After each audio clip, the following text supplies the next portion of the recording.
$270 a month, and you shared a 2-bedroom with 7 people. So you started on the couch, and then somebody got out, and somebody moves up, and you move to the top bunk. Then you move to the bottom bunk. Then you move to the big room, with a TV and an air, long enough you move to a 3-point room. So there's bunk beds and 1 single bed. Okay. All right. And that's but you only pay $270 a month. You do the transit. Was it embarrassing being in a halfway house? Not at all. Really? I feel like when you told people where you lived out at work, you wouldn't. But I didn't tell everybody. They had a regular address. It was like 1800 Canyon Boulevard, 1830. It was a condo. All they basically do in a halfway house is buy an old condo. I thought it was like a jail building with like a fence around it. Then you have a work release section in the county jail. I've never done that. The work release section in the county jail is where you leave at 6. You're back at 6 at 10. And they drug test you, and you still get handcuffed. It's minimum security, maybe. Okay. That's completely different. That's a work release at the jail. Then they have, halfway houses, federal and state ones. Okay. All right, so you have 2 different ones. And I don't know what the federal ones are like in Denver. I know what the federal one is like in New York. It was a lot better than the one I was in Boulder. Why was it better? More cushy. More cushy, elevators, elevator music, a kitchen where you could go eat, general Did it help population. Because you said you were scamming and stuff, but do you think it was beneficiary? It was weird. Before I got sentenced to that, I remember bumping into the DA at like a supermarket chain, whatever. What's here, Ralph's? Yeah. There is King Supers in Denver and Boulder. And I bumped into him and I said, "Can I talk to you?" And he's like, "I really can't talk to you." And I go, "You're going to talk to me?" I go, "What can we do here?" And he's like, "Man, this is why I'm sending you to jail, because you have this very chuck and jive type attitude about this. You did something. You have to live up to it. Now you're going to get sentenced to jail. If you would have came in with a different attitude, maybe there would have been work release on the table. But you came in with this chuck and jive. How can we do this, overlooking everything?" And it made sense. That was what I was doing with my life. I was chucking and jiving through my life. Mm-hmm. I wasn't committing to nothing. Everything was a fucking giggle.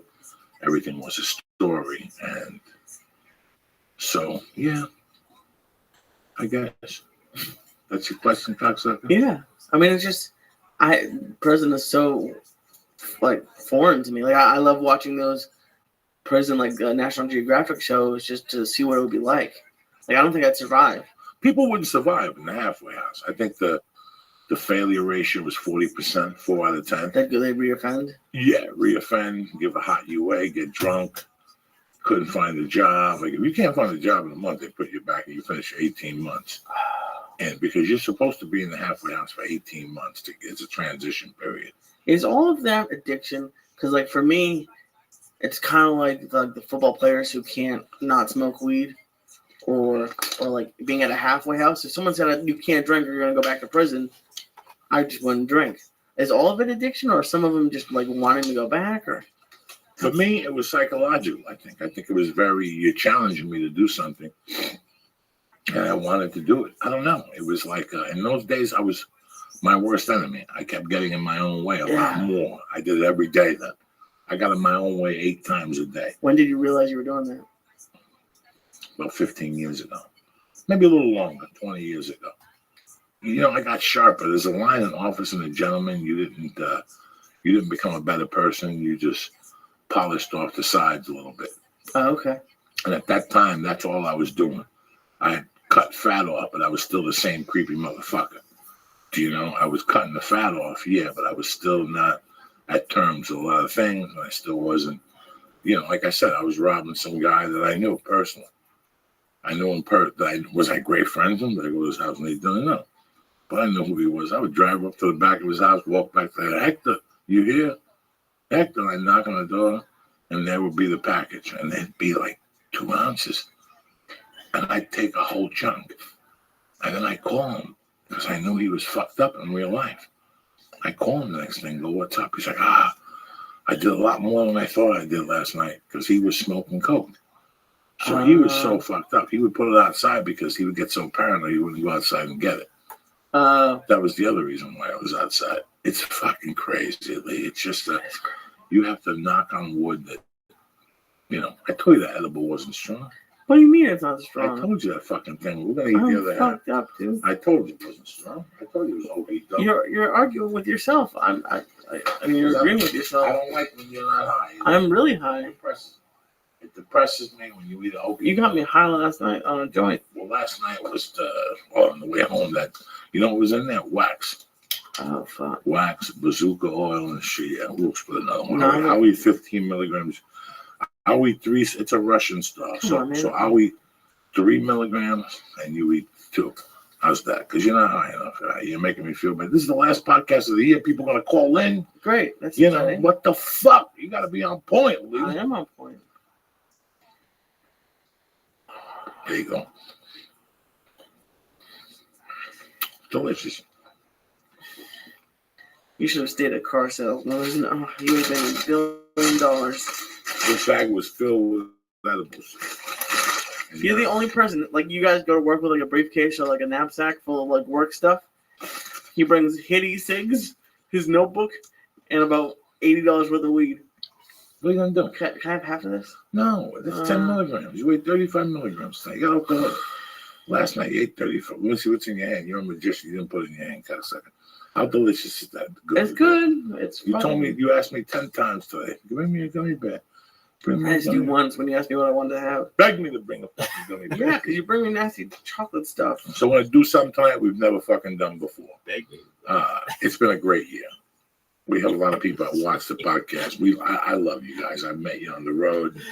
I know half of you. And tonight we just wanted to try and see, just have a couple people call in and just ask questions, whatever.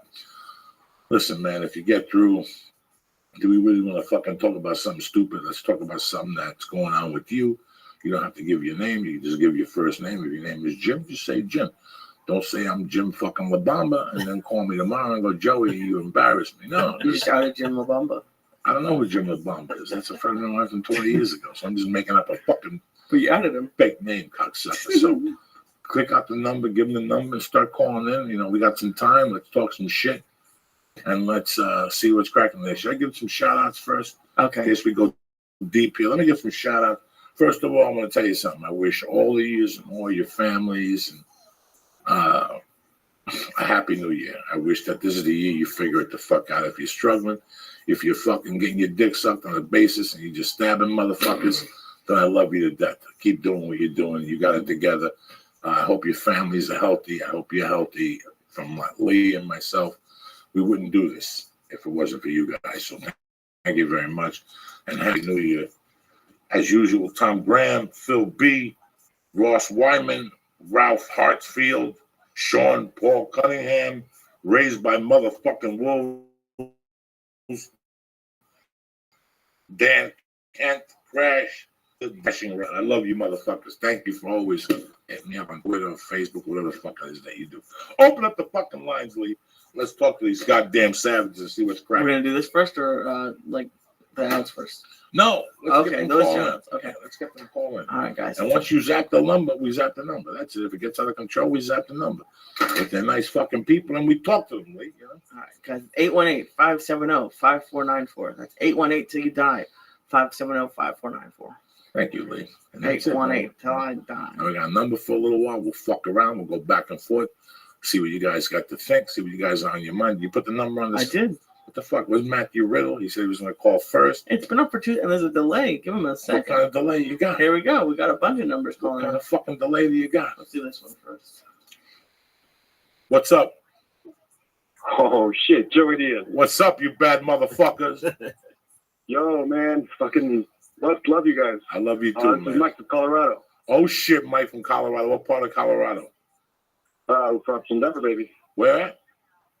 Right from Denver. Oh shit, look at you, cocksucker. How much snow you got the other day?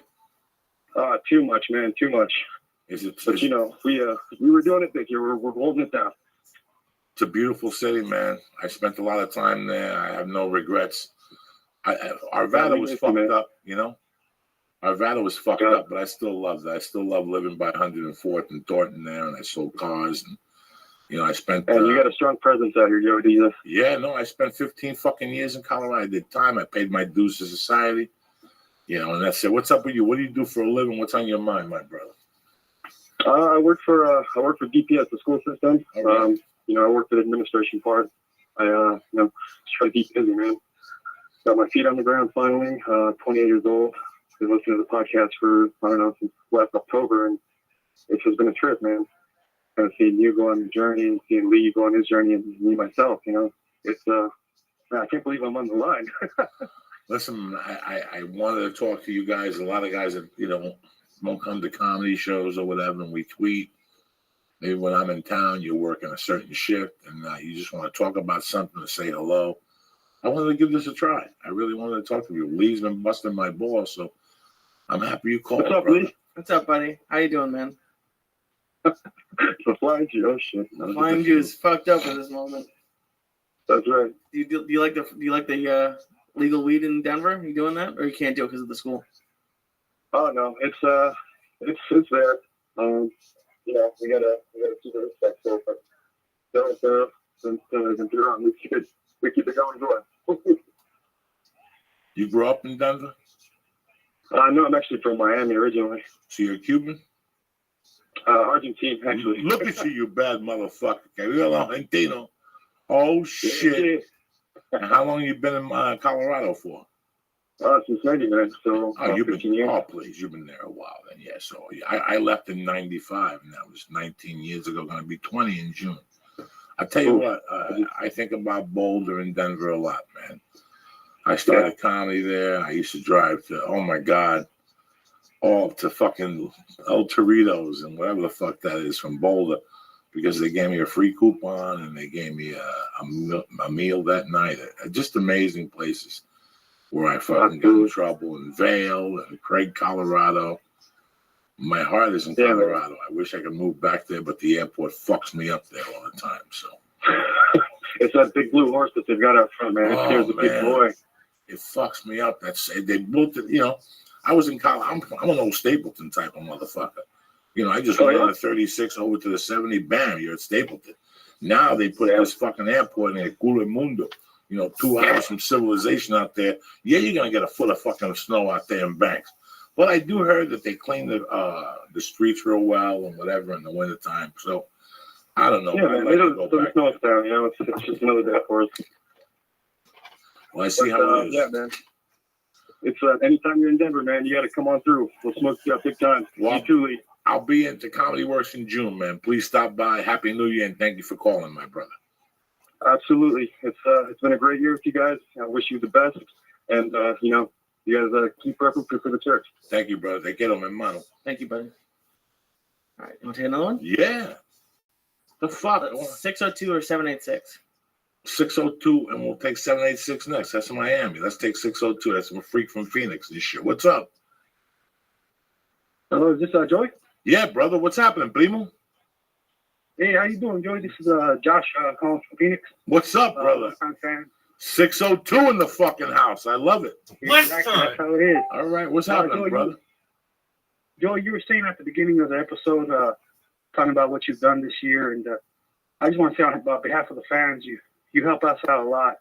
Me, a former thug from the streets, you help keep a heroin needle out of my arm. You give us motivation. Every time I hear your show, it puts me right on the right track, and it keeps me going. It keeps me, believing. So I just like to thank you and the Flying Jew for everything you guys do.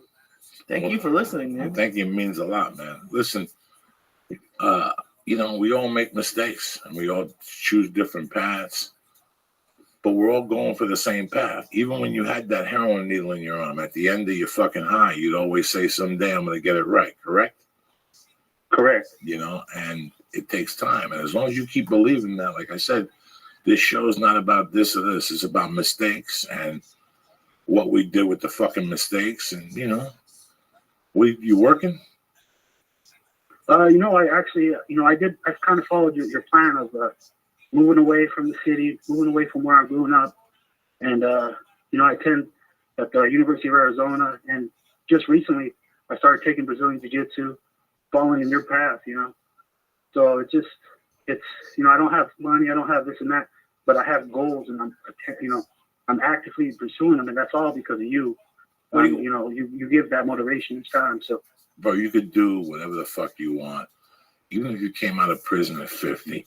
I met a guy a couple of years ago that was fucking out in rehab till he was 60-something, 58. And he came out and he started to work, and he said he didn't have teeth. So he had to work as a telemarketer. I mean, it's a fantastic fucking story. And today the guy owns the company. Because after a while, you get it. You just made a few more mistakes than the other guy. But, man, I'm proud of you. And thank you for your fucking words. I didn't know it was like that in Arizona. What are you going to school for? I'm going for a psychology degree. I've been going for a couple of years in Phoenix, and I just recently moved to Tucson to go to the University of Arizona, which is a goal that I never thought I would ever attain. And so now I'm 30 years old. I left that street life behind. And, it's tough, but it's easy because I'm going for a goal now. It's something I never did before. But, I mean, seeing you each and every day on your podcast, going through that street life that you went through, I can relate to it. And it's something, your past drug habit and this and that. It showed me that there's never too late.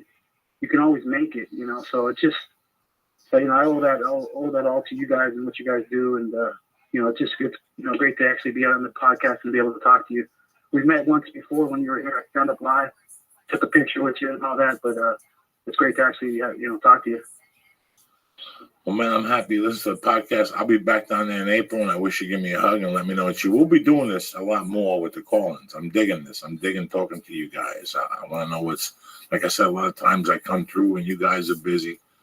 But, man, thank you very much, and thank you for fucking making it happen in your life.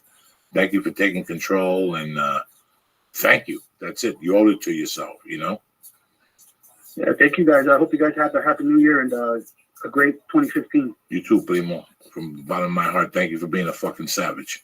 You too, buddy. Thank you. Good luck in college, man. Thank you. Have a good day. You too. All right, let's do this one. We're 786. That one's gone. We got 631 and 956. Oh, shit. Let's talk to 631. What's up, you bad motherfucker? Is that Tennessee somewhere? Coco, what's up, brother? What's up, baby? How you doing? Man, it's a Tuesday night here in the valley. The wind's fucking blowing. I got Lee eating fucking gummy bears. We're going to the comedy store. Who's better than you? Nobody, brother. This is Greg from Long Island. I got a funny story to tell you, though, real quick. Hit me, brother. Okay, so I saw you when you were down in Miami at that Kendall comedy show, because I spend my summers in Miami and stuff like that. But I live on the beach in Miami, and one of my neighbors, I didn't know, he said he grew up with you or something in North Bergen. So whatever. This was when I saw him at the comedy show, and I had no idea that he was even there. I don't even know the guy's fucking name. I have no idea. But you got to tell me this guy's name. It's a hysterical story. It sounds retarded, but it's so funny. What's the story? Yo. Oh, he's gone. We lost him. All right. 631. 347. Here we go. What's up, brother? Oh, shit, I'm there? What's up, baby? Fuck yeah, you made it, you bad motherfucker. Oh, man, this is crazy. How you doing, Joe? How you doing, Joey? Man, good, man. B-side, what's up? What's up, man? What's up, baby? I'm happy you called. Where you calling from? Oh, man, I'm calling from the Bronx, New York. Oh, shit. The boogie down. Yes, sir. Yes, Me sir. motherfucking gente and stuff. What's going on, baby? Joe, man, I'm just calling you, and I got into your show. Just turn off the playing of it in the background if you could. Okay, I got a little delay, but I'll listen on the phone. But I got into Joey listening to I saw Santeria segment with you, and that got me into the whole show. Okay. I just got a quick question. I got a brother. He's Cuban. He's into all that Santeria shit. He's always going to witches. But the guy's he's a little fucked up still. Like he listens to the witch, and I guess the witch tells him a whole bunch of things that get him off track because he believes the witch too much. Right. So I don't know if I'm thinking about going on witch. I'm trying to do something now. Cause I'm a little down in the gutter in my life right now, and I'm trying to just guess a point of view from maybe a witch, somebody About what's going on in your life. like maybe they could give me a 2 pass at least to go either left or right. But I don't know if it's safe to go out to a witch in the Bronx. You know, man, I made Saint in the Bronx. I made the Bronx is the birthing place up there. That's where they got the chickens in the yards like Miami. It's just finding the right person. There's a lot of fake people there. There's a lot of fake people that are doing it for wrong reasons. Ask around, be patient. If you see somebody and they're looking kind of good and they got coyales on or something, pull them over to the side and say, how's your guy? And they'll go, oh, I love him. I've been with him for 11 years. He's solid. He lives in the fucking Queens or something. You go and you do all the consulta, you know what I'm saying? Just don't go to some dude in the fucking bodega. It doesn't matter if I go to Dominicans. The Dominican people are, I think Dominicans are the most corrupt people. they out to get your money. Well, tell me who in this day and age who's not out to get your money. They all are. Cubans, Puerto Ricans, Dominicans. It's whatever path. If you pay attention to the Santeria, like the Brazilian path is a little different than what the dude does out here. The dude I used to talk to out here, he's a black dude. So he brings it a little different. I was brought up in a Cuban system.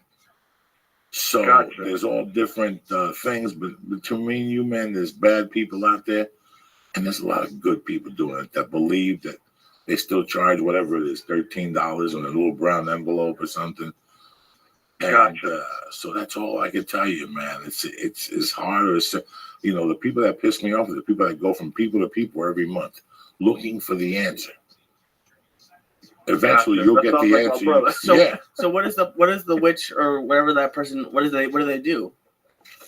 Well, they just they go through the rich. I'm not too sure. I don't ask too much, but I know he goes to witches because I know his dad was into the whole Santeria thing, and he's Cuban, so he believes in it big time.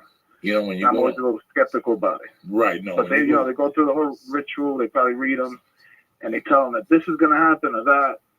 And I think it fucks him up at the end of the day.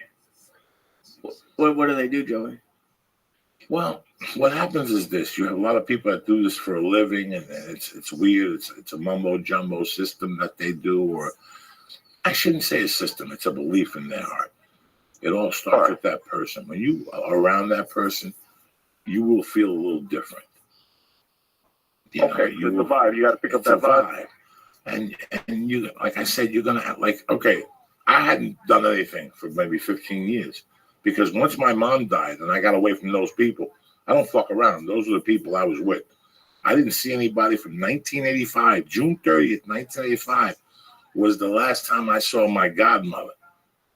And she told me, she read me and told me not to mess around with 3 people, not to do cocaine no more. At that time, she didn't know about my life. She didn't know I was doing coke in Jersey. She was living on 148th and fucking Broadway. She didn't know what I was doing. Right. And she read me the card. She goes, you're doing this. She's doing that, blah, blah, blah. I got locked up. I lost contact with all those people.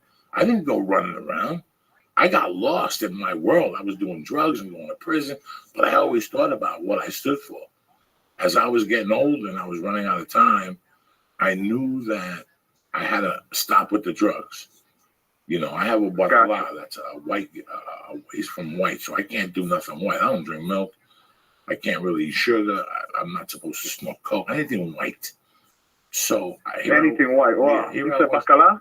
Yeah, here I was snorting coke, losing my fucking mind, and I was doing a movie that I hated to be on. It was a USC movie, and the people were going to take it to a festival, and they were going to go get the financing for this movie. I hated these people from the beginning. They wanted me to rehearse. It was $100 a day. And they wanted me to go to Pasadena and rehearse and then drive to Vegas. And I said, no, I'm shooting tomorrow. So I get there and I could already see it's a fucking nightmare.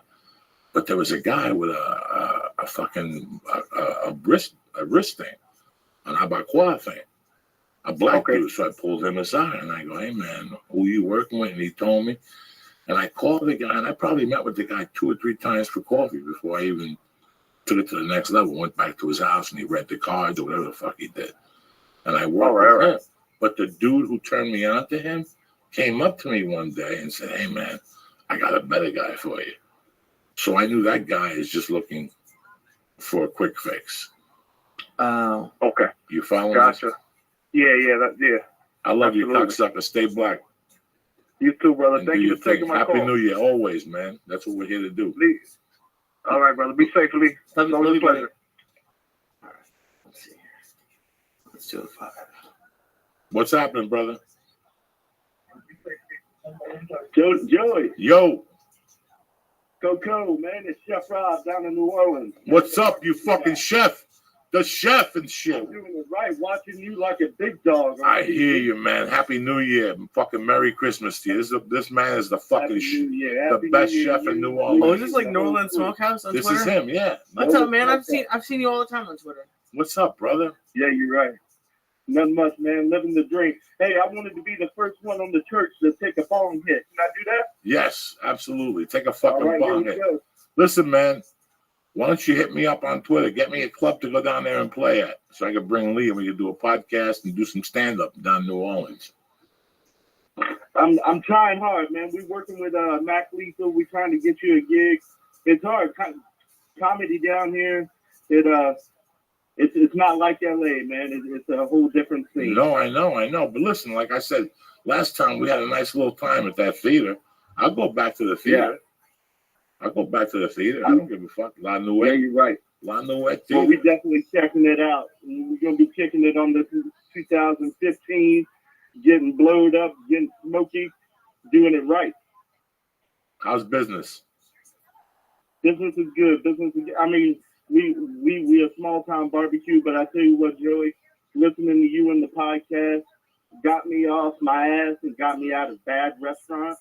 And I started doing a pop-up by myself. 2014, I was able to get a roof. And I tell you what, it's between you, Joe Rogan, Duncan Trussell. Y'all empower us to do good things. And I thank you, brother. Thank you. You always had it in you. You just needed somebody to give you a little fucking kick in the ass. You're still a fireman? That's what No, I'm saying. you're not the fireman, right? No, the fireman's Mr. Dan. The fireman is Mr. I thought you were the guy. I'm losing you now. Now I'm thinking you're No, one person. I'm the barbecue guy. Right, you're the barbecue guy. I flipped you some Blue Dream outside. Absolutely. I remember you. No, I remember you. I'm trying to remember the fireman guy. What kind of barbecue do you make? We do New Orleans type barbecue. I just do dry rub. I saw y'all putting up some pictures of brisket and stuff. Oh, That's yeah. my specialty. I do the burn in. Oh, that's my brisket. favorite. And they just melt in your mouth, Joe. It's like meat candy. I swear to God. Do you make potato salad?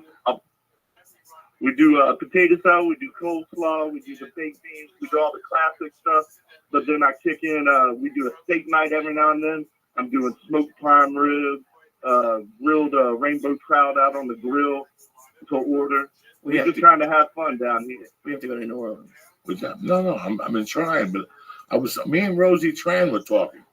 You know, Rosie's a local, and her and I, they were going to open up Lucky's, a comedy club, and that was a scam. They realized the guy was scamming everybody. And then one of the guys. We got to get you down here, dude. There's a bunch of death squads in New Orleans that love y'all to death. And just to get y'all down here for that one time was really cool. And for grudge match and that whole thing, I hope you enjoyed the city. I hope we can see you again. Yeah, no, I loved it down there. But keep me posted. I love you. And Happy New Year, and thank you for calling in, Chef. You know I love you all, man. I sure will. We'll be in touch with emails. Your brother. family a Much love to long all fucking y'all. time, man. I love you. You've been around for a while. Thank you very much for the fucking I'm gonna see y'all love. real soon. All right. Peace. Peace. Keep them coming, big cocksucker. Let's go. Here we go. No unknown numbers, please.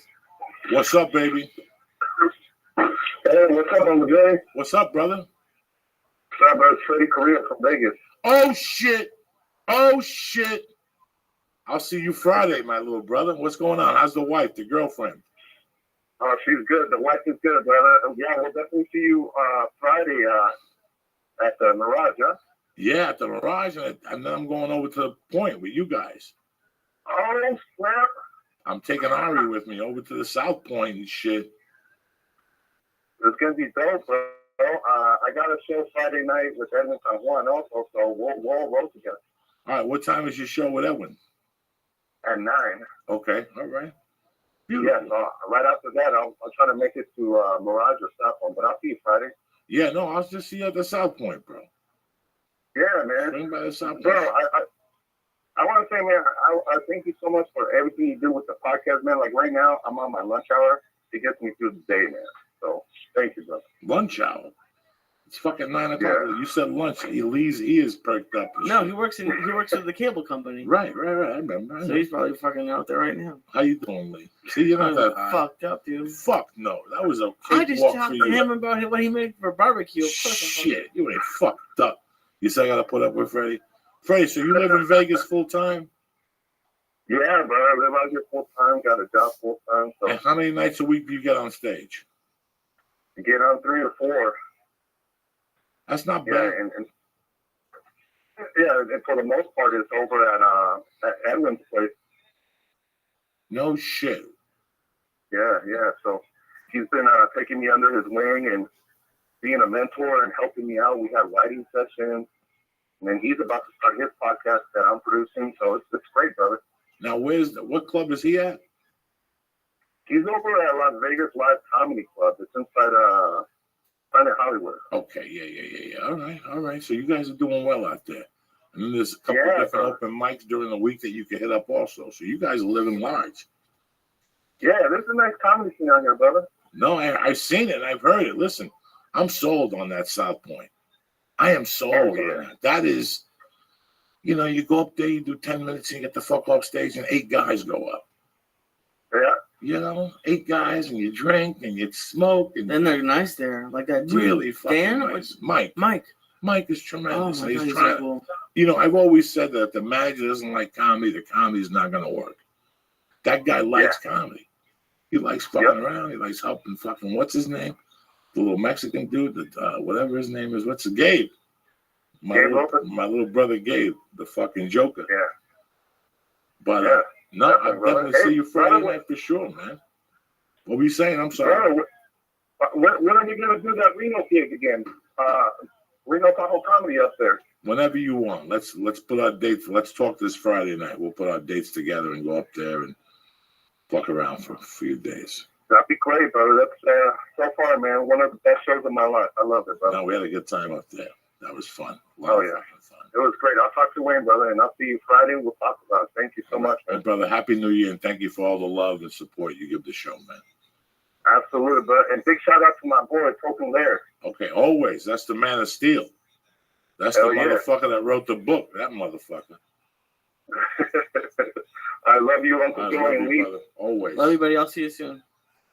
Here, brother. Happy New Year, ball sniffer. Hello, What's up, brother? how you doing? Happy New Year, Uncle Joey. Happy New Year, my little brother. What's going on with you? I'm hanging out in Jersey City right now, your old stomping ground. Oh, shit. That's why I love you to death. Where you at? Up in the Heights. No shit. My friend used to live on 149 Grace Street. That's the Heights up there, right off Kennedy Boulevard. Yeah, I'm right off Kennedy Boulevard myself. No shit. You grew up there, my brother? Yeah, in the Hudson County area. Damn, all your life. Where'd you go to school at? In Bayonne High School. Bayonne High School. Yeah. Wow. And what do you do now for a living? I work in the music industry. Okay. Is White Manor Burger still in Bayonne? I live White Manor. I live right up the block from White Manor. No, you don't. They're still thriving. You still go in there? Yeah, all the time. They're still there. How many 24 hours. They're open right now. How many hamburgers do you think Lee would eat if he went in there tonight? How big are they? Are they like White Castle or are they? Just like White Castle. Oh, like 8? They're like White Castle. Oh, Yeah, I shit. was going to say 7 or 8. Easy. Hell Easy. yeah. And the fries from White Castle, the crinkle ones. Oh, shit. Lee be fucking up. I went. You took me, and for the documentary, you brought me back to North Bergen, and in the 12 hours we shot, we went to White Castle and ate at the car. That's right. You have that footage. Hell yeah. That was good. I love White Castle. Just 2 of them. That's all I need. But White Manor, I'll kill some White Manors. They're delicious, those things. So what's up, man? You really in the music industry? Yeah, man, yeah. I work in music publishing. And you work in the city or in Jersey City? Yeah, in Manhattan. Yep. Good for you, man. I was loving your talk about Led Zeppelin a few weeks back, how they fighting off a lot of people's old blues stuff back in the day. It was interesting, because you're a diehard fan, so it was interesting to hear your take on it. Well, you sit there, you hear that, the people that you grew up on that you thought were the kings of rock stole their material. And, I've watched the YouTube videos, and I could tell that they've stolen some stuff and lifted some stuff. And I think their mentality was that they were going to make it better. And in the way they did, but it's still, it's still stolen. And now, 30 years later, 40 years later, they finally got busted for this Stairway to Heaven. Right. I didn't hear that. There's something in California going on that passed a certain point. They're going to move on with the settlement or whatever the fuck. I'm wording it wrong. I'm high. Lawsuit? The lawsuit. So it just burns you up, Listen, when I heard fucking that song by that dude, I knew he robbed Marvin Gaye. I thought they had paid Marvin Gaye. I thought they had paid Marvin Gaye. It don't take a fucking moron to know they robbed Marvin Gaye. The song a couple weeks ago. What's his name? Pharrell and the white dude who sings black and Robin Thicke. Yeah. I knew he hit. But in my mind, I heard the Velvet Rope. Anything you hear by Janet Jackson, she samples everything. So I don't know if she steals it. I'm not sitting here pointing my fingers. So when I heard Pharrell and whatever do that song, I'm like, bro, that's lifted. He's saying that he was eating pain pills and shit. I don't give a fuck what he was saying. He lifted that motherfucker. That's it. He's done. He's done. He lifted the song. So in my eyes, he lifted a fucking song. Is it as big of a deal in the music industry as it is comedy? Oh, it's very, very common. I deal with sample requests daily. A lot of people trying to sample music that we publish and everything. But if you do it the right way and you take care of it before it comes out, it's an easy process. But Pharrell, they're trying to get over on that for sure. But now, what do they charge to sample? It depends on the song, or everybody's the same?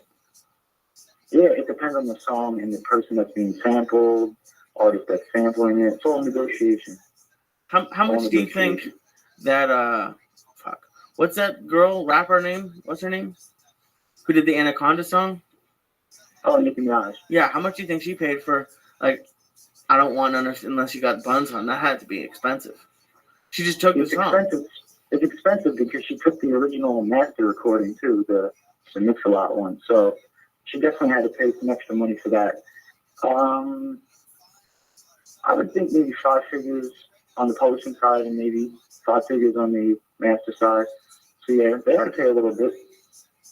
Wow. How did you get into music? I'm a musician myself, drummer. Grew up on classic rock like Joey, Led Zeppelin, Black Sabbath, heavy metal, Metallica, all that stuff. What was your favorite drummer? John Bonham, without a doubt. Really? Hands down. You think he's tops right now? What's that? You think he was the best one of all time like that in that genre? I think so. Yeah, for sure. Him or I love Bill Ward and Black Sabbath too. I mean, he's master. Bill Ward plays some fucking tremendous shit, man. Yeah. Sometimes everything. I mean, I fucking love Fairies Wear Boots. The drums in Fairies Wear Boots. that's Love my them. favorite Sabbath song. That drives me fucking crazy, that song. Every time I hear that song, I blast that fucking thing and go crazy. What's the name of the song? Fairies Wear Boots. Fucking tremendous. It's on Paranoid. It's fucking tremendous, brother. It was a. You know who I thought was good when I went. Like I saw a lot of good drummers live, like Neil Peart. I wasn't a Rush fan. I also saw like the guy from the Police. I also saw. I'll tell you who was one of the best dudes I seen live. You're gonna laugh at me. The dude from Missing Persons. Really? Terry Bozzio was making the fucking. Oh yeah, Terry Bozzio. I saw him at the that place in Newark. It was like a theater. The fucking ceiling leaks. Dog, the whole building was moving when they were doing Mental Hopscotch. It was fucking going through your soul. Like I could feel it hitting my lungs. The energy of his drum, of his bass drum. Doom. Sometimes you say you will. Sometimes you say you won't. Fucking. What are you nuts? So what?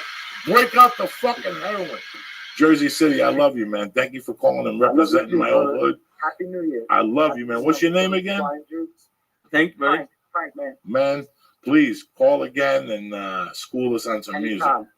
Thank you. God bless you, I Papa. want to also say Happy New Year to my friend Carmen. Put me on to your podcast, man. Good guy from Jersey as well. All right, send them my love, Carmen. Happy New Year, brother. Happy New Year, brother.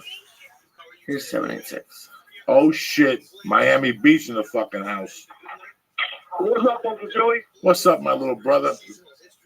What's up, man? It's Gus from Baltimore, man. I actually got my cousin Bobay up here visiting. Yes, how are you, my friend? Good to fucking hear from you. I'm doing awesome, man. We were like almost the third one's in, man, and then it stopped it, and it says that we couldn't reach you or whatever, man. Lee got this Puerto Rican service. I think that they cut it off at 10 o'clock. They Puerto Rican he bought the number on a corner. We only got it Puerto from Rican interview, you know? yeah. We only got it from like 8 to 10. Then the number goes back to the church. The real church. The real church. Just want to wish you a Merry Christmas and a Happy Hanukkah to the Flying Jew, man. Thank you, buddy. Brother, thank you for listening and thank you for calling. This just bro, you got to get your ass back up to Maryland, Joey. I will. I will be back up in Baltimore and I will be back in Miami and South Florida, bro. You know right, me. God bless you guys. Love you, man. Hey, brother, thank you for the love and the support always. I love you to death, man. All right. Cuídate, mi hermano. Igualmente. Yo. There you go. Yo. Oh, shit. Oh, shit. That's what I'm talking What's up, about. Uncle Joey? What's up, my little brother? Who am I speaking with? DP out in Montana. Oh, shit. What part of Montana? Havre. How close to Billings? Eastern part, like 40 miles from Canada. Oh, my God. You guys eat that fish, that really good fish up there, right? For show. Not mackerel. What the fuck is the fish? Salmon? No. Them in Montana and like not Wyoming, but like Montana and Minneapolis have a war going on about the fish that they get up there. Something up there north. It doesn't fucking matter. How far are you from Billings? How far am I from Philly? Like Billings. Fuck Philly. Miles? No, Billings. Billings? Oh, like 4 hours? Wow. Fucking cold in Montana, huh? Tell these motherfuckers. Tell the rest of the country what they don't fucking know. -20 right now, Uncle Joey. Outside, a little chilly. If you smoke a joint, it turns off. It turns off and it tells you to go fuck yourself. Keep that thing fired up. Yeah, man. It's cold right now up there. I used to do comedy all through Montana. From Billings to the other place where the colleges, the Moolah, whatever it is, the 8 Ball. Bozeman. We used to go to the 8 Ball and what's that? On some triple runs? I used to do triple runs all the time in Montana. I gotcha. Some of the best times I had were in Montana, believe it or not. Fun times. Cold. You're up there in January, you earn your motherfucking keep, Jack. You earn That's your no joke. I work outside. It's no joke. When you take your clothes off and put them down like a half hour, you touch your jacket, it's still cold. Oh, without a doubt. Without a doubt. It's amazing. what do you do working outside? I work grounds at the college I go to. Wow. How many hours a week? With being on break, probably like 40. And then, like, in January, I'm student teaching. How many credits you taking? Just 12. Okay. You got a fucking workload, brother. Yeah. Yeah, you're busy. Thank you. Thank you for taking the time and listening then. I think you were some Yeah, fucking and I just wanted to part-time. say I came out in July and I mentioned when you did the, I think it was the number 13 live podcast with Miss Pat Okay. at the Ice House. Yeah, that was a Very fucked up nice, one. very nice seeing you. Yeah, it was nice seeing everybody. Listen, man, I love the tail end of this. A lot of people don't have the opportunity to do the tail end of this. I do stand-up. Sometimes Lee comes, sometimes he doesn't, so I get to meet you guys. And that's the final result. That's the whole circle of this whole podcast thing we're doing. So, Perfect. Well, thank you, and I wish you a happy New Year, Uncle Joey and Lee. Montana, get us a comedy club so we can go do there. All right, brother?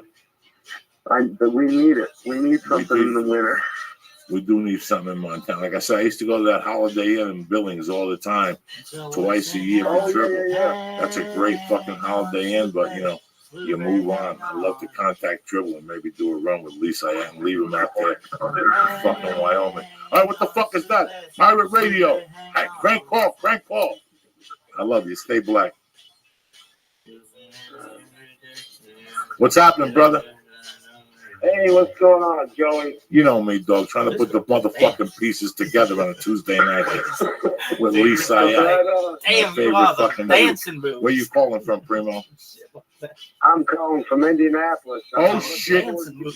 Yes, sir. You're coming to town here in February. I can't fucking wait. It's gonna be nice and cold. I've never been to Indy. I've never been to Indy before, bro. Yeah, well, it's, you know, it's kind of a sleeper, but we get it done. You know, it's a no high zone, so they haven't relaxed on the weed laws out here yet. But you know, we're waiting. We're hopeful. Let me tell you something. I've been dying to go to that club, and then they pushed me back because of Russell. We were talking about it last night. Right. And now, you know, I'm going back, and I'm fucking excited. You know, I'm trying to get a flight on Wednesday because I gotta go back for Bob and Tom and all that shit. But yeah. You're gonna be up in Broad Ripple, I think. They got 2 comedy clubs there. If you're one up in Broad Ripple, there's a good sushi joint around the corner from there. okay, this is what I'm saying. I need calls like these to straighten me the fuck out. See? To let me know what's crack a lack. Right. Lee, you coming in there with me? Sure. Want to eat some sushi in Bring Indianapolis? it. Hell yeah, we got it all down there. All right, and I'm going to bring some fucking Chiba Chews. I'm going to get them mailed into Federal Express so the shows. We'll be all fucked up in Indianapolis. We don't need the 500. We don't need the Indianapolis 500. We're going to be spinning around in circles on our fucking own. You understand me? I'm right there with you. Well, thank you, brother. Happy New Year. God bless you. Thank you very much for calling. I really like this the one-on-one you and Lee been doing the last few. I like the guests, but I tell you, I've been listening from day one, and the growth between you two and the banter and the chemistry that you guys got going on now, it's very entertaining. I tell you, I don't quit it too many times driving, listening, and laughing my ass off. No, You guys are the best. Thank you, man. He's a funny dude. Thank you very much for the call, man. Happy New Year. Thank you for being a fucking soldier. You guys do A fucking soldier, cocksucker.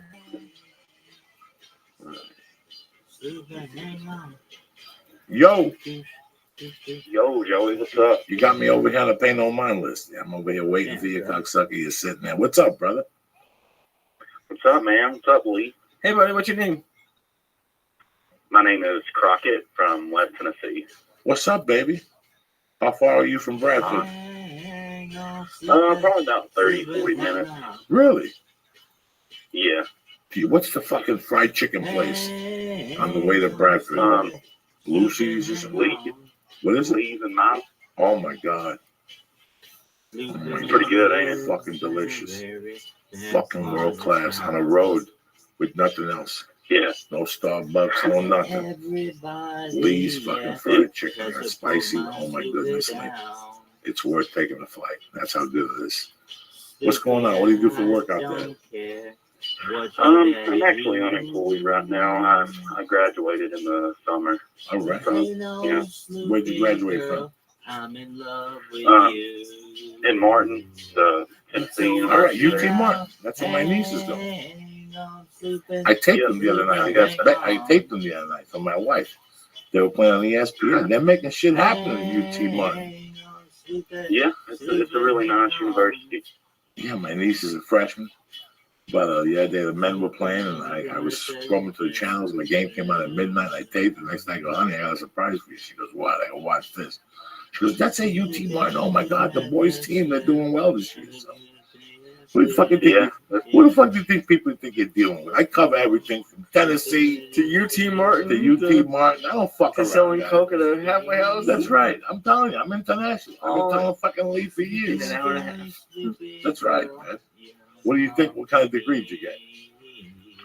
Finance. All right, you always get a job with that. Now you gotta learn how to speak Spanish and go to South America. That's what a DG this is. These fucking Gentiles, they got no money. You gotta go to South America, hang out with some fucking Colombians, steal Noriega's money, take that shit back to Tennessee, open up a go-go club next to the fried chicken place. Yeah. All right, man. Well, I was back there. You know, I did Jackson. I did the comedy club in Jackson. Yeah, I didn't get a chance to make it out there, but I was following on Twitter and saw that you were in Jackson, and then again in Paducah, Kentucky. I don't go too far from there either.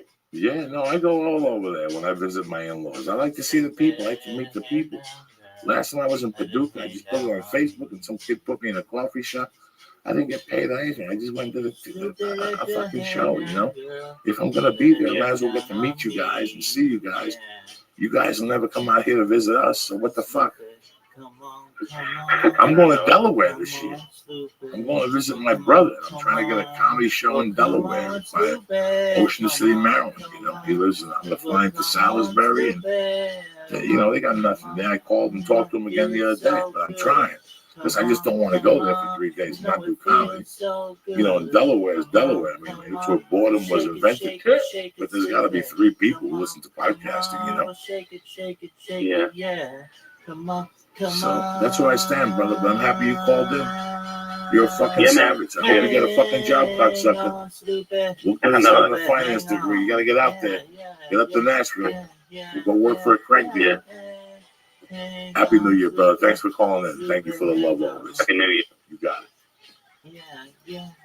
Where you been, dog? I'm over here waiting like patience on a fucking monument. What's up, Joey? What's up, baby? How's it going, man? You know, over here stoned with Lee Sayat, trying to tell me he wants to eat another edible. No, I don't. Where you calling from? Where you calling from, my brother? I'm calling from Savannah, Georgia. Oh shit! What's your name, brother? Jerry. What's up, Larry? I'm trying to get back to Atlanta to see you fucking savages. But the one club doesn't want to put me on there. The other one's too small. You know how we do it. Yeah, dude, I saw you in Denver earlier this year. All right, so we had a good time at the Improv. Yeah, Thursday night. All right. Crazy, man. Yeah, we had a good time. Yeah. I love it, dude. I love y'all. What y'all doing, man? You fucking, you live in Savannah full time? No, I live in Denver. I'm out here visiting for Christmas, man. Oh, okay. What the fuck? You just should have said Denver. You got me all confused talking about Savannah. I'm thinking you're over there eating peach cobbler. You know, you're from Denver. Then. You live in fucking Denver. You fuck tremendous. I love you. What's happening, brother? Yeah. What's happening? What kind of work you doing in Denver? I just say I love you, man. Anything you get through, man. Love your shit. Oh, we try. Listen, we're trying real hard here to just be a blue collar, regular guy type podcast. Sometimes it's informative. Sometimes it's silly. Sometimes it's funny. You know, we're not going to give you the same flavor every day. But tonight we just want to talk. Tell us about how you ate mushrooms in Boulder, man. Oh my God, I love all that stuff. The first time I ever ate mushrooms wasn't in Boulder. It was in Snowmass Village, 4th of July weekend. I went out Friday night and I did a little blow. And I got fucked up and I hooked up with some girl. I didn't have sex, but woke up in fucking Aspen the next day and hitchhiked down to the bottom of Snowmass Village. I'm waiting down there. It's the 4th of July. I'm waiting on the bottom of Snowmass Village and a Jeep makes a fucking right turn and it's coming my way and he pulls over. It's John Denver. Oh my God. And he goes, "You going to the top of the hill?" And I go, "Yeah." And I get in. I don't say nothing for about 5 minutes. And I go, "Mr. Denver, is this really happening?" And he goes, "Yeah, it happens all the time. I give people rides all the time, you know." Wow. I went to Creekside. My roommate I had just lived there. I had just moved to Snowmass Friday morning. I set my room up, got dressed, and me and my roommate went out to Aspen. We both ended up getting fucked up. But he had a ride or something. I missed the bus. There's only one bus. I had a Quaalude, something. Who fucking knows? The next morning when I go over there, he goes, I'm leaving, but here, you have the apartment all to yourself, and I left you some mushrooms.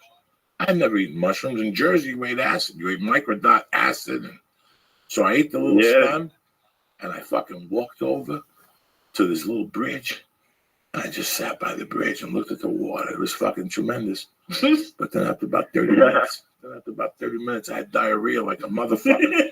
Started running back to the apartment, and that green acid diarrhea came out of my asshole like that leak. You know when that diarrhea goes, it sees like a soda machine. All it needs is you throw that all the way in your gut. And mushrooms are great for me until I start getting diarrhea. Then it's all over. Then I'm sitting in the bathroom tripping, looking at toilet paper. So Did you eat some chocolate shrooms recently? I heard you talking about it on here. Yeah, I spiked Lee. I gave Lee a dose. I dosed Lee. I told Lee to eat it. And then in fact, I thought it was marijuana.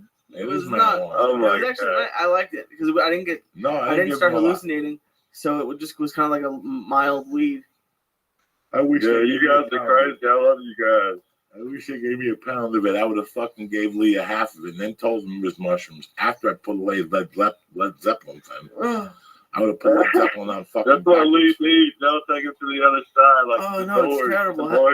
Do you get high? He lives in Denver. What do you think he does? He walks around and gives out candy? But putting on that music freaks me out. You do that to me all the time. And I have to do it. You make me put it on the headphones. We're going to put music on tonight in the car. We're going crazy down Laurel Canyon. 90 and shit. You know how we do it. My brother, Denver, I love you. Happy New Year. Thank you for being a soldier. What's your first name again? Jared, Jared. Love you, man. Jared, thank you very much for calling. I love you. Thank you for watching the show and for being a part of it, man. You want to do a couple more? Yeah. What's up, dog? Mad Flavor. What's up, my brother? Where the fuck you been? What's happening, man? I'm over this. Oh, shit. Hey, damn, girl. It's an honor to be on, man. This is Sean over in East Harlem. What's up? East Harlem, New York? Yeah, man. God damn, Sean. I fucking love you, bad motherfucker. You over there in Harlem smoking that chocolate Buddha Thai, getting Chinese delivery. Indeed, man. I'm at 112th and 2nd, man. Oh my God! I've been living up here for about 11 years now. And it's everybody's favorite rabbi here. Various podcasts before, just living like a pimp. Reference like certain, Next up, we've got couple streets and corners up here. Sometimes I walk around, I just think, all the time. I wonder if like one of Joey Diaz has come through this spot at some point. Oh my God! I was wondering if you could drop like a funny East Harlem story on me. Well, I had an aunt that lived on where the mouth of the park was, 113th and 5th. Does that make sense? Okay. Yeah. Okay, and I'm not lying to you. You know, I don't know if you know this. I don't know if you're from that area. In the mid-'70s, that area was the real deal. Like this area, there's people who say to you, you know what? When you go there, don't go out at night. Nothing happens. At this place, shit went on at night. I'm a freestyle artist as well. You're pretty skilled. Guess what, Macy? I've made a handful of friends around here, just, people who are around. I mean, even in the, 80s, 90s, which we're talking about how different it is now. It's a funny thing. I mean, it's even different. I got here in 2002, and it's different now from, from the way it was then, which is, I can't even imagine how drastic it must have been back then. How is it now? It's cool, man. It is a little different. I love getting to people mostly mind their own business, but I was always looking to put a word on it, and then you started saying Gentiles. I heard it from you, and it kind of makes sense. You're starting to see. I mean, we're getting priced out of here after a while. I mean, we live not far, but right up the street from like Jefferson Projects area. Okay, now where did you grow up originally? I really like it. You're a big time student. I'm from Lehigh Valley. Telling people like, oh, you're gonna be a big time student. I had a buddy went to East Stroudsburg too. So 500 people, or stories you told me about East Stroudsburg. And I have zero. Well, Lehigh was the big wrestling. This person has fucking potential. Yes, back in the day, I mean, big. That's what you went with. You were 5'4" and shorter. Social media, it's beautiful. Yes. Yeah, Lehigh area, creative. partied up there a lot, I like man. it. It's And yeah. because of So that, I think moved up that here you're to going get to the into top, dog. audio recording. Amazing. Freestyle artist. And I got Private into Light, that. That was and based partner that's been on my gig for the Kickstream. You should past also 10 put in years. there, except for Rabbi. And Partner I'm in a with position Elgato. I actually teach at an audio Refreshment. recording That's that school. drink that's always on sale. And your Amazing at podcast, man, I gotta be gmail.com, honest, Cash there's App, times amazing. where Look at all your I stuff. will Yeah, the fire totally has been take started. it's contagious when You're you just amazing, yell, dog. get up. You know, it's You're a funny, amazing. You're amazing. simple Do you have thing, anything else on here? but I'm in a position sometimes where Cool shit, man. I'm in a room All full right, of, with that, you know, amazing. young people who I just love need your to hear shit, man. something that It's great. simple. I You've will see you said at many the top times when about, fucking you know, if you just tuned into the peak basic of keep up the CNN good or work, whatever man. Keep up on the the grind. news in the morning, Shout how out fucking to depressing Macy. it Shout would out be. to Rabbi. And Shout you out guys to the just, world. you Shout know, out to take everyone. a different Stay angle. It's back, much everybody. more positive. Sometimes people just need to hear, you know, get up. So I just wanted to let you guys know I totally get, you know, the it's Oh, cool to see fucking the me. consistency, man. You guys have you know, never slipping. Like you're on Twitter every day and everything. It's cool to you know, a lot of people need to hear that shit sometimes. I love you guys. As much as I help you guys have, I've learned from you. I've learned so much from you. I try to be better for you guys. I try to lose I like weight. when I try to the do word storage anything and I it just can took like 100 to show hours you to that fucking load. nobody could tell you can't do anything. I'm Yeah, sick man. of fucking Dude, this rules. shit There's is no worse rules, shit. man. There's no Yeah, fucking even Lee, man, it's funny to see. It's awesome to see, you know, the way he's running shit now. You know, it's different. I've been in it since the first one, man. I remember when I followed the Beauty and the Beast podcast. You did, I think, was that last episode with Tom Dreesen? one of those, yeah. Tom Dreesen. It was. I remember I heard that, and I was just like, God damn, that was a fucking good podcast. And then it kind of just tapered off, and I was like, what happened? And I saw on Twitter you were doing your own thing, man. I've been listening since the first episode. I may have missed a few moments here or there, but I've definitely gotten a piece of probably almost every podcast, man. It's like I said, consistency. It's something that a lot of people, you know, you always talk about your word and shit like that, and it's like I said, a lot of young people need to hear it these days, and it's cool that that's what you guys put forth all the time. You know, I got a great co-captain. I got a 26-year-old co-captain that once a week I go, this fucking kid has never even called in sick. Like, if this was turned around and I was 26, I would have fucking never showed up like the 10 of them. Like I would have snorted. Yeah, I mean the edibles alone. I mean, there's times where I'll have a panic attack for him. Yeah. You know, just listening. It's hard to complain about edibles. I mean, it is fun when it's happening. It's just too much sometimes. I'm sitting No, here. but it's awesome, man. I'm sitting here in envy of you. I'm sitting here because you're living in a great place.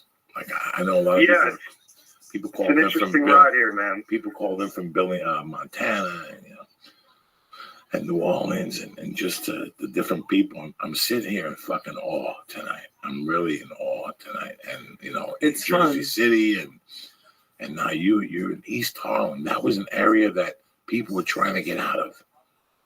Like 113th and 5th was horribly. I'd be scared to go there. Like I'm from Boston. I went to New York thousands of times on those buses, and like when I started to look to go maybe live there, I would never live in Harlem. I've heard horror stories. That's cool. It's funny because you know there's I mean Joe, you've been to like Easton, Pennsylvania. You know, I mean, I know you said you partied in East Stroudsburg way back in the day, but East Stroudsburg, Wilkes-Barre. Oh my God, Pennsylvania is a fucking great state at the end of the week. It really is. Right. It's funny though now if you go to Bethlehem, Pennsylvania, like oh my God. I always joke that shit is like Back to the Future too, because when I was moving away out of that area, it was just abandoned steel mills. And you go back now, and it's like the fucking there's the casino there. So the whole area that I grew up has completely changed. It's just surreal when you go back there now. But yeah, it's funny, man. Up in Harlem, you can. You know, I've never really had much of a problem. There's definitely, you know, you got to be aware of your surroundings and shit. But it's just funny. There's these little offshoot neighborhoods, even in PA, that now it's just. I mean, 10 times, I mean, worse, you hear some of the stories there. It's just like, oh, I'm glad I live in East Harlem. Actually, it sounds, you know, I guess a little more rough than it is, but for the most part, people are nice here, mind their own business, you know. What did you tell your mom in East Bethlehem when you were moving to East Harlem? Was she freaked out?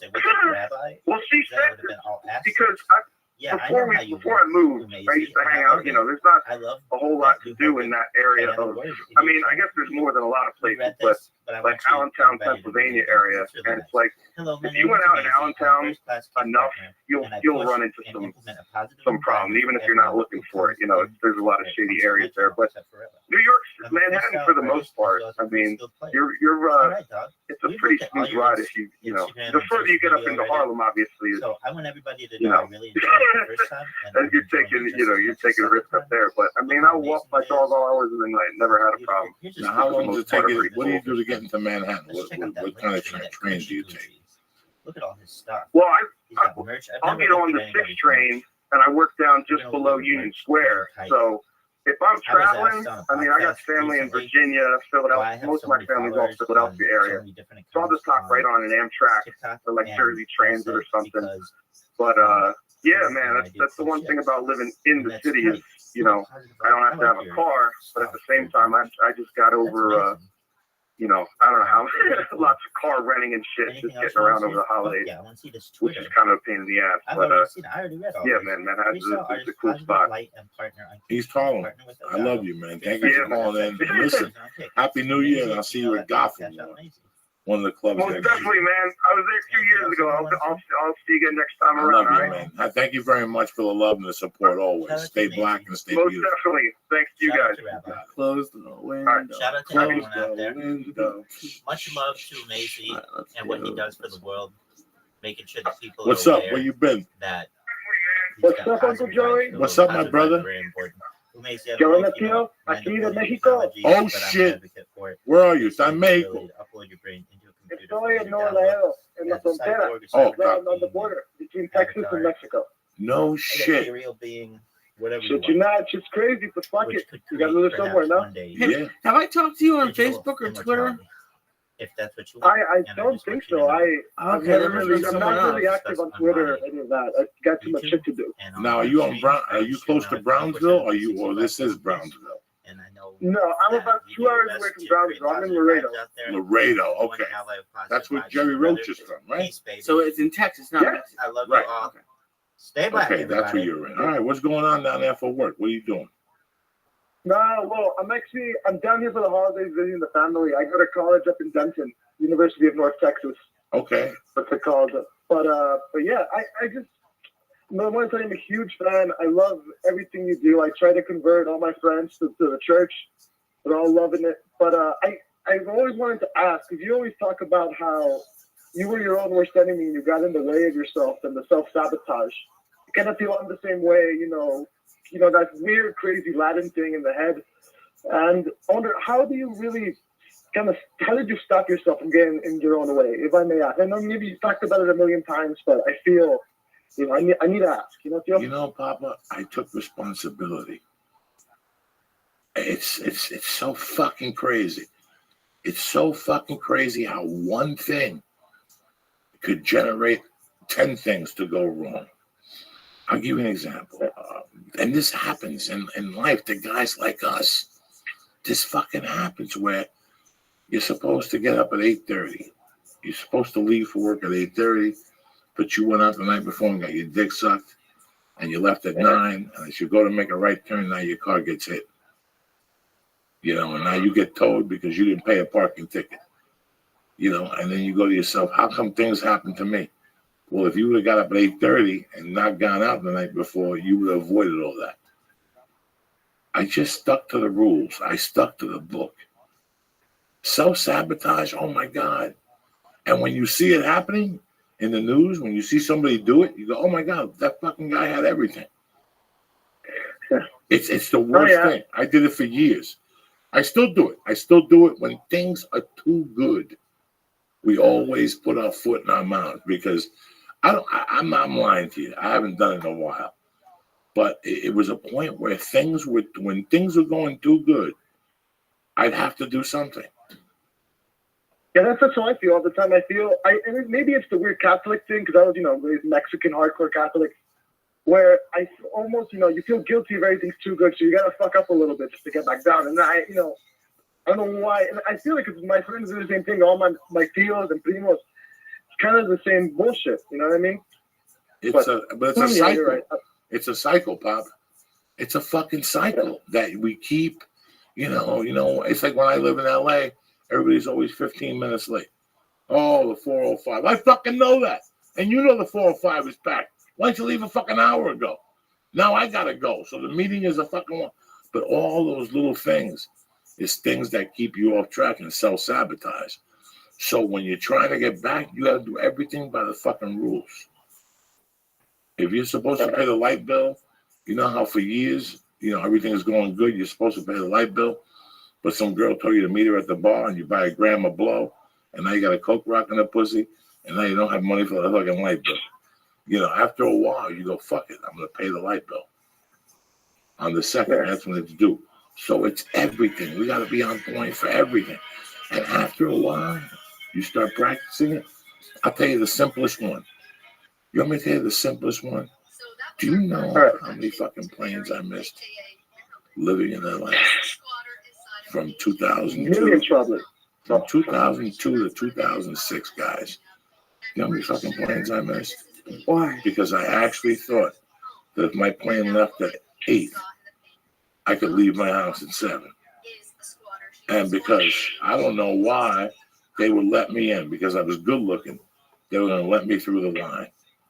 And I kept missing flights. And you know what?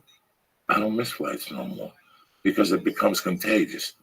Once you start doing the right thing all the time, then you go, you know what? So if I do it this way and there's no drama, why would I do it the other way and have drama? And that just applies to a lot of things, Papa. So just stick thank you so. I'm sorry to interrupt. Disrespectful, but thank you so much, Joey. Thank you, Theo. Thank you, my brother. Happy New Year, Happy Hanukkah. Happy New Year. Thank you for calling, man. I know you're busy over the holidays. Thank you, my brother. All right. De nada. Muchas gracias. Okay, you too, brother. What's happening? Oh, shit, son. Oh, shit, son is right, you bad motherfucker. Talk to me. Holy fuck. Hey, this is Buff from up in Minnesota, freezing my balls off. How you doing tonight, Uncle Joey? Tell the rest of these pussies what the weather is up there tonight. It's minus something, man. No. Always. Oh. Right now, until fucking February, it'll be 30, minus 18, that type of shit. Yeah.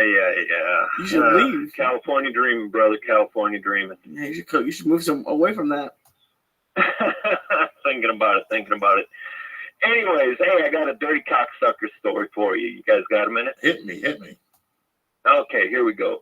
I did like 22 years in the Air Force. I spent a lot of time over in Japan. There's a base over there called Kadena. They got 3 fighter squadrons there, the 12th Fighter Squadron, the 44th and the 67th. One is the Dirty Dozen, the 12th. The 44th is the Vampire Bats, the Suckers, and the 67th is the Fighting Cocks. So, over my 22 years, I only made it to cocksucker, but there's a few people out there that can call themselves real dirty cocksuckers. So what do you think they are? There's a few, but not many.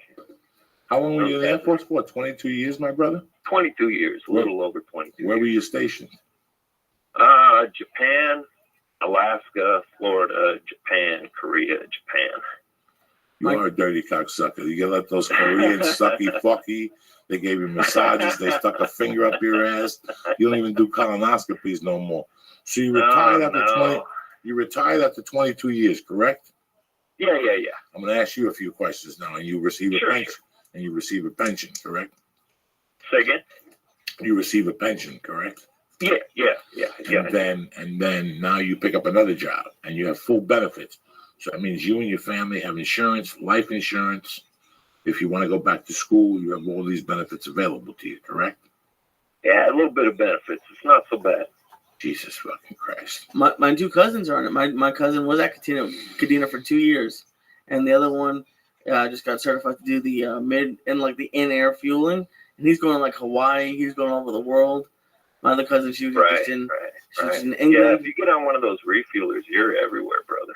Yeah, but my other cousin literally just got back like a month ago from like I don't know, somewhere in the Middle East. They're like taking down the bases, so she was there for like 6 or 7 months. I've always wondered what my life would have been like if I wouldn't have been a pussy and taken the blood test when I was 17. Hey, go out there and find out, Uncle Joey. There's a lot of military loves your show, loves the stuff you do. Go out there and do some USO shows if you get the time. It's not even that. I always felt guilty about not being in the service. And I have friends that I'm very jealous of them. I'm very greatest jealous motherfucker all time screaming in this fucking Instagram, bitch. Benefits at 40, 41, 42, 43 maybe. And now they go get other jobs in the security field and they're making 6 figures and they still get the fucking pension. Everybody's happy. And, I'm not saying that, it's just a great commitment. And people go, well, you tried doing 20 years of being around a bunch of assholes, And then you see how fast did 20 years go, brother? Tell these young kids. How fucking fast does 20 years go? It's a blink of an eye. Unbelievable. Like, you're like, oh my God, 10 years just went by. Fuck it, I'll fucking smoke pot for another 3. And all of a sudden you're done. What kind of work are you doing now?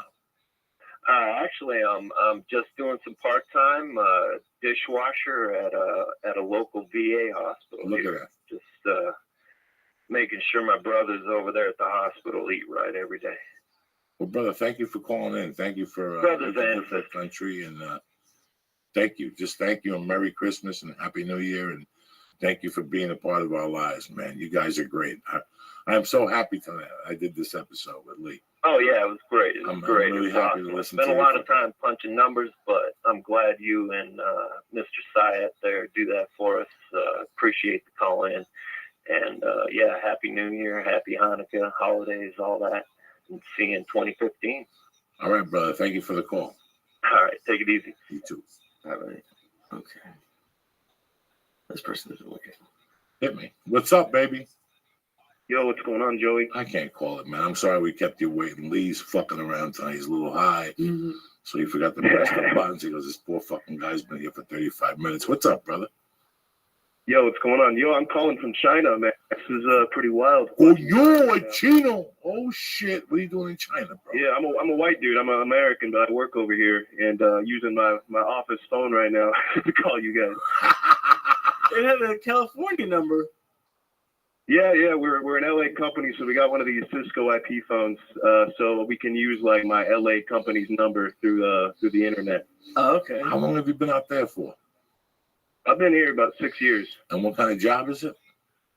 I work in media, like sort of like YouTube stuff for China, but YouTube's blocked, so there's all sorts of like Chinese video platforms we work with. How did you get involved in this? This sounds interesting as fuck.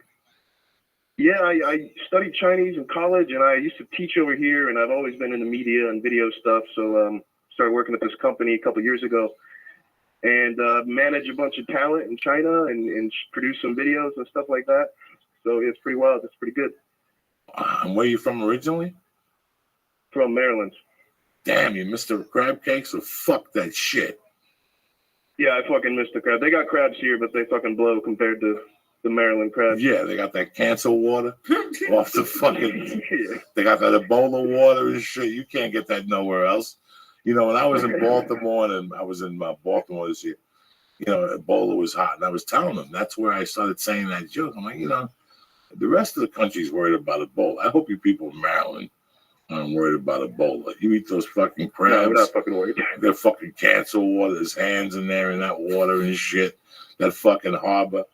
What's his name? What's the guy that has the barbecue place at the stadium? I don't even know, man. I'm not from Toby Baltimore. Keith? No, fucking what if I hit you in the head with this fucking water? Why would Toby Keith have a barbecue place? He has it in Boston. Well, I'm talking about the Baltimore fucking whatever. Oh. He's Dusty Baker. I don't know what his fucking name is. Anyway, it doesn't matter. What kind of food you eat out there? They got good Chinese food out there? Nothing like American. Of course. They got good Chinese They ain't got food. those egg rolls and shit like New Jersey. Do they? Yeah, they got better egg rolls out here, I'd say. Do they really? You have a Chinese girlfriend? No, I got an American wife. Okay, no worries. You still got a Chinese And I girlfriend? just had a kid actually. I wanted to ask you what are some good Congratulations, activities to brother. do when you're high and you're watching your kid. How old is the child? He's about 6 weeks old. Oh yeah, just put him on your arm and look straight ahead. Don't worry about that. He ain't going nowhere for 6 fucking months. You could be stoned to the fucking gills and put him on your neck like a fucking, what's those animals you put on your neck? Gerbils? I don't fucking know. No. Oh, yeah, parrot too. No, you're talking about the minks. Yeah, right? whatever the fuck you call it. The ferrets. I saw a guy once with a ferret. Yeah. My brother used to put a ferret in his hooded sweatshirt. Fucking disgusting. But hey, man, congratulations on the birth of your child. This is the first one? His name's Gage. First one? Say again? First child? First child, yeah. Congratulations, brother. Nah, 6 weeks, you smoke a fucking number, wash your hands real well, sit down, and have your wife just put his head into the crease of your fucking elbow and just put on whatever the hell you watch and enjoy. Because in a year, you won't have that remote control no more. I don't even have a remote. There's 2 remote controls that she just comes over and grabs them from me now. And the Roku, we got to hide that motherfucker. She goes crazy. So enjoy this time. And it's a great time in your life. And I'm happy you're in China. Look at you, bad motherfucker. Did you go see Ari when he was there this summer? Yeah. I did see Ari. Yeah. That's bad motherfucker. That's so cool. Oh my God. And how is it? Were there a lot of Chinese people in the room or just Americans? It was a pretty mixed crowd. A number of Chinese, but a lot of Americans, Europeans. There's kind of a burgeoning comedy scene here. A lot of comedians are coming over from the U.S. and U.K. Well, I'll tell you what. We're hoping the church will come over here, too. Once fucking they lift this warrant in Seattle, Papa will be on his way to Ming Ho. Oh, we'll be the first one in China. What do you got, a mouse in your pocket? I ain't taking I'm going to China. I ain't taking you to China, cocksucker. You got dumplings and stuff? You ain't going to China. Well, you got to bring the flying Jew over here. He ain't allowed over there. He's Israeli. They got to deal with the fucking Chinese people. You can't be Israeli. I want to give the other callers a chance. So, nice talking to you guys. Hey, man, I appreciate the call. Very interesting. I love you. Stay black and stay beautiful. Have a great time with your child. All right, peace. Thank you. You got it, brother. All right. Let's see here. This one. What's up?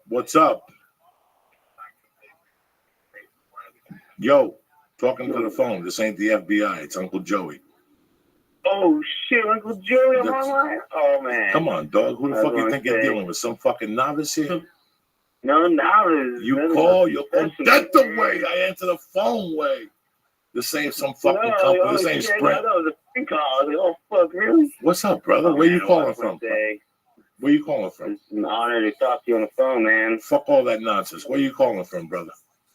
Reno, Nevada. Oh, shit. Actually. And what's your name? Catch you tomorrow. What's up, buddy? How are you?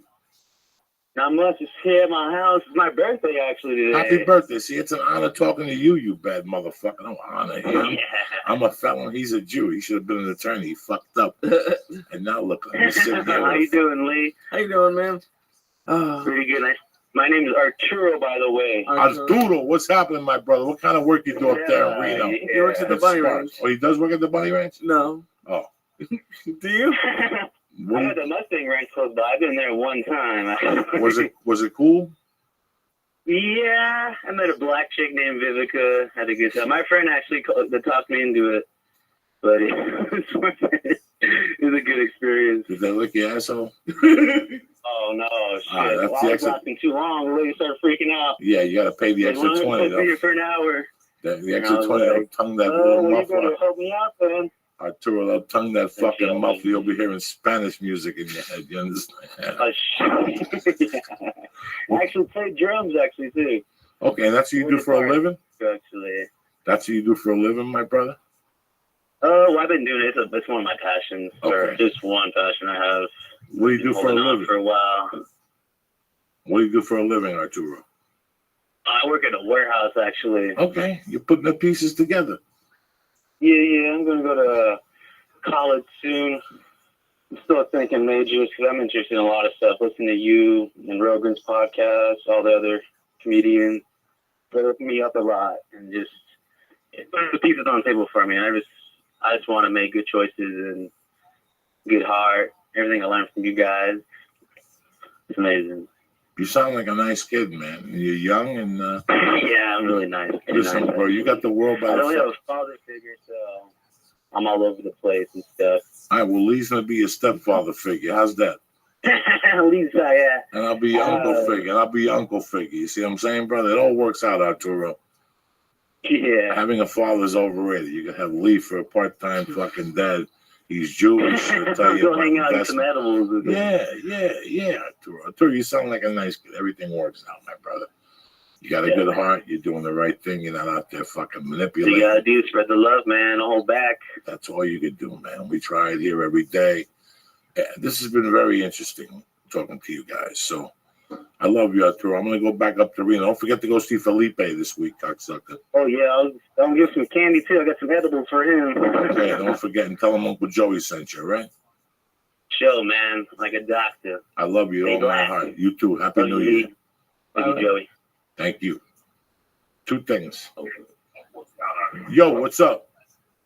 Hey, What's Uncle going? Joey? Where you been, dog? I'm over here waiting on your call.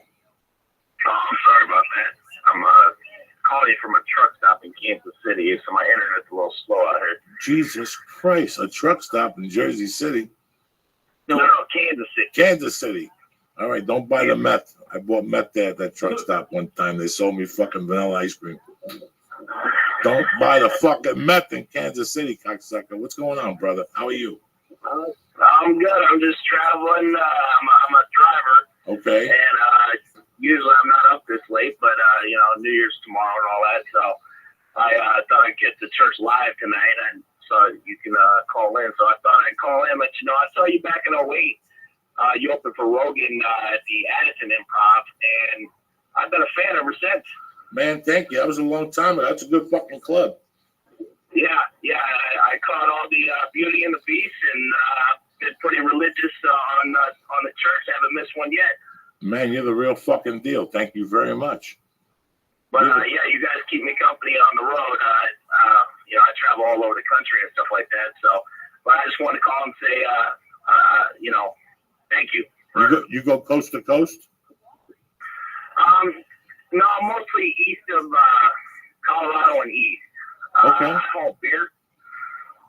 You haul beer? I haul beer for Yeah, beer. Okay. Fuck yeah. That's a good job. Do you like it? Because I loved when I drove cross country a few times. I loved it. I always thought it'd be cool. Do you enjoy it? I do. I didn't at first. I thought it was kind of crappy because I lost my job in the insurance company. I got into this as kind of a fallback job because it was easy.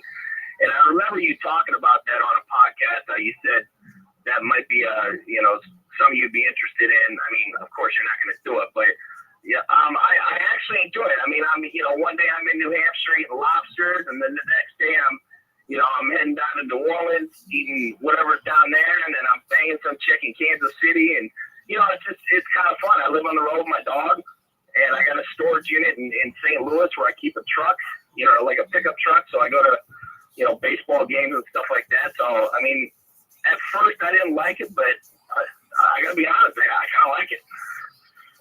Yeah, it sounds like it could be fun. Just going on, like what you did, Joey, on the bus. How old are you now? My birthday's Friday. I'll be 32. Yeah, you're a young man. It's fucking that's a party. You still don't get hemorrhoids either. You just sit there, you eat good, you stretch, you do some yoga on the road. You got the dog with you. It's funny. I got kettlebells in here because I listen to you guys, and I just got my MeUndies the other day. So I mean, I'm listening, and I'm getting the products you guys are putting out there. I had a Force protein bar this morning for breakfast. So I mean, I'm buying all the stuff, feeling good, trying to, I'm listening to what you guys are saying. But yeah, I throw kettlebells around in the truck.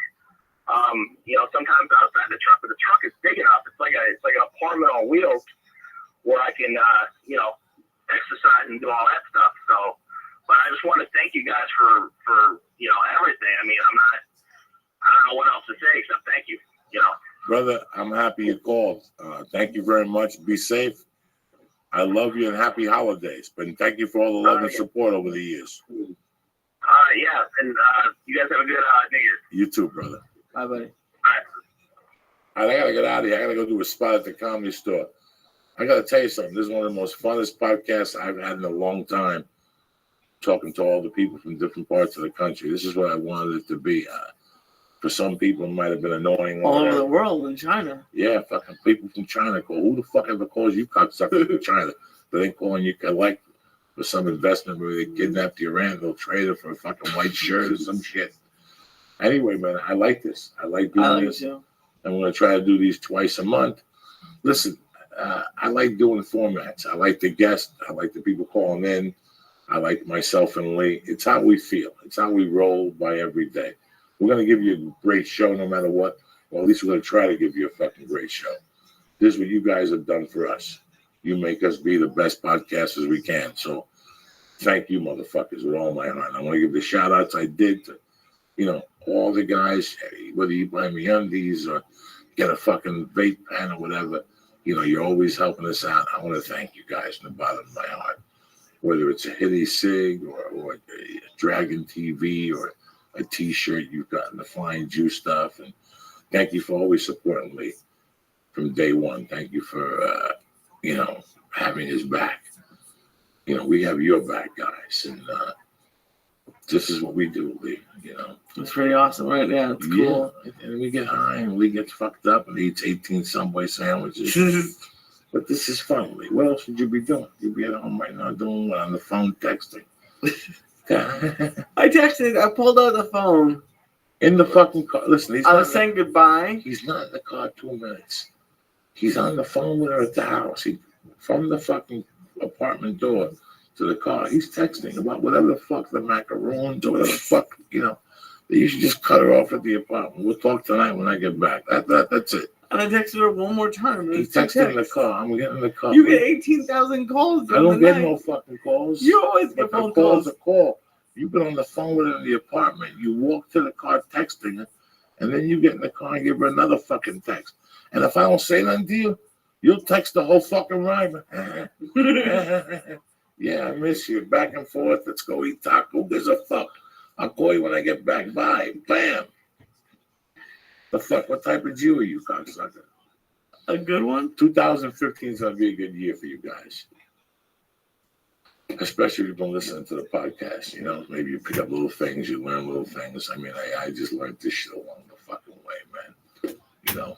31 years ago, I saw a friend of mine get his ear bit off on fucking New Year's by Danny B, the guy who calls in, and I decided, I didn't know what the fuck to decide. I knew I was going to drink on New Year's no more.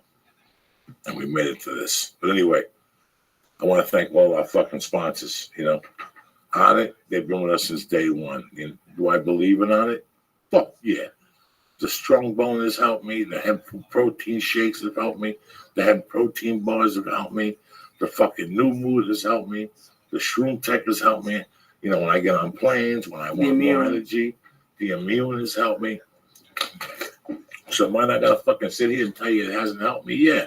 Is it the end all be all? Will you die without it? No, I'm not going to say that to you. But it's a great fucking product. And then I like the fact that they give you 100% guarantee on something.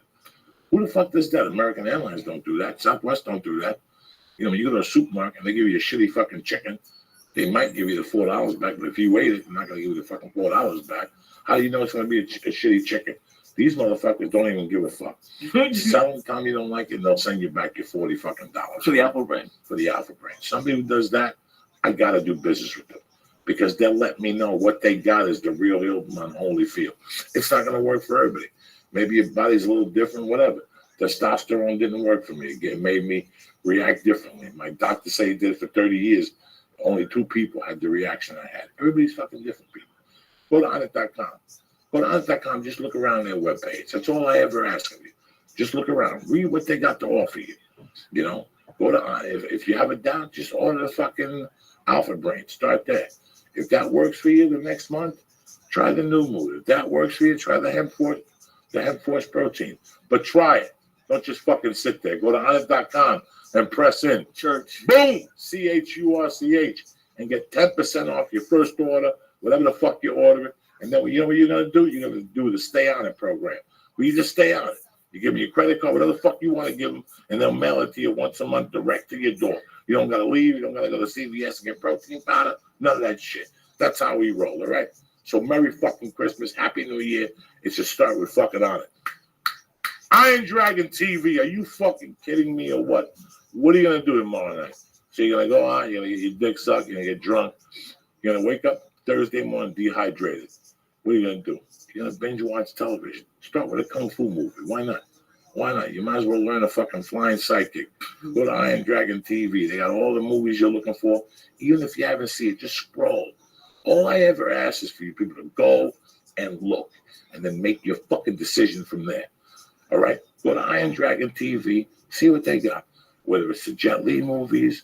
Do they have Jet Li? I think so. And Jackie Chan. I know. Jackie Chan. Ip Man. Sure. The Ip Man series. They're not fucking around. Go to the Iron Dragon TV. Go on there. You like what they get? You get 2 free movies. What are they pressing? Joey in the box. You get 2 free movies. This ain't no okey doke fucking company. It's gonna be gone. People in nanotech.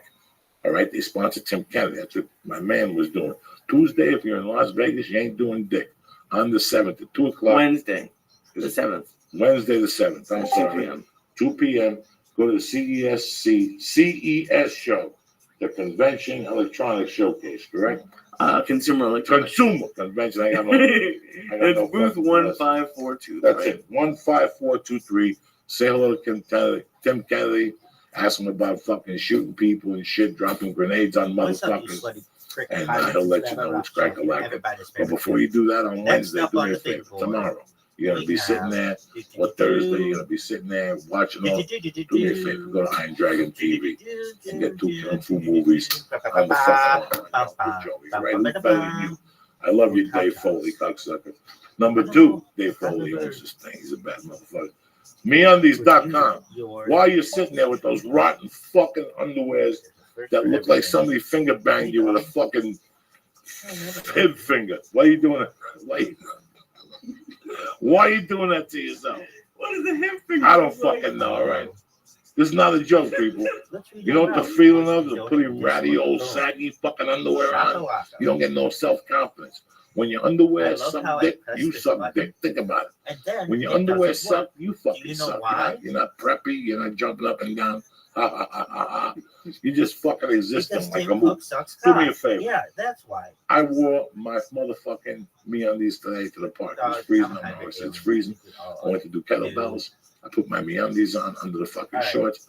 I put a hooded sweatshirt on. My balls, my asshole, everything was nice and warm. It kept it nice, tight, the gluteus muscles. MeUndies are tremendous. They just feel good. When I'm working out, I feel confident that my nutsack's not going to pop out there like some, some fucking Malupia ball just waving around like some wrecking ball. Next thing you know, Miley Cyrus is out behind some fucking tree, jumping up and down, singing songs. You know what I'm saying? You want nice, fresh underwear. Women like nice, fresh fucking underwear. They don't want to fucking take your underwears off and this shit in there and a skid mark. They want to know your underwears are fresh. Look at this motherfucker. He's hip. He's got MeUndies. Go to MeUndies.com. Cut it out. Cut it out. Start the new year off with some nice fucking underwear. Go to MeUndies.com and press on what, Lee? Joey. And get 20% off your order and free delivery to the United States and Canada. Free motherfucking shipping. All right? I think this ends now, tomorrow, today. Stop fucking around. Go to MeUndies.com right now and press in what, Joey? Oh, shit. And get 20% off your order plus free shipping to Canada or the United States. It all starts with your shoes and your underwear and your nutsack. That's where the confidence comes from. If you're not feeling good around your head, you're fucking my belt, everything feels bad. Get the most comfortable fucking underwear out there. MeUndies.com. Right, I'm not going to fucking tell you. Okay. All right. So don't make them do it. Don't make me fucking do it. So last week, I'm minding my own business, and I get one of these at the door. Oh, no. And I open up the door, and there's nobody there. I'm thinking there's a bag of shit on fire, and I go to step on it, and there's a fucking box from naturebox.com. That's much better than Let me tell you what they sent me. They sent me the cocoa ones. They sent me again. You know how I roll. Oh, you always they sent me the fucking cinnamon kernels. They sent me the high oxidant, the nature mix that have the chocolate and cashews You and did. shit like Sounds that. delicious. Rabbi's gonna make you a trillionaire, Which dog. is fucking, I see With none that of it being here. said, Well, that's nothing. You weren't around like Shout Lord, out to you you. read what the Shout out to Mexicans Rabbi. do. You never call me Shout when out there's to nature everybody I'm box. telling you right now, Stay black, 5 everyone. fucking bags of food they give you for free. Free. I think this ends December 31st. And they pay for shipping. And they pay for shipping. All you gotta do is go to naturebox.com and press in Joey. Joey. Tell them what you want. Tell them what you like. You want Crunchy, crunchies. Tell them what chewy, the fruits. cocoa If almonds, you're gluten the free. fruits, the gluten-free stuff, the vegan. This shit. Oh, they sent me the plantains. Ooh, The South Pacific I like plantains. plantains. So plantains, the high energy mix, which was like chocolate. It was like cashew, almond stuff like that. They sent me the candy corn, the corn with the cinnamon swirl. I didn't Delicious. try that. I'm Who gonna do you get think, it bro? again. Who the fuck do you think you're dealing with here? Because you'll never give them to But me. please get the cocoa almonds. They're gonna change your whole fucking life. Go to naturebox.com and press in Joey. and get 20% off. No. No. Free Get box. a free fucking box sent to your house. You pick it. Sorry about that. Naturebox.com. Listen, on it. Iron Dragon TV, MeUndies, NatureBox. I love you guys. I love the people listening to the podcast. I love the people who called in tonight. We're going to do this again. Thank you very much from the bottom of my heart for fucking making us a fucking podcast. Thank you very much for making us a family. You guys motherfucking rock. Happy New Year. See you in 2015. Don't forget, there's tickets still available for tomorrow night. It's a stand-up show, live podcast / we're just going to have a good fucking time. 8 o'clock, you're out of there by 10. January 22nd, Buffalo Helium. January 29th, the Funny Bone in Columbus, Ohio. I love you, motherfuckers. Stay black. Now that the show's over, don't forget to go to naturebox.com and sign up to get your free sample box of great tasting healthy snacks. Forget the vending machine and start snacking smarter with delicious barbecue kettle kernels. Go to naturebox.com/Joey. That's naturebox.com/Joey. Go to MeUndies.com/Joey and look at all the pictures of the men's and women's underwear they have for you. When you go to MeUndies.com/Joey, you're going to get 20% off of your first order, and you're also going to get free shipping in the United States and Canada. Go to Onnit.com and use code word church to get 10% off of an order of their supplements like Alpha Brain or New Mood. And go to IronDragonTV.com and use code word Joey to get 2 free rentals of all of the great movies. And again, if you're going to CES in Las Vegas, which is a ton of fun, go to Nanotech's booth number 15423.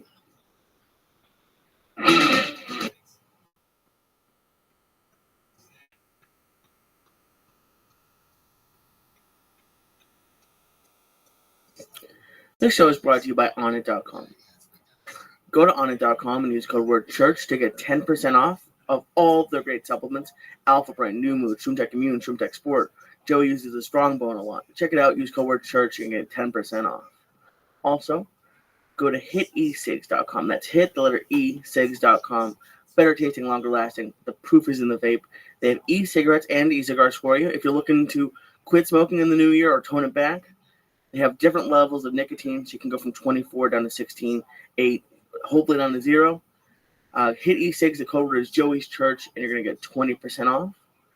Go to naileditlife.com for the premier vapor pen on the market for all you oil and wax smokers out there. When you go to naileditlife.com, check out they have t-shirts. They have a bunch of awesome products, but their best product, the product you want, is their vapor pen. It works with oil and wax. Use code word Joey Diaz, and you're going to get 20% off. And go to IronDragonTV.com and use code word Joey to get 2 free rentals. They have the Ip Man series. They're going to have 4K technology soon. And on January 7th at 2 p.m. at the CES booth for Nanotech, Iron Dragon TV's parent company, booth 15423, Tim Kennedy is going to be signing autographs and taking pictures.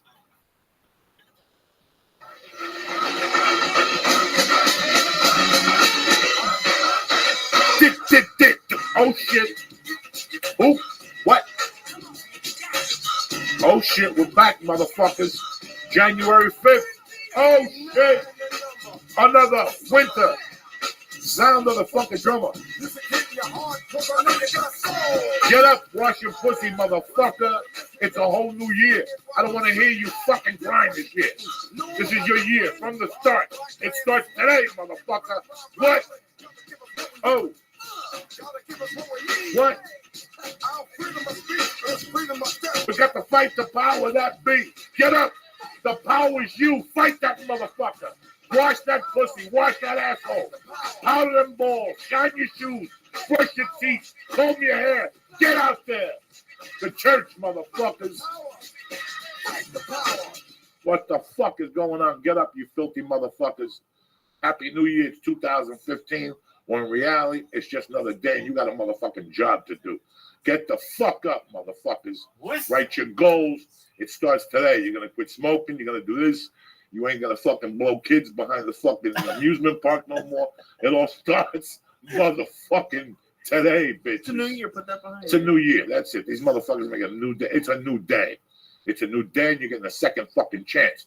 The church of what's happening now. What's up, you bad motherfucking Jew, you? Hey, buddy, you're fired up. I gotta be. Gots to be.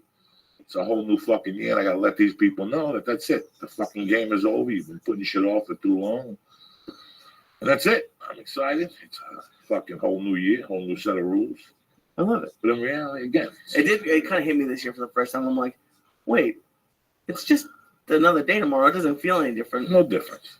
It's amazing when you wake up New Year's Day. Like, you think like, nothing. As a kid, I used to. There's still that same ugly fuck at the 7-Eleven trying to get a nickel from you in a wheelchair with a sign. You know, there's still every fucking day there's something. Every day? Every day. You're hustling. How was your weekend? It was great. Well, I'm trying to do things that are against my grain. Absolutely. So I went to the gym with Paula on Friday, and we got there late. Like we got there later than we wanted to, but we walked in, and Eddie was walking down. Eddie Bravo was walking down the stairs. So I went up and said hi, and he's with this dude. I didn't know who he was, and he introduced himself. He was Dallas Page, the wrestler. And ever since I've been working out, and before then, people have told me try DDP yoga. Try DDP yoga. It was on Shark Tank a couple of years ago. The only times I've done yoga were a couple times I did the back room with my dad, and I hated it because it's like 110 degrees. It's terrible. Well, it's just I didn't like it. So I went to the store that night, and he emailed me. He was just like, "Hey, nice to meet you. If you're interested, for you and your friend, I'm doing a seminar tomorrow. I'd like to give you guys 2 free passes." Everything in my system doesn't want to do that. Early in Hollywood, which is a drive, 11, but we had to go get yoga mats, so we woke up at 8:30, which isn't that early. But on the Saturday, going to Hollywood, it's not something I really want to do ever, especially not to work out for 3 hours. But it was free, and we just were like, "Fuck it!" So we did it. When I woke up at 8:30, I was like, maybe not," but we just did it. Went down there. There was like 50 people in like a gym in Hollywood Park down there on Beverly. And he did about 2 hours, hour and a half of motivational stuff, pretty cool stuff. He didn't even start wrestling until he was like 35, or professionally. And he did about an hour and a half of it. Got progressively harder yoga. It was a lot of cardio stuff, and it was a lot of, he always wanted you to be clenching just to engage the muscles. I didn't sweat as much as I do on the elliptical, but you've been on me for a while to do a class. So I was like, fuck it. I did something different. It was just, like, I was like, how many people out there would want, it was an expensive class. It was like an $80 class. Like, he's giving it to me for free. Why waste it? Why stay at home and just sleep a little bit later? So thank you very much. That's something that I had to learn the hard way. You know, going out of your comfort zone for anything. Listen, when you go to school to be an attorney, ask Paula. Before she got into law school, she had to do a bunch of math classes. It's a big curriculum for attorney. You ask yourself, why do I have to take this math to be an attorney? For your analytical, so it gets you thinking. Right. And this is all, I've loved this. I've always loved this. I love going out of my comfort zone. I really don't, but I do. Yeah. Do you think I wanted to get on that plane to Vegas on Friday? No. I've been home for fucking 3 weeks. I have not seen a fucking plane or an airport. My mind was somewhere else. And I was thinking of canceling the flight, like canceling the 8 a.m. flight to Vegas and going at 2 and going to the weigh-ins and all this shit. I got up that morning. I said, fuck it, I'm going to go. You know, and as soon as I got off the plane and got to Vegas, I mean, there was traffic. You know, there was taxi traffic. Like it was packed. Vegas was fucking packed. Oh, that's cool. I get to the hotel. I go upstairs. It's always the last fucking hotel room on the aisle. You know, you were talking about we exercise in Las Vegas just by fucking walking. Yeah. I go to the end of the thing, and I go downstairs and I meet Ari. And you know what, man? All of a sudden, any anxiety I had went away. That was one of the best day trips I've had in years. That I really needed. I get comfortable, man. You know, and sometimes you go outside your realm and you bump into something, a part of you. You bump into a different part of you while you're there, and it wakes it up. You know, it wakes a monster inside of you. Right. And maybe you won't go back to that place. Maybe you'll never do DVP yoga again. But you're gonna get something out of that. Yeah. You're gonna get that. Now you did it. I did it. There's no. You walk into these places. I'm insecure, so as soon as I walk in, I feel embarrassed. I'm the fat guy in the room, and I'm fucking old. Paul and I were worried about that when we walked in, and there were a bunch of douchebags, you know, with tight suits on, and there was that, but there was also suits. there was a lot of heavy people there. Like we weren't even the biggest people by far. There was a couple people who looked like it was their New Year's resolution, and I'm so glad this wasn't my first time working out because I wouldn't have made it through it. But I didn't have to take a break because they all said like you can take a break if you want to. I couldn't do everything. Like I have horrible balance, so I kept falling down when I tried to do the pose. But you do like you bring your leg up. You have to put your leg up, but you have to look straight ahead, and you have to pick a spot. It's like the core. It's the core. Yeah. So I didn't get to do everything probably perfectly, but they had people walking. Like his fiance was walking around, and she showed me a couple things, and it was cool. It was cool to stretch. Like I stretched something like the can opener, where you like drag your leg across in front of you while you're laying down and you rotate your hip. Yeah. It was cool. See, before I do anything, I always lay on my back, I get my ass and I put it up against the wall and I kick my legs up and I let the blood go down. Right? Mm-hmm. And then I breathe and I straighten my feet out to stretch the back of your legs. And I stretch my arms out like Jesus Christ. Right? Yeah. And I do that. And I let the blood go down, my heart pump all that fucking unsolicited blood. Then I twist while I'm breathing to my left. And I have my wife pull my shoulder down and pull my hip down as I breathe. And it's tight, but the more you breathe, the looser you get. Again, you pick your legs up to the middle, breathing the whole way up, and then I go to the other side. You follow me? And that stretches that core. You know, that's all yoga. They're tremendous moves. I mean, if you haven't tried yoga because of an ego problem or whatever fucking problem you have, you're really missing the boat. I had a problem with yoga. I didn't know what it was. So, again, I was like anybody else in this country, anybody else in life. If you don't know what something is, you're very tuned off to it. Yeah. Well, I don't want to do that. The first time my wife took me, every day when I wake up, I'm like, fuck, I should go do yoga today at the Y. I look at the schedule. It's weird. Like today, it's 11:45. I thought about it. I already have plans. My wife goes to Zumba on Monday at 10:15 at the Y. It's a beautiful fucking day, too. They have a lot of outdoor yoga here in town. They have a lot of, I mean, if you go up and down Burbank Boulevard, Magnolia Boulevard in the Valley, there's tons of yoga. Apple yoga, I mean, there's tons of fucking yoga. The place by Laurel Canyon, that my friend works there. So if you want to go in there, let me know. Maybe I'll try it. Like, I don't know if I'm going to. You know which one I'm talking about? Right down the block from your house. If you hit Magnolia, when you go to right by Popeye's Chicken, right there, next to it, my friend, she's a Cuban girl. Oh, that's cool. Cuban Jewish girl. Oh, wow. Cuban Jew from Miami. She runs the That's fucking crazy. joint. I don't know if I'm going to be able to do it, but my goal is 300 out of 365, do something workout-wise. I don't know if it'll be able to be the gym every day, but like I figured that's 1 day off a week plus 13 bonus days. I don't know if I'm going to hit it, but that's my goal. That's your goal. Listen, I wrote my, you have your personal goals, you have business goals, you have, physical goals. I'd like to lose 80 fucking pounds. Mm-hmm. I write that, and then you write, how can I do that? By maintaining my eating, by keeping a log, by walking with the mercy. Yeah, I told you last week you were looking thinner. And this workout's working for me. This is the first time this is working for me. First of all, I've gone to jiu-jitsu techniques, I haven't really rolled. Okay. Because I do something after the jiu-jitsu technique class. I do a bunch of calisthenics with this guy, and then I cut my workout down, believe it or not. Mm-hmm. I was overdoing it. It was the law of diminishing returns. I was walking around sore. I went back to the old reliable, the bicycle. Mhm. My wife told me a long time. She goes, I don't know why. She goes, when you started working out, the fat came off with the bicycle and the punching bag. Came off. But all of a sudden, you're doing this and this and this. You made it more complicated than what it is, and I have. Totally. We did that with food. Like we've been using my fitness pal, and it's great, but it lowered me to 1,400 calories and lowered Paula to 1,220. And we were just talking to people, and there's something called like BMR, not BMI, like tells you how fat you are, but BMR, where it's like how many calories your body needs.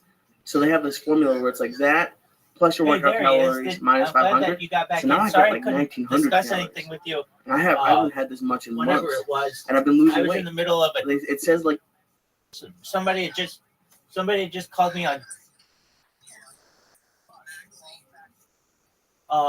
It was a creator on Kick.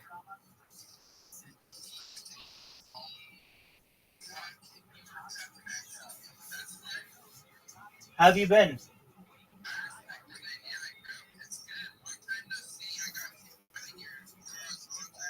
I know, and I had to get you back in, and I got you back in immediately.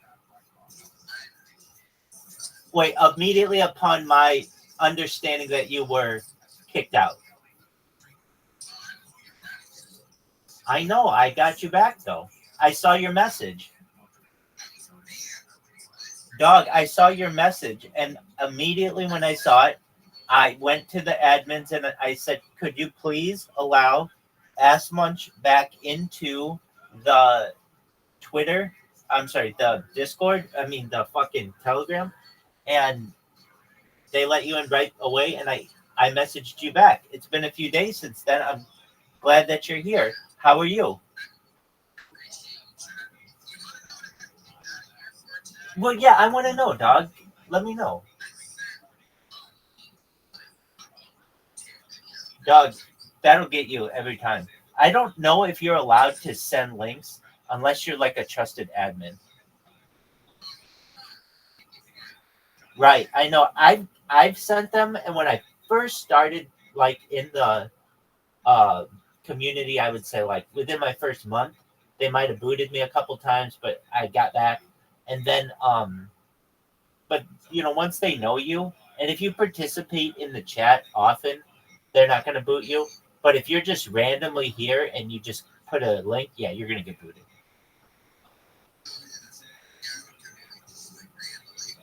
Well, and at least doesn't it tell you that you were booted or no? Dude. Wait, no, I don't know what you mean, because here's the thing. If you're in a bunch of chats, you might not recognize that that's what happened.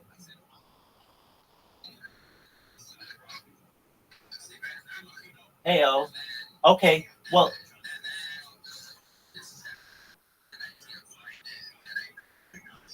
how many times have you been banned, if I may ask?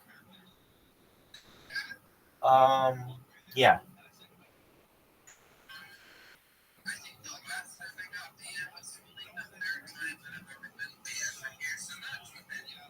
No, but you don't do that much in here when it comes to the chat. I mean, you've learned your lesson a few times, but YouTube, it's kind of like, what's wrong with it? Why can't I post a YouTube link?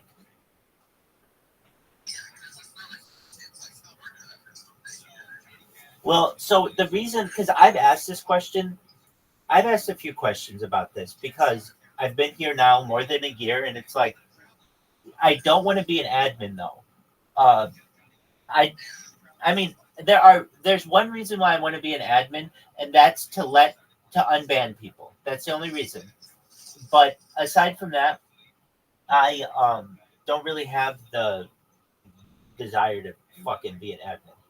All right. With that said, so many people come in here who have said, yeah, I've been banned. I had to create an alt account. I had to message so-and-so, et cetera, that it becomes an issue.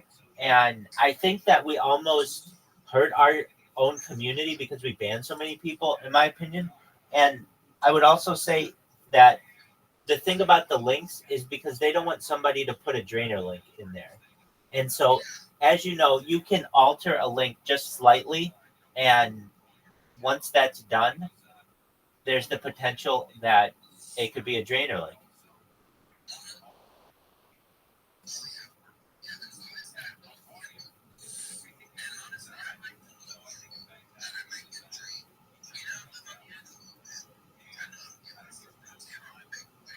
There you go. Well, yeah. You know, I'm sure you do. You know about my bots on Kick, right? They're not mem bots, but they're actually, they have names. There's yeah, exactly. No, it's a follow bot. No, they have different names though. There's a follow bot. They're all the same, but they're programmed to do three things. As a follow bot, which just follows people. As a clip bot, which is an interesting one. I don't know if you're familiar with the Kick interface, but basically you can make a clip of someone that takes the last 30 seconds and gives you the ability to name it. And what it does is takes that clip and puts it in their profile. So I have it make clips and then put my link tree in there. And if you go to any of these big creators and you look at their most recent clips, they're all the ones that say Linktree / Rabbi Rothschild. And then the other thing that it does is it spams one of 4 messages 13 times in the chat, and then it moves on to the next person. And it also creates its own, it also creates an account. So when I say this, it's pretty fucking advanced. Now, there are some things about it I still don't understand that, like, not that it's all that interesting, but like it detects images. So when it sees the follow button, I mean, if you care, the follow button's not always in the same place on the screen. It changes. So this thing can recognize where that picture is, but for some reason, sometimes it doesn't always recognize it perfectly, which isn't a big deal. It just means that, okay, for one reason or another, maybe it didn't follow that person, but it's still going to create a clip and it's still going to spam them. And it's very funny to me how I've been able to study the human psyche. Now, over the course of the last month I've been doing this, basically all the creators know who I am. Whenever you type Rabbi or Rothschild or Pussy Eater or Trillionaire in most chats, it comes up as asterisks because people have banned me so much. Additionally, it is an issue where it has become such an issue on their platform that they have created some kind of program, not Kick, but another developer, some coder developed something so that if someone joins your chat with the word rabbi in it, it bans the person immediately. But I get around that by just making the rabbi instead of an I make it a lowercase L. And you can't tell the difference. So if it's all capitalized, right, exactly. So it's a cat and mouse game. Now the question is this, Rabbi, why aren't you fucking famous by now? At least I'm doing this on Kick. We can talk about YouTube and all the other shit. Well, firstly, I'm not on Kick, so it's not like I'm able to. And the reason why is because I've been banned. I basically decided that of all of the major platforms that I'm going to turn into my punching bag, it's going to be Kick. And so I'll sacrifice any kind of how do I want to say it, platform that I would have had on Kick or any kind of audience that I would have had on Kick, and instead just use that platform to promote other platforms. It's really kind of an out there strategy. People don't normally do it, and those that are quickly banned. But then I have the other element of it as well, that I've recognized that Kick has a sign-up process that I can automate. And because of that, I can create an incredible amount of accounts incredibly quickly and then have those accounts spam. And the worst that Kick can do is ban my accounts. And then I just create another one. It's not as if I have, it's not like YouTube. There's a reason why I don't do this on YouTube. Because the second that YouTube finds out that I'm spamming, they come in and they delete my channel. And then I'm fucked. It's as simple as that. So I use YouTube as my archive of everything, and I'm streaming to all kinds of other shit too. So it's archived on Twitter and all kinds of other shit too. But the only thing that to which I on which I don't, or to which I don't stream, is Kick. And the reason why is because it's a large enough audience that I can use it as a sounding board, basically, for all my other streams. Now, I don't know if you have TikTok or Instagram, but I've done something that I think is very creative.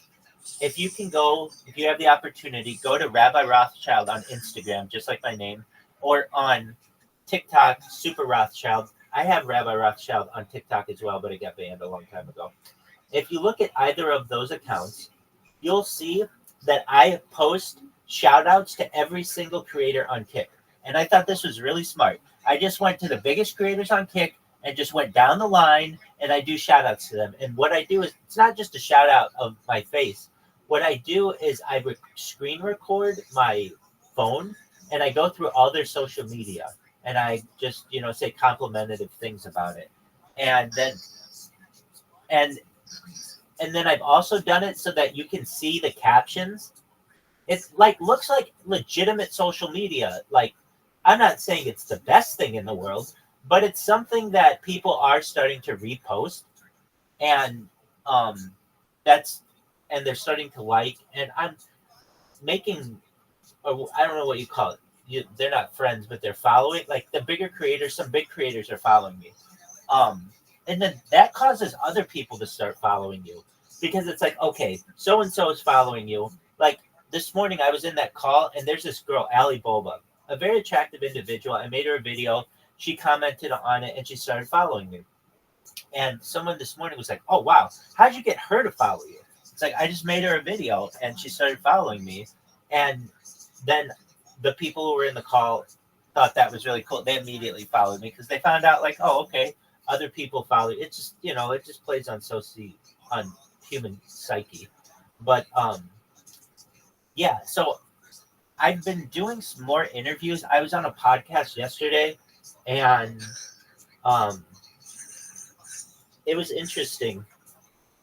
Basically, like I don't spend so much time on Telegram anymore, just because the communities aren't, I would say, as active as Discords, and it depends which one you like.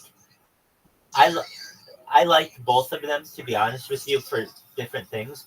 But when it comes to Discord, what I've been doing is just live streaming in people's Discords, and over the course of time, they'll kick me out, and I'll request to get back in, and sometimes they let me in, sometimes they don't.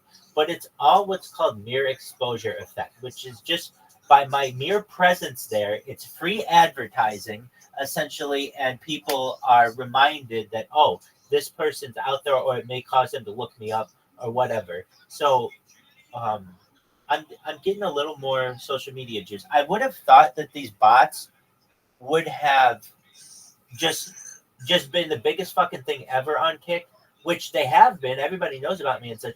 But I've realized this, and I've started to study this. Kick itself is view botted. So basically, like when it says that there are 15,000 people watching someone, let's say it says there are 15,746 people watching Reverend Asmuch. In reality, that probably means that only 746 people are watching me, and 1,500 of them are 15,000 of them are bots. Let's say you have 107 people watching you. Dollars to donuts, you only have 7 real people watching you, and you purchase a package to have 100 people watch you. Now, I know all platforms do this, and I think it's one of the reasons why, there are a lot of reasons why I haven't gone viral, but I just don't, I haven't put my mind to creating a view bot, and it's kind of like that. Here's what is, it's the same reason why I have the Mev bot. It's like, I don't know enough about programming that if there's something really easy, it might not stand out to me, and I'll get stuck. And hey, what's going on, Bitcoin Kyle Chandler? How you doing, baby? How have you been, dog? What's good, baby?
Oh my word! You really got a you really got a hedgehog. Oh, that's good. Isn't there some kind of law that they can't be alone or something?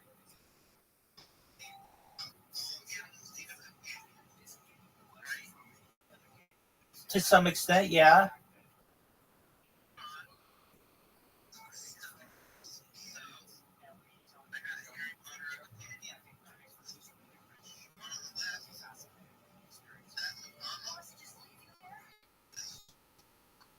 Okay.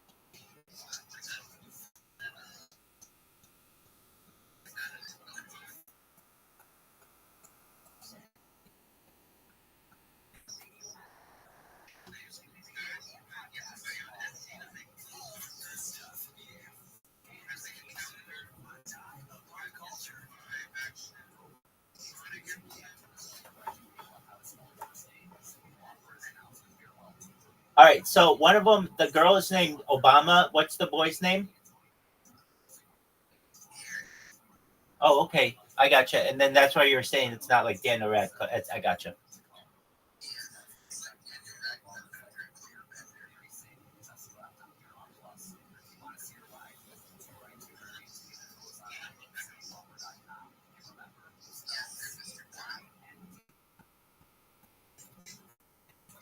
Hey,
dog, why do you guys talk about this stupid shit?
BRB, baby.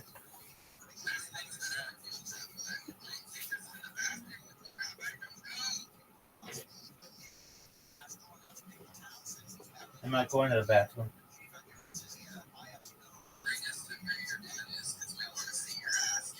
I can't with this device. If I do, the battery on it lasts 5 seconds and it'll shut off. I'll be right back.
Yo, dog.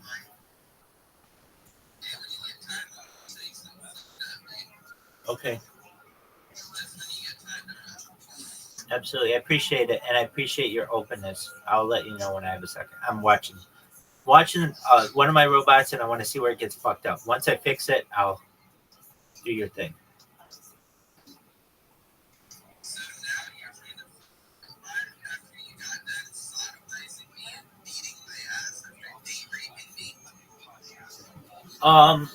I don't know about any of that shit.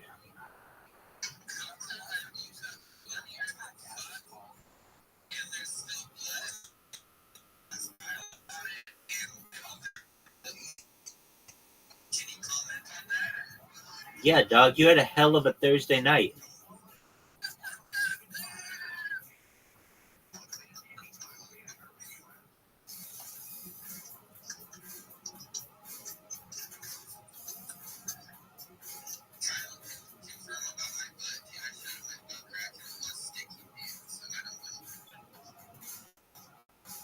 Did you show him voluntarily or involuntarily?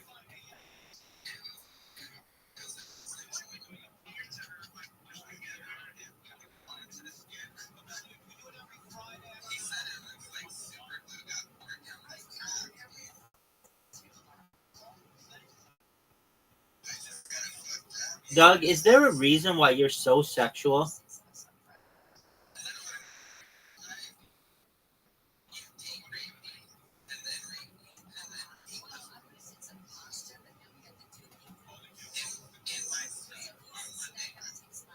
I have a serious question.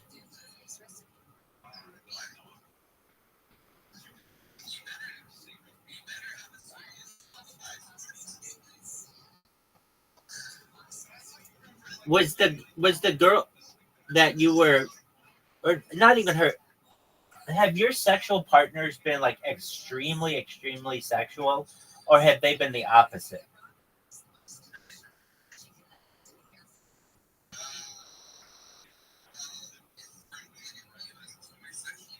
Well, no, because I skew the spectrum, and just because I'm off the charts.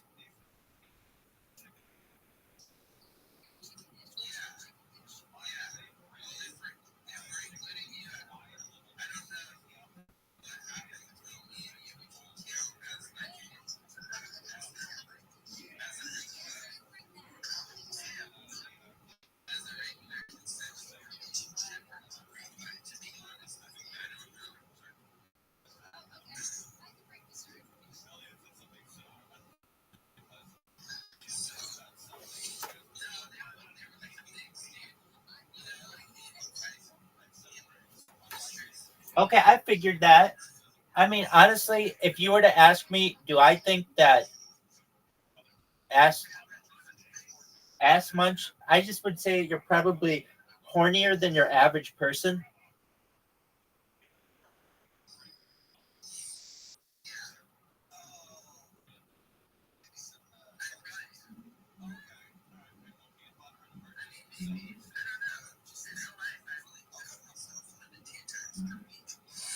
Yeah, I think you should probably increase that so that you don't discuss it so much.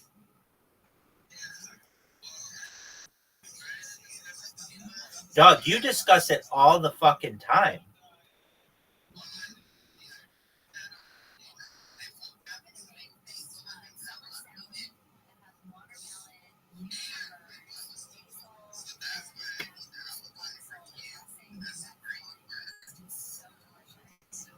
Hey man, whatever floats your boat.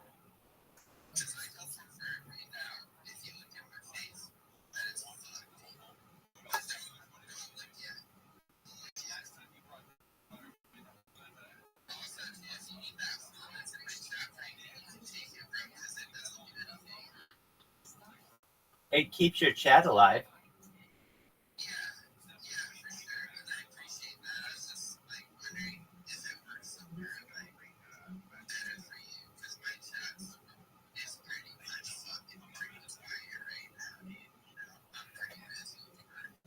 Okay, I appreciate that. I was just trying to keep it alive like the eternal flame.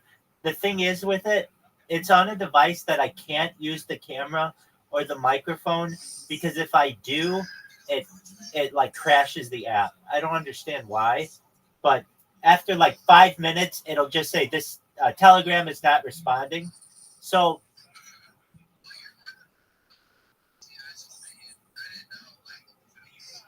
no, I appreciate that. I had another, pardon me, I had another device, that I had been using, but I dropped one of my iPhones and it doesn't charge as well anymore. And I kind of had to change every single device because of that. But I did my best to try to keep it like an eternal flame. Here's the thing. In both your and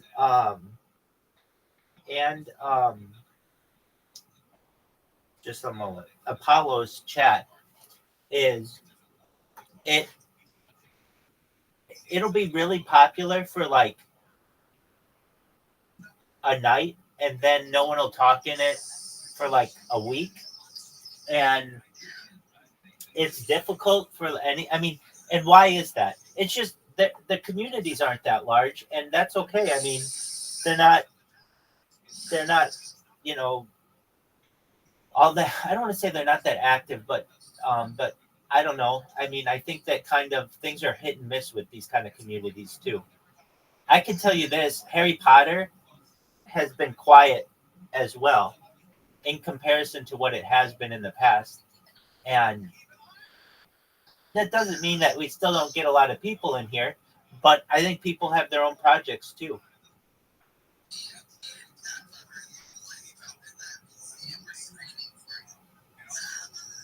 Well,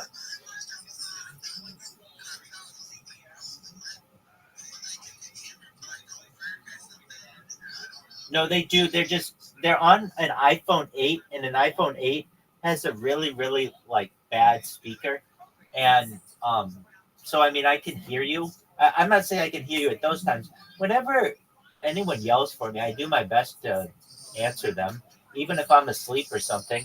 But so at least in your chat, it just hasn't been that active. I can tell you, we had somebody who was in there like 2 weeks ago, but since then, it's just not super active.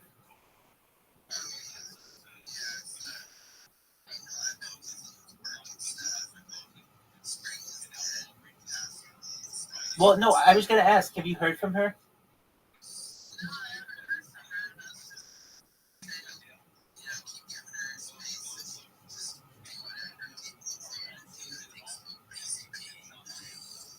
Um,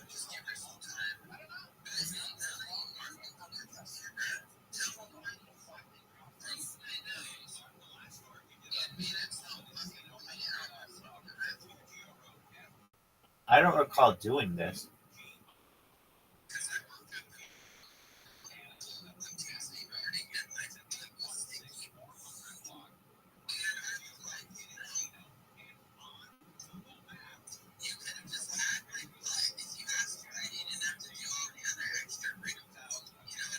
You're welcome. I guess at this point, you're just really thanking me for the work that I did, and at this point, I think it's only appropriate that I say you're welcome.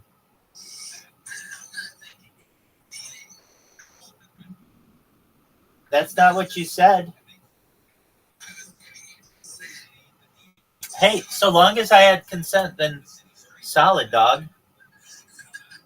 I I've never sodomized a dude, nor have I ever been sodomized, and I hope to continue that pattern for at least another decade or 2 or 3.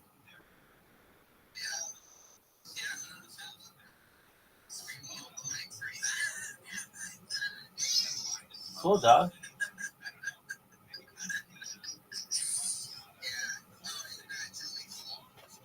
What happened to him?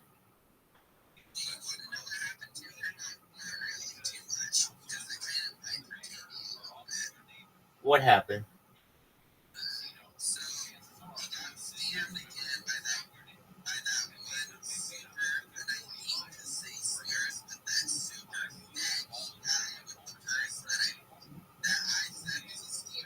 Dog, I don't know who you're saying.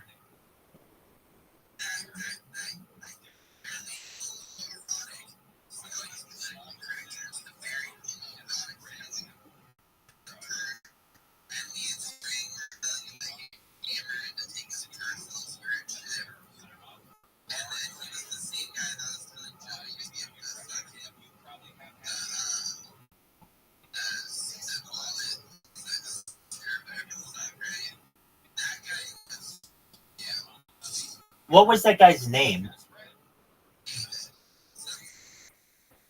Oh yeah, he kept telling. Wasn't David Israeli or something?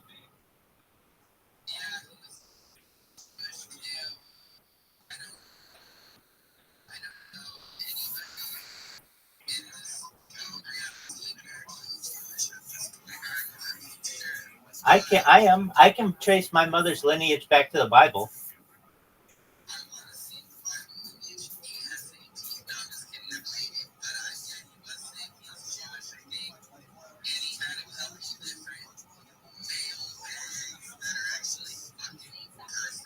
Well, I can tell you this. I can trace my great my grandmother's grandmother, and then Matilda Zegelmeyer. I can trace her to Germany. That's as good as I can get at this point. But in connection to David, so David was selling purses, or why do you keep calling him the purse person?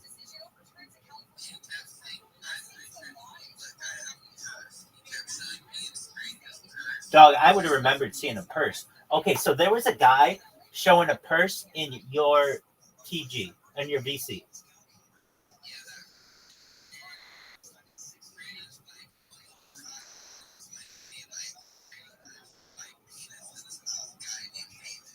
Yeah, I would have remembered that guy. I don't know who that is.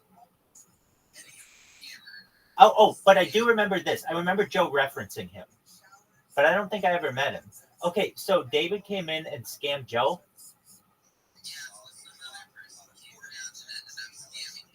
For how much? Shut the fuck up.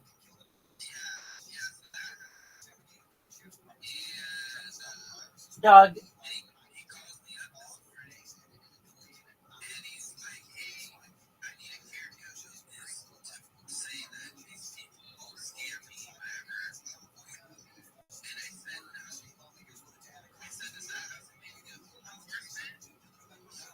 Yeah.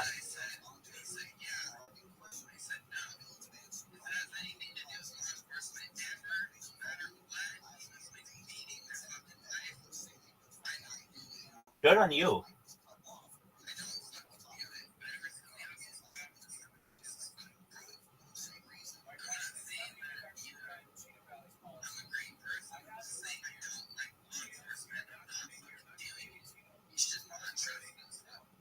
Right.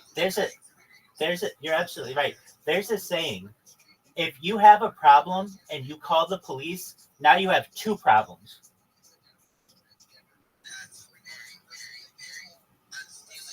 Dude, take it. Take it. It's really good. That's absolutely. Nope.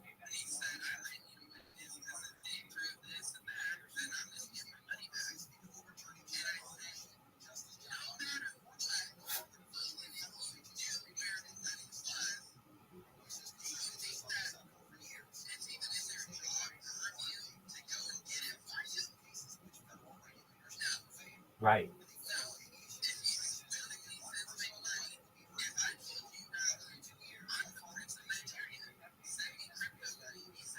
Dog, that's a gift.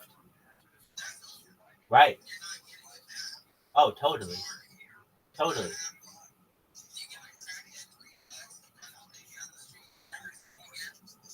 Right.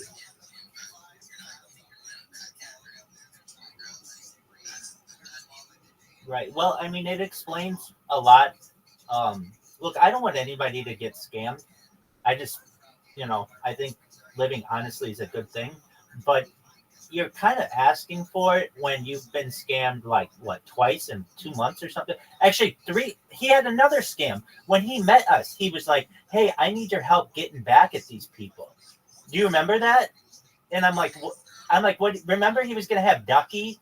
Ducky was gonna be his bait. So this means within the course of like 6 months, he's been scammed 3 times out of huge amounts of money. I mean, that one was 15,000. Then he had Joby Printing Bags, or what was that guy? Joby Printing Bags, Jared B. Printing, or Jared B. Jared from Subway. He did 9,000 or something, and then the most recent one you're saying is another 20. I mean, must be nice. Look, it must be nice having this much money to just be able to give away. These are not real world problems. These are first world problems. Like, oh, I got scammed out of a cryptocurrency, $20,000. Now I'll go back to my parents' guest house.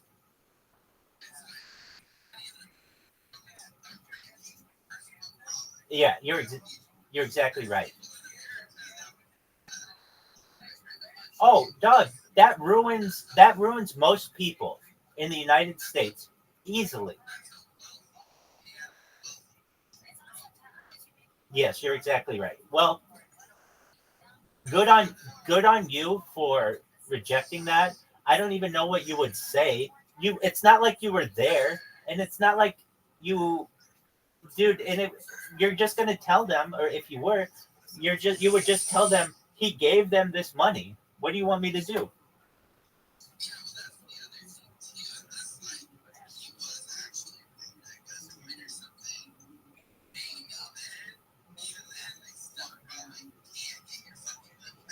Yeah, I mean,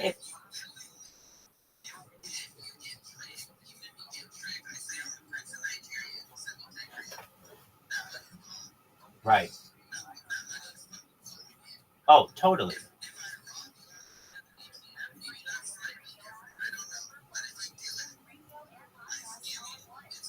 Yeah, I mean, it's just basically based on your consent. And at least, yeah,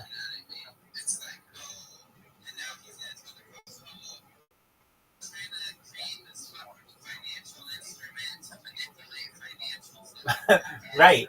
Exactly. That's like when you tell the cops that,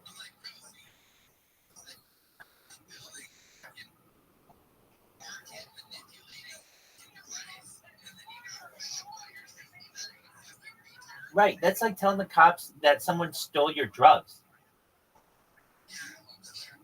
Exactly. So if it's illegal, then why are you going to complain about it? Honestly, he just needs a job.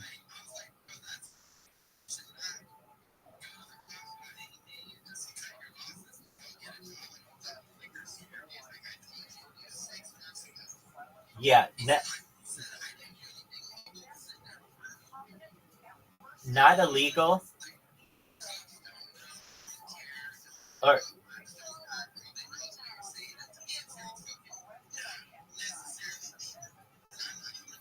yeah, you're basically like requesting that the police enforce your contract with someone, which you didn't even have. It's a gift.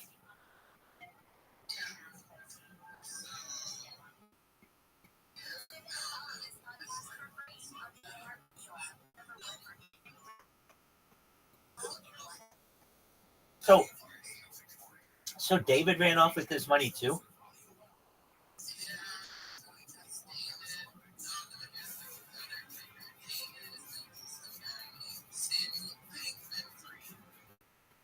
SBF.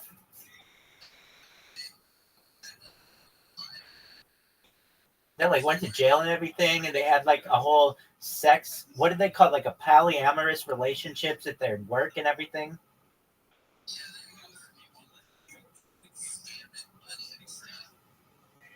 Okay, so what about SBF? So you're saying that we're so like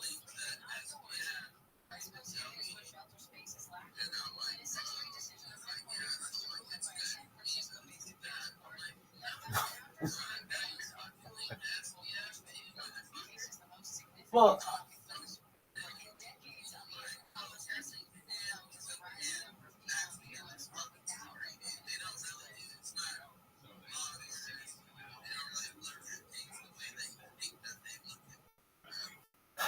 right. I mean, in my opinion, you're just asking for it. If you make your friends or I would say, I would just say that you're asking for it if you're putting this much. Like, I've known you for like 6 months or something like that. I wouldn't give you $1,000 just to fucking go play with. Like, if you did, I mean, but let me say this: I don't think I would. I just think that that's kind of a stupid move. Yeah, I mean, I'll tell you what. Would I trust Apollo, who I've met in person? Um, I'm just telling you that's not a good move. Like for anyone to give. I understand what you're saying. What I'm saying is that like no matter how well I know someone, at a certain point it's like I don't know how much I trust anybody, but to give somebody like $10,000 or $15,000, dog, no. Yeah, right.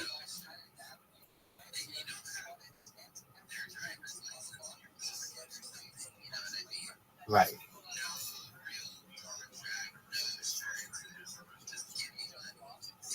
Right. Is he still working on a medbot?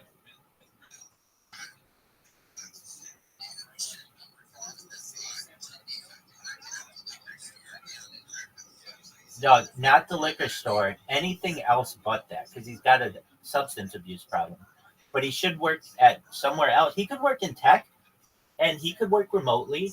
It's just like whenever he wants to put his mind to anything, he gives an excuse that he's on drugs, or that he doesn't have his prescription, or that this girl broke his heart in the 4th grade. It's all kinds of shit. It's just like, shut the fuck up.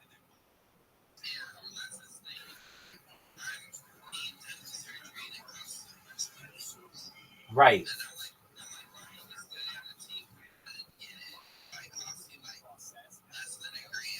Dog, exactly.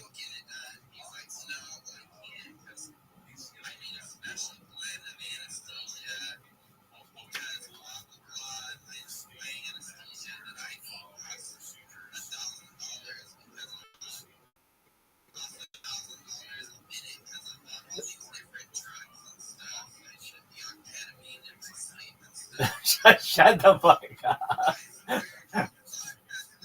Dog, I know. But anyone who says this shit to me is, I just look at them like,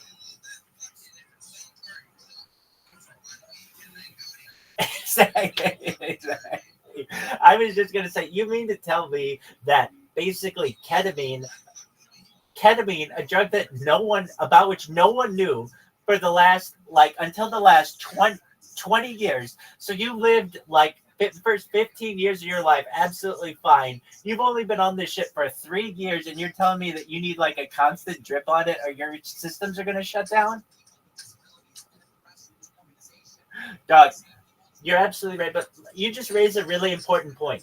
If you had, let's just say, $15,000 or $9,000 or $20,000 to give to someone on Telegram, wouldn't you just go to like the best doctor in Orange County, the best dentist, and get your dental work done?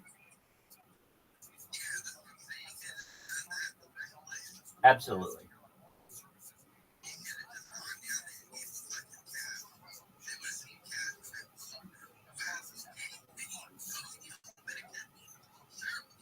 Sure. Dog, he'd probably get better drugs down there than he would up here. Well, I'm really surprised that not that you're still talking to him, that because you're a nice person, but that he's still like at this. Like, dog, give up. Do you remember his plan? This is how he was getting Ducky involved. Yeah, exactly. And I can tell you this, he had this one night. There was one night where it was like a Saturday night where Ducky and I were chatting, and I let him know, hey, Ducky's here if you want to talk to her. And he came in and started and literally talked to her. I didn't say another word. I just put the phone down, and he talked to her for another 4.5 hours and made like all kinds of promises to this chick. And then all of a sudden, I would say a week goes by, and I'm like, hey, dude, so where's the Membot at? And he's like, oh, yeah, about that. I think it's going to take longer. He kept saying all of these things. Anyway, I get to the point where I was like, dude, you said that there were going to be some people who were going to make out like bandits on this. Ducky, who's that? Jacob and I were definitely in this. He's like, and I remember he said this thing that really pissed me off. He said, this was a little later on in the I don't want to call it friendship or whatever, the relationship. He said, I said something like, dude, like, how long, like, we're still in this, right? And he said something like, I'm trying to think of the exact phrase that he said. He said plans have changed or something like that. And I was like, oh, plans have changed. What the fuck is that supposed to mean? he's like, oh, it's just like I got all these other people involved now, and it's gonna be like, you know, a bigger piece of the pie, et cetera, et cetera. And I'm like, oh, so you're cutting out Ducky and Jacob, the two people who you would sit here for hours and hours making promises to them? And he's like, well, yeah, I guess things change. I'm like, oh, you can't trust this person at all. And like you had said, of any person, I'll say this, you get the call of the year that I have been streaming on, at least for the last year. If somebody who's just absolutely made a prediction, Rabbi, I want you to know that this MevBot is never going to work. On day one, this MevBot is never going to work. It's going to blow up in everybody's faces, and you shouldn't get, or nor any should anyone get their hopes up for this. Remember, it was just going to sit there and work. And then the thing that got me was when I had created my own fucking robots, and he's like, oh, hey, I need that. I'm like, what the fuck do you need it for? You're creating robots on your own. And he's like, yeah, no, you got to give that to me. How aren't you going to give that to me? You mean to tell me that I've done all this work and I've put all this money towards this MevBot, and now you're not going to give it? So I'm like, look, here, I'll give it to you. I didn't create the fucking program. It's just a program I downloaded on the internet and that I programmed myself. But it's like, I didn't fucking come up with a software license and terms and conditions and all that other bullshit. But I did use their software to program this shit. And the second that he had that, I haven't fucking heard from him since. And I was like, you know what? It's for the better. I didn't lose anything on this, and I just don't have to deal with that motherfucker anymore. No, that guy sucks. Well, absolutely. But, I mean, you're still keeping Bitcoin Ass Vision going, right?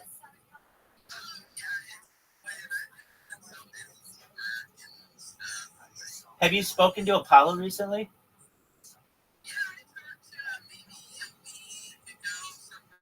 Is he back at work yet?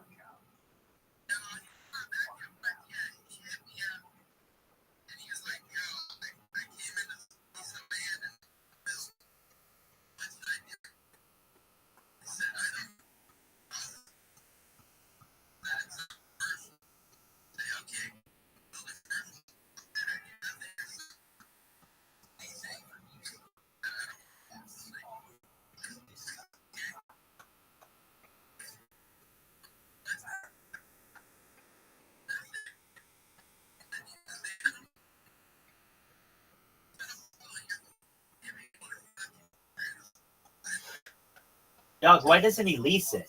So basically give someone else permission to improve the land, do whatever they want on it for a certain price, but then he doesn't sell it.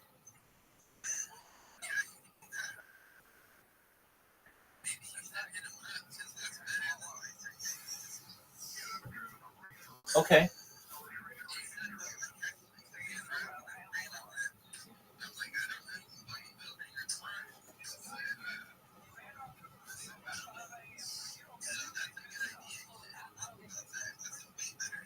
I'm going to text him about it, or I'm not going to text him, but I'm going to send him a message right now on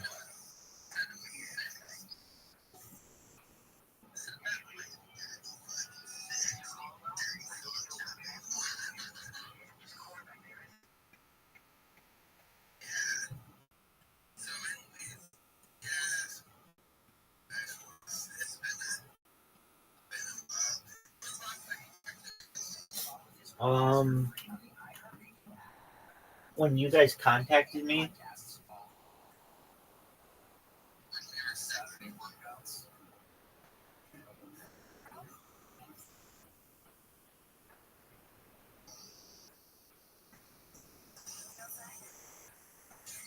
What'd you say?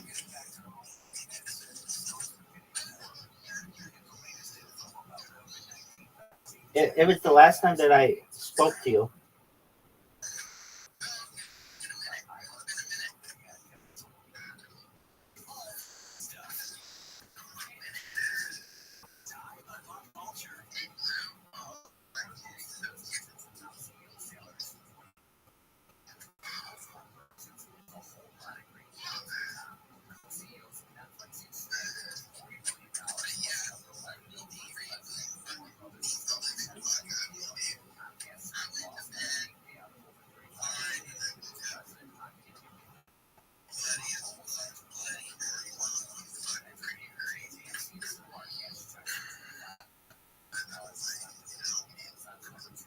I do.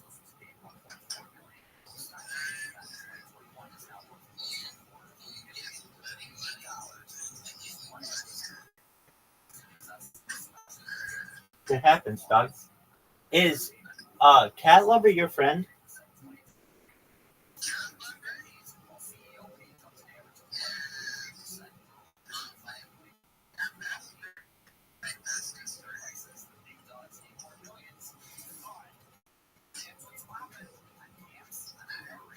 Bitcoin Ass Munch and I discussed your commercial property issue, and in my opinion, knowing just the basic facts, you should research leasing the property. That way you get money and you don't have to sell it.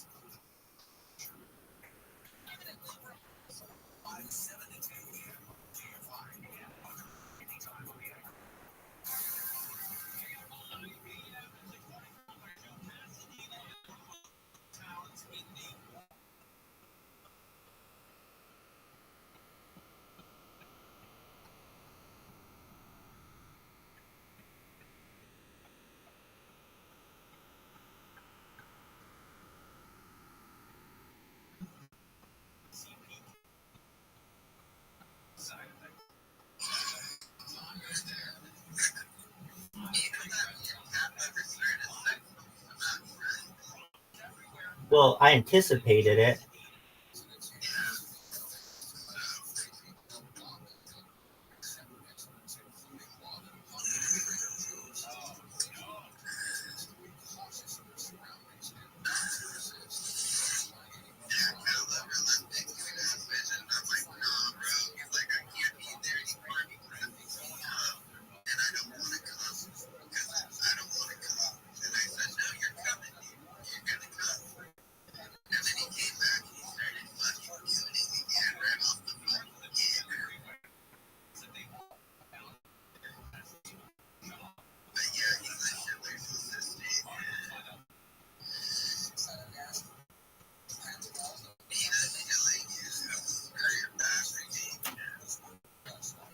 Very cool, dog.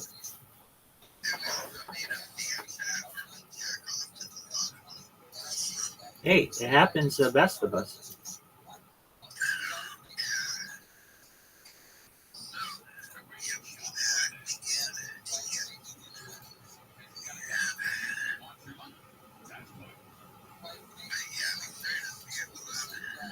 With good reason.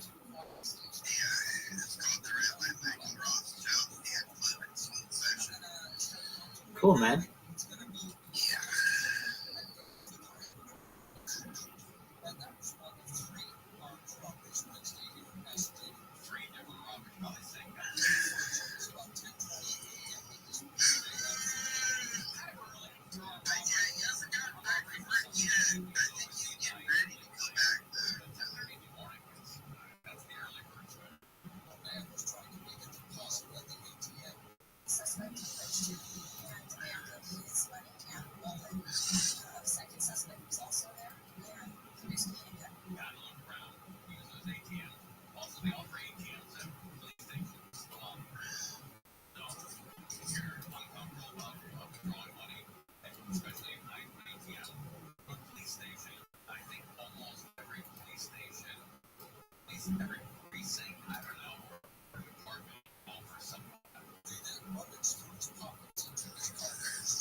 No, I'm working on my fucking robot.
Why did he do that?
Yo, dog.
Okay, at what do you want me to look, dog?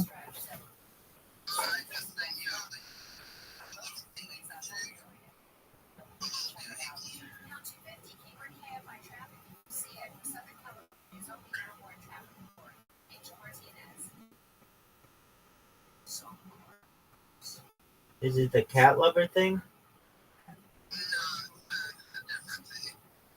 The goon session thing?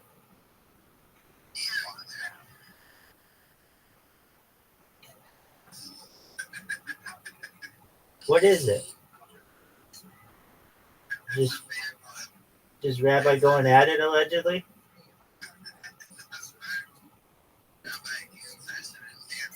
I like it.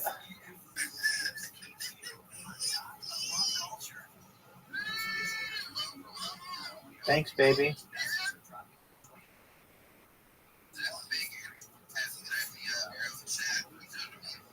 Yes, sir.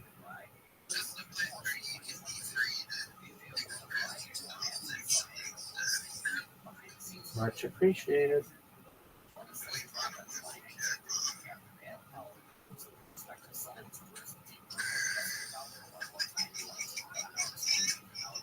Hey, did you watch the debate?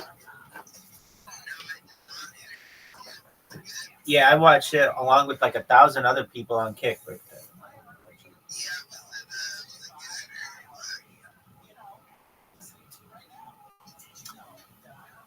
What have you heard about it?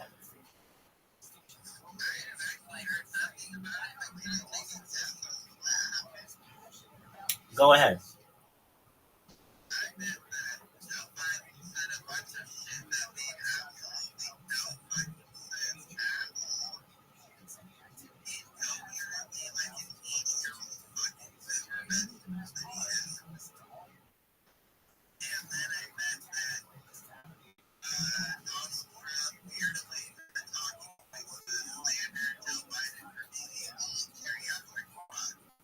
Yeah, I mean, you're basically over the target. Let me put it to you this way. Well, let me see if you can guess it. This is according to the radio, and just know that I think both of them are corrupt, and I don't have a dog in this fight. So and honestly, So who do you think won, and what percentage do you think it was by, according to what I heard on the radio? KFI in Los Angeles.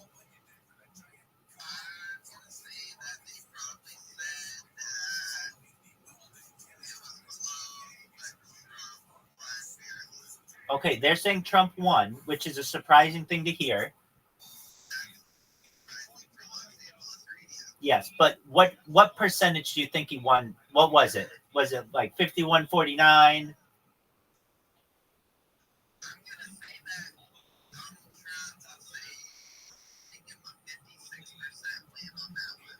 %92.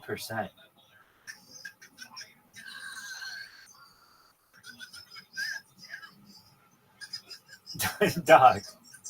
So it just makes me recognize that this fucking shit is so rigged that they're just gonna be like, oops, in November, oops, somehow fucking everybody forgot. It's gonna be the same bullshit.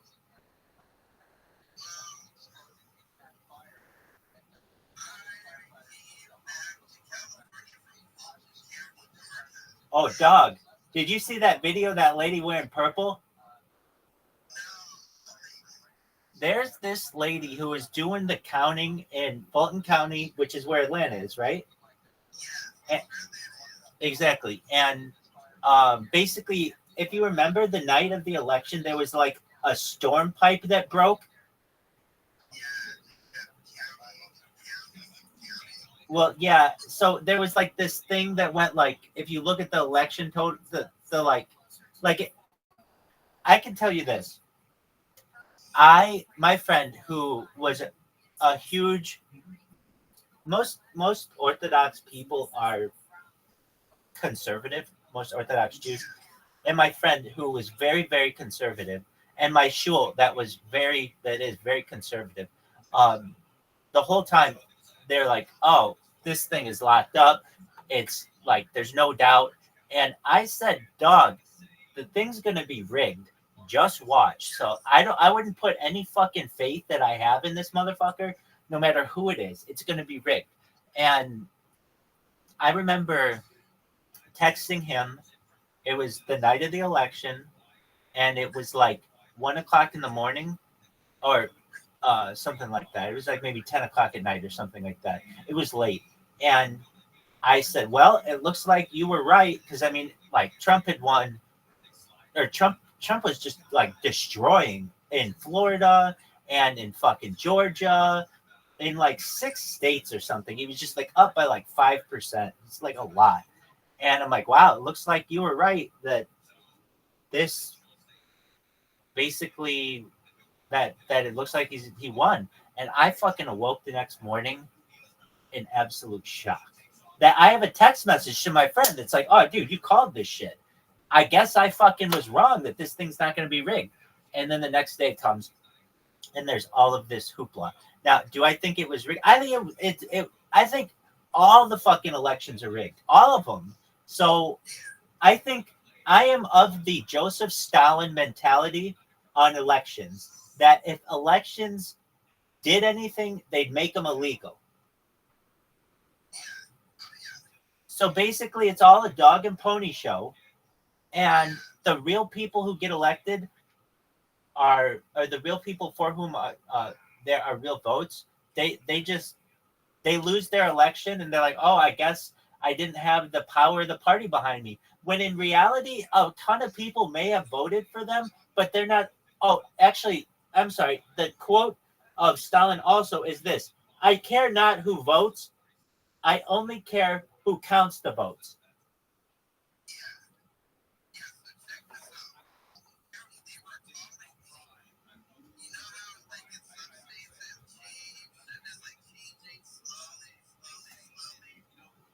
Yeah.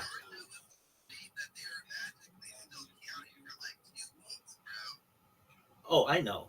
And they kept having just random votes that showed up.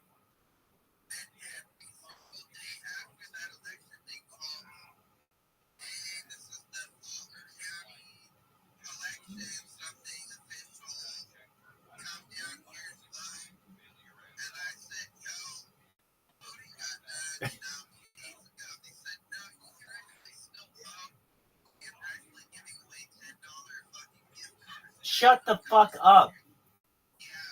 So that's a bribe.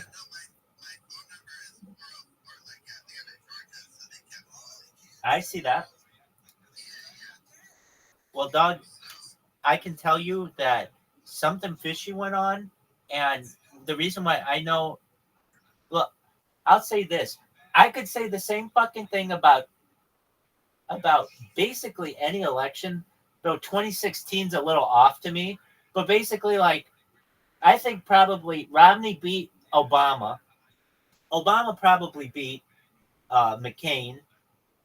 But that's just because the American people wanted something different in the White House. Kerry probably beat Bush. Gore probably beat Bush. Dole probably beat Clinton. Without Perot might have beat both Bush and Clinton.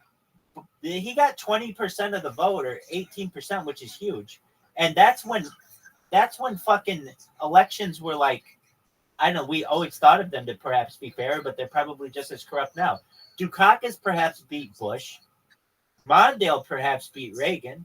Carter perhaps beat Nixon, and it goes all the way. Or Carter perhaps beat Reagan, and it goes all the way back to the beginning of the country, probably.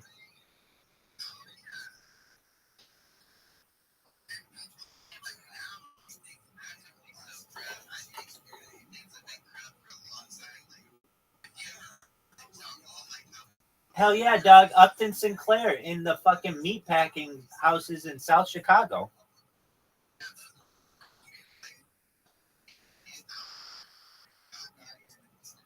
We're moving back towards that, dog.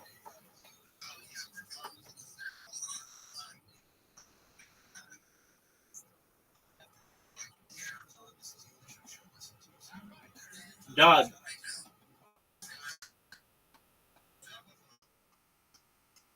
I think about it. I think about it a lot.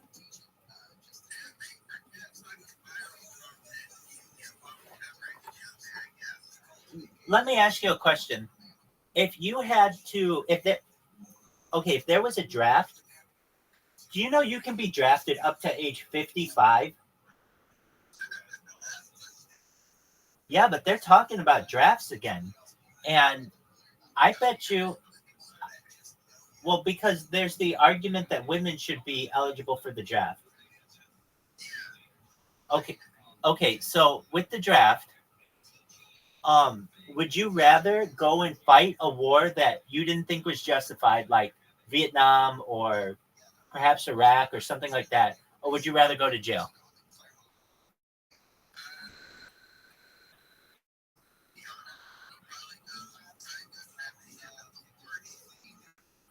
Okay, I don't think that's a smart answer, but that's a well. Hold on. Yeah, it's like basically I can guarantee you that you're going to be safe for 5 years. You don't have to do anything. All your meals are taken care of. You're sheltered. Or I can basically throw you out in the fucking muck in a jungle or in a desert where it's hot as fuck. You're not allowed to do anything. And you have to kill other people. And you have to live with the flashbacks the rest of your life. To me, that one's easy. That if there's a draft, fucking draft dodge. And if they put you in jail because of it, it's better than killing people. Or getting killed. Or getting killed.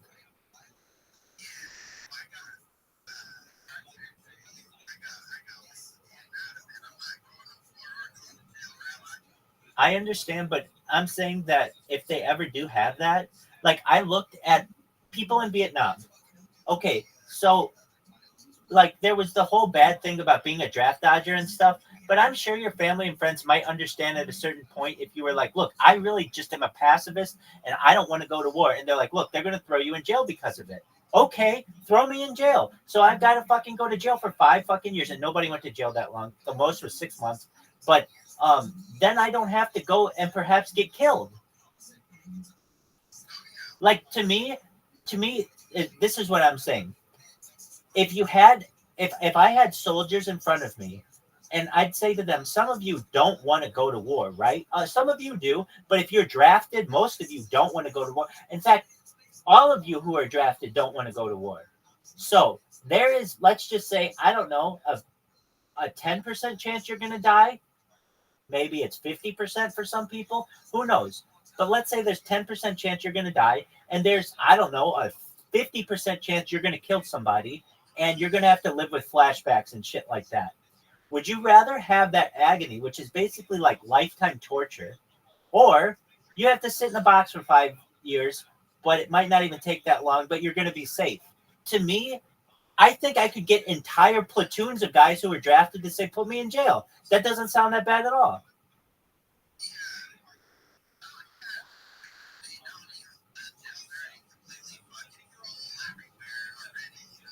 Exactly. So they might get a judge who says like, yeah, just, all right. So you're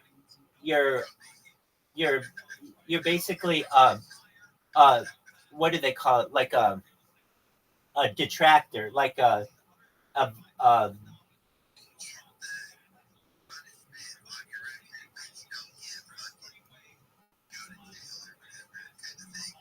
exactly. But to me, a detract, what is it called? A draft. It is draft dodger, but there's like a real term for it.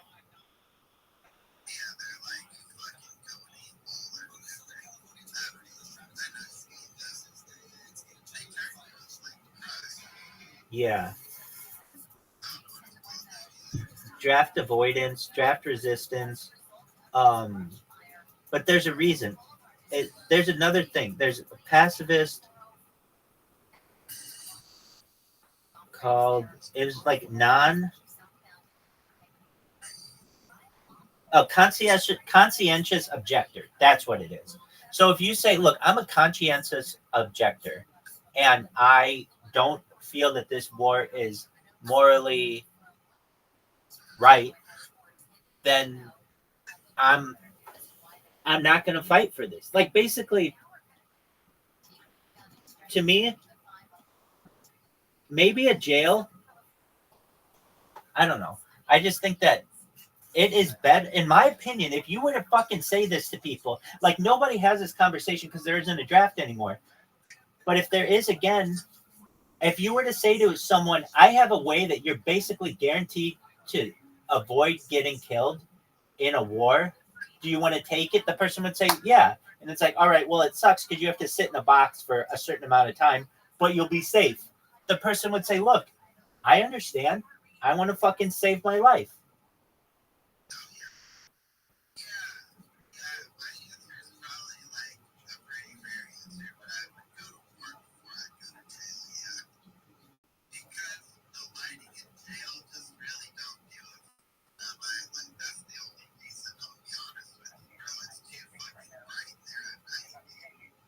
Hey, I could see that.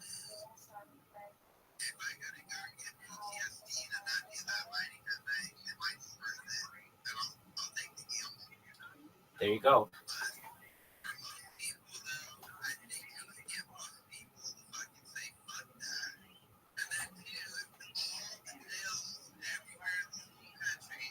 Exactly.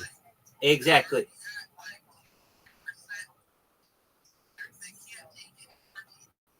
Exactly. So then what happens? Then you just have forced conscription which is what's going on in Russia and Ukraine right now, where they fucking go house to house and get you, and there's no, you go to jail. There's just, you fight or you die.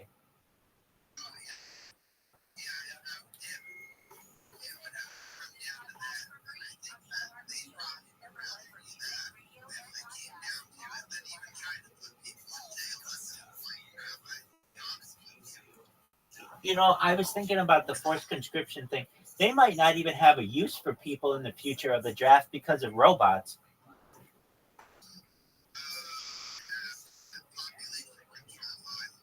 That's very important. And the best way to control it is through war.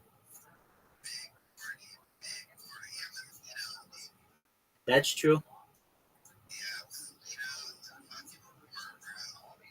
Mosquitoes kill more humans on Earth than any other animal.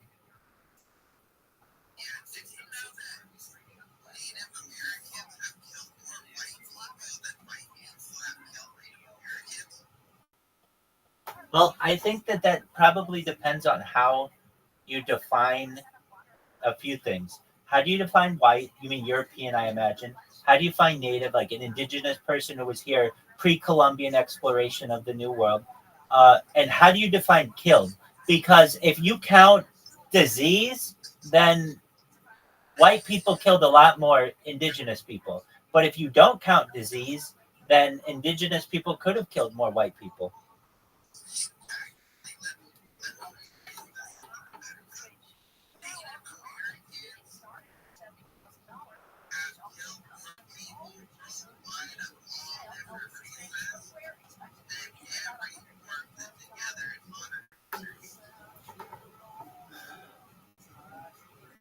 Okay, again, it depends. Like, do you count like Aboriginal people as indigenous?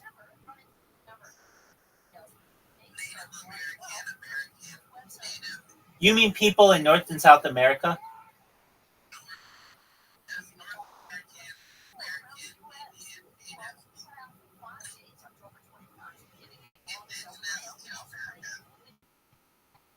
Okay, so I don't know if I necessarily agree with those numbers. I know Mao Zedong killed 40 million Chinese during World War II alone, or during the following World War II alone,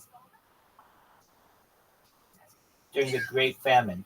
What I can tell you this, and I can tell you, look, I'm much more Jewish than I am anything, but as someone who can identify as, I think, like Elizabeth Warren did as a Native American, I can just tell you this: no person is fucking perfect, and I could see that a lot of the history of indigenous people has been, no, for lack of a better term, whitewashed.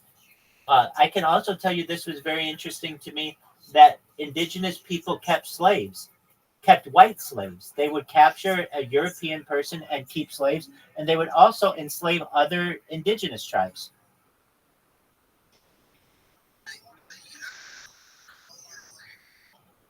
What's this? What's the riddle?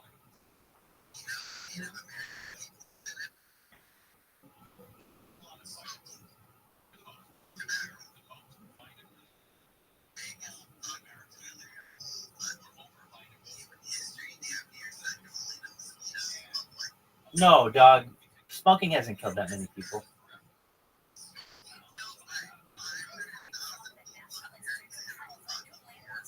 Yeah, but like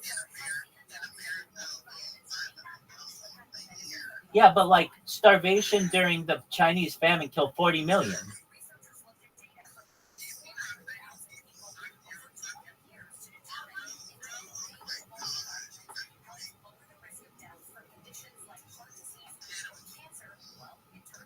I think that's an interesting riddle.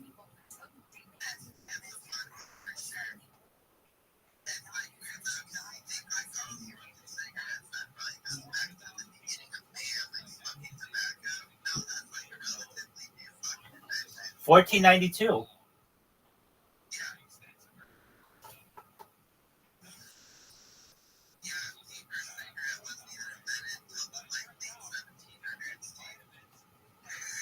So it was in a pipe previously?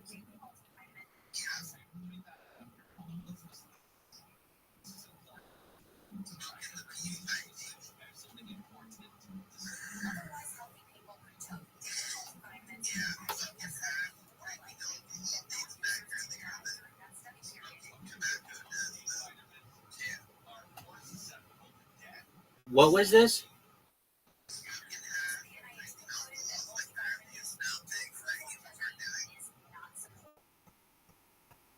Drinking alcohol is? Yeah, I mean, I think alcohol is almost like natural because the alcohol ferments in like exactly. It's just like if you have, let's say, an orange that falls from a tree, it'll ferment and then eventually create like an orange alcohol inside. So anything that basically has the opportunity to do that to ferment, and I think as well that some of the other things probably people did, early people, were to just burn anything. If you could, I shouldn't even say it, it's hard to burn something.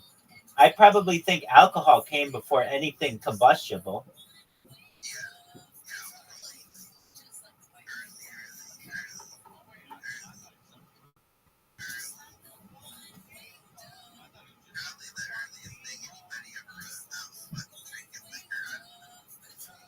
Probably getting pussy, but aside from that, yeah, it's up there.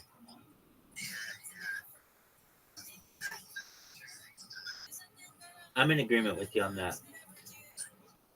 I also think it's interesting that we can have a situation where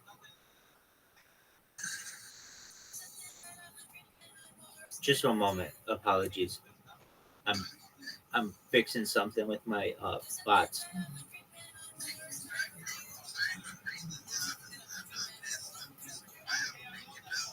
You have a broken nose?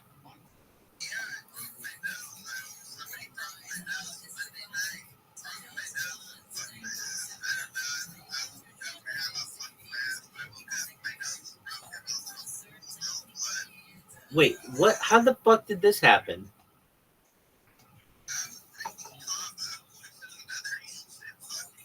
Hold on, kava, like that fucking coffee kind of thing? Yeah. It's like a Hawaiian root drink.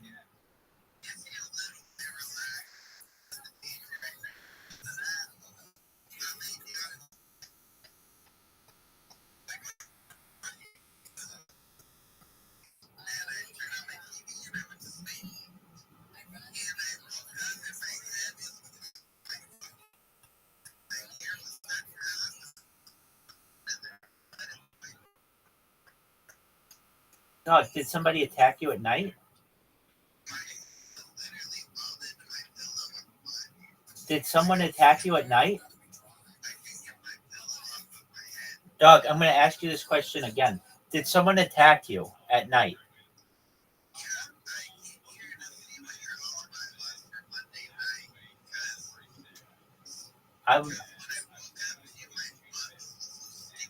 Dog, I'm asking you this seriously. Did you break your nose?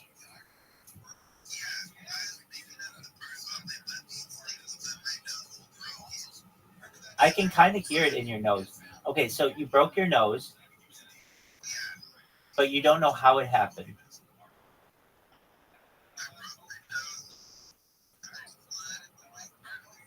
And the only drug that you did the night before was ketamine, not ketamine, but kava.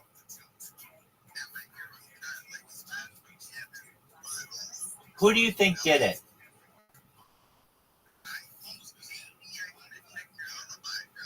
All right, well, just go to the Monday night video and you can see what I'm doing.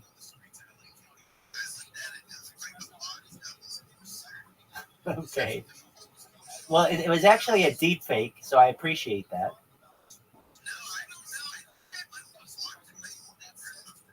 Yeah, did you fall?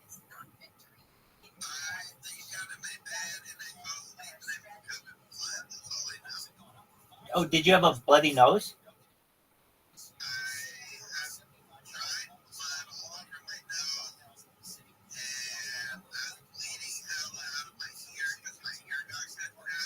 Oh, that's right.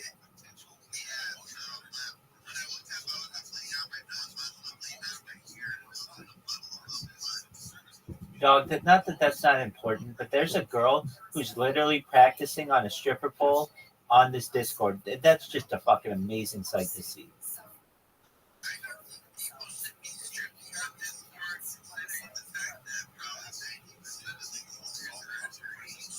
I don't know about that, but I can tell you this: the idea of stripping on a stripper pole is becoming very popular as an exercise for women and men, I guess, but particularly women. I've seen Britney Spears has a portable stripper pole that she dances on and looks like an absolute mess.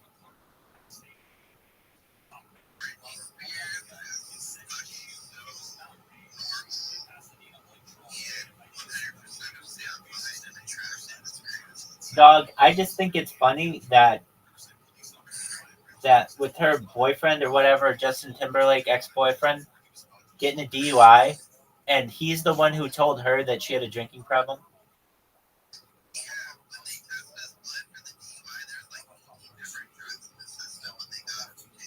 Is that true? What drugs did he have in his system?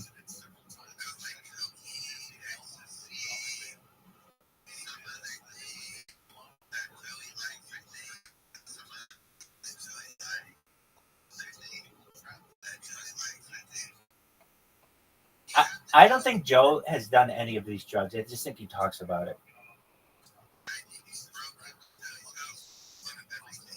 That could be.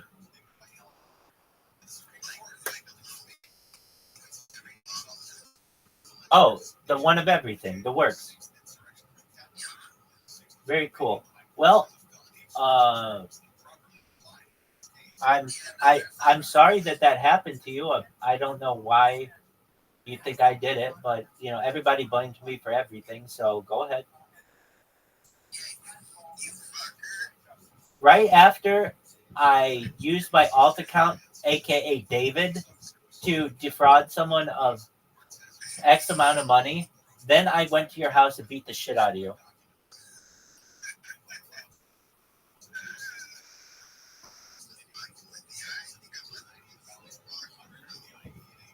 And you cut your ear?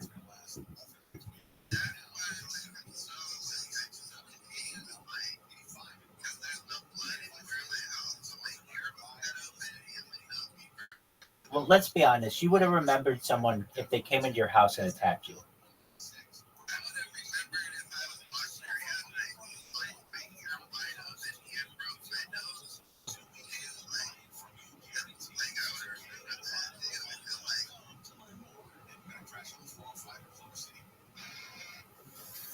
I'm in agreement with you, dude. I don't know what happened to you. I can tell you this. One of the benefits of recording yourself all the time is you can see this kind of shit happen to you.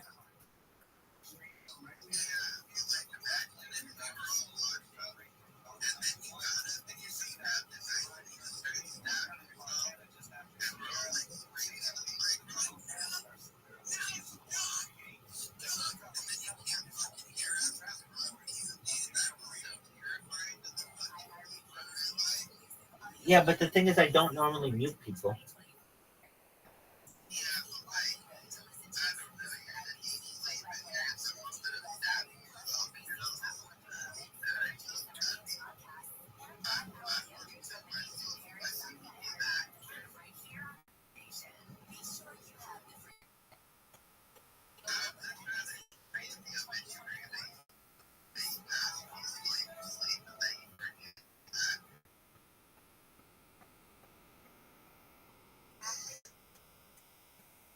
You have some interesting issues that arise, Ass Munch.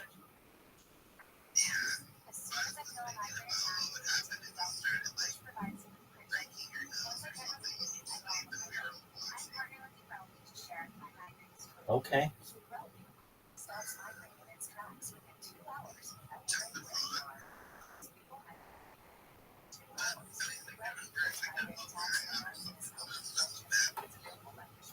Are you in pain?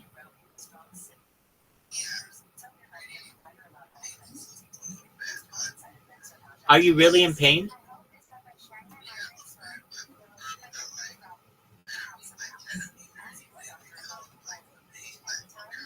Well, let me tell you this. If you'd like,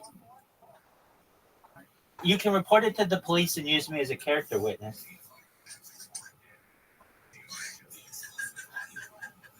And I'll tell them exactly what I told you earlier, that if you did so, you've got two problems now.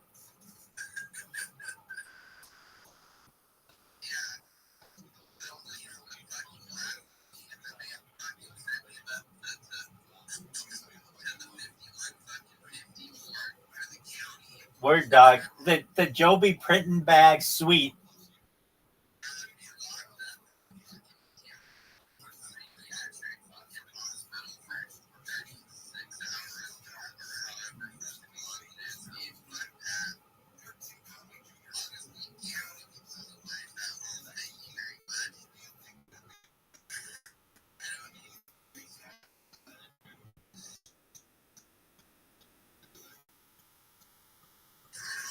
I am honestly very shocked that Joby Printing Bags is still in your Discord or in your Telegram.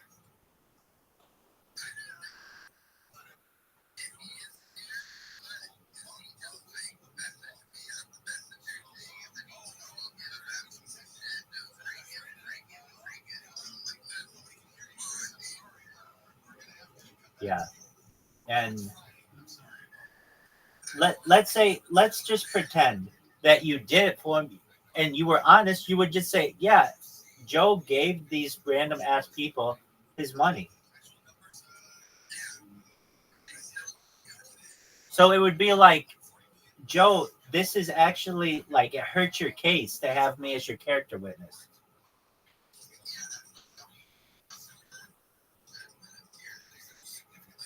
Right. If anything, go find some random ass motherfucker and be like, here's, I don't know, $9,000 or whatever, and fucking you be the character witness.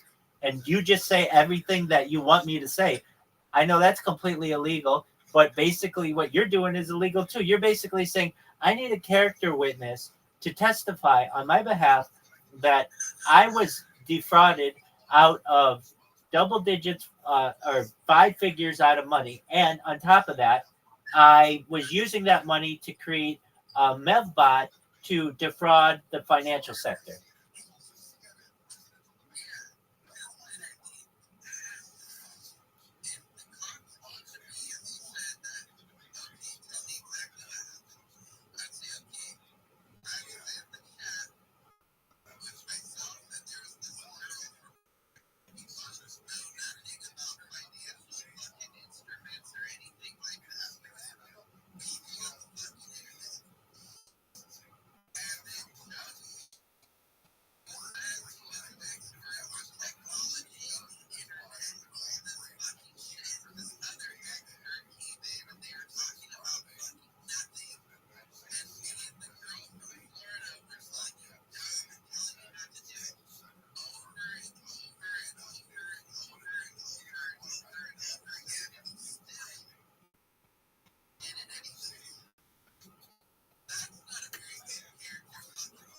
Exactly. Like basically what he's trying to tell you is just be my witness and do everything that I tell you to say.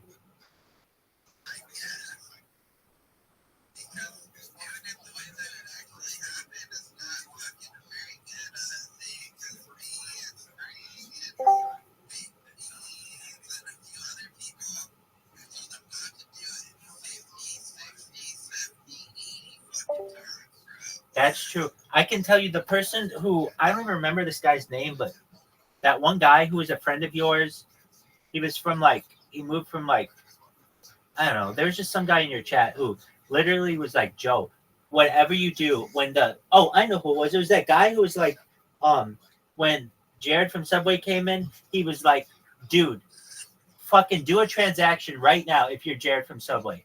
Do a transaction. And that guy scammed him?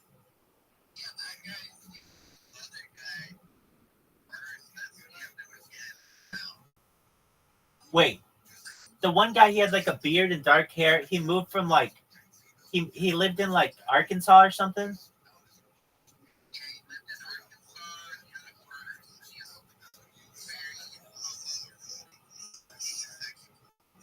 I don't know if that guy was gay. Are you sure this is the guy from Arkansas?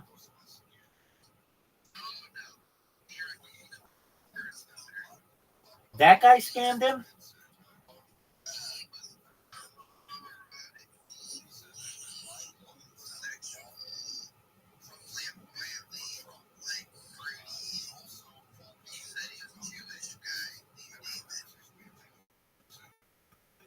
That's the guy.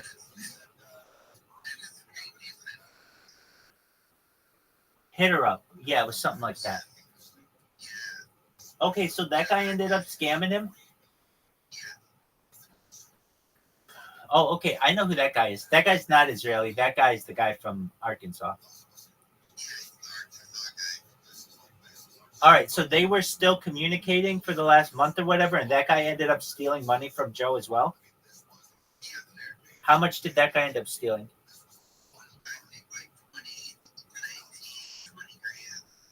What makes you say it was that much money?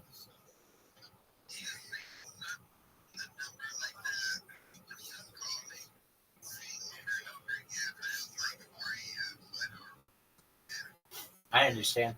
Dog, I would block that number and be on my way.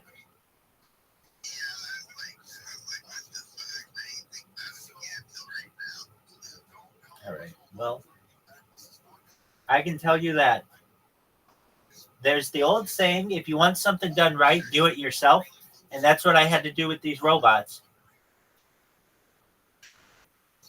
So we were talking about these robots. Do you want to hear more about them? I have four of them.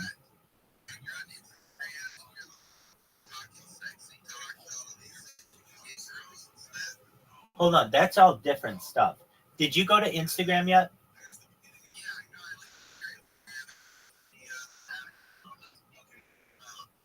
Exactly. So it's a strategy that has had some success. Why? Because the people already know about me on Kick, and now I reach out to them on a different social media. And I mean, even though I go in there, I'm like, hey, dickwads, blah, blah, blah, blah, blah, blah, blah. That's my shtick. That's my routine. And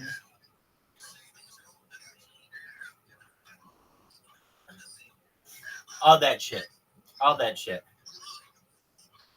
Exactly. And I then also use these robots to follow them, to create a clip, and to spam them. And so everyone on that fucking platform knows who I am. And then all I have to do is connect with them on social media. And a lot of times they follow me or do whatever. But I think it's a good strategy as opposed to just like not doing anything or whatever, like to reach out to them on a different platform. Have you seen how many I've done?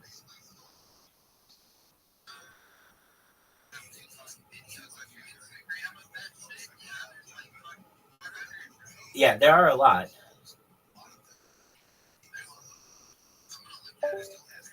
Well, the cool thing is this: somebody will go on there if I make them a video, and they'll be like, "Oh, okay, neat," and then they can go to one of their other friends or another creator and see what I say about that asshole.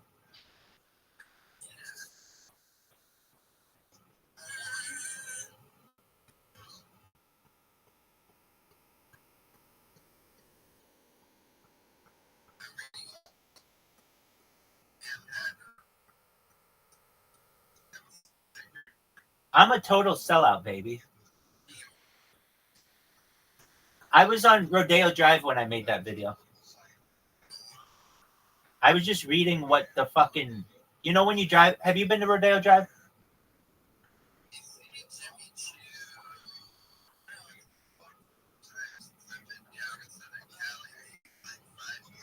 Okay, well, if you read the stores on the side, they all are those stores. And so I just sat there and read all the stores when I was driving down the street and then made that video.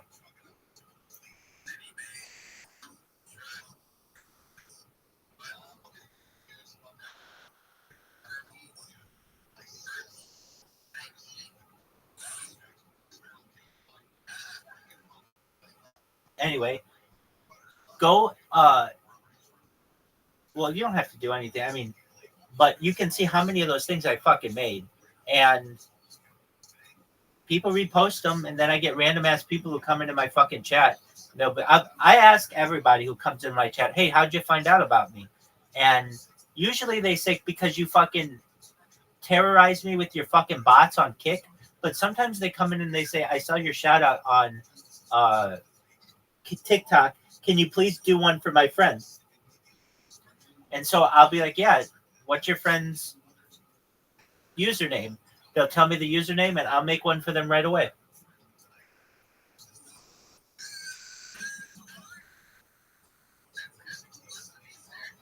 I'm in agreement with you. I think it's a good idea.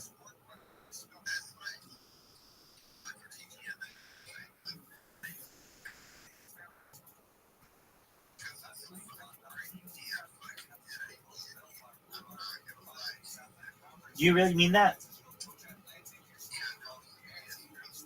Thank you. And I think you're right because I it puts a face with a name. Like they know I'm Rabbi Rothschild because I fucking spam them all the time, which is also a good idea. If I just came in and made them a video, they'd be like, "Who the fuck is this?" But they know me as the person who spams them all the time, and then they see my face and they know my name, and then it humanizes me. I've had people. Here's the cool thing about these videos, and you actually see this happen in some of them. I'm not asking you to watch them all, but you'll watch a lot of them. And what will happen is I will come in somebody's chat and start spamming them. And they're like, "Oh, this fucking asshole again. This guy comes in all the time, every single day. And like, I don't know what it is. He comes in with 14 different accounts." All right. Well, I'm making the video for them as I do that, which is really great content. So then I end the video, I put the captions in, and I upload it to TikTok and YouTube. Then or TikTok and Instagram. Then the people are tagged in it. Then I'll go to their chat and say, "Hey, I made a video for you. I tagged you on Instagram or TikTok. Go take a look." Now, while they're streaming, they go to my TikTok and Instagram, which is really great publicity for me, and they watch the video of them watching the video. It's very meta. Does that make sense? Watch the one, if you can. There's one, Razzo97. It's the second to most recent one I've done.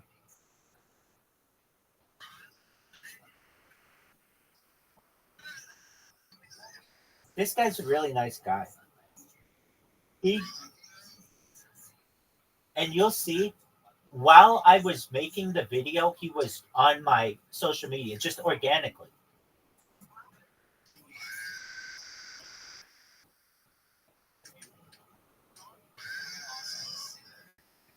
Well, it's very beneficial because it's like, this is just a random time when I just looked at someone's stream and they were on my social media. But this is happening throughout the world with all of these creators. I just don't see it all happening.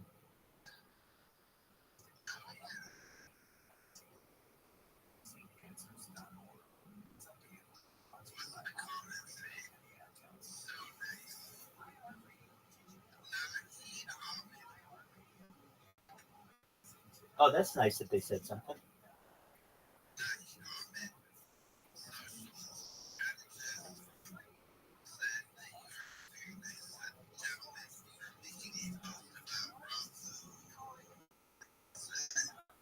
Very cool.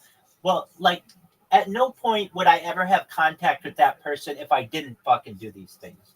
So it gets me a little bit of influence, a little bit of publicity, and then I move on to the next person. But the cool thing is that I can sometimes see this happen is somebody will like what I've done for them and they'll go through and watch them all. And so every single one of them will go up by one view because somebody's just fucking scrolling through watching them all. Because it's like when these people, they stream on here, do you know what the KCIP is? I don't expect you to know this, but it's the Kick Creator Incentive Program. Have you heard about this? So finally a company is paying people to stream. If you stream on Kick and only on Kick and you meet a couple other requirements, you get $16 an hour. That's really good money to just sit there and fucking look at the internet. Not at all. So, do you know what Caspian Sea is? So I was helping him to get onto that program, and it's like, Rabbi, that program seems perfect for you. Why don't you do it? Because you're not allowed to multi-stream on it. And my bread and butter is on YouTube. So I would have to potentially give up streaming on YouTube, and I don't want to do that.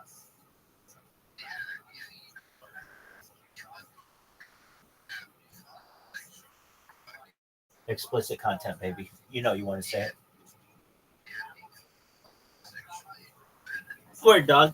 Hey, so just one moment. I have to make an adjustment to my robot. Dude, I will. Not only will I take my time, I'll enjoy it.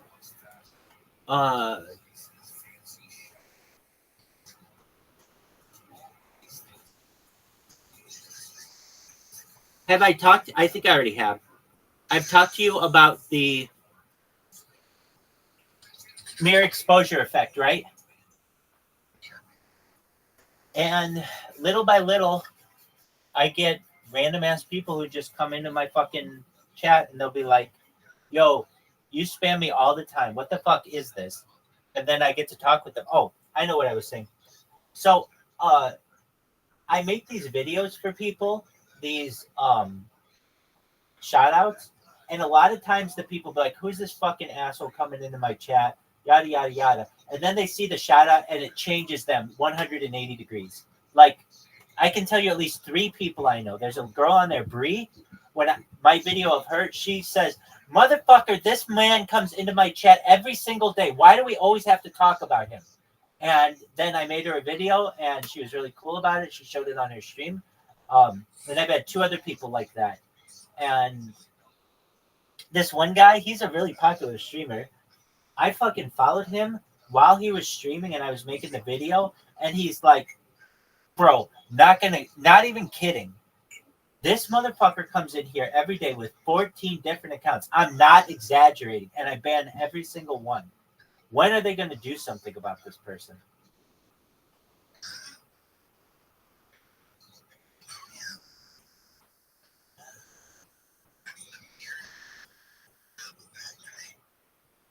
I don't know what that is. It's mere exposure effect.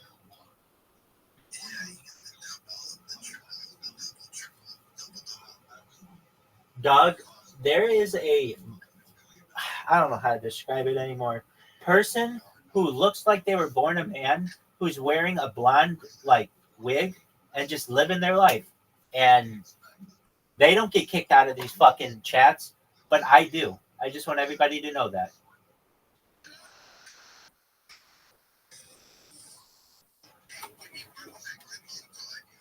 You do whatever you need to do. Tell her I said what's up. Thanks, baby. Bye.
board. It's kind of like having foot soldiers. You know what I'm saying?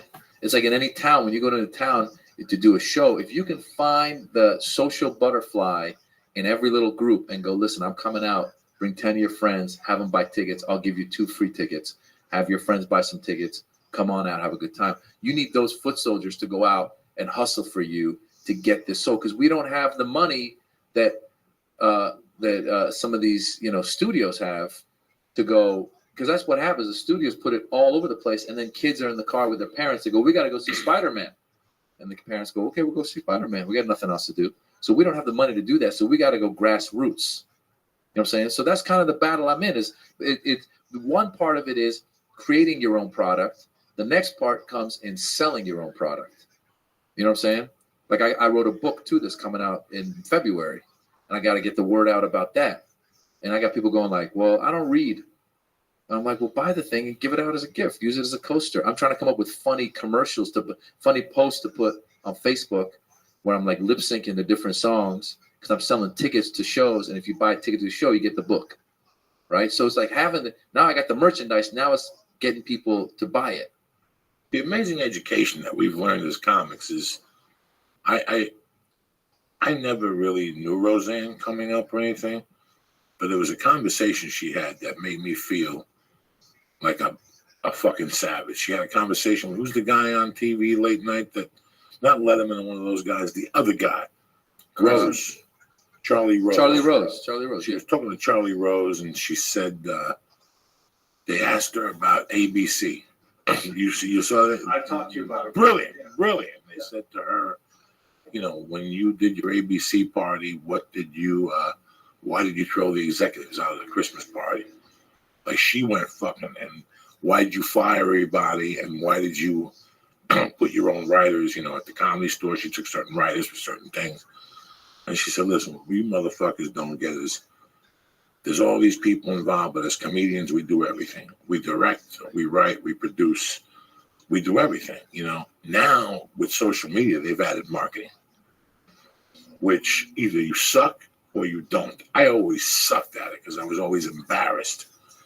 But eventually you have to go on social media, and that's a different talent, Anybody could Twitter, but they say no, they don't want to tweet 140 characters. We have friends that are horrible Twitters, and we have friends that can't fucking write, that can't spell, What's Twitter up, to me is a gift. Favorite pick? Because I work on my We're stand. checking out who's next on the I big work board. on one line. Next Something up, crazy we have happens. Did You I'll Do type it out, and then Chef there's Rob. words. Oh, it's Chef 180 Rob. words How now. you doing, dog? Within 10 minutes, you'll have it down to fucking 140. And I was talking to Dane Cook, who's very good with social media, and he made a good point to me. He goes, listen, man, he said something like, I don't know what his percentage was, but he was saying like, he's like 75% of the stuff I post, I try to make it entertaining. Then another 5% is just serious, whatever, stick to your dream. Then the other 20% or whatever I say, 75, 20, we know what I'm saying. The last percentage of it, he said, is announcements of, I'm going to be here, I'm going to be there. Because if all you do is, I'm going to be here, I'm going to be there, eventually they're lost. That's just direct marketing. Get free 5 tickets for my show. Yeah. I ain't gonna do that. You gotta talk with them. I love the relationship I have with people on Twitter and Facebook. Yeah. There's people I have conversations with for a year, and then they come to the show and we meet and we're friends. I love it. I love what it's become. 2 years ago, I fucking hated it. I thought it was retarded. People following you. What am I, a Swami? Yeah. I'm gonna have people fucking follow. I don't know. Then you start thinking about what it's really about. Yeah. It's this friendship that you have with this fucking computer, this energy. And I see it in the mornings. I have people come to me in the show and go, oh man, the other day, you put Achilles' Last Stand that knocked me off my fucking chair.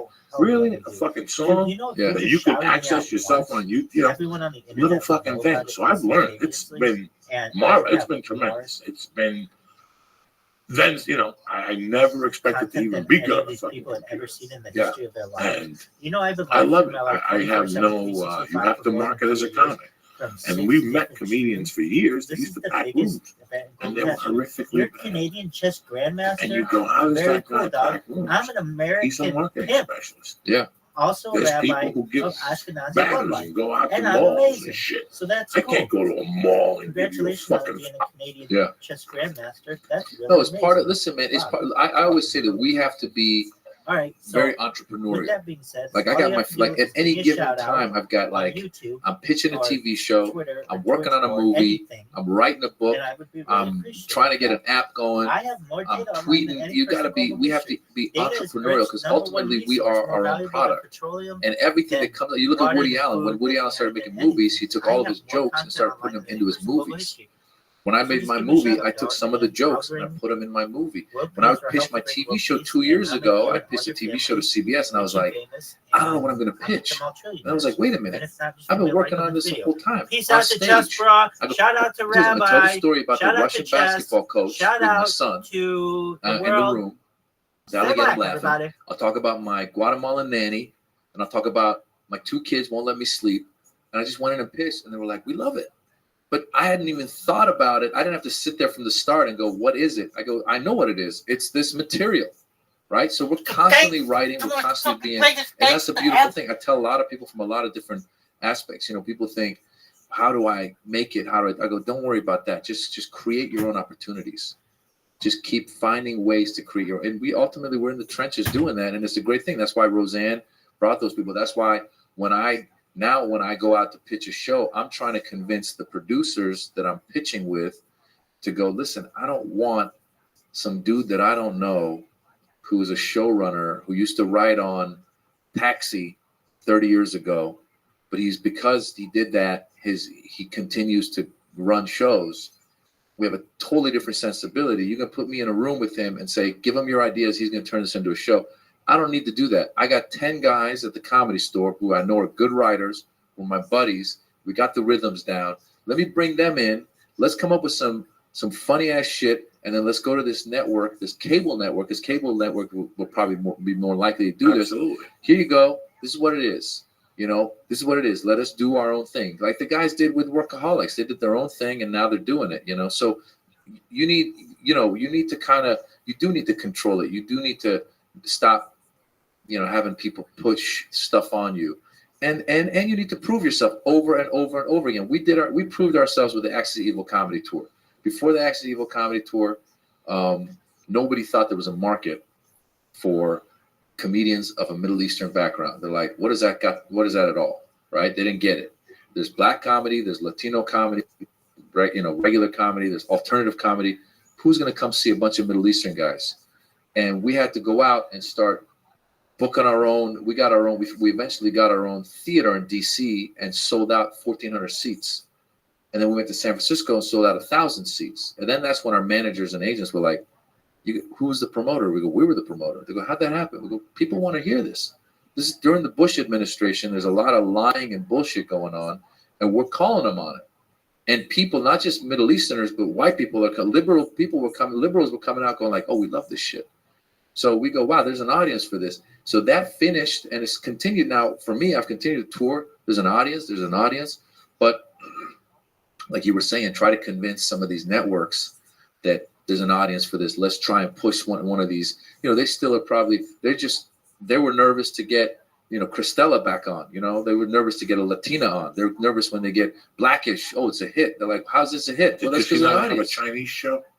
Yeah. Japanese show on ABC? Yeah. They went all out. They said, fuck it. We got to get the Japanese market. And they got a fucking Indian show cooking. And they got a couple of Iranians in the back room. But that's the problem. But that's the problem is that I think that they feel like there's not going to be an audience, but there is if you do it right, if you get the grassroots going, and you got to keep proving yourself. Because that's where I am with this movie right now, is trying to prove myself again and go, look, there's an audience for this. Let's get this out there. Because ultimately, it's amazing to me because you think everybody knows you until you go somewhere and you do a show and someone comes up and goes, who are you? Why haven't I? You get somebody like some big wig from Sony or something walking up. Where have you been? Where have I been? I've been at the Comedy Store for 15 years. Where the fuck have you been? Where have you been? But that's the problem. But here's the problem, though. You also can't blame them because they're in their world, right? We're ultimately a product. We're Coca-Cola, and they haven't seen. We're Coca-Cola's knockoff. We're the soda that they haven't seen. They're used to seeing because every time there's a movie being pitched, they're going, okay. So what we're going to do is we're going to get Will Ferrell, we're going to get Ben Stiller, and we're going to get. And these guys are great guys, by the way. I'm not. Them. I'm just saying that's what happens. We get this guy, and there's a new kid who's friends with Will Ferrell, so we're gonna get him in too, and that's it. That's but all you they said see. the key word. I gotta piss real quick. Go, Take the conversation. You said the key fucking word. And the key word in this conversation was outside the box. They refuse to think outside the box, and they get the same results over and over. And Sony's a corporation, and they're going to put out 22 projects a year, and 18 of them are going to be successful, and 4 of them are going to be horrible. And they expect that.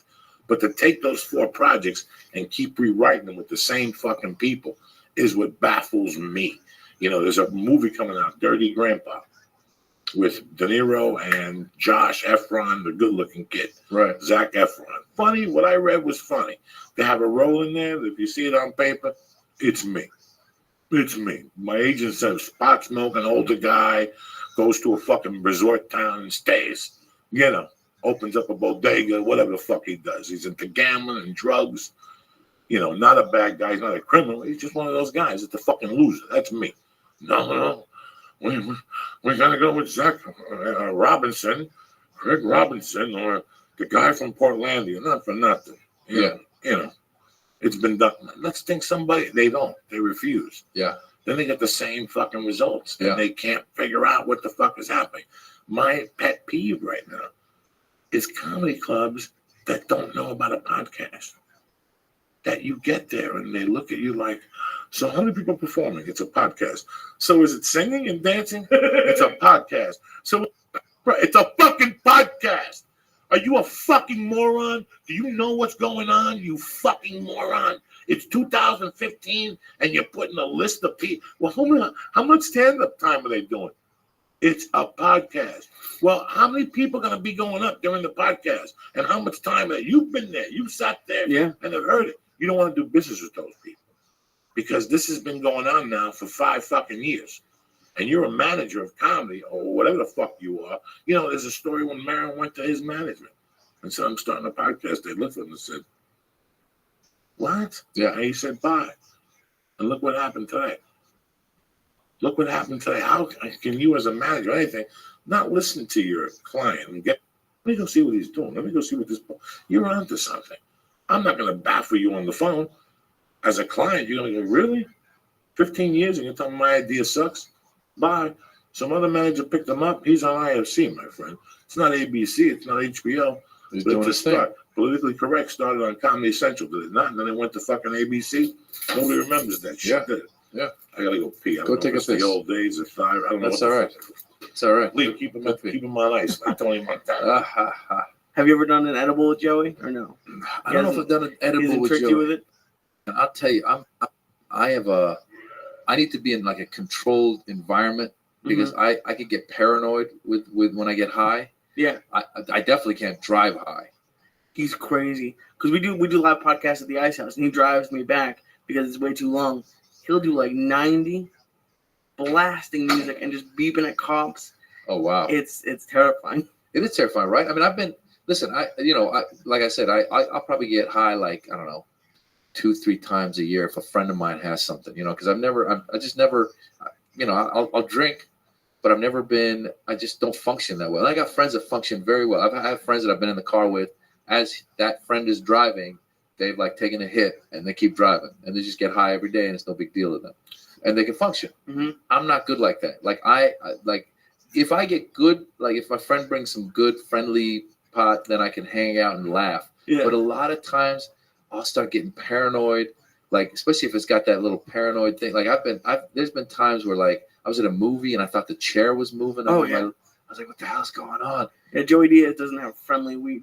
So Yeah. so you don't really do anything that's to enhance your creativity. It's just you being you. It's just me, man. I think what I do is I just try to go on stage. Like, first of all, one thing I learned early on was don't get drunk on stage, because if you do well drunk, you're gonna think that's what I need. That's gonna be my crutch. You get superstitious, or Nice superstitious. You start going, oh wow, I'm looser when I'm drunk, and this is how I'm gonna work, right? So now every time I go on stage, I gotta get drunk, right? So 2 things. First of all, the one time I went on stage, I was drunk. Was I'd been at dinner and like had some wine.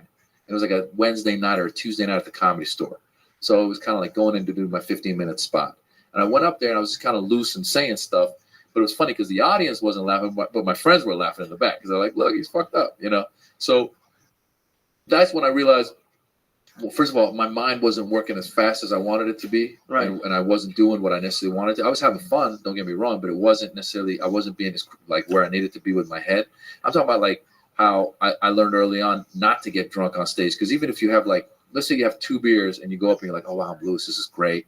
And you kill it. Well, now I think to myself, the next time I go on stage, I got to keep this going. As opposed to, I prefer going on, you know, look, I'll have a glass of wine on stage or a glass of tequila or something. I'll have a bottle of water with me up there. 9 times out of 10, it's like I'm having some water and stuff as I go. And I just need to remind myself that I'm funny and creative without the whatever. With the water, I'm just good. Yeah. You know, because part of it is letting go. Part of it on stage is letting go. The Comedy Store helped me with that a lot. The original room at the Comedy Store, you were talking about Freddie Soto earlier. I remember early on at the Comedy Store. So I'd come from a series of bringer rooms where it was just 10 horrible comics, me being one of them. But I was always one of the funnier of the bad comics starting out in the bringer rooms, right? And I'd always have like 5 or 6 friends, and I would just do my set, and I would get more laughs than everyone else that was horrible. And so I left, like once I became a regular at the Comedy Store, I didn't realize that you're not doing a monologue. You got to be present in the room. So I'd go up at the Comedy Store when I first started out, and I would do my monologue. And now I have a room that's not a bringer room; it's customers, and they don't know who you are, and they're just staring at you. And then I remember I saw Vinny Favorito come up, and he used to do. It was material that he would talk to the audience, and it would seem like he was making it up as he was going, but it was material. But it seemed like he was making it up, and the audience felt like they were part of the show. And I was like, oh, wow, that's interesting. Like, this guy's not doing a monologue. He's kind of doing material, but he's talking to them. And I remember one of the first times I let it go it was a late night, and there was like 2 employees and Freddie Soto sitting in the way back. And I never really met Freddie. I maybe said hi to him once. And I was the 145 spot. So I'm the last spot of the night. And there was these 2 nerdy dudes with this chick at the Comedy Store sitting on the booth to the right. And I went on stage. I started doing my set and just doing my jokes. And about 2 minutes in, I realized they're not into it. I'm not into it. I was like, I turned to those guys. I go, guys, forget my set. I'm just curious. How did you 2 end up with her? And it became a conversation. And I started making fun of them, like, what's going on here? Like, you know, and then we started having fun. And then I started riffing on stuff. And it was 15 minutes of just letting it all go. And then I came, as I was leaving, Freddie was sitting in the back, and I sat next to him. And he's like, hey, that was good stuff. You just, you went for it. I go, thanks. He goes, you're funny. I go, thanks. He goes, you know what? He goes, it's not about bits. He goes, you're either funny or you're not. If it's about a bit and that's what makes you funny, then forget it. Or you're either funny or you're not. And that's when I realized it's about being loose. And look, to this day, we all have situations where you tighten up. You know, if I'm doing like a corporate event, I'm looking out and it's like a bunch of like 70-year-olds. I'm like, this is death. I got to do an hour with these people. Like, I know that, right? And all I'm thinking that whole time is maybe I do think, hey, you know what? I'm gonna have some tequila to relax, you know. But most of the time it's about being loose, and I think that's why, like, for me, like I said, like I don't necessarily need, I don't take anything else to loosen up creatively. I just go on stage on a Tuesday at the Comedy Store and I go, look, I had a crazy day today, got in an argument with my wife. Let me talk about it a little bit on stage. Let me do some jokes that I know are jokes that are going to work, and then let me get into this bit about my wife. What's just scarier? Because I think I know the answer, because I've heard Joey talk about it. If you could do a 145 on a Tuesday at the Comedy Store in front of 2 people, or a room full of 70-year-olds when you're doing a corporate event. I do the 145 is much better than the 70-year-olds. 145 is awesome. 145 on a Tuesday night at the Comedy Store is great because they know what's up, you know what's up, and whereas the corporate in front of the 70-year-olds is somebody's paying you good money to make them laugh the way. You know, what happened? The sound? No. He was asking about Freddie Soto. Who was it? We can get into Freddie as well. But the corporate problem is what happens a lot of times with corporate events is the guy sees you somewhere and loves you. And he's like, I'm bringing him. but he doesn't think about his demographic. You know, this guy himself might be 35 or he might be 70 and have a great sense of humor, but he doesn't think that this is like a whole other thing. And they're all in round tables, and first of all, they'll put a dance floor between you and them. So there's already 30, 40 feet. They may as well be on the other end of the Jupiter. Yeah. They're not paying Have you done attention. them, Joey? I don't think you would have done any of them. Yeah. What were they? The one I did was so bad because that's what happened. I was at the New York Comedy Club. You know, honestly, I was 3 years in. I had 8 minutes of material. And they saw me on one of those days. Yeah. And they asked me what I wanted. And I said $1,500 without even knowing. I never been paid before, guys. I never been paid before. And I went and did it. And I get there on Saturday night. And it's on a pool with no microphone, no nothing. And they're a half a mile away. They're in fucking Jupiter. Yeah. And I go up there and I start nothing. Nothing. It just got worse and more. There was no connection. I wasn't really prepared for it. The guy that brought me was like, Just saying what it was. He was trying to clap. And yeah. It just wasn't that. It was that magic night. It was, you know, when you first start comedy, you know, you have magic nights. You have one every month, then 2 every month, then 3. Well, this was the magic night. And I died. So I just walked off. And I remember I met him in the laundry room. And I said, I need my money. And the guy wouldn't even look at me. He's like, huh? And he just started giving me money. And he goes, all I got is like $800 in the check. And I go, done. And I just took the money and went to the city. I remember all I cared about was if I could still get coke. I was going into the city to buy one of those death packages because I had bombed so bad. But he does real corporates. See, he does real corporates. And he does colleges where people tell you it's great money. You're going to have a great time. But after a while, you see those guys and they're like, I can't do another fucking college. Listen, here's the thing. It's all about the setup. I try to get involved with the setup. Okay. I did a corporate in Dubai one time for this company that was like, they did some tech stuff. The company itself was out of Saudi Arabia. They had their offices were in Dubai, and their employees were from everywhere. India, you know, British dudes, Australian dudes. The CEO was an Australian. All these different things, right? Now I've traveled to all these places, and I got a couple of jokes about every place. And I told these guys, they set it up outside, nice hot day in Dubai, and with big screen, and they had Brazilian dancers and shit. But I told them, I said, listen, whatever you do, you gotta have couches up, because they go, we're gonna have couches and shit. I go, have them close, everybody close, get them tight. And what I did was, this worked out really well because I have jokes about every country. So I'm like, hey, this group right here, where you guys from? We're Indian. I'm married to an Indian. Right? Making fun of them, right? What's your name? Patel, oh, Patel, and they're loving it because I'm making fun of their guy. Where's your CEO? Where's he from? First of all, you got to go after the guy. Yeah. Go after the guy. Where's your CEO? Where's your Australia? Aussie, tough guy. And I'm not like an insult comic. I just kind of have fun with it. You know what I'm saying? So what happens is you do a couple of those, then you go into some of your material about you, and they set it up perfectly. Fantastic. After the show, they want to hang out with you. They're like, this is touchdown, right? This was great. Everyone wants a picture. Then they got the times when they'll be like, this dude, like I don't want to do bar mitzvahs. I don't want to do weddings. But this dude was like, listen, man, it's my kid's bar mitzvah. And, you know, we spent a lot of money. We're doing it at the Waldorf Astoria. They're big fans of yours. Now the kid is 13. They've seen me do a video on YouTube. We were talking about this earlier. They've seen a video on YouTube. It was funny with different voices and stuff. They haven't seen my stand-up, right? I tell them, I go, listen, man. I go, I don't know if it's a good idea. Listen, we got this ballroom. It's going to be great. I go, well, what about this dance floor? And he's like, I'm going to get the kids to come up and they're going to sit the dance. They're going to fill up the dance floor for you. That'll be your audience and then the rest of the people. All right, he wants me to do an hour. I go on stage and I realize, first of all, when he said kids, he meant kids. There's like 3-year-olds sitting in front of me. All right, so now try and do your jokes about anything, about your wife, about your kids, about your whatever, anything about in front of 3-year-olds. They're not paying attention. So you sit the 3-year-olds. I'm looking out in the audience. Grandma's there. There's 90-year-olds. All right. There's one table in the far back that's my demographic that's laughing. The rest of them like know me from videos and shit, right? So I was supposed to do like a half an hour. I ended up doing an hour because I was looking for the laugh to get off of. Kept going.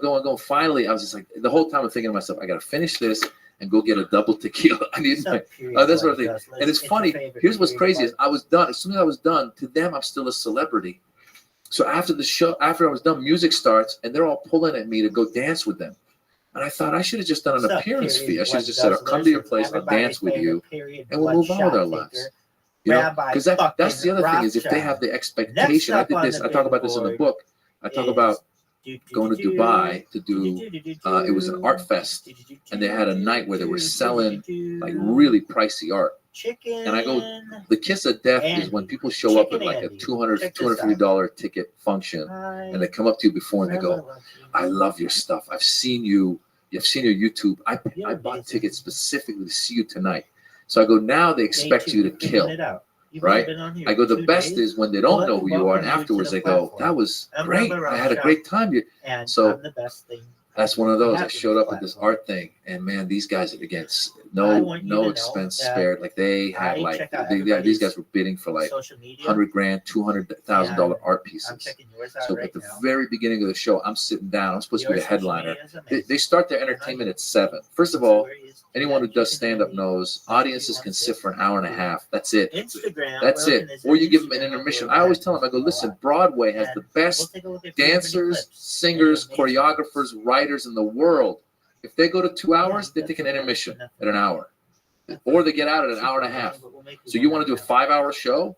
I go, yeah, you fucking You're mind? fucking out of your mind. Right? So I show up, and these guys started at 7. Cocktails at 7. Let's go into the hall at 7:30. 7:30, they bring out this dance group doing some crazy Michael Jackson shit you've never seen. The dude they put these lampposts in the middle of this ballroom. The guy was levitating. He was going horizontal.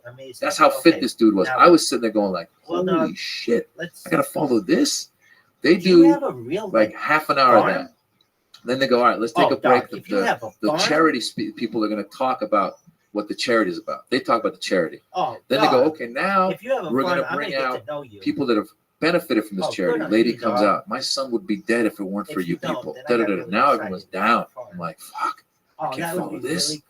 Then they do an auction. The auctioneer ends up being a funny dude.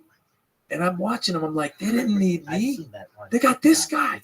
He's killing it. He's raising these guys like $1 million. People are bidding, getting tense between like the 2 really rich dudes who are like, everyone else has spent 25 grand. These guys are 250 grand for an art piece. But this dude up there, the auctioneer's making it funny. He's looking at one guy. He's like, oh, he's British dude. He's like, he just outbid you. Don't let him do that in front of your wife. You got balls? You got balls? What's up? And the guy's like, fuck it, 270. They go. I'm like, shit. I'm entertained, but I'm also shitting my pants right now. Then they go, all right, now let's eat dinner. Now we're like 3.5 hours, 4 hours in. People have spent like, I don't know how much, $500,000, right? They've seen amazing entertainment. Now I'm like, when am I going up? And then they go, now for dessert. The chef of like the biggest hotel in Dubai comes out with a team of Filipinos, and each Filipino sets up a station at your table, and the chef is German, and he starts calling out orders to prepare the dessert in front of everybody. All right, now takes the sugar, put the sugar down. Everyone puts the sugar. These Filipinos put sugar. Bring out the chocolate. I'm like, this is fucking crazy. The dessert is entertaining. This is like going on and on and on. And then the fucking DJ goes, all right, now Maz Jabrani. That's it. I'm like, motherfucker, you're not supposed to do that. You're supposed to fucking get their attention, focus them back on the stage. We're not, if I were a musician, I could go up and like just play the drums or something. You don't need to pay attention. But I need your focus. This guy didn't give me a good intro. This is midnight now, 5 hours in. People are there thinking I'm a superstar. And I go up and I'm like, I gotta bring them back. I gotta start working. I gotta work the crowd back. I gotta be my own warm-up guy. So I start doing some crowd work. Peace out to you. And at one point I go, I heard there's a Kuwaiti royalty here tonight. Where is he, sir? Where are you? And I got jokes about Kuwait, how they wouldn't let me into Kuwait because my passport says born in Iran, even though I'm American. It says born in Iran, and Kuwait and Iran have problems. So every time I go through Kuwait, they'll hold me like an extra half an hour to ask me who my dad was and my grandfather. I don't know what they did. But anyway, So I was going to do some jokes of the Kuwaiti royalty. I was going to go after him. Well, it turns out the Kuwaiti royalty was a lady that I'd met earlier that night. Someone introduced me to her, but they didn't say, this is Princess so-and-so. They just were like, hey, Maz, you know her. And I didn't know who she was, but I was like, of course I know. So now I'm on stage looking like, because when I go, where's the Kuwaiti royalty? The lady who had introduced me looked at me like, motherfucker, you said you know. And then the Kuwaiti royalty lady thought that I knew who she was. So she's looking at me like, what the hell? Like, you said you know who I. So then I was like, oh, Your Highness, good to see you. And I have a joke, and I'm not going to make fun of her. So good to see you, ma'am. Then I go, okay, let me keep moving. I keep moving. Then I'm looking for. There's an Indian dude that the auctioneer had been talking to the Indian dude, and the Indian dude sitting in the back with like a Nehru jacket. You know, the Nehru that like the buttons up at the top, very gentlemanly looking. He had gray, kind of dark hair, but gray streaks, and the auctioneer kept calling him the Silver Fox because he had the silver, right? He's like, the Silver Fox, you want to get involved? Go ahead, give us a bid.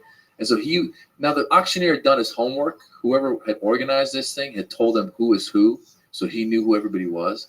So now I'm going, all right, you know what? The royalty shit didn't work. Let me go to the Indian guy. So I go to the Indian guy because I got an Indian wife. I go, maybe I'll do some of those jokes. I go, what's your name? He yells it from the back. I can't hear it. What's your name again? Yeah, can't hear it. Have some fun with it, move on, do my thing. Very mediocre set. I have this expensive suit. It's drenched in sweat now because it's been a half an hour struggling. And the whole time, again, I'm thinking, just get off and get a tequila. And I get off, I'm like, fuck. And then I'm talking to the auctioneer afterwards, and he's like, yeah, man, that the Silver Fox is one of India's most famous actors. So it's as if, first of all, I didn't know who royalty was. I didn't know who the Morgan Freeman of India was. He'd been in the room. You know what I'm saying? And it was one of those things where it was death. And it was one of those things where you go, man, I don't know. Like, I'm sure those people had come to that thing going like, oh, this guy is that guy. And then you let them down because the setup is just a horrible setup. You know what I'm saying? It's very important to have the right setup. But otherwise, they did the worst thing with you. They did a 6-hour show. 6 hours. Which you got, listen, as soon as they call you and they're breaking it down, you got to go, the magician, get rid of him. Well, kids love magicians. Well, the thing starts at 8 and the magician's going up at 11. It's not going to work. Well, really, my friend, listen, they're sitting for fucking out, but they don't know this. Yeah. The other thing I don't mind doing a corporate where I go up, do 20 minutes. I'll do the homework on the company. They'll point me in the direction to one guy, maybe. When they come to me and go, that guy he fucked a faggot on our last trip. I don't give a fuck. And you always get those morons. He has 6 toes, He has a webbed foot. Go away. Go the fuck away. Those idiots. But I did one that was the worst. You talking about that just reminded me, and I almost got into fisticuffs. They saw me at the store. Yeah. Cuban family. Christmas party, the whole thing. They were offering like some absurd amount of money, and I go, and I remember I was like on coke then. If it was $100, but I knew I had done enough of these motherfucking things that you can't let them slide. So the number he offered me, I go, it's not going to work. This is the number. Well, we want you to come and do this. You have to do that. They sent me, in those days, they faxed. They sent me a 3-page fax. Every grandpa that was going to be there. He has a webbed foot. And I'm still, listen, guys, I don't. First off, I'm getting off a plane. I'm going from LAX to see you fucking guys in Pomona. My mind's going to be somewhere else if you want a Sunday show. And they shrunk it down to 2 sheets. Then they shrunk it to a sheet and a half because I couldn't take it. And it was a combination birthday, corporate party. Guys, it was fucking nuts. And I get there at 2, and it's supposed to start at 3, and it doesn't start till 4:30. Of course. But they want the entertainment there early, and a samba band and a mambo band. And it's 9 o'clock, and I haven't gone up. And I go up to the guy, and I go, listen, 5 fucking minutes, I go up, I'm getting the hell out of here. And this guy looked at me like, you can't talk to me like that. Dog, I've been here since 2. I've been fucking going on a plane since 8. Be 2 o'clock. Then I get here, it's 4 fucking 30. No, I'm going up there now. And I go up, and the sheet and the whole fucking thing, and I get up. And he goes, well, you didn't mention one Uncle Tico that's missing the foot. And I go, listen, give me my fucking check. And he gave me the check, and it was $500 light. And I go, we're going to take a ride to the ATM. Oh, I got to go gangster on the guy. We're taking a ride to the ATM machine. And he started with his shit. I'm going to tell everybody how you treated me. You know, why? Because I want my fucking money. And I said, that's it. And I get a call from, I get family ones on Facebook and Twitter, and no. I got offered a wedding October 24th. No. Listen, no. This is what I tell them. A lot of times they'll call me for I'll weddings. talk them out of it. Yeah, I'll talk them. I go, listen, save your money. Because I'm going to be expensive. I go, because I don't normally do these. I'm going to be expensive. Save your money. Go have a great trip. And I'm going to be in your city in October.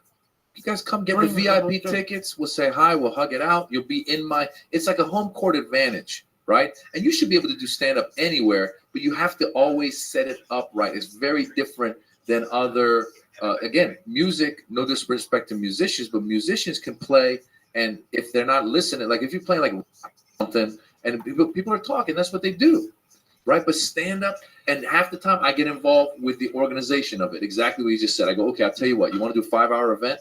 Cool. Before you bring the food, I'll do my 20 at the first hour of the night, and then you guys can do whatever you want. You know, it's crazy. I had one time in Malaysia, one of the kings of Malaysia was at the show, and the prime minister was supposed to come. And the setup was horrible. People all over the place. Nobody paying attention. They had like one of their top singers go up. Nobody was paying attention. And I'm thinking to myself, because you also bring Joey D one time told me, and I agree with him, it's like the Comedy Store, I think, makes you want to be tough as a comedian. Because a lot of other clubs, you were talking about one time, you heard one comic be like, oh, I got to follow that guy. I don't want to follow that guy. And at the Comedy Store, you have to follow everybody. As a matter of fact, one of the times that I died the hardest was following you, because I learned a lesson, which was I followed him, he killed, and I didn't acknowledge his killing right there. Like I had to go up. I should have gone up for the first 2 minutes and talked about his set in a fun way, because we were all in that room and transitioned set. And I learned that lesson right off the bat. Or if somebody says something like crazy, outlandish, like Joey says, like, her pussy, her asshole or pussy looked like a bat with a hangover, right? So you got to acknowledge that when you go on stage. You know what I'm saying? You got to acknowledge that he just said that and have fun with it. Even say it like 10 times, right? But I didn't. And I learned that lesson. So you want to be tough. So here I was at this thing in Malaysia thinking, you know what? They didn't listen to their top singer, but they're going to listen to me. I'm going to get them. I'm going to go table by table, and I'm going to find out who's where. And I got 20 minutes. I'm going to get them. And I was supposed to go after the prime minister had arrived and spoken or something. Well, they come to me. They go, listen, prime minister's running late. You got to go up. I go, all right, I'll go up. And it was funny because I started making fun of the traffic a little bit, because we think traffic's bad here. Some of these countries, I don't know how anyone gets anywhere. It's like they have a thing they say, Malaysia boleh, which means Malaysia can. Malaysia boleh. And I kept saying, I was making fun of them. I was like, well, with this traffic, Malaysia, no boleh. You guys can't. Like, you guys are all stuck. And some of them, like, a little taking offense at it and stuff. And here's what's funny is I was in the middle of my set. I've never had this happen. Middle of my set, trying to get them going, making fun of their traffic. And suddenly, in the middle of my set, I hear a voice, and it goes, Maz. And I'm like, where's that coming from? I look over at the podium, the host, Maz, the prime minister has arrived. Ladies and gentlemen, if you could please rise for the prime minister. Everyone stopped in the middle of my set. And so everyone stands up, and here comes the prime minister halfway through my 20 minutes. And it was funny because I thought I got the biggest laugh when he came all the way up, and he was like shaking hands. I just had to stand there, just standing on stage, looking left and right. And he came to the front table, and I go, hello, Mr. Prime Minister, sir, how are you? I go, were you stuck in traffic? And his table laughed. He didn't know what I said. The rest of them just went right back to what they were doing. But I got interrupted by the prime minister. Imagine like in the middle of your set, and you got to keep going. And it was another one of those where I was like, you know what? I'm just gonna get off and just get my drink and relax. Because I don't care who you are. I don't care who. You're not gonna win that battle. You're not gonna win that because they're there to talk. The women. Look, man, we have our own sense of humor. There's a 70-year-old woman who could care less about you. She's there to show off her jewelry, right? There's some dude who thinks he is the man, and so if you go to him and make fun of him, he's going to take offense at that, you know? Well, it's so crazy how much an audience matters for movies too, but even for stand-up. Like we went to the store 2 or 3 times last week, and the first time it wasn't that great, and then the last 3 times I saw you, it killed. And it's you're saying the same jokes, and for some people, sometimes it's some of the same stuff. And when I've heard you do something 10 times, and this one time it's not working, like it's crazy how much an audience it impacts a show, because it's really probably just as much as for me, it's the audience and the comic. And and the comic, sometimes every time I go on stage and I don't do well, I never blame it on the audience. I always say, "Wow, my game wasn't on." I didn't know. I thought that was me shaking. I didn't say that joke the right way. I didn't say that. I didn't say fuck. So I always look at it that way. But this is an education that's constant. Yeah. You know, I always laugh when I see pictures of George Clooney and Brad Pitt, and they're giggling, and these fucking momos in the Midwest, like, oh, they must talk on the phone every day. They're such good friends. They don't give a fuck about each other. When people's around, they're all smiling and tapping each other on the back and ha ha ha. One thing about you and I, Maz, I know you from the store. I mean, when did you get to the store? I think it was probably, I started stand-up, I think in summer of 98. So I must have been at the store by early 2000 or late 99. Wow. Yeah. She made you a regular. And that was the beginning of everything. Man, that I grew exponentially at that club. Because I learned so much watching guys like you, or watching even Paul Mooney, even guys like Eddie Griffin, who we would give shit to because he would go long. He would do 2 hours. But those first 45 minutes were very funny. And it was interesting. What I learned from him was kind of whether it's whatever it is, kind of his stream of consciousness style, which was he would go from bit to bit, but he would mix them up. And I love doing that sometimes when I go, you know what? I don't know what bit I'm going to start with, where I'm going. You know, you told me one time, I love Joey Diaz has the most quotable stuff. One time I said, I go, Joey, you ever put a set list together? And he's like, yeah, bro, I put it together on the way over, but you know how it is. You get on stage, you got to start calling audibles. Yeah, you got to. I'm like, yeah, I got it. It is true, and I love that. I love calling out. Like that's become the last special I did. I went to Sweden and shot it, and I got a production company to shoot it. And I said, I want you to have a camera on the audience. I go, whenever I go to the audience, go to the audience. And it's what's great about when I saw it. What I was happy about was when I would go to the audience. Sometimes it would say certain things that I wasn't expecting, and you genuinely see my surprise on my face when I'm hearing somebody say something for the first time. And that's a great feeling when you're a comedian on stage, because now I'm curious about you. And it's not about my next joke, but it's about, how did you end up with her, or where, if you're here and you have a 2-week-old baby, where's your wife? And I don't have a joke yet, but he's going to tell me where she is. And if he says she's at home, I'll say, oh, old school, whatever. I'll make fun of him for like being whatever, like, who's the man now? Or if he says like, I don't know what the answer is going to be, right? But maybe he says she's here. And I go, well, then who's got the baby?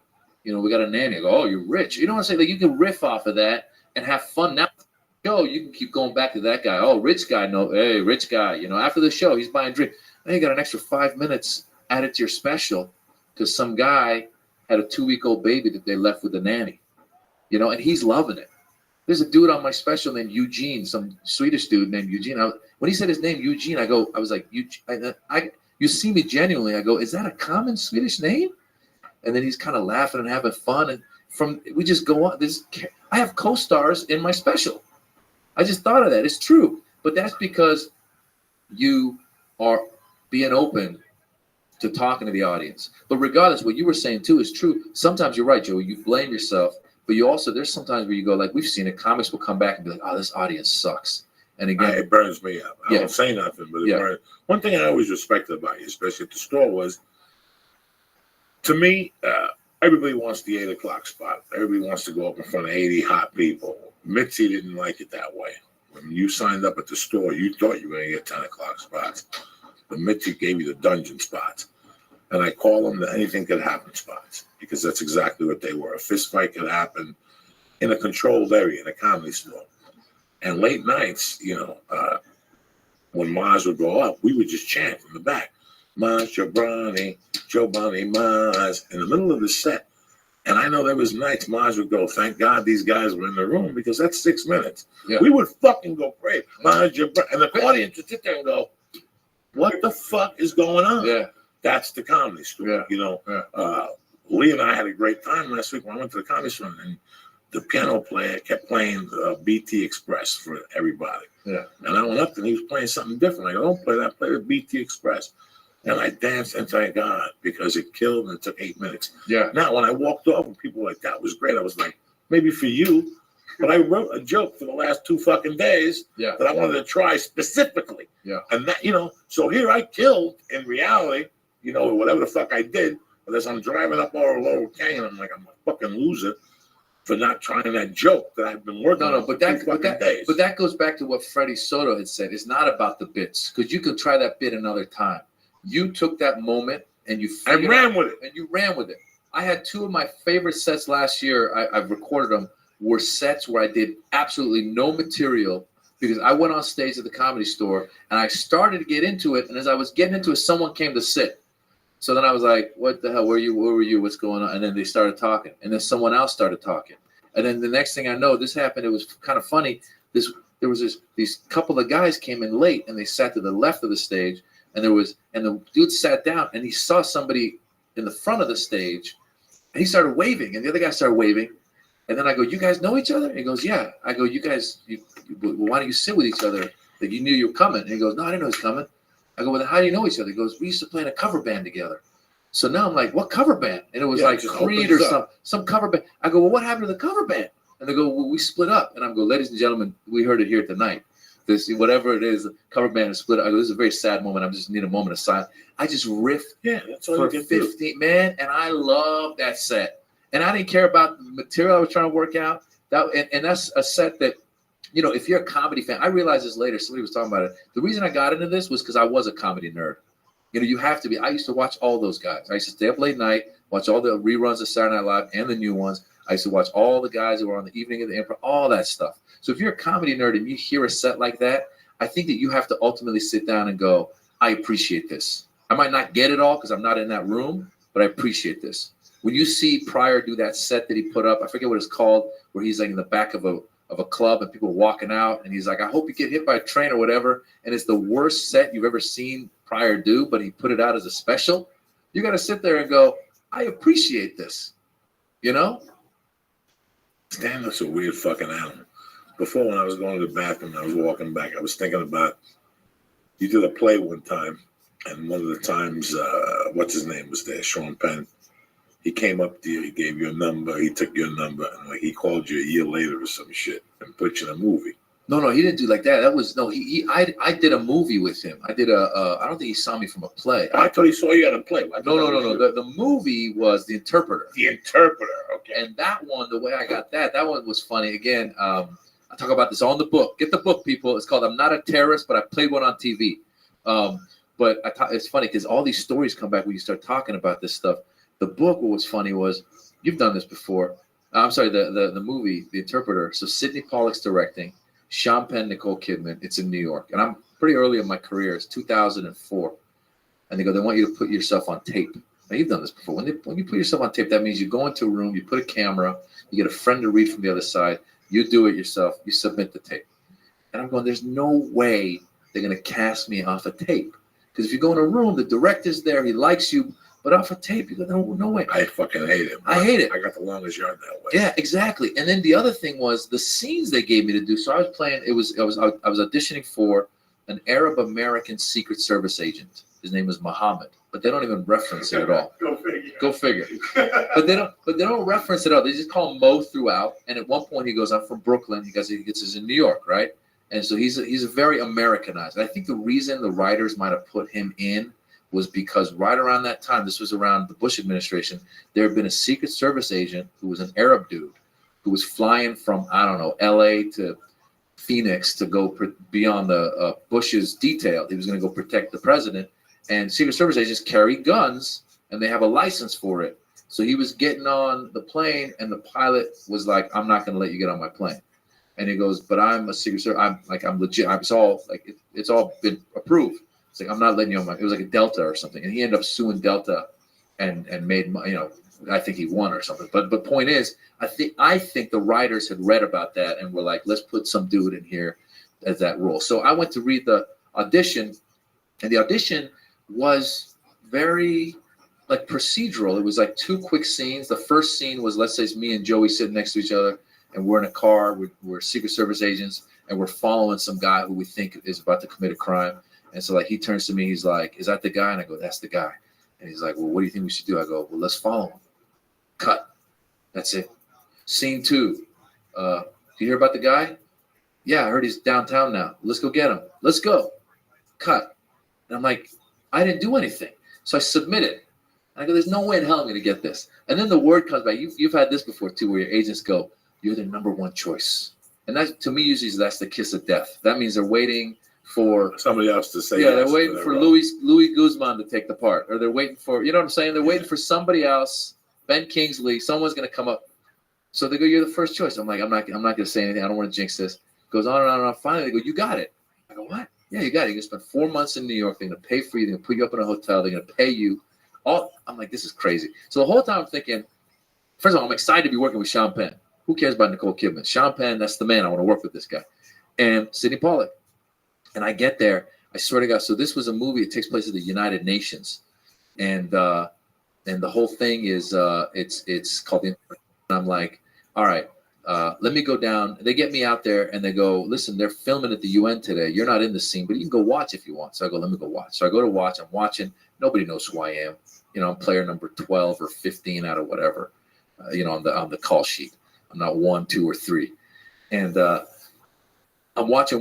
And then finally I go, I got to go pee. So I go to the bathroom. They're on a break. Sidney Pollack walks into the bathroom. So now I go, should I say hi? Does he know me? Is he going to say, what's up? You're Agent Mo? He kind of looks at me, looks away, goes into the stall. I'm like, all right, I'm not now. There's no way in hell I'm going to be like, Mr. Pollack, by the way, nice to meet you. I go, leave it alone. I left it alone. Then the next day I'm shooting my scene. And the whole scene is supposed to be me in a car doing surveillance with binoculars. And I'm looking into a house. I'm watching this guy who's, again, possible suspect. And what it is every day he has the same thing for. And they're trying to get across the point that I've been sitting here watching this dude for a week. So I'm supposed to look in the binoculars, talking to myself and go like, orange juice, cereal, milk. Great. Put it down. That's like the line. That's the whole thing. So action. I do it. I'm in a car. There's a little walkie-talkie that gives you direction. Sidney Pollack's voice comes on the walkie-talkie. Do it again. Just throw it away a little bit. Throw it away. You're putting too much emphasis. Got it. Action. Cereal, orange juice, milk, whatever. Yeah, a little. You got to be in the moment. You got to be there. Oh, okay, great. Action. Cereal, orange juice, milk. 7 takes. I'm starting to sweat bullets. I'm like, shit, they cast the wrong guy. I knew it. I thought they'd messed up. I thought they messed up the tapes. They were trying to get whatever John Leguizamo, and they ended up getting me. And now he's coming at me, and I was shitting bricks. I was waiting for them to be like, okay, done. Can we talk to you for a second? Listen, here's your plane ticket. Go back. I really was like shitting my. And to my surprise, they moved on. And at one point, like the hair and makeup lady was like, I saw you had your Sydney moment. I'm like, what are you talking about? She goes, yeah, he's been riding a lot of the actors. I go, what do you mean? Yeah, he's just, really stressed out because his previous movie didn't make a lot of money, and he's producing on this, and the budget's going up, and they started shooting without an ending, all kinds of stuff you start finding out. And supposedly one other guy that was in a scene with Sean Penn was like, he got the Sydney treatment so much that he was like having a breakdown, and Penn had to be like, Sydney, let me talk to him for a second. And he got the actor back in. He's like, listen, buddy, let's just do it, me and you. And I'm through it. And what was amazing was, as it went on, like I gained his respect a little bit just by like kind of, talking back to him a little bit, like, Sydney, you going to ride me again or whatever it was. Like, just a little bit like that. Because you got to realize what happens when you go on a set, and this, they set up this hierarchy. And they go, this guy's the guy. Don't look at him in the eye. Don't talk to him. Don't blah, blah, blah. But listen, man, end of the day, I'm a guy. You're a fucking. I got a mortgage. Yeah. I got kids. I've lived 42 years in this world, right? So you're gonna talk shit to me just because you're fucking whatever, Jean-Luc Lussard or whatever your fucking name is. You know what I'm saying? I'll punch you in the face. You know? I get pissed too. Yeah, you can see. I had a Sydney moment. Well, who was it? Who was that with? Sydney Pollack, Oh yeah. Oh, what was that in? Bronx County.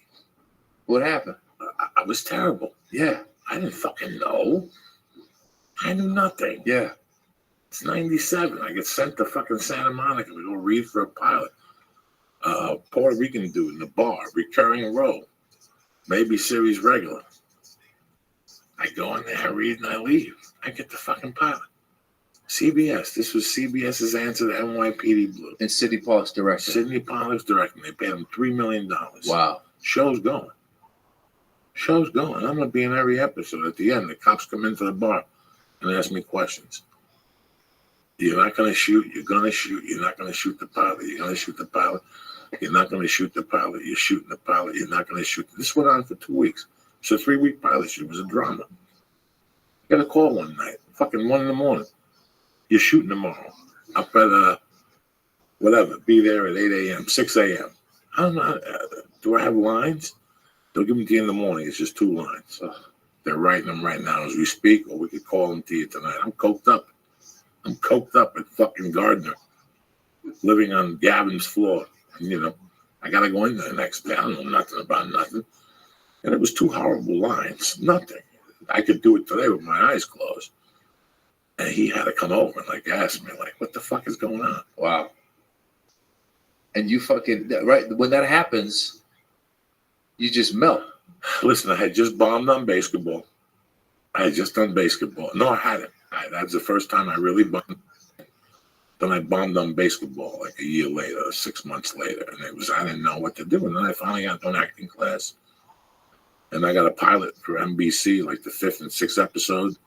And by that time, I had it down a little bit. But I didn't have it, not to work with Sidney Lumet. Not at all. Oh, Lumet. You had Lumet. No, Sidney Pollack.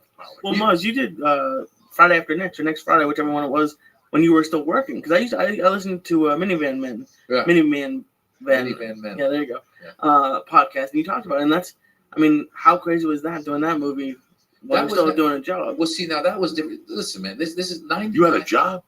Yeah, I had a day job. That's right. Yeah, I had a day job at an advertising That's agency. right. I used to come to the Comedy Store, do my sets And at get like the 1 in the morning or That's 2 in the morning, right. and go to work the next day at 9. But no, but what this is what it is I think 99% of all of this, whether it's stand-up, acting, anything in life, is the confidence that you have. And the more you do it, the more confident you get. And the more control you have, the more confident you are. And the lower the stakes. That's why that original room is such a great room. Because she sets it up and says, no one's going to be in this audience tonight. I'm going to blind the hell out of you with the lights. It's going to be so dark, you won't know who's there anyway. So just go up there and do your thing.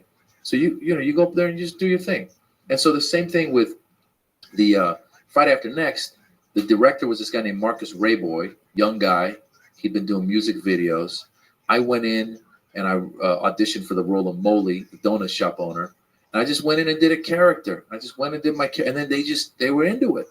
And they were like, yeah. And then I had ideas. I was like, what about if he wears this? What if he does that? And they're like, yeah. So with that, they wanted me. And suddenly I was like, oh, cool. You know, I felt like they gave me the confidence. Whereas a movie like The Interpreter, that's like 80 million, 90 million drama in New York, Nicole Kidman, Sean Penn, Catherine Keener, all this.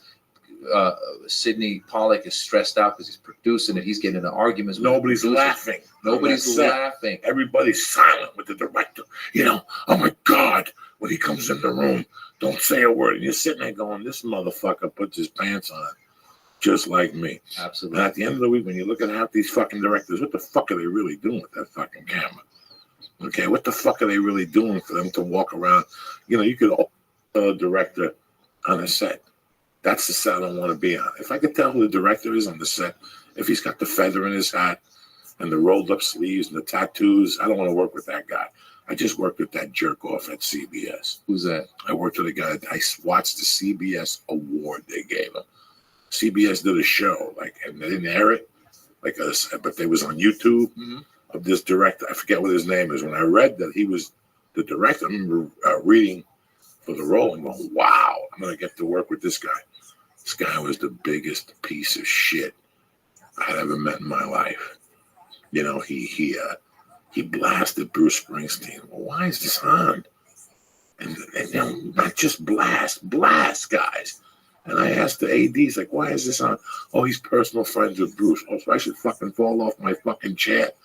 They just jerk off. Yeah. Then you look like Adam Sandler that knows comedy, and you go up to him in front of fucking 4 fucking Gentiles that are sitting there out of college, and you're like, hey, listen, I want to shoot that scene with a thong on. And the people from Paramount are like, no, shh. What'd you say, Joey? I want to shoot that scene with a jock like that dude in Major League, the Cuban dude. Go get this guy a jock. No, the network. Go get him a fucking jock. Yeah. That's a comedy director. I felt he gave me confidence. He gave me confidence. Give him the fucking red light. There's nothing when you read for people and they come up to you and nag you. The word is the. Get the fuck.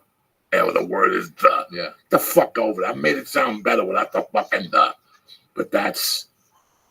I don't like that. I don't like pressure on a set. I like when everybody's loose, when you could do your own thing. But that day with that comment I did for CBS, I'm like, this isn't. No wonder the show got canceled. Listen. In fairness to Pollock, the guy is great, and he actually ended up being nice. But I think. Yeah, he was a nice guy. Yeah, he was a nice guy. He was very nice. But I think that he was great in The Sopranos.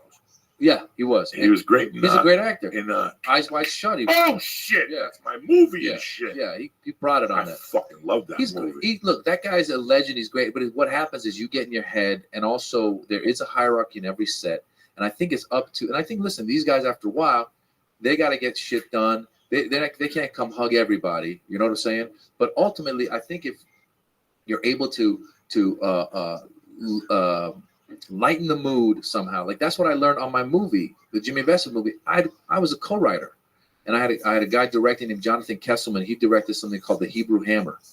It's a good movie. Yeah, it's a good movie, right? So what would happen is we'd do a couple of takes, and then we get together and be like, hey, let's try that again. Let's mess around with the lines. I had friends on the set. I'd be like, listen, man, do what you want to do, but here's a couple of suggestions. Say this, and this, but something in that world. Go. And it was fun. Because I was like, I want it to be fun, and I was confident. I didn't have a studio. I didn't have to go. I learned the difference. What was crazy was we'd raised all the money. We did the thing. If I wanted to change anything, I would do it right there, right? A week later, I got a guest star on a sitcom for CBS, like a 4-camera. And we would do our scene. And as you know, what you do is when you're doing your scene, you do like you rehearse. And then one of the days, you get the writers and the producers and the network and all the studio. They all come in. Now you got 40 people watching you do this scene. And you finish, you leave. They all sit down with the writers and they give them notes. And that's when it hit me. I said, that's why a lot of these sitcoms aren't that funny, because it is comedy by committee. It's art by committee. All right. When was the last time there was a painter standing in front of a canvas with 40 people behind him going, what do you think? Should we go green or blue? Blue. Right? You're no longer an artist. You know what I'm saying? So that's why I think a lot of those things aren't, a lot of these shows that we see that aren't that funny is because they just water the hell down. Yeah. I mean, say Louis C.K., most people think are consider him great, but I'm sure there's people who don't like him as a stand-up comedian. But say what you want about that. His show, Louis, he's on FX, which wasn't the biggest station. It was a cable station. But he does everything. He writes, edits, directs.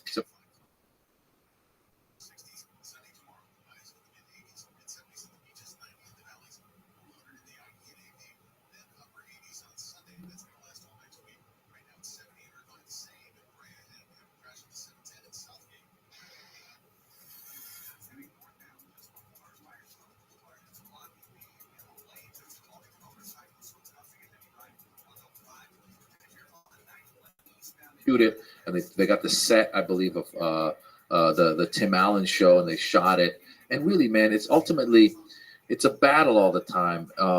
But you have a voice, you have a view, and not everyone's gonna like it. I mean, I get people hitting me up from time to time, going, "You suck. You're not funny," and I want to hit them back and go, "What the fuck do you do?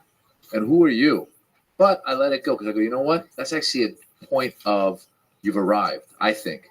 I actually used to get a little offended by stuff online until I was watching Letterman one night, and he did this joke. He's like, yeah, they got they just put in free Wi-Fi at Central Park, which is great because at lunchtime, I get to take my laptop down there and read all my hate mail. And it hit me. I go, wow, this guy must get so much crap for what he says. Every night you do a joke, it's going to offend somebody. So I go, hey, man, I'll take it. I don't care. If somebody doesn't like, that's a sign that you got a point of view. If people don't like your shit. You know what I'm saying? I hope they don't fucking like me. They could all suck my dick. Yeah. I really do. I love when I get like an email. Hey man, who gives a Frenchman's fuck? You know, you were making a good point before. One of the best advice I ever saw, nobody gave to me. I saw Pacino tell Jamie Foxx in that fucking. He goes, you know, remember there were Longest Yard? Yeah, no. He's Any Given Sunday. Yeah. He goes, you know, this is easy, brother. This is just like when your mama used to call you when you play football. Remember when you played two-hand touch on the street? You told the guy, run down to the corner to the car and make the left. I'm right there. Once you simplify everything, I was on stage the other night and I was bombing. And I got myself together. It was like getting punched in the fucking face. You have to regroup and breathe. And I became that character. And I took him to fucking, you have to stop sometimes. And the same thing is with acting. My acting now, after 15 years, I go on a set, I'm as good as the next guy that studied at fucking Eureka College, whatever the fuck. Because I've been doing it now. I go on a set now and I'm not effective, but I save you money. Yeah. I'm fucking good on this set. You don't have to work. You don't have to worry about me at all. Just leave me the fuck alone. I need an AD outside my trailer telling me makeup. I know how to read the scene. I know when you don't want me in my fucking wardrobe at 8 in the morning if I'm in a strip ball. I'm a fat fuck. You're gonna get gravy on the shirt, or reefer's gonna burn the fucking button on the shirt, or you know. But it's when I saw you at the store a couple of weeks ago, I watched you on stage, Maz, and it's fucking great that we're still doing what we do. Absolutely, man. It's been a fucking journey from those little spots. I used to drive me to the ATM so I could borrow Coke money from you. Yeah. And shit. Maz was my brother, and then now we're here, and all those lessons were learned from that little fucking room on Sunset. Yeah. And they weren't learned on a Friday and a Saturday night. Nope. We were there on Wednesday nights at 12:45, talking shit. And I'm happy I got the opportunity to do that. Yeah. Absolutely. I'm happy that I walked into that. It made me a different comedian. Yeah. It made me who I am today as a podcaster, a writer. It all started for me at that store. Like it lifted me up. My wife was saying today that she would be really nice if the Agostino got made at the store. Yeah. Because you become a different comic. You become you see it from a different. You see the ball field. You see people. 15 years ago we were all at the store doing the same thing, and now and it was me, you, Sebastian, Brett Ernst. Right, same people. Yeah. Same people have been doing the podcast the last fucking 3 months. Bobby Lee. It's so cool how like you guys aren't similar in your type of comedy. No, but you all come out of that one place. It's kind of like you wouldn't think like some places have certain type of musicians or this is a jazz club, but that's you're gonna see every different type of comedy that there is. We're both Marines. He might aim for the heart, and I might aim for the fucking eyeball. Yeah. We're both fucking Marines. And I think that Marine mentality of the comedy store kept us here. I'm bulletproof, bitch. Absolutely. Listen, I tell young comics all the time. I got guys that I'm telling I go, you got to find a way to get into the comedy store or replicate that for yourself. I go, don't get in front of the hot crowds. Get in a place where you have to let go of your material, find who you are. It's taken us a long time. They always say, it's a cliche. They go, you got to enjoy the journey. Well, I've enjoyed the journey, and I continue to enjoy the journey because that's why you got to do it because you love doing it, right? And you got to put yourself in uncomfortable situations. That you have to, otherwise you're gonna get comfortable, and you're not gonna grow. And if you're ever doing it, then I hear some actors of that one day when I win that Academy Award, just leave, forget it. Why are you doing it? You're gonna win the Academy Award, feel empty. You don't do it for that. You do it because it's a project that you love. It's a story that's being told that you think is great.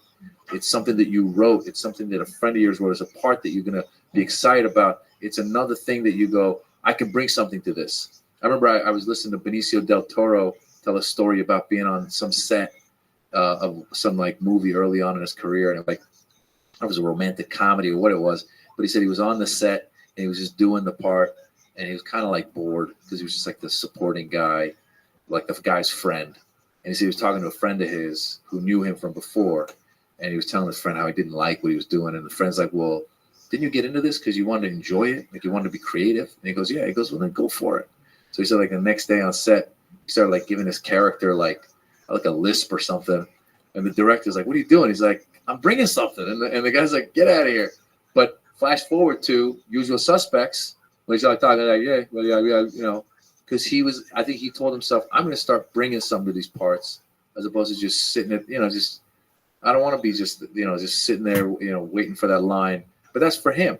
And for me, stand-up, I love doing stand-up. I love writing. I love creating. And it's like, if I can come up with ideas and ways to go to the next level, get on stage. I just did the Comedy Store and the Laugh Factory this past weekend for the first time in a long time. I had so much fun being on stage, man. And I have fun hanging out and talking to the guys I started out with, Joey Diaz. Are you in town this weekend? I got Tempe Improv this weekend. Good for you. Let me give some shout outs and get the fuck All out right, of Joey D. Holy shit, wow. Jeremy said, Como, I love you, cocksucker. Thank you for always giving me love. J.R. Gomez, Benny Perez, Corey Pentland, Joe knows his gun, cocksucker. There you have it. Who gives a fuck if you went to that place? Captain Redbeard, Anthony Sacco, right? Mhm. And my main man, Danny Rodriguez, always fucking representing. You know what I'm saying? What's up with Lee? How high are you? I'm super high. Are you? Those were crazy. Are they strong now? Yeah, they're strong. Well, you gave me 2 of them at 11:30 in the I morning. ate 2 of them. They're I know mild. you did, They're but you've very been doing it for longer than I've been alive. Nah, they're very mild. It should don't worry about it. You look good, Papa. Thank you, What buddy. else you got the rest of the day? I got the gym and I got another podcast at 5, but I'm probably just gonna take a nap right now. You're not taking no fucking. Oh nap. my We're God. going out. We're going to do some meth. Keep it going. When's Keep the it last time we going. did meth? You had some meth to this fucking reefer high. You'll be beautiful. You'll be Well, taking. we smoked hash. You like that, huh? Like is a strong What word. you should do? You should eat a piece of this hash. Have you ever eaten hash? Yes, No, I'm you allergic fucking to eat no hash. hash, cocksucker. Maz, what else you got going on? Talk to me. Joey D, I'm gonna go get my kids, and then I'll do a little spot at the factory tonight with the Dom Herrera show where you do 10 minutes and then you analyze it. And then that's it. I'm gonna start. I'm trying to promote this book, and I got a book tour around it. I'm doing the Wiltern in February. I'm doing a theater in San Francisco. Doing a theater in DC. I'm running. What's your website that these people can go? People can find me on Twitter at Maz Jobrani, MazJobrani. Also, Instagram is at Maz Jobrani, or just go to mazjobrani.com. Find me there. When is the book getting released? Book is February 17th. February 17th. Book is called I'm Not a Terrorist, but I've played one on TV. I remember us having conversations how people offered you terrorist jobs and you didn't want to take them. I don't want to tell them, fucking terrorist. I can always be a fucking terrorist. You know what I'm saying? For real. So I want to play a fucking terrorist. That's where that, I did it because I did a Chuck Norris movie where I played a terrorist. And then after that, I said no more. And that was No more exactly fucking it. terrorism, huh? No more fucking terrorism, man. Fuck these I'm fucking done. people. What's that? The movie website. Well, the movie website is jimmyvet.com. That's the word Westwood with V's. JIMMY VESTVOOD. You can see the trailer on that too. What's funny is I always describe it as the Persian Pink Panther, and Wikipedia picked that up. So now whenever I go to interviews, people go, "So you're known as the Persian Pink Panther. Why is that?" I'm like, "No, that's just the way I describe that movie." And I've been trying to get that description off of Wikipedia for like a year now. They won't take it off. Everywhere I go, they call me the Persian Pink Panther. Fuck it. You're the Persian Pink Panther.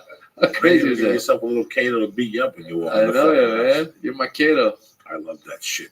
That he'd tell him always attack me, and then he'd come home and he'd look around the house, no Cato. He'd fucking, he's out. He'd open up the refrigerator, and there's Cato in the fucking refrigerator, choke him. Then they would fight to the death. And he'd be like, "Not now, Kato." Not now. And they'd fight. Also, the phone would ring.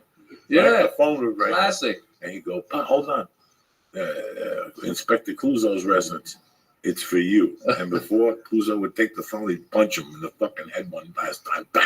They take the phone. That shit was great. Fucking man. classic, man. Yeah. I just watched Being There again. Yeah. Oh, my About God. a week ago Yeah, again. Yeah. I fucking couldn't stop crying. Yeah. Yeah. He is, people forget that motherfucker. I've never forgotten him as a kid. Yeah. All those movies are The Party. the fucking, oh my God, Get that's it. right. Forget it. Birdie Num Num. Oh my God. Now I'm gonna have to get that shit. My wife got me hooked on all that Roku, Netflix, Oh yeah. YouTube. Oh my god. Oh my god, I'm in heaven now. Yeah, it's awesome. I know how to work all that shit. Let's give some sponsors a shout out here. On it. Be the best that you can be. You know what I'm saying? Why fuck around with these shay type companies and shit? You want to get your vitamins going? You want to? It's not even about vitamins. It's about fucking human optimization. Whether it's Alpha Brain, whether it's the Hemp Force Protein, whether it's the fucking Shoe Tech, the New Mood, I got you covered. 10% off on your order. Do me a favor though, just to be friends here. Go to honor.com. See what they got available to you. See what works to you.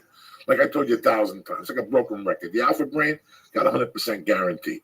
If that sucks, why you gonna make a move to something else? If a titty smell like shit, don't even think about finger banging it because it's gonna be a fucking disaster. Go to honor.com, press the word church, 10% off your next order. Again, we're talking about them earlier. Iron Dragon TV. It don't get no better than that. Classic martial arts films at your fucking fingertips. It's a Roku channel. From the Ip Man series, they got Sonny Chiba. They add new titles every fucking day. Whether you're a kung fu fanatic or you want to get into it or you want to throw sidekicks to Jesus, do me a favor. Go to IronDragonTV.com right now. Press in the code word, boom! And you know what you're getting? 2 free motherfucking movies, bitches. That's right. Go to Iron Dragon TV right now. Cut this shit. It's Tuesday now. What are you going to do? There's no sons and mama's on the rag. She's not going to suck your dick. You might as well get 2 fucking kung fu movies and smoke some dope and do some bong hits for Jesus. You're sitting there with those rotten fucking underwear. It's January 6th, and your balls stink like fucking dick. Your fucking asshole smells like a billy goat, and your underwears are all fucked up. And you're sitting there going, I'm going to sling dick this weekend. You ain't slinging nothing but dirty fucking nutsack wrapped around with algae and whatever else is surrounded around your dick and your nutsack. Not only that, that's fucking underwear. I don't have mine on right now. I had a pair on yesterday for jiu-jitsu. Again, your nuts never fall out. With those cotton briefs, your nuts are always popping out. You always got to tuck them back in. They smell funny. No. That shit ends. MeUndies underwears has that material. It pulls the fucking sweat away from your nutsack. So the rest of the day, 12, 14 hours, your nuts are fucking fresh.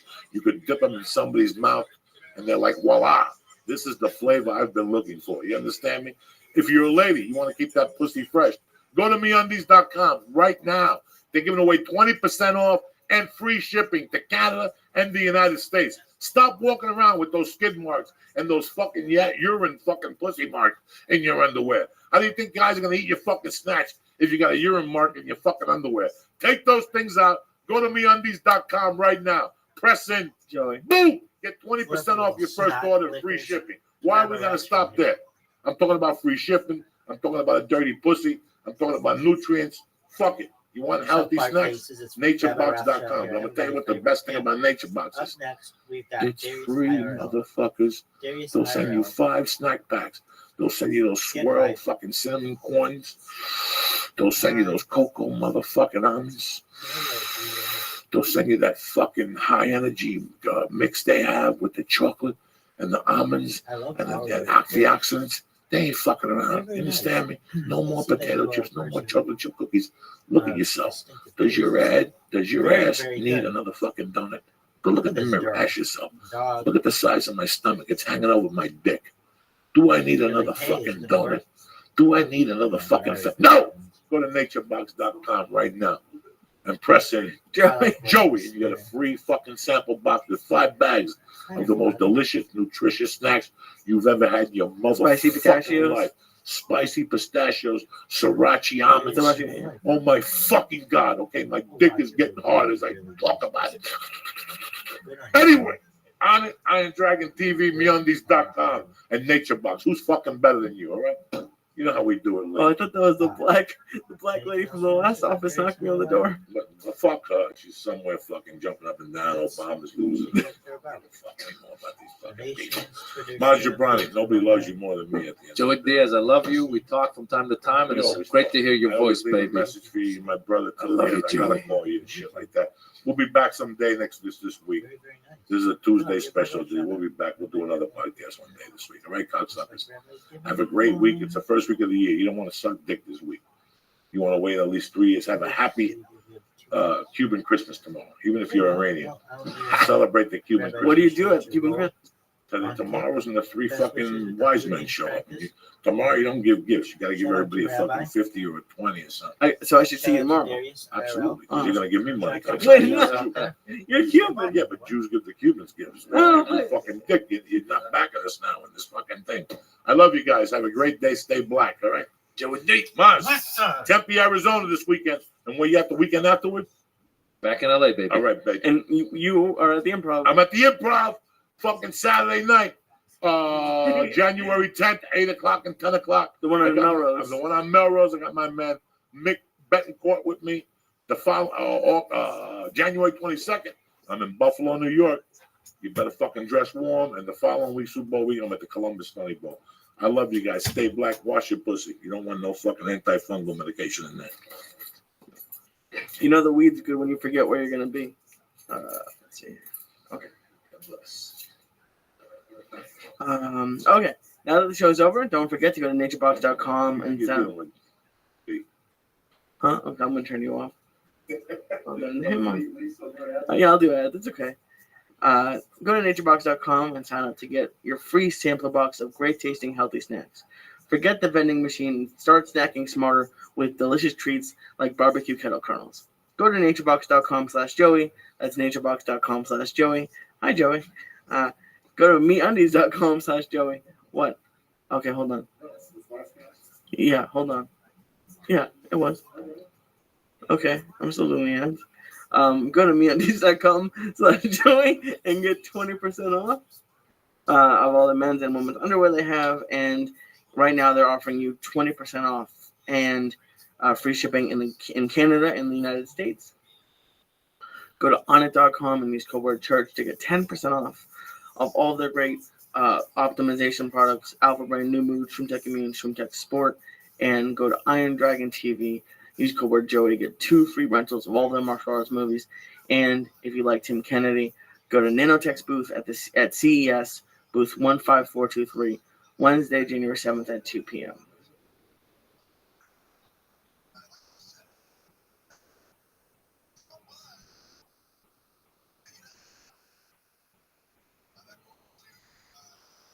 This show is brought to you by onit.com.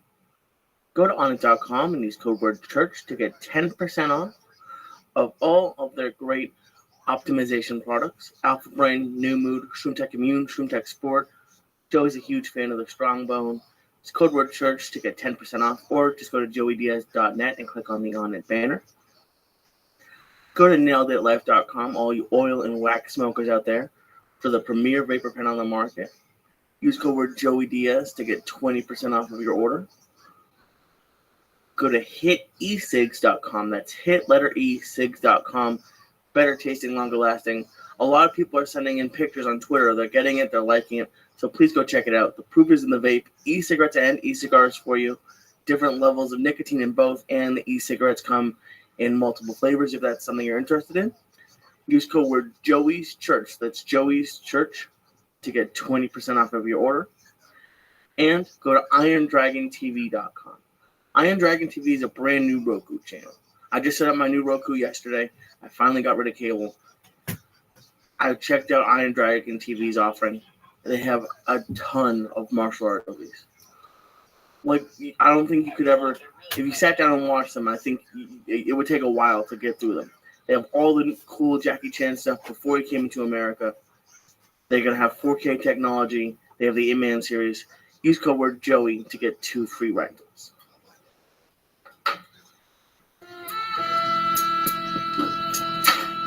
Oh shit. What the fuck, you asking yourself? It's Monday. It's cold out. Snow's coming down. Whatever. It don't matter. You're a fucking Marine, cocksucker. Wash your fucking nuts, powder them, and get out there and let these motherfuckers know who's running things. What? Oh shit. Beat down, brother, check it out, I'm about to throw down. Taking hand and sit there, have your toe down. A little city, chilling in the North Bay. What are you gonna do? Sit there like a fucking mutt? Play that, please. Kick that motherfucker. What are you gonna do? Sit there, get up. Write your goals, motherfuckers, for the month, the year, and the week, and the day. Get up. Get out there. Get the knife. Whatever the fuck it is. Polish the blood off it. You're getting some new blood on that motherfucker today. Let's do this. Have you seen the music video for this? It's fucking crazy. But there's a dude in the background of every shot just like nodding his head and Sure. I could do that. That's what black people do. They No, just he's stand white. there. He's a white dude. Whatever. He's confused. You know what I'm saying? I'm so glad you brought it up. How amazing does it feel putting powder on your nuts? I love it. It's the best feeling. I don't need it as much anymore now. I've lost a little bit of weight, but I still have powder. Sure. You're rough against the jeans and shit. Oh, You don't yeah. make that noise. It's fucking Monday. It's a beautiful day to be alive. We're back. It's the second week of the year. You know what the fuck? What do you need? All they need is you. Just looking on Twitter, 5 people got shot at a Chris Brown concert. When the fuck are you people gonna realize? Stay the fuck away from that kiss of death. Because that's exactly what that motherfucker is. He was at my gym for a second. He's the kiss of death. Yeah. How the fucking building didn't blow up is beyond me. 5 people. Chris Brown just has this fucking thing. Even when I see him, I'm like, that guy, I don't know what the fuck his deal is. You know, again, 5, I don't know what the fuck the story is, but why would you bring a gun to a Chris Brown concert unless you're going to shoot him? That's what I'm going to shoot is fucking Chris Brown right in the fucking neck. What the fuck? It's Monday. You know what I'm saying? You got to start the week off good. I might as well shoot fucking Chris Brown. In the neck? Whatever. Right in that fucking tattoo with the stupid fucking neck.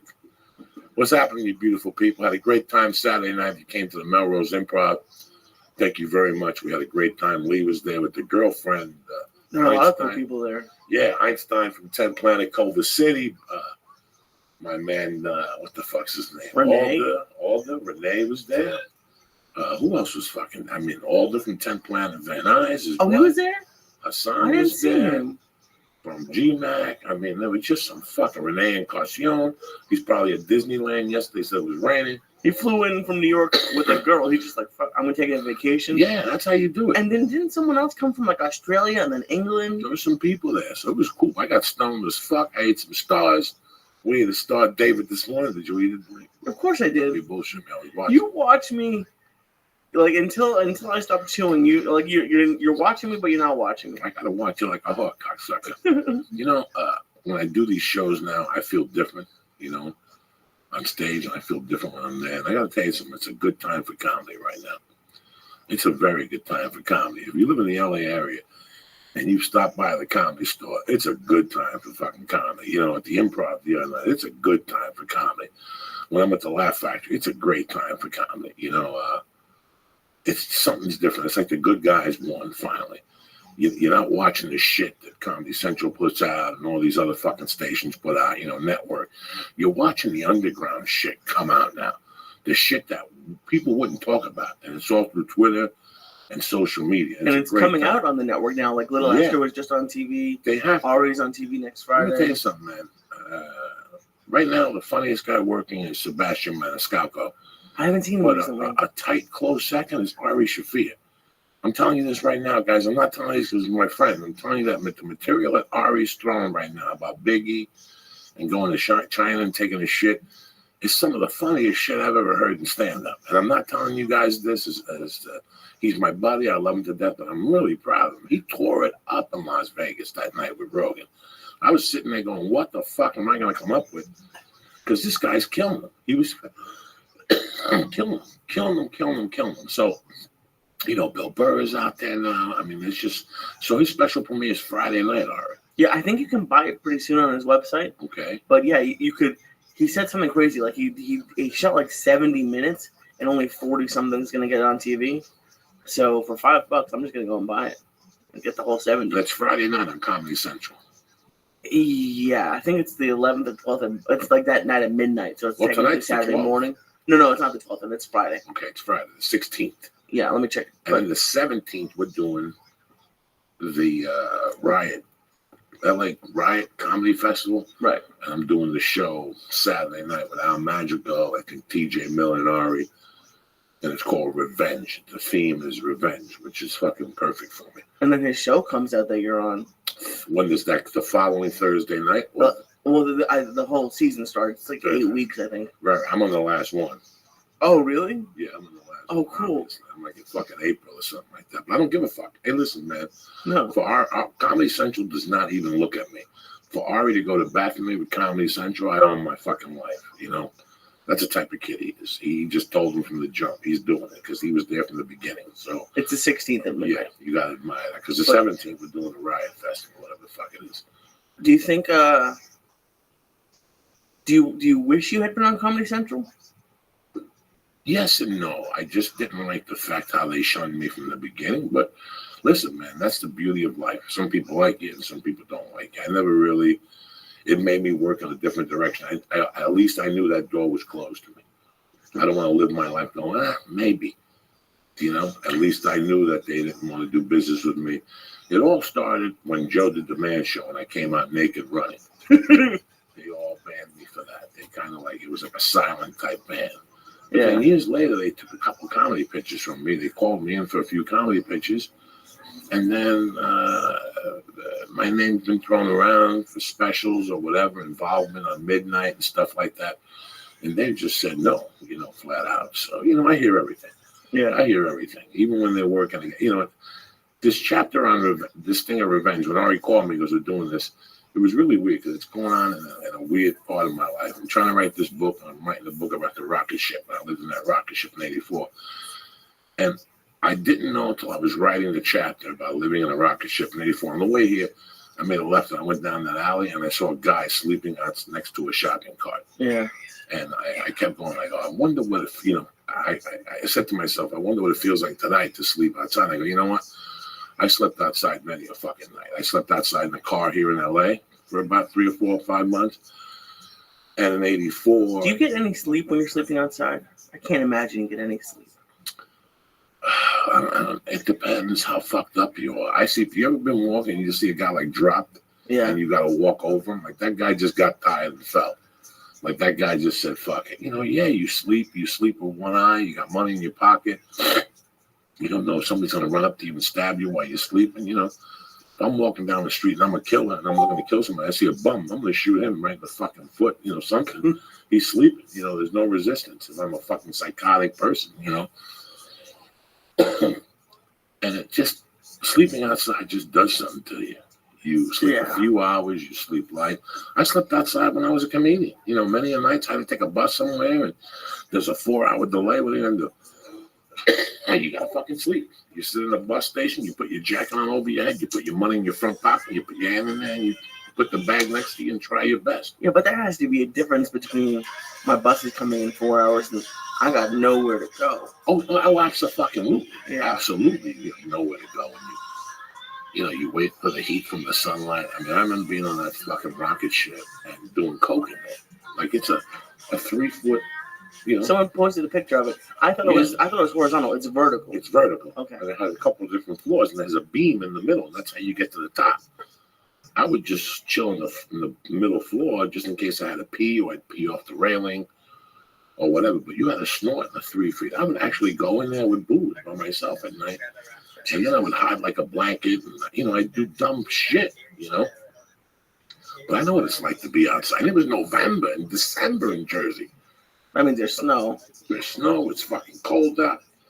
So I thought about the rocket ship.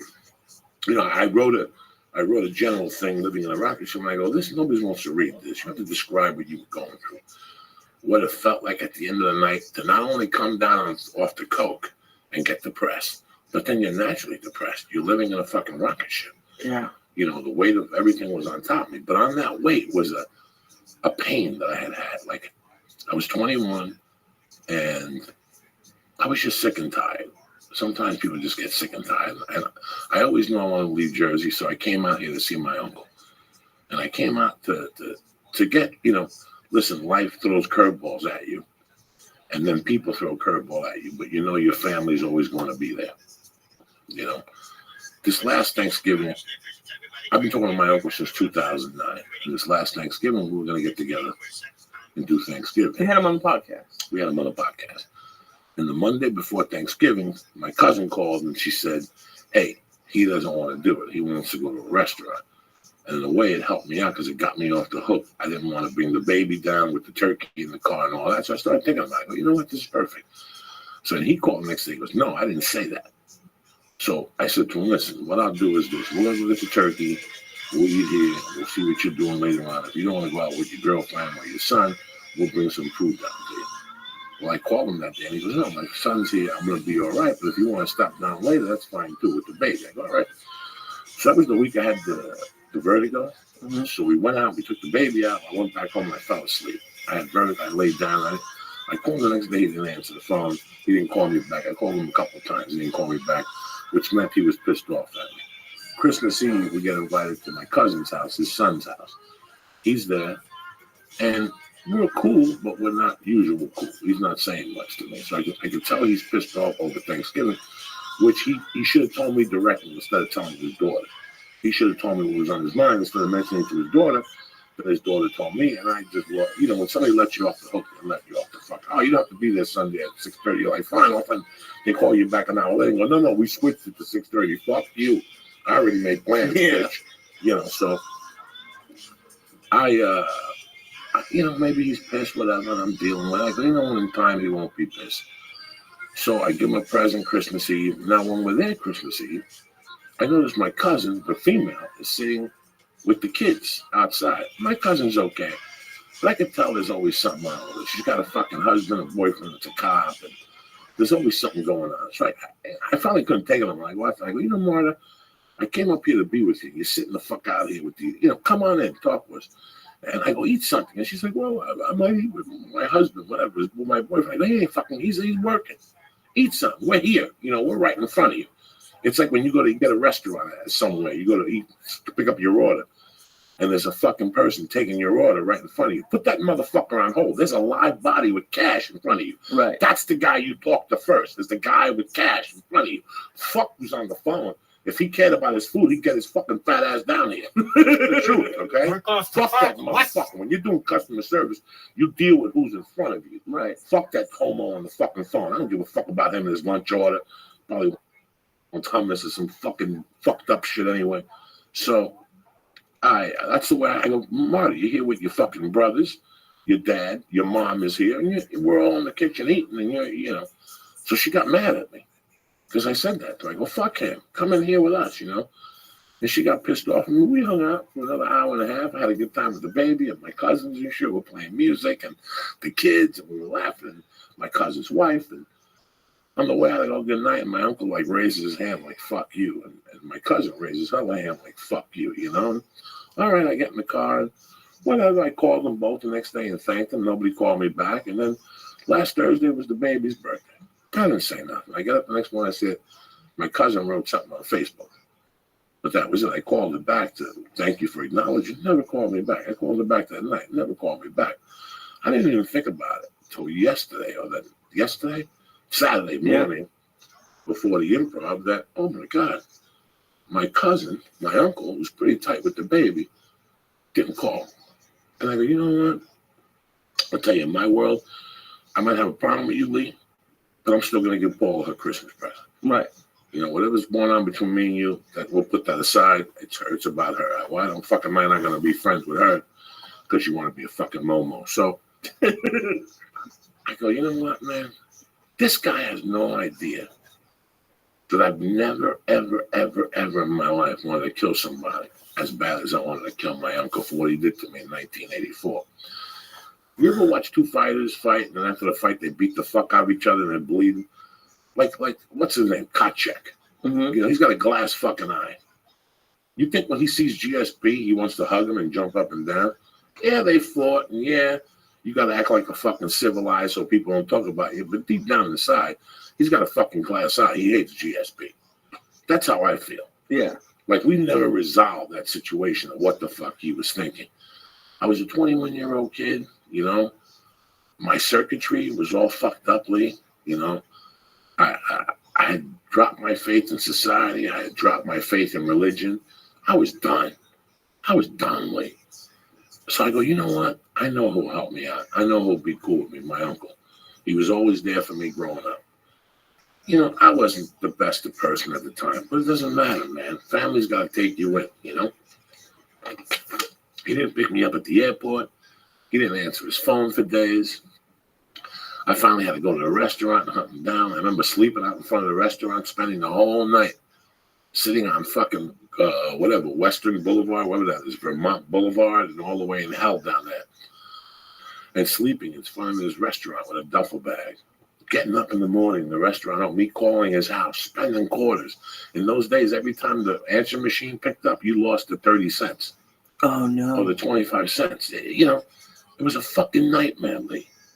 Finally shows up like a 3 with some fucking chubby Mexican chick with a smile on his face. He's like, oh, you showed up. Oh, well, I can't sleep, but you can't sleep in your house, but you can sleep upstairs. He puts me in this liquor room with the smell of mice and rats and, you know, and then he started telling me things that I really didn't need to know at that age, like things about my mother and drugs and how my mother got high when I was inside of her and just shit that you don't tell somebody. And I'm like, what the fuck are you talking about, you know? Right. And telling me that I would never amount to anything because of the bloodline I came from.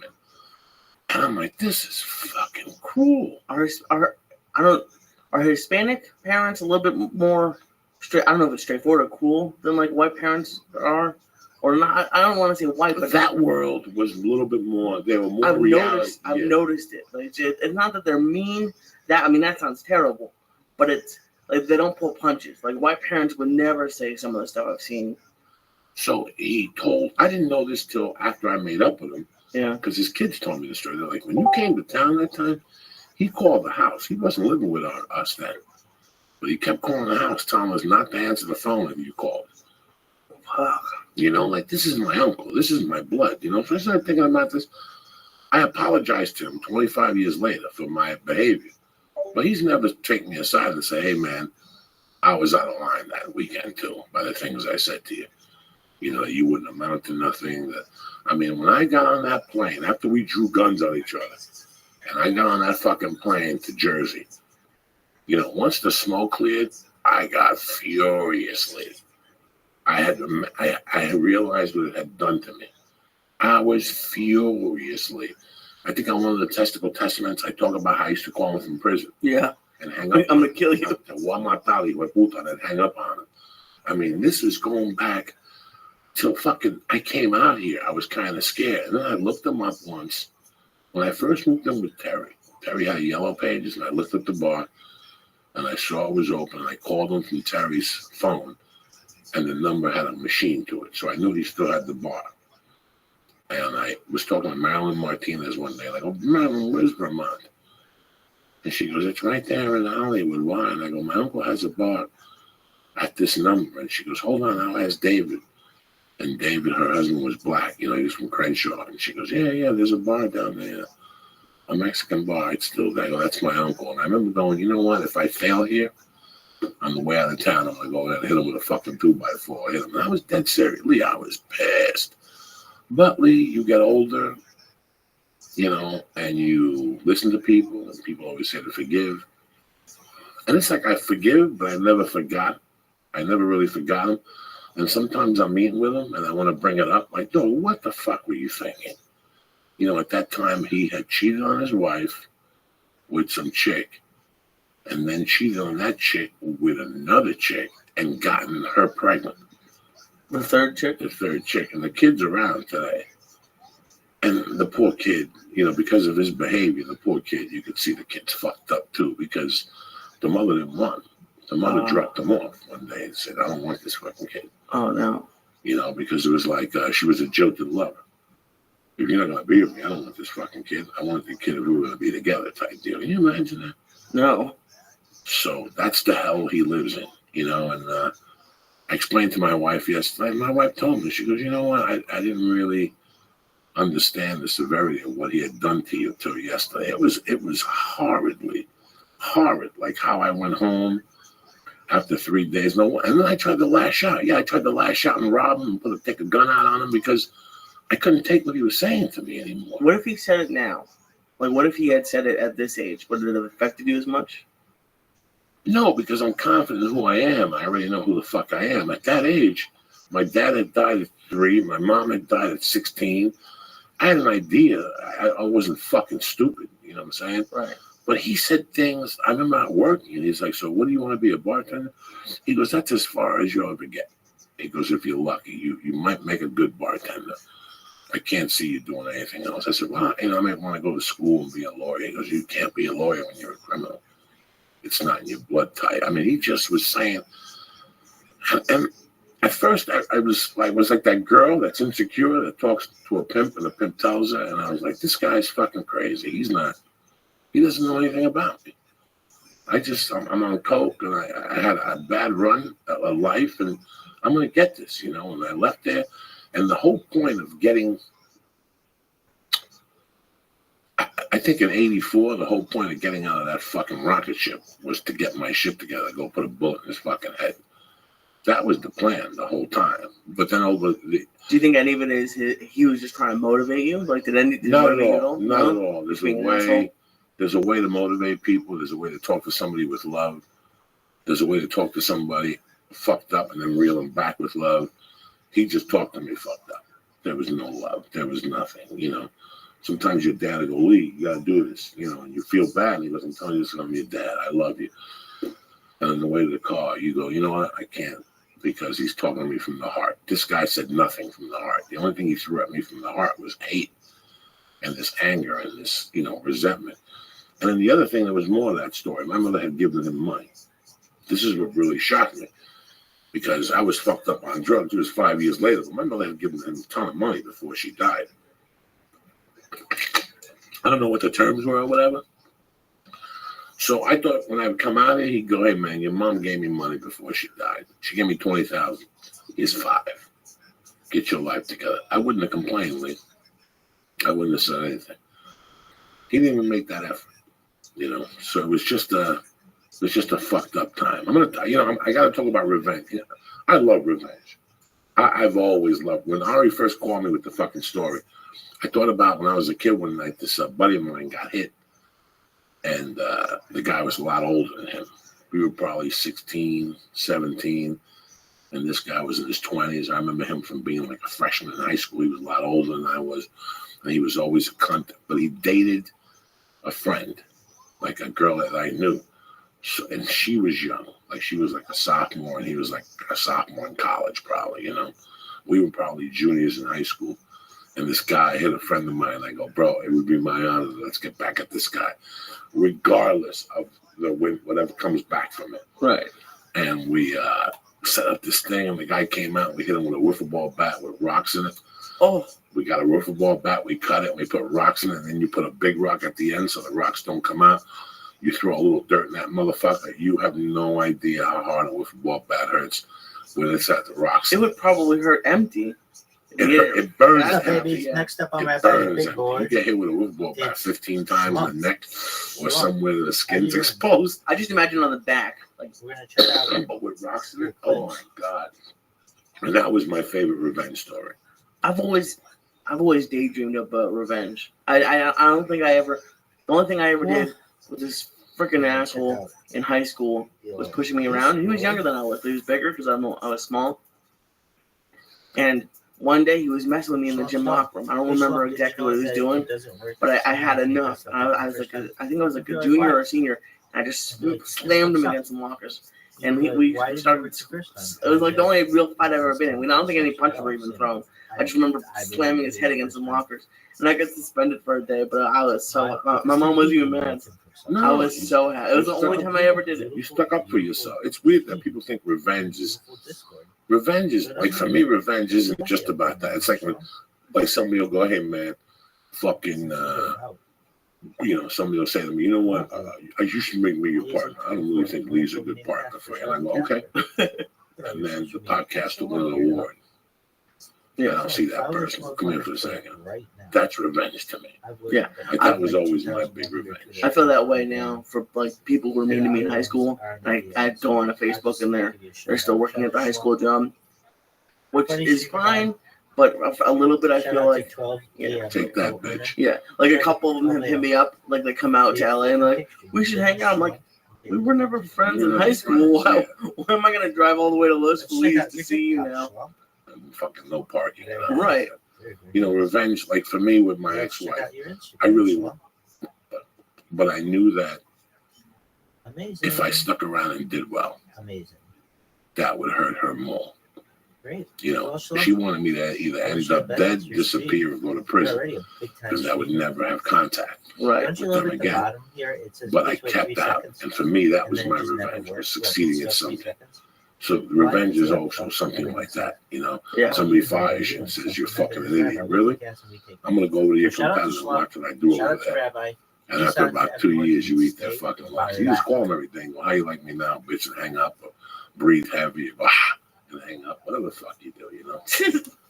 I mean, that was always revenge for me in a way. So when he called me and told me about the topic, my dick got hard. It was perfect for me. Yeah. But it's just It's kind of weird how you're supposed to like family, and there's some people like parents. Unless they do something terrible, I'm always going to be there for my parents. But other than that, like people make you feel bad if you don't love them or don't have a good relationship with them. Which in reality, it's just you got stuck with them, and hopefully you have a good relationship, but you don't have to. I get it. I get one thing in life, that you're not going to get along with everybody. Okay, you can't. You can't. Life's not that easy. I wish everybody I bumped into, we shook hands and flowers popped up and white birds came out. That's what you want. Mm-hmm. But unfortunately, some people don't like some people's personalities. Some people, don't like how somebody looks. Some people don't like how somebody sounds. I'm guilty of it also. I mean, we're all guilty of it. And we're allowed to. You can't like everything. Mm-hmm.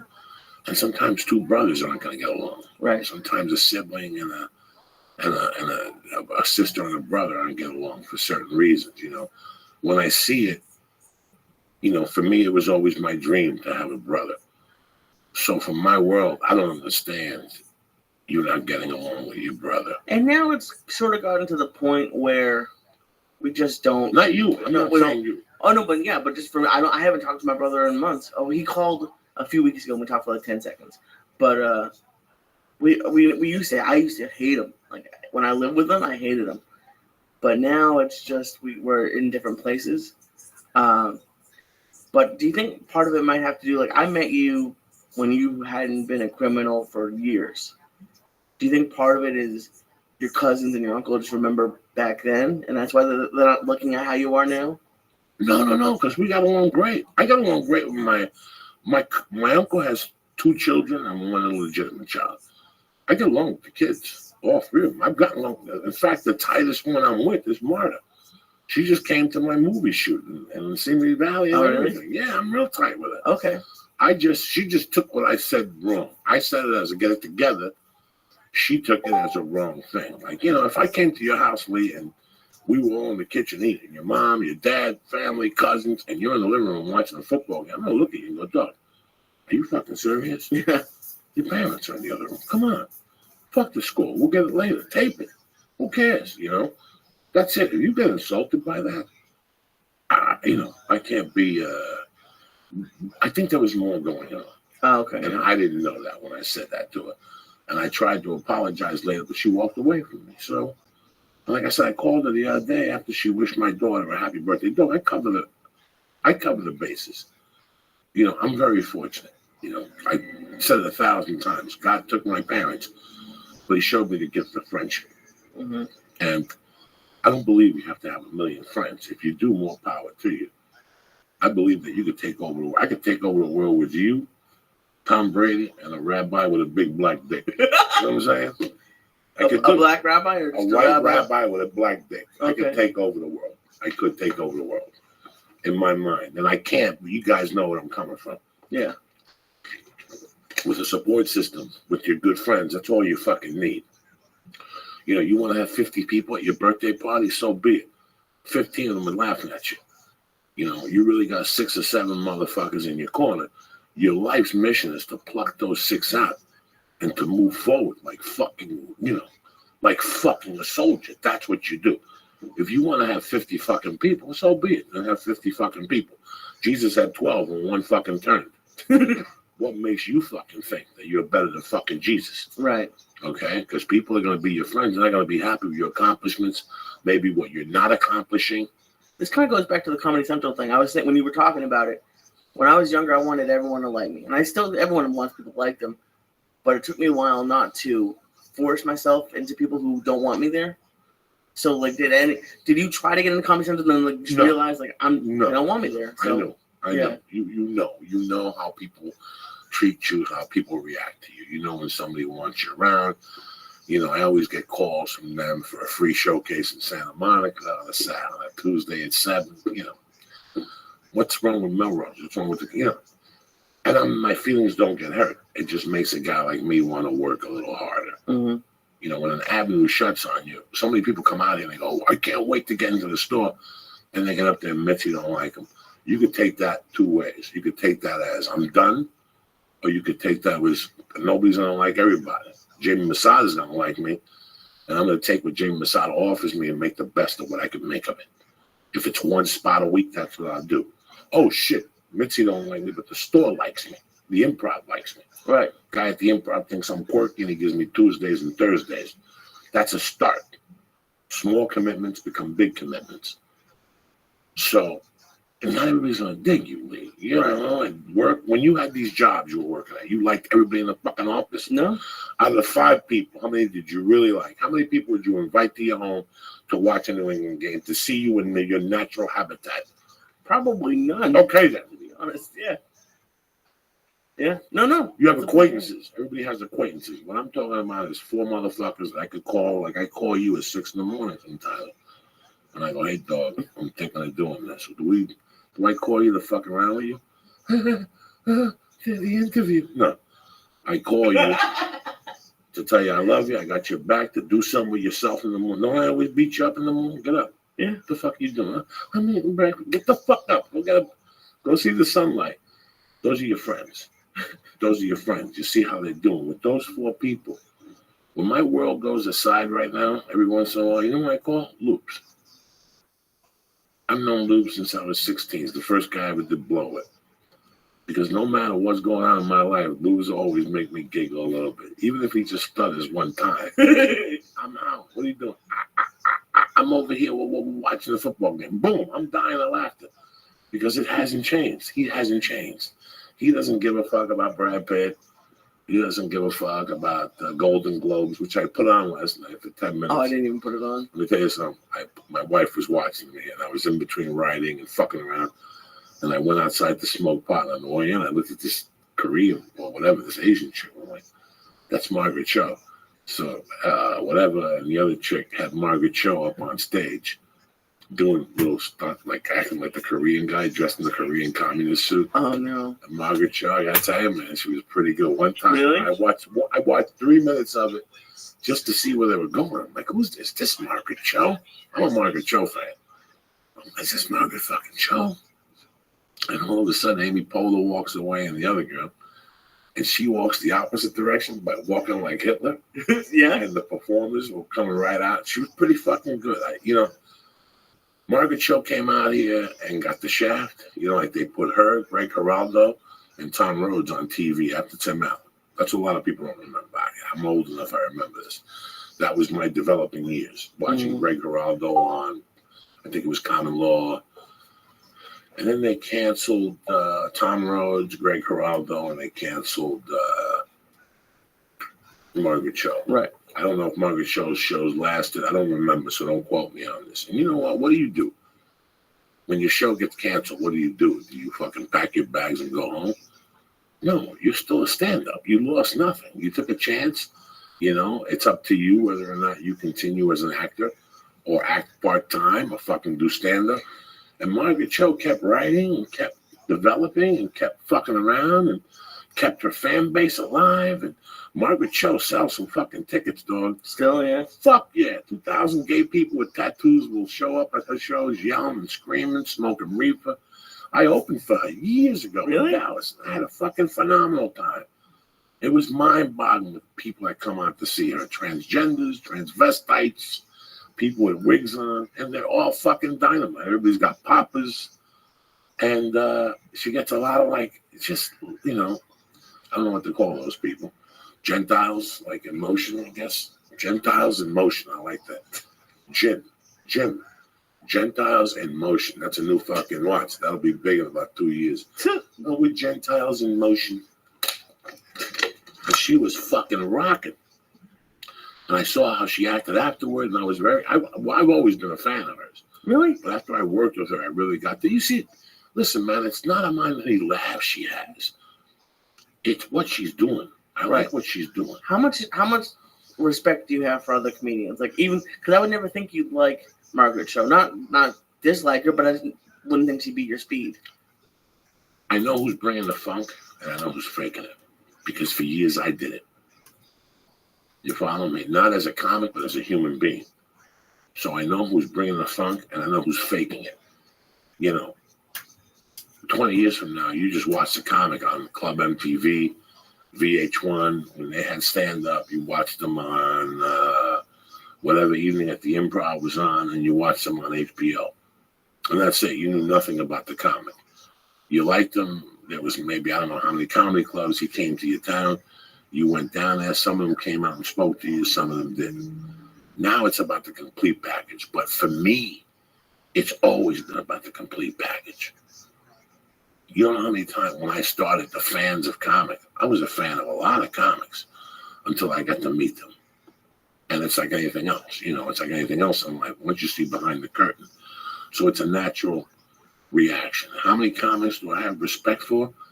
First off, I have respect for people like Bill Burr, who was also on a big-time show and got canceled.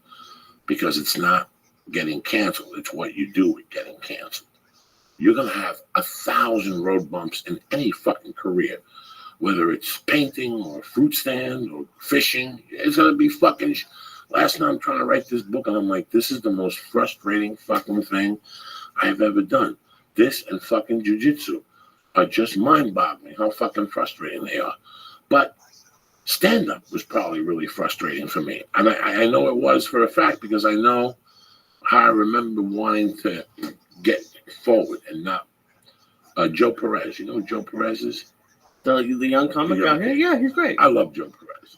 And Joe Perez, a young guy, I listened to the podcast. And he got interested in comedy. And I guess he's from Long Beach. But his father lives in the Valley. And he heard us and he came to visit his father. And he saw the Ha-Ha.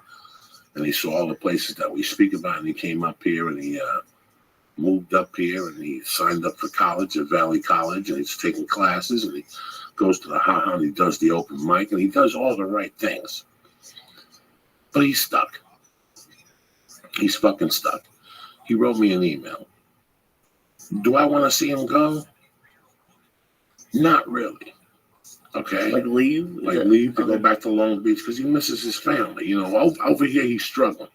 He'd go to Long Beach and you know, sleep in his own bed and probably have a job and have a car and have rides to different places. I don't know. He had a car that night at the Ice House at New Year's, right? I think so. Yeah. I love Joe. The other problem with Joe is I haven't had much time to spend with him as a comic. I don't go out that much. The family, the podcast, this is tough, Lee. This is a tough jiggle, trying to write, trying to stay healthy, just all these little fucking things. It gets tough for you, you know? Right. And I haven't, but when I see him, he's a great kid. He's warm. He's receptive. We've had some edibles together with him. He's very nice, yeah. Oh, you love to start. No, another one, no. All right. You don't want to start it's fucking Monday. Yeah. So I wrote back an email that, you know, I understand, but he didn't fail. He came out here, he looked, and now he knows what he has to do. And Long Beach isn't far away. No. Yeah. And there's open mics everywhere, or you create open mics. I can't get an email from Iowa going, I want to be a comic, but there's no open mics. Well, you know what? Everybody likes money, fucko. Get up, get a fucking piece of paper, write out a plan for your open mic, write out what you're going to charge, and go to a bar and go, I want to charge $3 on a Wednesday night. We get 10 people here in the beginning, but I want to do it every Wednesday from 8 to 10. And after a year, it'll grow, and guess what else will happen? I'll grow as a comedian, or I'll grow as a theater artist, or I'll grow as whatever. Even if I just go up there and do fucking Shakespeare, you know, one scene from Shakespeare by myself, whatever. But it must be, even though you haven't got to hang out with Joe, it's kind of like, as a comedian, you've been there, you can relate to and you can talk about certain things. Listen, if you write to me and you tell me you install linoleum, yeah, and you're stuck in your life, I don't know what to tell you. Maybe you should sell Italian fucking linoleum. I know about little things about linoleum. But if you come to me and you look me in the eye, you talk to me about comedy, I know exactly where you're at because I can tell from your feel, from your voice, from the pain when you're talking to me. We all have that pain, but it lessens. Mm-hmm. You know, we're all trying to kill that pain, but it lessens. The better you get at this, or the more you achieve your goals, or the easier life becomes. The pain goes down. He's 20, 19, 20. He could move to fucking Long Beach and do comedy in front of a mirror for 5 years and come back here when he's 25 and still be a killer. Yeah. Do you follow me? Yeah. So what? This is a little hard for him now, and it's going to be hard. Listen, man, what a story a lot of people don't know is I went to New York in 1994 as a comic from Boulder. When I went to New York, it was for various reasons. It was, for one, to give my relationship space. Number two, I had a friend who was going to help me. But number three was the purpose of getting better at stand-up. You know how much effort I put into it? Not too much. I put in just enough for Joey Diaz at the time. And guess what happened, Lee? I failed. But I didn't fail. I got to understand what I had to do to take it to the next level. Now I had a decision to make. You know, somebody told me the child went to college and didn't like, it was too hard for them. And I had a conversation with this parent years ago and said, don't send him to college. Whatever the fuck he wants to do, make him go down there a few days a week and see what these motherfuckers are really doing before he signs up for this. Right. He never did that. So he spent all this money in this fucking college, got him out there, and the kid came home because it was too rough for him. He didn't know if this is what he wanted to do. You know, that kid feels like shit now. Their parents feel like fucking shit now. But he didn't fail. He came home, he had a roast beef sandwich, and you're going to set a plan. It's just like goals or writing a plan. You got your ass kicked, so what? You're going to get your ass kicked every fucking day if you're normal. Life fucks you up some way or another. You drive over a fucking bottle, you get a flat tire. What are you going to do? You going to tap out? No. You get the fucking tire fixed, and you go to work and tell them to go fuck themselves. Where's Tony Bennett here? It's a beautiful day to be alive. Monday, January 12th. If you didn't achieve your goal last week, you'll achieve it this week. Last week, I wrote down I was going to 2 jiu-jitsus. Monday, I went to 10th Planet. Wednesday, I went to fucking Hegan. If you don't write it, it ain't going to happen. Oh, shit.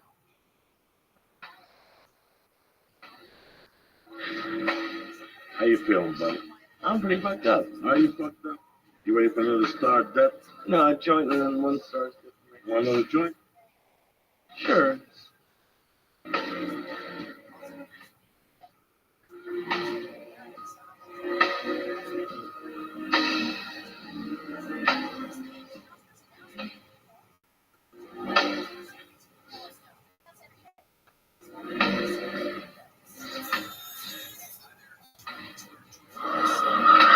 What's up, buddy? I'm fucking high too. That's the beauty of it. You were fucked up on Saturday, and then you were sick, but you still went outside. I was surprised. Like, I was like, not that you, like, because you always talk to people, but you were standing in the rain, and like you had a cold. Listen, bro. What are you gonna do? These people come from Australia. They come from fucking Lancaster. They come from all over. They gotta have a few drinks and drive home with DUI alerts everywhere. I gotta give them a hug. I gotta take a picture. You know, if they're willing to take a picture with a guy that's fucking leaking from his nose, I gotta give them a fucking hug. Right. They made the effort. They drove down. It's time for another star. Are you really popping another star? Fuck yeah, it's Monday. It's January 12th. I got goals. I got to write today. I don't know if I'm going to work out because it's shitty out. I still want to give my lungs another break. I don't have much today, brother. Maybe we go get a steak tonight. Greg and Lynn gave us that fucking thing from Ruth Chris. I want to send them love again. Oh my God. Oh my God, what? That's a vitamin from Uncle Joe. I just popped a vitamin. Some people pop a one a day. That's my fucking one a day. Except it's not one a day. It's one every 30 minutes. What are you going to do? You know what I'm saying? You got to get to the goal regardless of what your goal is. It's Monday. What are you going to do? Paula was so, because you gave me one on Saturday, and she just kept looking at me. She's like, are you high yet? Because she's never done it. So she was like kind of interested. She's like, you high yet? And she started giggling a little bit. I said, no, not yet. And then like, I think you were going off, about something crazy at the show, and I just started dying. And she started looking at me, and she was like, "Oh, She it's put weed." two and two together. Yeah, because you start giggling. My wife always knows when I'm fucking giggling. I fucked up. There was a cat fight this morning, and I go out there and Fidel's standing there in the middle of it, so he's back. Oh, good. People keep asking me. Thank you for all the Fidel warm wishes out there. He's doing great, man. He's a good cat, and I'm happy. I still haven't got the fucking bill from the vet. Oh I no. was thinking about it in the Do you middle have of the pet night. insurance? I got every type of insurance when it comes to those fucking cats. You need it, dog. Those fucking cats. You just take them. But I got, you know what? I got a pretty affordable vet. I got a good guy in Studio City. He takes good care of me. VMAC or something like that. That's your jujitsu place. No, VMAC or something. I think it is. I don't know. They were really good to my wife. They were good to me, and they like Fidel. You know, I have a couple. And I have a lady, Joe, who works at a pet place over here, and I go over there and see her for vitamins and stuff. I have a few people. They know, I take care of their cats and shit on the block. You know, Jill lives down the corner from me, but she's got Biggie. That's her In her cat. house? Biggie lives outside, and okay. the Smokey, he's like a great cat. His friend, yeah. His Goomba, and they're always by my house chilling and shit. So she's like, "Thank you for." And I love having an animal community. I love Millie. I love the Rottweiler up the corner. The black guy with the pit bull that wouldn't put him on the leash moved. Somebody gave him a ticket. Something happened with him because I don't see him anymore. Oh, okay. He was a big scumbag. But besides that, we still have a lot of nice people in the neighborhood. There's a tall blonde with a German Shepherd that he's fucking beautiful. She's beautiful, but you want to see the dog. Oh, really? That's crazy. Like, she's tall, lanky, really sweet, but you see the dog and he jumps on you. He always nibbles on your hand and shit a little bit. I love him. I love him. So I'm sorry I get emotional. I'm happy the cat's good. As we've been talking about, I went to see a doctor last week. I have a really good cardiologist, whatever the heart doctor is. He's a friend. I didn't go to him because I had a bad heart. I went to him because it was a bad EKG reading. And we ended up becoming friends.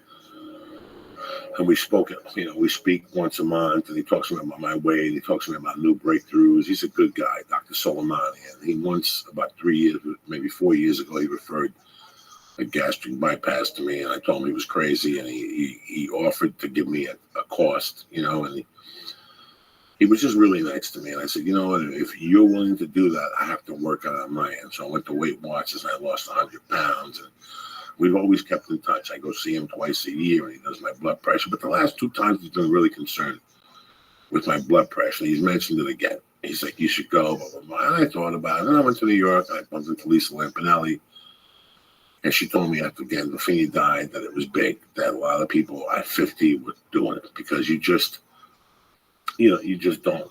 It's just virtually impossible. How hard is it to lose weight when you're at your age right now? I do it, but I don't do it at the rate I want to do it. I see you sometimes, and you're like, I can't believe I'm stuck here. I'm in the same boat sometimes. It was dropping a lot easier with the Weight Watchers. Now I'm doing more, and it seems like it's not coming home. And I've been doing my fitness, which I love. I think it's fucking great. It's great, but and we were talking about it earlier. You could have 23 great hours, but anything after 9 or 10 o'clock, it's never. You're not gonna lose it. I gotta be honest with you guys. Thursday, I did a tremendous kettlebell session. Or Friday, it was shitty out. Friday, I didn't have to do anything Friday night. It was shitty out. It was like 5 o'clock. It was cloudy. I went over there. I must have did 10 sets of swings. I was breathing right. I had 2 great workouts last week, But the kettlebell, I had 2 weight workouts that were great. I had a barbell workout when I rode the bike on Sunday. Monday, I went to jiu-jitsu with Tuesday. I took off. Wednesday, I went to jiu-jitsu with Hegan. And Friday, I did the kettlebells. I was sore Thursday from the jiu-jitsu on Wednesday. And Friday, I did the kettlebells. I gotta tell you something, Lee. I didn't eat an edible Friday. And just from pushing that metal around, I was so fucking hungry. So I did 1 protein shake, 30 grams of protein, 300 calories. Boom. About an hour later, I gotta do it again. I'm fucking starving. I did it again. Boom. I ate an apple, 2 organic apples, a banana, and then there was salami and cheese. That motherfucker went down like a submarine. You understand me? And you have this willpower and you try. And that was it. Like, it's not like I'm eating chips and eating ice cream, nothing like that. The other night when I dropped you off with Paul, I went to 7-Eleven and I got a protein bar, a no sugar protein bar. You know, I really wanted to stop at that diner and get a cheeseburger and a piece of apple pie with you guys. I really, really wanted to go. I was just as high as the next guy. But I tried. But when you try like that and you're still just losing a pound a week, it just gets discouraging. Right. You say, what the fuck? And then you say, if I'm going to be this weight I'm gonna be anyways. this way anyway. But I don't throw it like that. No, I'm really good like that. I'll say, you know what? I'll just be patient because I know I'm doing the right thing. I'm drinking a lot of water. I'm drinking green tea. It's not like I'm drinking any soda at all. You know, the other night, what did I have when I drank soda? I had something that you got to have with soda. I forget what the fuck it was. But, and then the other day, Doug, the girl gave me a glass of Coke. And I got to tell you, it tasted pretty fucking good. Yeah. I felt bad. She goes, it's Coke. What am I going to say? Give me Diet Coke? And now what are you going to do with this one? I just drank. It was 6 or 7 ounces. Wasn't bad, but besides that, I'm drinking green tea and more fucking those gallons of water go at my house. Those fucking, they go. I think you'll notice if you do this, because you said it takes your stomach down to like 2 ounces. I don't even know what it is now. It has to be like 10. It has to be the size of a fucking tuba. I think you'll realize when you can only eat that much, how much you were eating. Because that's the thing that with my Fitness Pal, you don't think you're eating that much. And then the more you put in, you're like, oh shit, just that little bit was 800 calories. So maybe, who knows? I mean, I hope it works, but. Well, you know, I talked to him. I think your stomach goes from 1 liter to 2 ounces. It's not, you know, at first, for the last 3 or 4 years, a dear friend of mine, a Henzo Blake, Gracie Black Belt, John Rollo, has a friend that had it. And his friend had great success with it. And he kept calling me and going, Joey, you're killing yourself. Because he's older. He's 50. He was 50 when he did it also. I'm like, come on, you can do it by going to the gym. He goes, bro, I go every day. And Rollo was like, no, this guy works harder than anybody I know. And he's healthy now.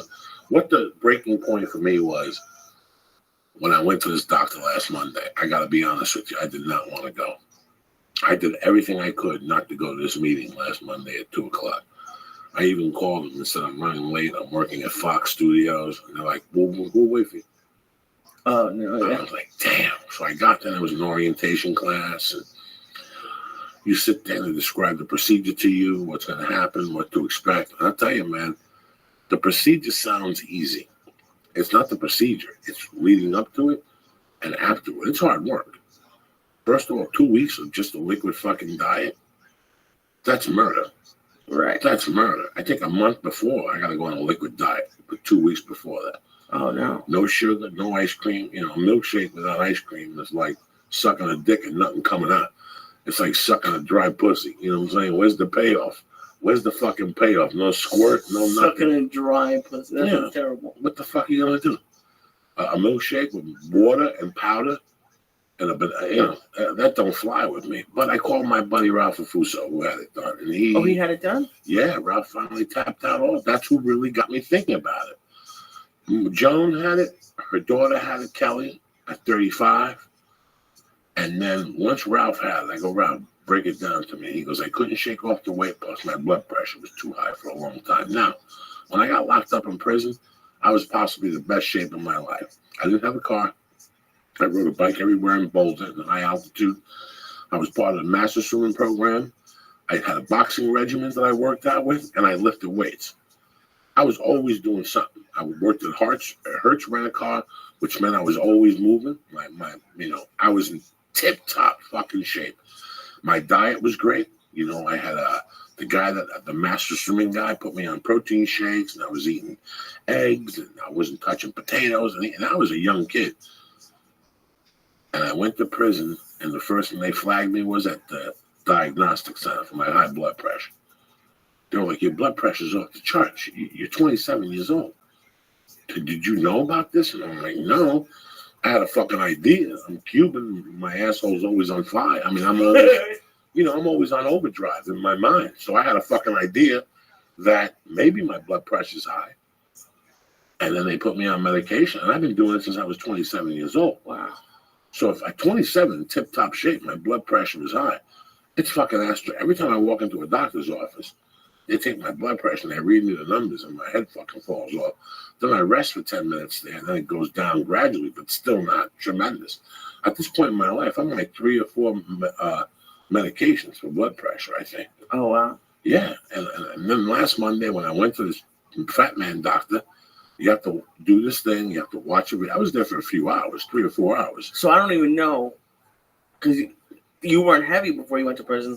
No. So is it just all mostly genetic and then weight just makes it worse? I think the blood pressure thing was genetic, maybe. Yes, it was from my mother's side. Maybe my uncle's okay with it, but the weight, I don't know where I got it from. You know, my mother had a lot of movement also. She moved also. I didn't get this way from.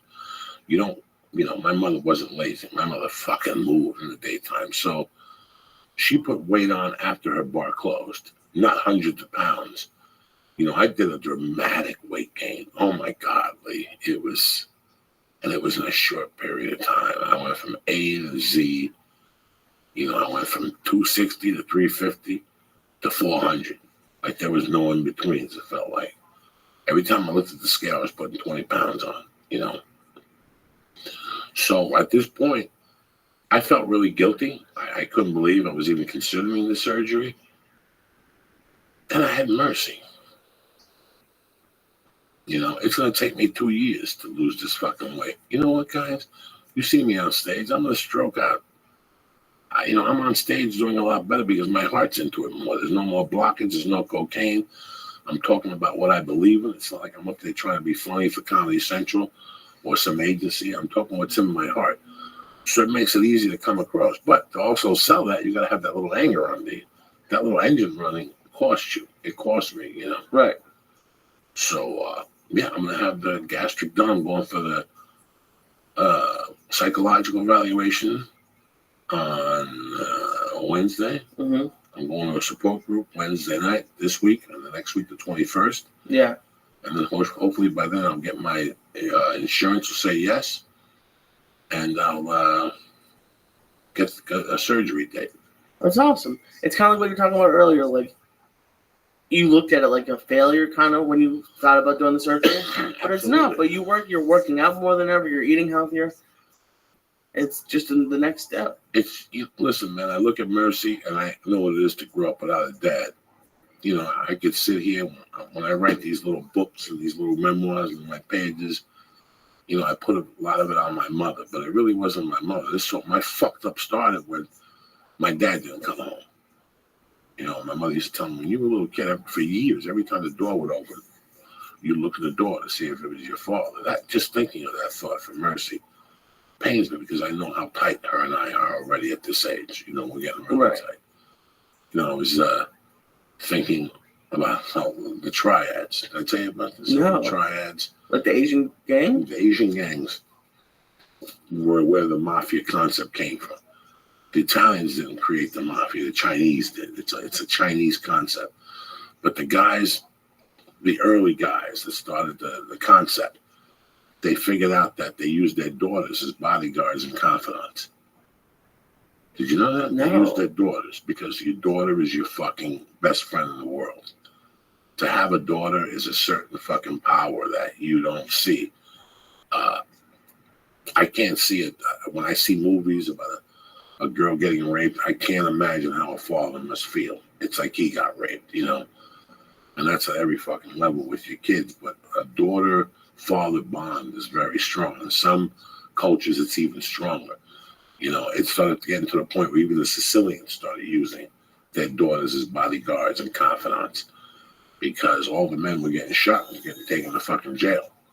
A woman, a girl, a daughter's not going to let her dad do time and vice versa. Right. It's a really weird thing. So, and I already see the bond building. I understand it. What happens to women when they grow up without a dad or they have beef with their dad, it's tough. Right. So, how cool was it on her birthday? Like, I saw the picture with the Carvel cake. God damn. It was just, the Carvel cake was fucking delicious. Delicious. She loved it. She loved it. I loved it. Listen, Mercy, she was 2, but she didn't know what the fucking planet she was on that day. She didn't know. I took her to Kid Space, a little place up in Pasadena. You pay $11 and you let them fucking loose in there. And she ran and she picked up this things to build. There's all this like scientist type shit where you put a ball in the catapult and pull it down, the ball shoots out. You're having more fun than she is. Yeah, and it rolls to the side. There's another thing where you pull ropes. There was one place where you built shit and there was balls on the floor. All she kept doing was pick up the balls and hide them. And then she'd go to get more, and a little kid would see her balls, take them, and then she'd go, "Where the fuck are my balls?" And she'd hide them again. And I sat there for hours and watched her do that. Then you go inside, and there's like an underground tunnel, and spiders and fucking beehives and shit. She didn't give a fuck about none of that. All she gave a fuck was about running. And 2:00, we had some lunch. They had a nice lunch up there. Had tuna salad. Yeah. With no bread. It was a nice lunch. I thought it was going to be dog shit, but it was delicious. And then we just went home and relaxed with her. She took a nap. When she woke up, we each had a piece of a Carvel cake, and we sang a happy birthday, and that was it. She still didn't know what planet she was on. Once she ate the sugar from the Carvel cake, she was really fucked up. But it was a great day. It was a great day for the house. Like I said, my wife is in another fucking planet right now. Yeah. So as long as she's fucking happy, I don't give a fuck what's crack-a-lacking. You know what I'm saying? Right. What does she think about you doing the surgery? Because she met you when you were 400. Well, she met me when I was about 310. Oh, okay. 300, maybe 280. 280. Really? And then you went up to 4. Okay. Yeah, she started frying food and shit. When I first met Terry, that first 2 years, we ate, Jack. Yeah. Beans and fucking pork chops and desserts and pineapple upside down cake. Oh, and that was just at the house. Never mind what I eat when I leave. When you go do comedy at the comedy store, you see what you're close to. You're close to the Pink Taco. You're close to Pinches Tacos. You're close to the... Have you ever been to the Standard and gotten the blue cheeseburger? No. From the Standard? You don't know what you're missing, son. They got that fucking thing, Carney's. They sell hot dogs and cheeseburgers and chili dogs there. So when you first move to the store, you just eat around the store. Yeah. No. Fucking planet. No. I'm always up for late night food. Yeah. Okay. I just don't understand eating. Like, there's no place to really get a good. Was that place open at like 24/7? No, we went to Subway. I know you went to fucking Subway. It's probably open. But it was open when we drove by, I thought. The diner? Probably. Yeah, I was too high to look. The lights were on. It said open, but I didn't see anybody in there. Sometimes they're old. They forget to turn the open sign on. I would have pulled in there and they were closed. I would have been fucking pissed off, But no, I think I'm going to do the gastric sleeve. And I've got a little support group. I got Kelly Davidson. I've got Ralph Fuso. I've got my other buddy who had it, Martin, in Florida. I got about 4 friends that had it. So I called them all up. I asked them what they thought. I called every doctor I deal with. Radici, the fucking psychoanalyst that took the hypnotized me so I could breathe better. I called my knee doctor. I called the family doctor who I had discussed it with. He gave me the recommendation. What about Dr. Amy? I talked to Dr. Amy about it because Dr. Amy shares an office with a guy who does lap bands. So she knows a little bit about it. So I called her first. So I talked to everybody, and everybody was conclusive, man, that this is... I talked to Joe. Joe sent an email to one of his doctor buddies, and she sent us an email together. She CC'd it, and it was very interesting. The only downfall is deficiencies in vitamins. Because you can't eat as much? Because you can't eat as much. And I don't think you put the pills in you, like the vitamin pills at first. Okay. So I'll lose my hair. Really? I'll lose a little bit of hair until my protein and everything comes back up. There's deficiencies in B12. You have deficiencies in vitamin D. But the other side is my blood pressure. All that stuff affects everything. The weight affects the joints. I like exercising. I like sweating. I like going down and feeling like a fucking man. I like throwing around some weights. I believe in it. I really like doing jiu-jitsu.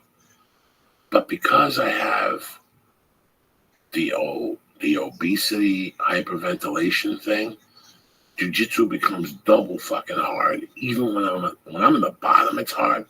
But even when I'm on top, it's hard sometimes. It's hard to breathe.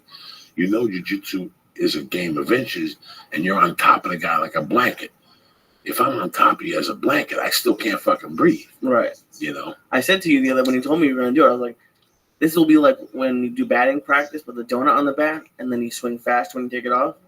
You'll do jiu-jitsu if you lose 80 pounds, 50 pounds, and just be flying. You know, the big concern is strength. The big concern is you lose a lot of muscle tissue because of the lack of protein. Okay. I'll just double it up. I'll just hire John Evans and just work with me with weights every fucking day for an hour to stay on top. You know, he doesn't have to stay on top of me. I'll stay on top of me myself. But what I'm trying to say is somebody who will do the weight with me. You know, somebody who, when you lift heavy weights and you're looking at, you know, 4 sets of 10 or 5 sets of 10 or 5 sets of 6, whatever the fuck you're doing, you want somebody that'll push you. You know, you have 1 set left. Somebody just puts their hands up and pushes it up a little bit. So that's what I would definitely do. You know, I'm looking forward to it. I can't lie to you and tell you that there's a lot of shit I won't be able to eat ever again. I won't be able to eat a Chan's egg roll. Ever? I don't think so. Yeah, I'll go with you. We'll cut it in half. Shit, I won't be able to have a milkshake like with ice cream. I don't think you could eat sugar. I think there's so many fucking things that you just can't eat anyway. But it was time for me to say goodbye to those things anyway. I mean, I've had a good time with them and I've enjoyed them. And I've been very good. That's what frustrates me. That I could see if I was one of those guys, you know, when you're at Weight Watchers, every week people come in, they don't lose shit. Right. And they're like, what do you mean I gained 4 pounds? I didn't eat a thing this week. I drank water. Listen, come here. Let me talk to you. You ate something. And they go, oh my God, no. It couldn't have been. I went to dinner with my friends the other night at Chi-Chi-Chong and the poo-poo platter. You know, and you're like, that's what it was. Well, the guide said it was 10 calories per. No, but you ate 52 of them. Right. You know, when you eat 52 of them, it's like anything else. If you eat a suggested serving of M&Ms, that's the craziest thing. If you go look, like if you go look at a bag of trail mix, there's 18 servings in it. Right. But how many calories per serving? 100, but like you have to have like a quarter of a cup, and normally you just put your hand in there and throw it in your mouth. Yeah, and then you throw your hand in there again, and you throw your hand in there again. Have you had the fucking trail mix from Nature Box? No, this one, no. They didn't tell me that one. The cleansing trail mix or something. Oh my God, it's got these chocolate stars in them. You fucking asshole. Oh my God, almonds and cashews and raisins. Fucking delicious, just delicious, man. Sometimes you eat, and that's what, you know, you miss. I'm not a fucking depression eater. It's not like I go home and get a quart of ice cream. You know what I'm saying? I don't eat. I mean, if I'm sad or something, what makes me happy? I don't, you know, chicken cutlets with mashed potatoes and cream corn and some cranberry juice. Yeah. That makes me very happy, but I don't know what it is now. Do you eat fast? I've been noticing. That's the other thing. When I'm high, I just throw it in there. I've been trying to eat slower. That's the other thing. That's the other fucking villain of this fucking contest. It's you eat so fast. I eat so. The other day we got a sandwich. By the time you opened your wrapper, I had already wolfed it down. You took like 4 bites. And it was gone. And you inhale it and it destroys your stomach. They want you to chew everything 60 times till it's like a mush in your mouth. And if you do that, you get tired just from chewing. And that, especially with the surgery, because I only have a limited space. Right. So they want you to chew. You know, I won't be able to, in about, I think a month before the surgery, I can't drink fluid with my dinners till 45 minutes after I finish eating. You have to just eat and then drink later? Dry, yep. Oh, no. It's going to be tough. So you're going to have to eat a lot less and different kinds of food. Nothing too salty. It's not, you know, people think, oh, yeah, I'll just go have the surgery and that's it. I'll become a fucking scarecrow. No. It's fucking work, guy. Yeah, it's work. There's TV shows and stuff where people don't lose the weight who have the surgery. Really? Yeah. It's called, there's a show called My 600 Pound Life, and they're like 700 pounds. And if you don't exercise and you don't eat, right? Because like the whole thing is like they shrink your stomach, but if you put too much in it, it stretches again. Because it's the human body. So if you don't do it right, it's not like they're gonna suck it out of you. Do they even have liposuction anymore? Could I just go in there today and just say like take out 100 pounds? I wouldn't, but do they even do that anymore? We mean they stick the tubes and you suck the fat out? Fuck yeah. I don't know. I bet now they have something even better. I thought they were freezing people's fat. I've seen that, but I think that's only for like love handles. But what's that? What do they do? I think it's like kind of like how they take warts off and stuff, and like not that intense, but it's just I think it's a bunch of treatments and helps you lose like 10 pounds or something. I don't know. It's another fad. I'm fucked up. Hell yeah. Well, you just had. How many did you have before you got here? None. Come on. None. You always. I feel like you have a I cookie smoked jar. a half a joint. There you go. I smoked a half a joint at about 4 when I woke up. I had some coffee. I rolled a little bit. I fed the cats. I cleaned the litter boxes. Yeah. I put the heat on. I always love when you say to people, haven't smoked today. Well, tell them what that means. That means an edible and like 2 hits off the bucket. No. I smoked a couple pipefuls outside while I was drinking coffee and I wrote. And that was it. I came here and I smoked that numb wall with you.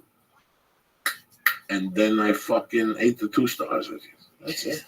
But the stars hit you fucking hard. These little anarchy stars. They do. They hit you hard. You introduced me to the chef on Saturday. That wasn't the chef. She just works there. Well, I know, but Eliza, she's a good fucking kid. This is a great store. I like this medical marijuana store. It's the new, people were upset. And for all you fucking haters that always send me stupid tweets, they're closing all the medical marijuana stores down. They closed down the bad ones. The people that stayed open now, the people that had the original IPOs, these people got to run a fucking tight shit. Because, it's like where I go, the Herbal Center, the Sunset Herbal Center there. Mm-hmm. That place has 3 cute girls. They're fucking knowledgeable. They've got 30 different fucking strains. They have to, easy. They've got 3 boards. They got the sativa board, the indica board. They got the fucking hybrid board. Then they got the PR board, which is the private reserve board. Oh, shit. And then they have 3 brands that are 50 and 8 that'll kill you, like Disney. I don't know. I don't fucking know. But anyway. What board do they just have a Joey Diaz board? I go to the last one. You know me. I go right to the Disney, the PR, whatever. There's 3 weeds in that one. And something else. I don't know what the fuck it is. Delicious. So I switch it around. I get the top 3. Yeah. And then sometimes I fuck around with the PRs. Like what we smoked today was PR Skywalker. The private reserve. That's what I thought. Was it not good? Did I give you some shitty weed this morning? No. Fuck no. Does it sound like you gave me shitty weed? No, I gave you the top of the fucking board. I don't understand this. Yesterday I went to the wheel the day before and I was sitting there and I'm out there waiting 10 minutes and this 2 chicks walk in and I'm like, I can't. And what did I go? What these girls buy? They bought a gram. An hour? An hour for a fucking gram? You go in there, you look at that girl in the face, and you go, I want this shit to kill Lincoln. And they'll give you the PRs or the top shelf Disney or whatever the fuck they got. You buy it and you fucking leave. They got great deals. They got phenomenal deals. Like the PRs, they give you 1 gram for 15, 2 grams for 20, or like 2.5 grams for 25, or something like that. It's not bad. No. On certain days that you could spin the wheel and win weed. How much do you smoke in a day? Now? Yeah. Couple Gbos. Couple grams. You gave me a gram once. I think it lasted for like 4 months.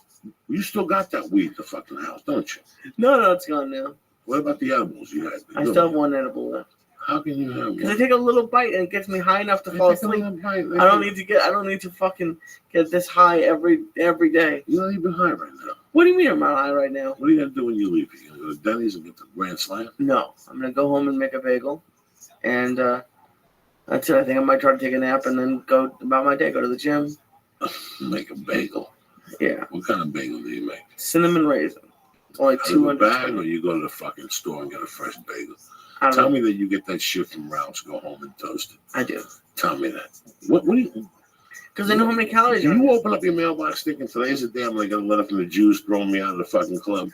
How the fuck is a Jew eat fucking bagels? Because the out of a bagels bag? at the big place are like 400 calories. They're huge. So, you want to be a Jew or you want to be a fake Jew? Which Jew do you want to be? I'd like to be a real Jew. So then you gotta eat the real bagels, guy. How the fuck you get those things that come in a bag from Ralph's and you put They're good bagels or Western bagels. They're not fucking good bagels. They're decent. Why are you lying to me for?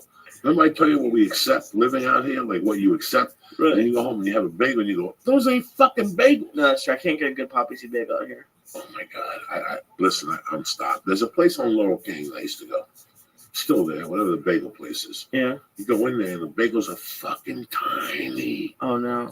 Tiny. You're like, And they got Bialys and shit, but I don't even try it. I just won't fucking try it, you know? Right. That's why, I'm ready for this move with the gastric bypass. I got the gastric sleeve. And, thank to Lisa Lampanelli and her husband Frank. And, I did some reading. And I think Rosie O'Donnell did it. A bunch of people have done it after Gandolfini. Scared a lot of people. We're at that age. You can't eat on it. We've had that thing that Greg and Lynn gave us. The gift card, yeah. The gift card. And we keep saying, we're going to go. And you and I both know we're going to go and make fucking animals of ourselves. Oh, we got to go after we lift weights. And you walk from here to fucking Iberia and back. It's not like, are they open for lunch? Dude, I don't know. Right, Chris? Because maybe we'll go today up there. Okay. I can't work out because I still got this little flu bug. So maybe we'll go up there and get a little lunchy poo. You on Woodland Hills? Yeah. No. It's not open for lunch. No, they open at This is what I'm saying. What the fuck do these people do? What do they do all Who's gonna buy a fucking $50 steak at 2 in the afternoon? It's not a $50 steak. They got lunch specials. If you go to this one, where's the other place we go? Morton's, that place. Morton's. Do they not have a lunch special? Yeah, they do. $19.95, $14.95, $11.95. Did you not see it? Yeah. Did we not go? And then they give you chicken. You want to spend $20, you could spend $20. You want to spend $30, they'll let you spend $30. But if you want to spend $10 at Morton's for lunch now, they fucking got it. That's a beautiful thing. Right, yeah. That's a beautiful thing. I don't understand that. It's like martial arts schools. You drive around, you see these martial arts schools, they close. But then I go on fucking Groupon, and they're all on Groupon. Well, you wouldn't have to drive your prices if you spent some time in there, if you answered people's questions. When people have an answer about jiu-jitsu or kung fu or karate, especially jiu-jitsu now, everybody wants to get in shape. They're going to call, and I'm going to get the machine. Guess where they're going to go? They're going to go to whoever answered the phone first. Right. That's where they're going to go. Whoever answered the phone, and then when the guy goes, I'm 400 pounds, I'm embarrassed. Listen, come on down. I'll sit you in the back. I'll work with you. This will be easy. I'll walk you through it. In fact, since you're 400 pounds, I'm going to give you 2 classes. You just won that guy. If you call me and go, hi, Joey, my name is Lee. I'm thinking of joining jiu-jitsu. Can I come down there tonight at 7? Call me back. My number is 323. That's it. You lost me. You lost me. It's customer service. We're in a customer service fucking based world, correct? Right, yeah.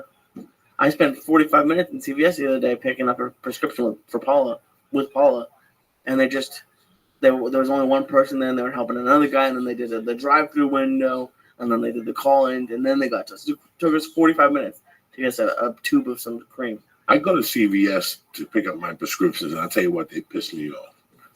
They piss me off a lot, but they try. They always piss me off because they're short-handed. Yeah. They're very short-handed. They have one person at the register who takes the prescriptions and who teaches you the prescription. Then they have a different window that you stand on. And then they have another window that you take the prescriptions, and she's the same chick. And the chick that's behind the counter making the prescriptions, she don't do dick. She don't want to answer the phone. She don't want to fucking do nothing. So you stand there. So for some people, customer service means ugats. Right. That's what I said. If I'm in front of you and you're on the fucking phone, you're slipping. Because I'm in front of you with cash in my fucking pocket, ready to give it to you. Because they used to have mom and pop pharmacies. You didn't have to go to a chain. There used to be just a pharmacy on the corner, right? Right. I never experienced that. Joe the phone. Joe the whatever. Joe the farmer. When I was a kid, there was one across the street from Hashways. A pharmacy? Yeah, it's still there. And I knew the guy. The guy would go to the bar when we were kids and we talked to him and stuff. But I met him at the bar, and years later, I had a doctor that would give us crooked prescriptions. And he would give me prescriptions for steroids. And my friend Darren, who's dead. And I would have to call him and go, hey, man, I'm getting this prescription, but it's really not for, I would see him and he'd go, why do you need steroids for? Those steroids are kind of not for me. He never said nothing to me. The guy was really cool. He goes, I'll get you something different. Tell your friend to come see me. There was local pharmacists that were cool. In those days, there wasn't, so the DEA didn't have a count on pills. Right. You could move some pills here and there. Now, you're responsible for everything. You're responsible for every fucking cotton ball. irresponsible. I mean, it's amazing because people have fucking abused it. Right. People have abused the fucking system. Let's do some shout outs and let's see what the fuck is going on here today. Happy birthday to my man Tommy Heater, the Sandman, Andrew Nandel, John Shaw, Cleo, Larry Davis, I Hate Matt, Talking Lair, which we have a GoFundMe for Talking Lair. He's a friend of the podcast. He's a friend of the families, and he got sick. And I still haven't seen the GoFundMe yet. Yeah, it's up. It's on my Twitter. Let me find the link for you right now. John Carasso, Justin Gronowski. Here we go.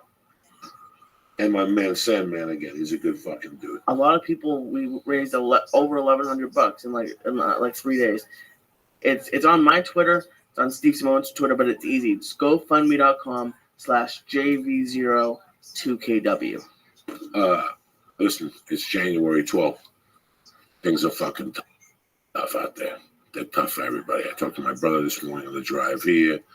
Things are tough. And in some parts of the country's dead till fucking the snow leaves, which is in March. Nobody wants to make a move. Nobody wants to spend money. Nobody wants to see what law, This Talking Larry kid, what's his real name? Larry. Larry is a good guy. I've had the pleasure of meeting him 3 or 4 times in Vegas. We were going to do breakfast last time. We stayed up till 4 in the morning. $1. If everybody listens to the podcast, this guy's not some guy on Twitter that's running some fake fucking GoFundMe. This is some kid that's sick and needs our help. He's not even looking for much. No, right? You said he's looking for $1,000. His mom. $2,000. He didn't even. I don't even know if he knows about it. He's been everyone. There's a lot of great people on Twitter, like Renee, who just came out. We have a lot of great people on this network. We all. There's a lot of people that open up great and then they disappear. They're shitheads. There's people that's family. Larry has been our family since day one. Listen, like I said, I know it's tough.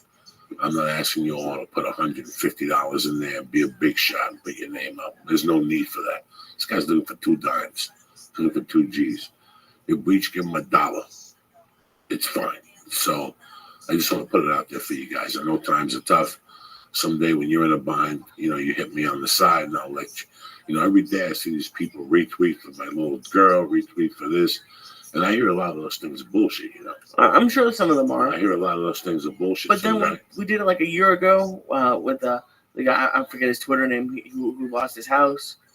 There's been a couple. Yeah, he was good. He still says hello from time to time. I know you're talking about Duster. What's his name? He's crazy. Yeah. He's crazy. Yeah, no. If you're part of our network, if you're part of my family, for sure, our family will definitely help you. We always have help for you. It's the people who just go to Twitter and then you go to their site and they hit everybody up. Yeah. They've hit everybody up. They've hit 200 people up and they'll make money and they take it and run.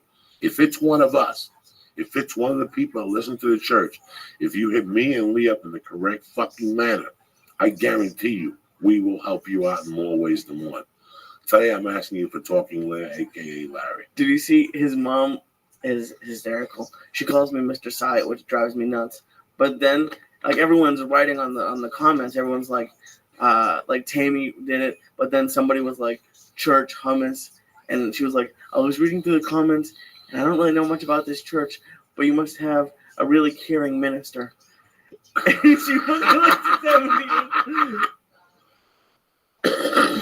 Because she's actually religious. Let me see if I can find out where it says minister. But it made me laugh so hard.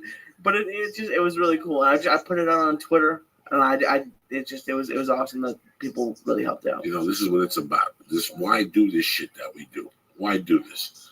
Tweet it to me so when I go home I can put some money on his books. I'll tweet it right now. So we get the party started here. And that's basically it, guys. It's Monday the 12th. We want to do an old-fashioned in the morning. If you guys don't know it, I'll be on the Rogan podcast this afternoon at 2 o'clock. But I'm happy we got this one out of the way. Let me give some shout-outs to our sponsors and get this. For you motherfuckers who don't know, I'm going to be at the Helium Comedy Club in Buffalo next Thursday, the 22nd. And the week after that, Super Bowl fucking weekend, I'm going to be at my main place, the Funny Bone in motherfucking Columbus, Ohio. So Lee, give them the NFL perspective. This is the NFL perspective from Lee Syatt. What's up? I Give was it to me. surprised You the walk on here a Broncos. little fucking nervous this morning. Oh well, I was pissed off during the Patriots game. I had to change shirts, but I thought we were gonna lose to the Ravens. I was sure we were gonna lose. I was surprised Peyton Manning lost. He really had a bad last few weeks, and they said he had 2 thigh injuries. So I don't know if he just all of a sudden got really old or he just hurt. I would have liked to have faced Peyton Manning. It's like, I don't know, who cares about facing Andrew Luck? Like, they're a great team, but Brady Manning is a great game. Green Bay versus Seattle should be a cool game. I would never know how to pick that game. Fucking Green Bay killed us, but then Seattle won Super Bowl last year. So I'd love to see Patriots Green Bay, Patriots Seattle. I don't think anybody really wants to see the Colts. I mean, I know Indianapolis people want to see them, but if you're looking for like TV ratings, like that Patriots Baltimore game was like the highest rated TV, like playoff game and TV show. It had like a 20 rating or something. Great fucking game. Yeah. Listen, it's a good game. I'll sit there. I was trying to watch it. I kept going back and forth. I had the baby that after my wife went to some party, and I had the baby, and I was trying to watch it. I could tell I had to make things. You know, anytime you have Tom Brady with his back against the wall, he's either gonna fuck you up or he's gonna tap out. This was a great because we didn't have any running game. I think they ran like 7 times, other than his, and 2 of them were his QB runs. I felt bad for Dallas. That call yesterday seemed tough, but I didn't watch the game. I'm not a ref, so I don't know. Was very depressed. Yeah. You're from the Boston area. I know we have a lot of church people from the Boston area. So when is the Aaron Hernandez trial? Soon. It's getting his and the terrorist kid. That one's already started. The terrorist kid's already started. So they're both going to be in Boston. They're saying it's going to be. I don't know where the Aaron. I think the Aaron Hernandez one is going to be because they have people going in there in Patriots jerseys going go Patriots, and then of course they get kicked out. But it's pretty sad. Like that's something like we've talked about it. Like I don't understand. I couldn't understand signing a $60 million contract and then going and shooting a guy because he talked to the wrong people. Because I want to be a gangster. Is that what happened? Yeah, he signed like a 4-year contract. No, but why did he shoot this particular kid? Apparently, he didn't like how he was talking. He was talking to the wrong people at a club or something. I don't know. He sounds like apparently he shot 2 more people a couple years before that because they were rude to him at a club or something, or they bumped into him. It was just if it's true, if it's all true, which it sounds like it probably is, he was just a monster. Well, we'll fucking see. You know, we had a big hit last week with John Jones. Yeah. A lot of people couldn't believe it.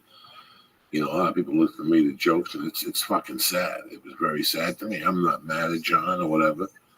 I had heard the rumors. Really? I had heard the rumors the last couple of months. I don't know.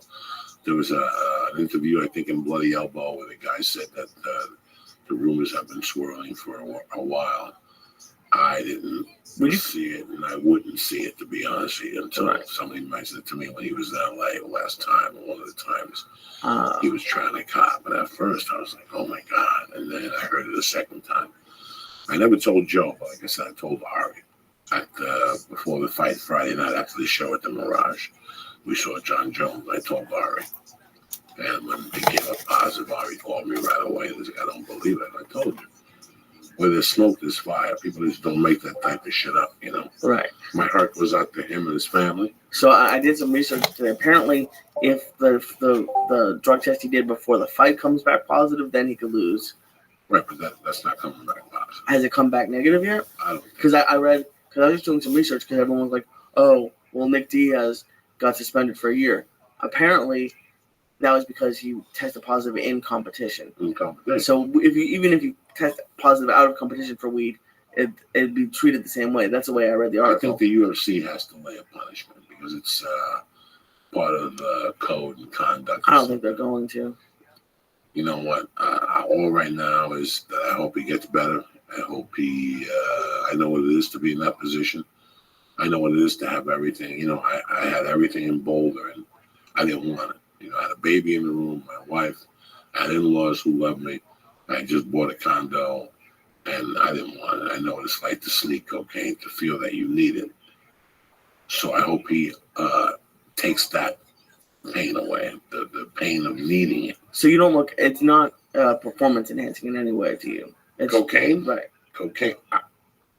Listen, for me, look, when you smoke pot, what do you feel like doing? The truth. Taking a nap and eating a cheeseburger. When I smoke pot, I want to take a notebook out. I want to read a book. If the sun's shining, I want to fucking go out there and enjoy the day. When I first started smoking pot, I knew I didn't like being inside, but I also like listening to music. But once I got the invention of the whatever the fuck, iPod, the Walkman, it made life easier. When I get high, I want to adventure. I want to go out. I want to take a chance. I want to get really high. I want to see different people. I want to see different situations. You don't like seeing that. No. You know, when some people do cocaine, they get very extroverted. Is that the word? What's introverted? When you introverted is me being inside alone. Okay, extroverted. You're out. You're talking. You're drinking. Woo hoo. That's the way it started for me. But it became something else. I became very introverted with the drug. When I was locked up in prison, we used to do speed on Mondays and try to play basketball. Oh my fucking God. You have no idea. You have no idea what it was like. What happened? Your heart feels like it's going to fly out of your fucking mouth. That's what it feels like. It's like adding gasoline to a fire, you know? Like a fire is burning and all of a sudden you're running, you know, when you don't need to run. Did it enhance my performance? I think I ran. I could play 8 or 9 fucking games. Maybe it helped my cardio. But that was speed. Cocaine is something different. It affects your mind a different way. It fucks with like your happiness fucking juice or something like that, doesn't it? Like I forget the name of the serotonin? Serotonin or whatever. I think when you crash, it does. When you crash, listen, I don't know. I can't. I remember I used to think of people saying, well, Lawrence Taylor has to be good. He probably does blow when he plays football. I don't see it. If he did, God bless him. God bless him. If one day in one of his books he says, I used to do an 8-ball and go out there and I realized I tackled more people, God bless him. But between you and I never found nothing that cocaine enhanced. Nothing. I said on stage the other night, March 17th, 1992. I did cocaine and went on stage. St. Patty's Day. I wasn't even doing comedy a year yet. And I thought the same thing. I go, oh, I'll do 2 bumps of coke and go up there and rip these motherfuckers a new asshole. Boy, was I wrong, brother. Yeah. Boy, did I eat shit because it blocks the heart. So all you're getting are words. But that was me. Maybe Richard Pryor killed on it. You know, I don't know if Kennison did well, but the shows I saw on tape and YouTube when Kennison was coked out, he didn't do that well. He did well because people were yelling and people thought being high was cool. You know, when you go see Artie Lang years ago and he was fucked up, it wasn't by no means hilarious. Artie's a funny fucking guy. But I remember seeing him in Vegas with the Preacher and a bunch of guys, and we all went and we all left because it was so fucking bad. But to the people who go see that, they'll pay $50 to see you fucked up on stage and white crystals falling out of your nose. How do I know? Because I did it for years in Miami. People would want to come see me fucked up. They'd tell me afterward, that was great. You said the joke twice. You know, I don't fucking get it. But for fighting, I can't see it.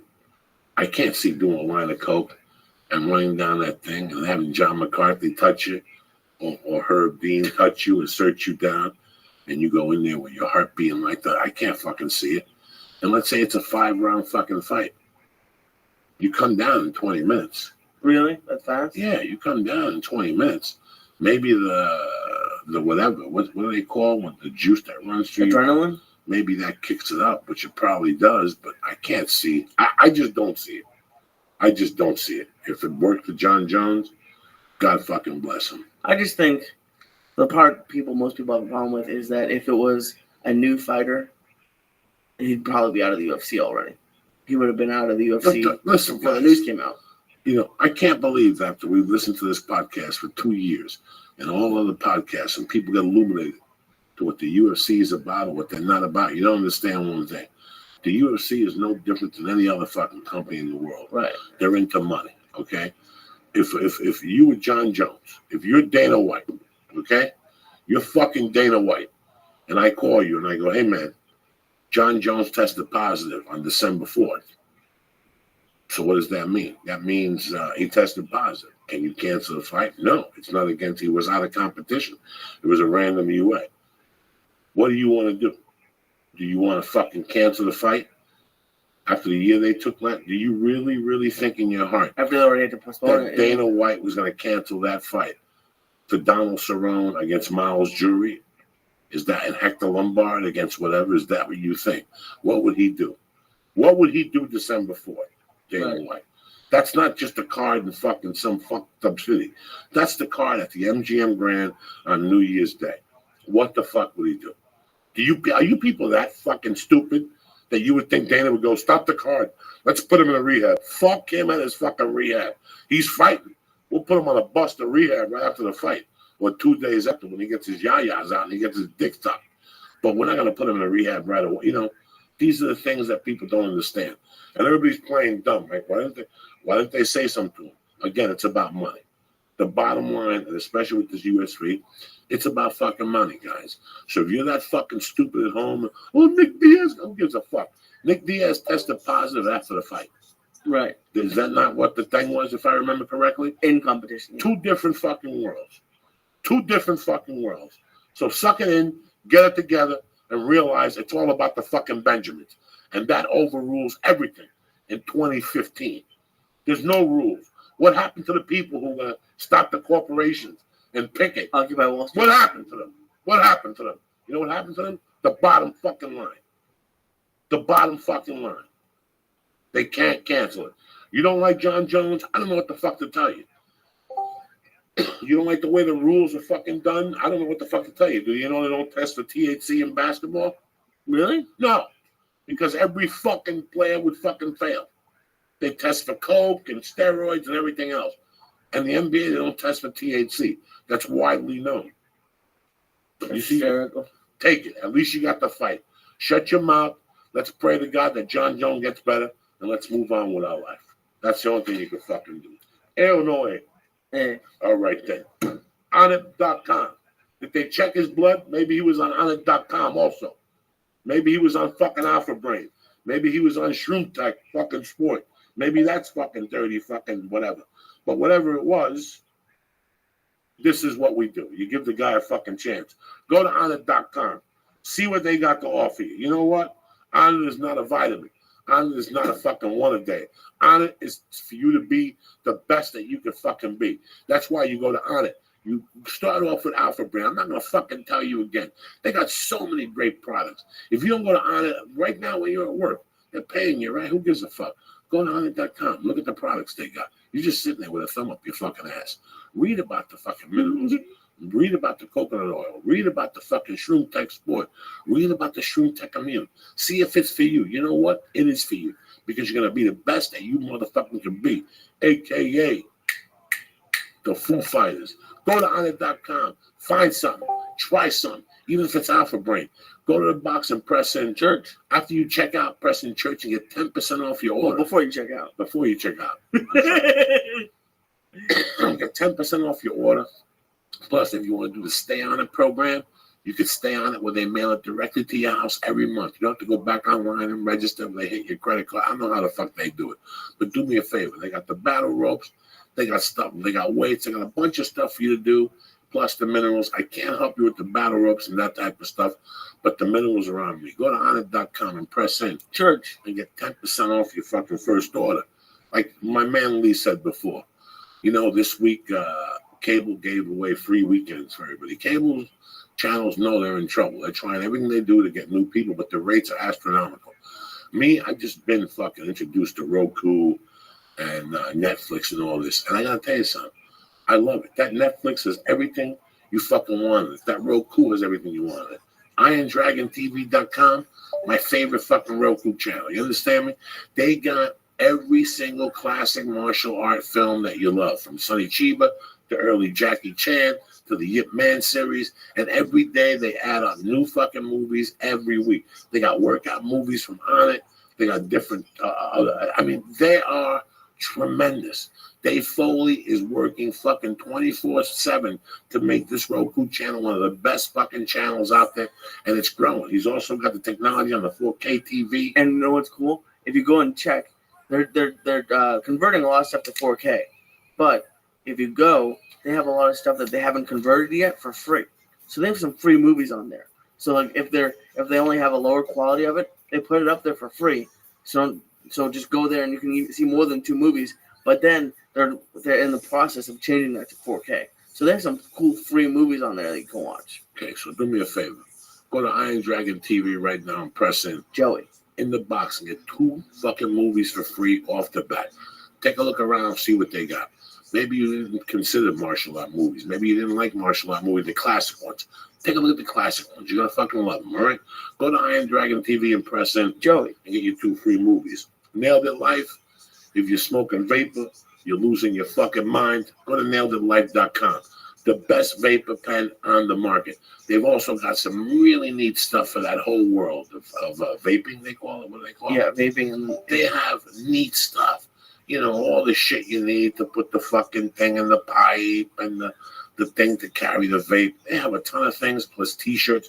Go to naileditlife.com right now and press in. Joey Diaz. And get 20% off your first order, 20% off your vapor pen. I'm telling you, high quality, guarantee. You got a problem, you call Dave, they hook you right the fuck up. There's no games. I wouldn't be working with them if they were fugazi. Go to naileditlife.com. And also, for you bad motherfuckers out there trying to get your health in order, I see a lot of you guys have taken it. I'm telling you, give it a shot. HittyCigs.com. Hitty Cigs has fucking vapor cigarettes that'll knock you through a fucking loop. You understand me? They come in different flavors. Not to mention, they come in different grades. 24 milligrams, 16 milligrams, 8 and 0. If you're looking to quit smoking, dog. So you start with the 24. Within a month, you'll be on the 0. They also have a fucking cigar. You can blow smokes at casinos. If you go to Atlantic City, you can blow at the Asians' faces. You know what I'm saying? I just won this, Chino. Anyway, go to HittyCigs.com. What do they get, Lee? You get 20% off when you use code Joey's Church. That's right. So usually 20, you get it for 16. Give it a try. You're not going to be fucking sorry. Guaranteed 1,200 puffs. You know how many puffs when you buy those things over the counter in a fucking store? How many you get? Done. Nothing. This will last you 2 weeks, even if you're a heavy fucking smoker. Go to HittyCigs.com. Give them a try. Tell them Joey sent you. I want to thank Onnit. I want to thank Iron Dragon. I want to thank Nailed It Life. I want to thank Hitty Cigs. And I want to thank all you motherfuckers for waking up and listening to the show and giving us love on every aspect that we got. Like I said, I'm going to be in Hilly and Buffalo in 2 weeks. And I'm also going to be at the Columbus Funny Bone Super Bowl weekend, bitches. Hell yeah. We forgot to say, we had some, because I was thinking when you were doing the Hitty Cigs that how everyone always asks you if they work for quitting smoking, which you've done. Yeah. But another guy, we had some crazy Uber drivers on Wednesday. We had a guy who you told you were a political prisoner from Cuba. Oh my God! For the entire ride day, like, man, I came from Cuba. I've been here for 30 years. I'm a political refugee. Those are two of the coolest Uber drivers we ever met. On the way down, there was an old Russian dude who was cool as shit. He kept thinking I was big pussy. On the way back, we had an Egyptian pizza maker that also made Italian food. He was an Egyptian dude that made Greek food. An Italian chef. No, it was Italian, Mexican, and like from the Netherlands, like Dutch food. He was an Egyptian, and I just saw your face, and then you just kept asking him questions about it. He was a fucking sweetheart, though. And he left a wife in Egypt. Yeah, he left his wife in Egypt. You know, these stories are amazing when you get to talk to people. Sometimes they're very interesting. Some people are douchebags. But if you give them a chance, they're very sweet. And both of these guys are very sweet. And then you got me high, I think the next night, on the way home from Long Beach, and the cop stopped in front of us. Like, there's an accident, and the cop stopped the entire highway. Oh, that's right. Oh, so we got high in Long Beach, and we were driving, and like 4 cop SUVs stopped a line ahead of us, and they stopped for like 20 minutes. And I was stoned out of my mind. And after like 5 minutes, you open up the center console, and you start taking joints out. I'm filming it with the sirens, the lights like 10 feet in front of us, and you smoking on a joint. And then like you start beeping at him, and I got paranoid, so I had to delete the video. Delete the fucking video, guys. I was like, I thought cops were gonna come. The cops are gonna pull him over and take his fucking camera. Can you believe this in this day and age? Fucking, I can't breathe. Get it together, cops. I love you guys. Thank you very much for listening. Have a great week. We'll see you Wednesday night with the great Barry Katz in motherfucking studio. That's one of the best podcasts we did last year. He called it. I can't imagine how knowledgeable he's going to be. So Wednesday night, 8 o'clock, we'll be back here. Again, on it, Iron Dragon TV, Nailed It Life. It is things, but most importantly to you motherfuckers, for letting us come into your world every week, twice a week, and giving me and Lee all the love you can. That's it. Have a great week. Your dreams are right in front of you. Tell them all to suck your dick and go for it, cocksuckers. What, Lee? What, Lee? I would love to tell somebody to suck my dick. That'd be fun. Tell them. Let's go to Denny's. Okay. This show is brought to you by Onnit.com. Go to Onnit. Denny's. Why are you messing with me? I would love to go to Denny's right now. Those communist eggs. Why are they communist things? Because they're not real eggs. They're going to help you from those. Okay. Don't go to Denny's. Go to Onnit.com. Use code word church to get 10% off of all of the great optimization products. Alpha Brain, New Mood, Shroom Immune, Shroom Sport. It's code word church to get 10% off. Go to hitesigs.com. That's hitlettere6.com. And use code word Joey's Church to get 20% off. Better tasting, longer lasting. The proof is in the vape. They have e-cigarettes and e-cigars for you. You get 20% off when you use code word Joey's Church. Go to naileditlife.com and use code word Joey Diaz to get 20% off of the premier vapor pen on the market for all the oil and wax smokers out there. And go to Iron Dragon TV and use code word Joey to get 2 free rentals of all of the great martial arts movies. They have the 4K technology coming. You're gonna be able to stream to your Android tablets pretty soon. It's code word Joey to get 2 free rentals.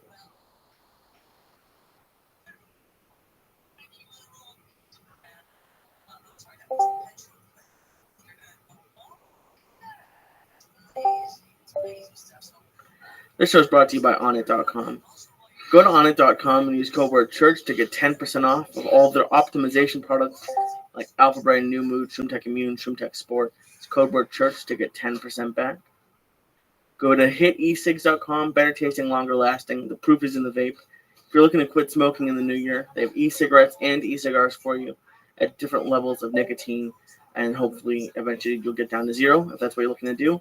Use code word Joey's Church to get 20% off. Go to IronDragonTV.com and use code word Joey to get 2 free rentals of all of their martial arts movies. It's a new Roku channel. It has all of the favorite martial arts movies. Jackie Chan, a lot of the old stuff.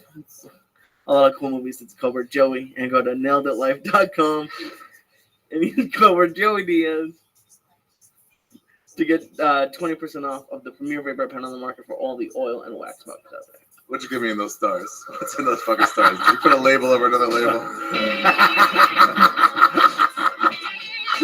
Did you put a label over another label? There's no label on anything he gets. The guy doesn't even work at the weed store. Just some guy rolling by with stars. Give me meth and a guy. I love you fuckers. The church and what's happening now. Monday, January 19th, you bad motherfuckers. Take that shit, Lee. That's the motherfucking Beatles, baby. Oh, shit.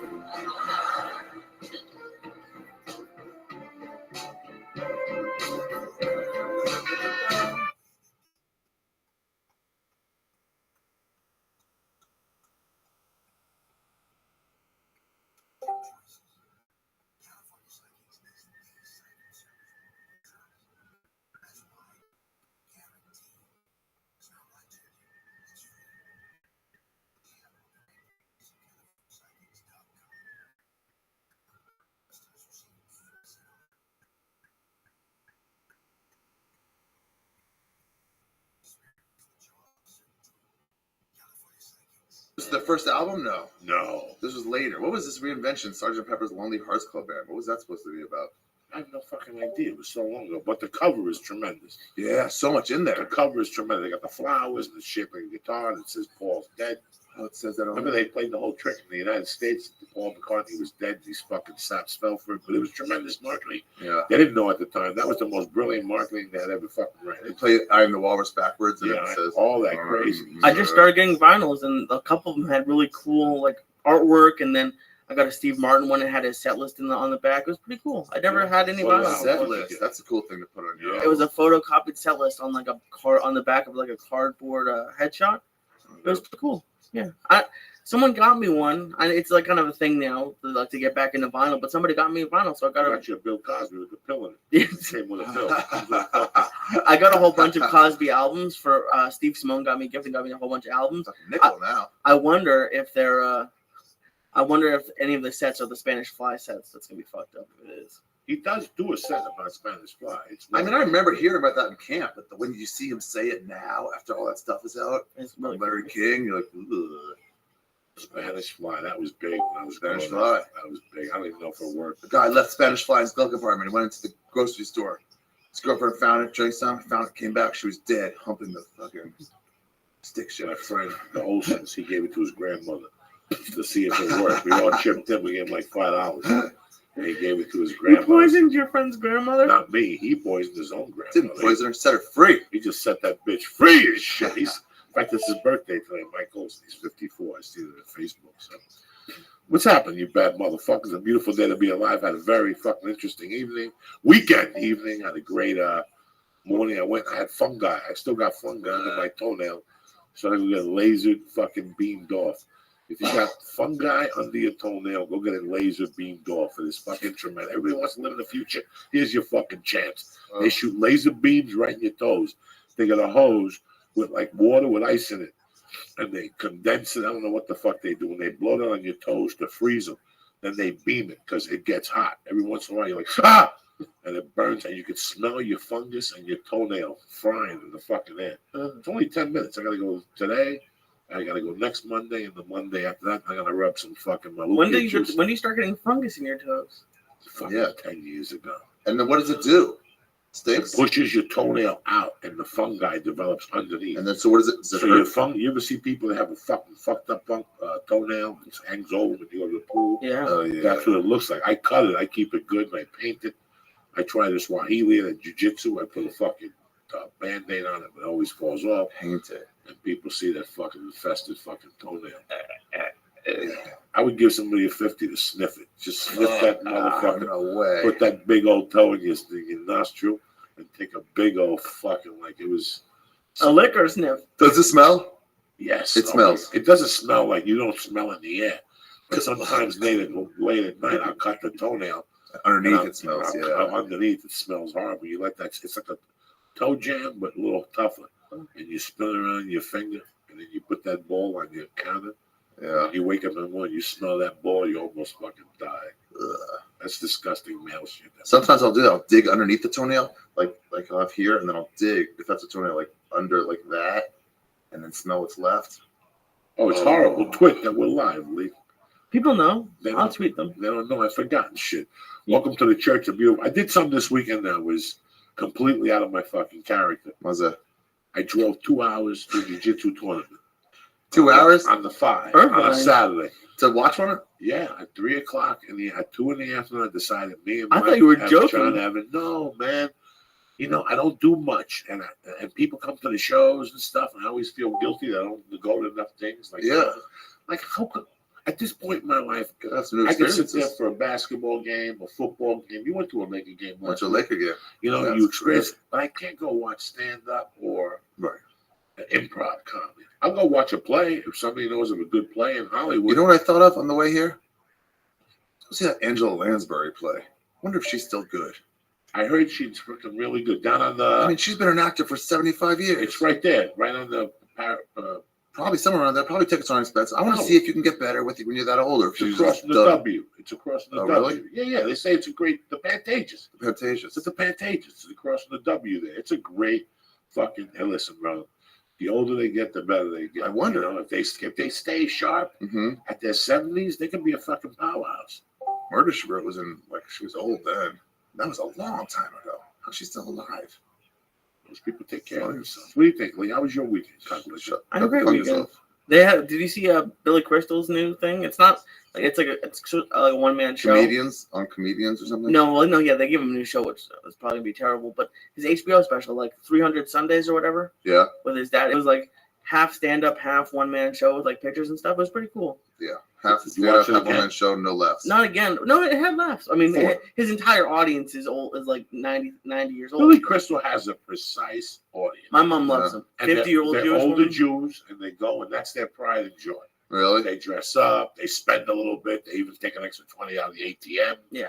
They live it up with Billy Crystal. There's just some Jews that Jews go out for and live it up. Like they make the Jews proud. Crystal. And you don't know until you go. Like I see it because I'm a non-Jew. So when I go, like when I went to see Bette Midler, I went to see Bette Midler 30 years How ago. is she? Phenomenal. Really? Bette Midler will do 3 hours. She'll do stand-up, she'll sing, she'll dance. Really? But it was filled with Jews who, for that night, they forgot they were Jews. That was a Super Bowl. Yeah, like you could tell. They were very nice. You know, they won't smoke pot or nothing, but they'll giggle and they'll turn their head. They'll smile. And even the men will loosen up a little bit, like, holy shit. One of the first non-animated kids movies, like when I was a kid, one of the first like actual adult movies I saw was Mr. Saturday Night. My dad loved them. We had He it was on a movie VHS. star, right? Yeah. When Harry Met Sally was massive. I forgot about that. He Yeah, just the- seems like a has-been. I go, what? How was he ever? In the movie that it isn't bad, when he plays a cop I don't know. with another black guy, with the dancer. He plays a cop, and it's a Chicago movie. They're like Chicago cops. He did that like in the 80s. Billy Crystal's been the one with the Cowboys. City Slickers. City Slickers. City Slickers Yeah, was he really good. Yeah, he made some good money. He did some good shit, Billy Crystal. City Slickers, Harry Met Sally. There were some really good movies he was in, huh? My Giant. Oh, forget it. But at least there was that. Well, 300 Sundays is about him and his love for the Yankees. For his father. For his father. And Yeah. what they did. That's what dads and He sons loves do. baseball. They go to He loves baseball baseball. games, you know. It's like a And that's poor what man's they Woody do. Allen, though. I always thought it was that. Just like the actor version. Of I never Woody got Allen. to see any of Woody Allen's stand-up. Was he funny? I don't know. I heard an album. I have no idea. I think so, but I don't know. He was like deadpanish, Yeah, Deadpan. you know, like very like well, they all wanted to be the crazy Jew. So wait. Yeah. What's the Someone crazy drive it guy? home. Who's the crazy Jew? From the 60s. The reason why we're here. Lenny Bruce. Lenny Bruce. If you watch that, the one I always talk to you Yeah. about, the black and white one, that's one of my favorite pieces of stand-up. Yeah. Yeah, man. 'Cause, I've never seen any of that. Is it good? yeah, it is good. You catch it and you're like, damn, look at this motherfucker go. Jazzy. Yeah, he was jazzy. He had a great rhythm to it.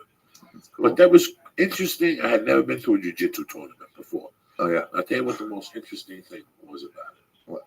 That I don't feel bad being that fat in a jiu-jitsu gi no more. Why not? Because there was a ton of fat jiu-jitsu guys. No, really? Really? And they're tremendous after a certain level.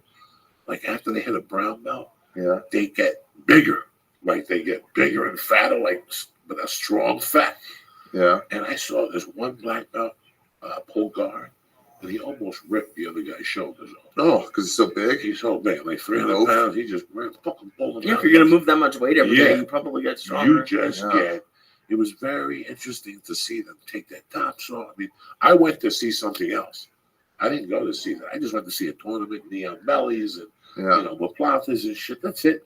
And I ended up Fun, picking huh? that up. Do you see like eight fights going on at once? It was Eight 6 fights matches at going once. on Chuck once. Norris was there. Oh, really? Ashton was there. The whole Machado family were there. All the Gracies Wow. were there. I went to one with Tate in Long Beach. Yeah, they're fucking. I mean, and I appreciate the jiu-jitsu a lot. Listen, when I was a Yeah. kid, when I lived in New York, Renato was there. What's the kid's name? The black kid? Laranja. Laranja was there. We Laranja, hugged. not We the had a Laranja. great time. My friend Hugh was there. You know, when I was a kid, not when I lived in New York City and did karate with Laranjo's father. When I lived in Jersey, I gotta say, 3 years of my life, you had to go to 3 things a weekend with this karate, Gushin Guru Karate, where I went in Jersey. The guy's name was Kevin Norlander or something. And he was a Vietnam vet, but he was not all there. Remember we talked about him? Somebody called in. He goes, he still teaches. And he wanted you to go to 3 things a month. You only have one Sunday off a month or one Saturday. So he would check them off. Like before you sent your application, he would check them off. So every month you went to the Bronx. That's what I did, guys. Before I started smoking dope, me and 6 idiots like you would get together at 8 in the morning with our karate gis, and we take a bus. We take a bus, we go to an auditorium with each spar, not with each other in a tournament. We do forms, and then 3 of the 6 would take a gold or a platinum or whatever the fuck the medals are, and we go home. Once I started smoking pot, I didn't want to be with those guys no more. Not that I didn't love them. Right. I was just too embarrassed. They didn't get on me. Ari, all they did was do karate. So these guys didn't understand that world. So the more I got high, the more I distanced myself from those guys, which was my fucking. I would have been a killer if I hung out with those guys. Those guys were great guys, but that's what they did, and that's this lifestyle. Like the kid, I saw Travis Nawaza down there. He owns a T-shirt company. He's friends with that. He dates a friend of mine. Who? Travis. He went Saturday to this thing, which was the world, whatever, jiu-jitsu tournament, which is a league. And then Sunday he was going to go-kart to do another tournament in the morning. And he got armbarred at the tournament I was at. He just likes competing? Yeah, but he took a gold yesterday in 2 categories. Wow. So that's the life. We bomb, we do good, and it's all forgotten. Go up again. Yeah, you just keep rolling. So it was very interesting to see that. I learned that. I obviously at this age, I can't do a tournament every fucking week and prepare for a tournament. I die. I go to jiu-jitsu once, twice a week. I walk around sore for 3 fucking days. So, but it's very interesting. And listen, guys, I said I was every time I went by an exit, I want to make a U-turn. Why? Because it was bumper to bumper. You wanted to What's it take to get the fucking herb on a good day? 45. 45, yeah. It took me 2 hours. No. On a weekend? On a weekend, on a Saturday. Well, No. 5 guys. You got Walt Disney, you got Disney. fucking whatever farms, you got San Diego. You got people going places. Viva Libre. What's up with you, Negro? Talk to me. So you got the special premiere last week. What does Viva Libre mean? Viva Libre and live fucking freely. Oh. So your special aired last weekend. Special aired on Friday, yeah, thanks. I got it taped. I watched the first 10 minutes. The baby started crying. So, well, that's what I do to babies. I make them cry. It's like comedy's good for it. So now Thursday night you have storytellers coming on. Yeah, this is not happening. Key and Peel. Key. No, yeah, Key is doing it. That looks Lee pretty and me. funny. It looks pretty funny. Yeah, he told like a story about a crackhead. So it's whenever I read about this is not happening. Yeah. The big push they say is how you started this from ground zero. Ground zero. They went online and then they got the television. Something that really doesn't happen in this town that much. Well, it was a show at the Improv. It was a show in the side room of the Improv. The side room with no 40-seat alcohol. side room. No alcohol. We weren't even allowed to bring it in. Before I even met you, Joey, the first show I ever saw in LA was your show with job stories and Canaan went on. That was in the main room? Yeah. The That was the first show I'd ever seen in LA? It was $5, yeah. Yeah, $5. Experimental. Try some shit. You're trying to break the bank? Try some shit. The comics, don't feel like you have to. Yeah, we did it in that side room. 12 people were there. You were on that show. You were on the first one. Me, Marin. You, Marin. Steve Aggie. Uh-huh. Who else? Dylan Brody. Wow. He's like a storyteller. And then and Dan Madonia. Eddie Brill's illegitimate son. Was on the first one. Wow. And now, look what it's become. Yeah. And now it's going to grow. Once it hits TV, it's going to be like a rap battle. Madonia did one about, it was all psychedelic stories. Madonia did one about chasing his friend Benji outside on Fountain at fucking 1 p.m. naked, trying to find Benji, getting arrested on mushrooms. Naked and arrested while you're on mushrooms. Then that Brody guy talked about peyote and how these Indians gave him fucking peyote when he was 14 at Indian sleepaway camp. They're like, it's time, let's go. And then you talked about that concert. Was it a Pink Floyd concert? Oh, is that the one that got filmed? And the trip to it, yeah. Oh, cool. That was the first one. It got filmed in 2 parts. I didn't know how to make a YouTube video. It's one of the shittiest fucking YouTube videos of all time. But people liked it though when they saw it. The Pop-Off. That's what you first talked about, Pop-Off. Pop-Off vodka. Pop-Off vodka. And then AG talked about getting laced at Grateful Dead. And Marin talked about taking some shrooms or some acid at Grateful Dead. Amazing. That's how it fucking started, at least I am. Did you guys have any idea when you were starting the show of maybe getting on TV, or you just wanted to do a show? No, we just wanted to do one good show. We didn't want to get it going again, but everyone had such a good time. It was so fun and cool. 12 people were in the audience. That was it. Belladonna was there. Their husband. She was two of the 12. It's a porn star family. Yeah, it was fun as shit. And then Eric, Abraham, he's like, dude, let's do that again. So we did it again. Something else, some other topic. Yeah, that was 5 years ago. I still have the poster that Kevin Christie made. A sweet fucking giant, like the size of that thing. Hand painted. Psychedelia. These crazy fonts. Save it. Fuck that. Of course I'll save it. It says Joey Diaz, Steve Agee, Put that Dylan Brody, Ari Shafir. 10 years and shit. Break the bank. Yeah, exactly. There's only 2. I got one, and What's his name's got one? Eric's got one. Yeah, that was cool. That was fun, man. We were there from the beginning. That's cool. Yeah, and then later they were like, let's do a web series. We tried to pitch it to a show a few times, like a couple years in, but they were like, maybe with some other host. And I was like, nah. Last week on the Rogan podcast, we spoke about when we first started going out with them together. Yeah. How people hated us. Oh, hated us. Why are you bringing these losers? Hated, but the main spokesman for the was loser half a contingency. fag Here we go. of San Francisco. I was just there. I fucking hated that guy. And everybody hated him. I had heard about that. He was a dick for years. And all he did was talk shit about us. All he did, he talked shit to the wrong Rogan's guy. going to bring us losers again. He talked shit to two people that came, turned right around and went back to me. So I always knew. So every time Rogan All these would people go, talk shit to your friends and expect you not to tell you. Is this still the booker up there? The booker up there. Yeah, he's not a booker. He's out. Boy, he's fired. Okay. I was Huckleberry gonna Finn. say. And he, we went out every time. And it was funny because the last time I saw him, he pulled me aside. He goes, "Hey, I might get you this gig."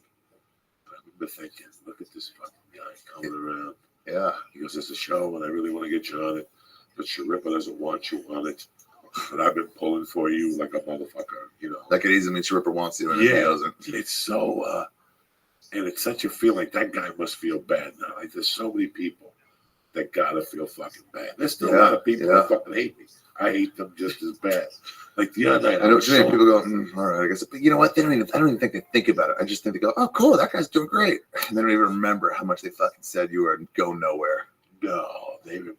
There's certain people that I fuck with them now. Like if I see, listen, the greatest thing Madonna ever did was about 8 years ago. Madonna had a raffle and a thing of all her rejection letters. Oh, really? And they said people were running for fucking cover.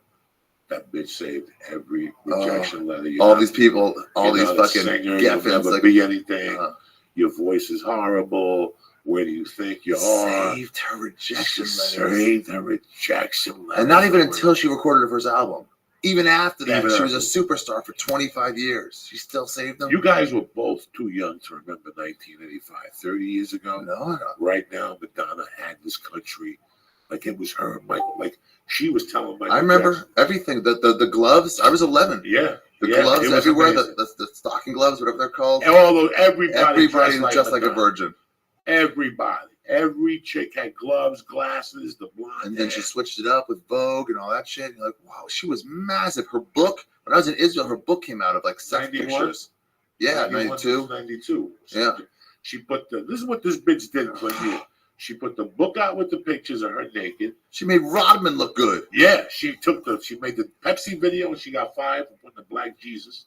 Oh yeah. Life is. Oh yeah, and then her thing was one of the first things to get banned and go massive. Massive. She sold so many That's how she actual did it. copies, All she VHS knew. copies of that video. She knew she was gonna fuck with them. They wouldn't put it on TV, so fine, I'll sell my own and be a millionaire off it.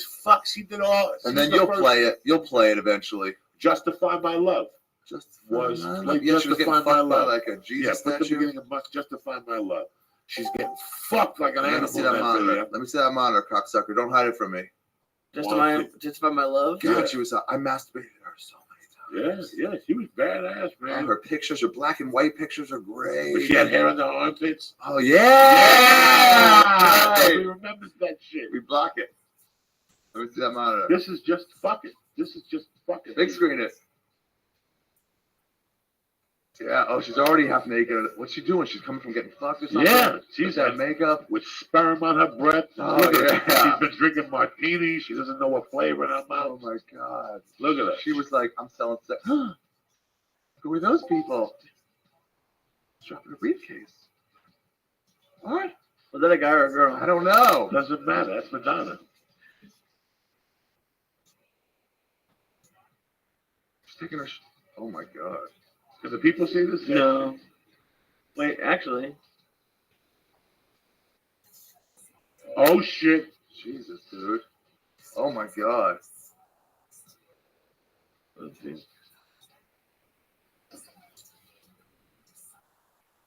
Oh my god.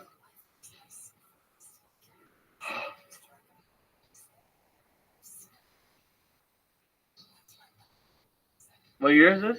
91, Oh my 92. god. Fuck Lana Del Rey. Oh You my understand? god. Oh my god. That You- half kiss thing. Fuck, she's hot! Oh my god. Oh, someone else is fucking in the. She's a savage, guys. Our marketing is fucking marketing 101. Oh my god. She pushed the That's envelope. weird. They banned her, and then she doubled up. She doubled up on everybody, dog. Oh my god, I'm horny as shit now. Well, go relieve yourself. Go to the bathroom and jerk off on the floor like a peep show. Golly, she was so hot. I forgot about it. All I see is that fucking dinosaur now. How old was she then? She was 30. She broke late. But even at 40, she was looking kind of good. She Yeah, was but now she's nothing. like 71. Isn't she was like doing the Kabbalah? No, she's Jennifer Lopez Might as looks well really be. good. no fuck. that. She borrowed time before. to You don't look like Jennifer Lopez? Not at all. good. Why? I used to. She used to be hot. Did you see that video she just did with Iggy Azalea? No. Yeah, What? Whose ass is the fucking fattest? something like that. Fuck that noise. Had to play in surround. I think that's the white name of the song. Whose fucking ass is the fattest? Put the pizza down, Iggy. Put that pizza down. It's getting too much. It was chubby and then it's too much now. I don't know why she started bothering about 8 years ago. Who? Her, Christina Aguilera, they just fucking pissed me off. This one is cute. You know why I like Christina Aguilera? She came into Ellen after she had her baby. You know how women when they get pregnant, their boobs get big. She was already had big boobs. She's wearing this like cleavage, like cut shirt, just on the cleavage. She sits down. Ellen's like, please welcome Christina Aguilera. She comes in. Ellen's fucking staring at those tits. She cannot stop staring. And Christina's like, oh, it's good to be here. And she goes, yeah, it's good to have you. And then Ellen looks up and goes, so you had a baby, huh? Oh, there was. Anyway, so I'll like her for that. So we were talking about the fucking Comedy Central thing. Oh, yeah. This Thursday and every Thursday. For how long? 8 weeks? 8 weeks. 8 weeks. I'm on the last one. You're on the very last one. As usual. You're closing it out. You're headlining. Thing. And they always, Stand Up Revolution everything. You're headlining. Stand Up Revolution, they put me on after the jam. at like midnight. I got there at 8 and I went up at 1 in the morning. They always put me on fucking last. It's the worst ever. And people, oh yeah, you're going up. No, I'm not going up fucking last. These guys all got better credits than me. Fuck you motherfuckers, I'm going up third. What a great story. I requested it. I want that to be the last one. You know, man, you're one of the few people who don't give a fuck. They say to Joe Diaz, you're like, he's doing it. He's doing it. And that's it.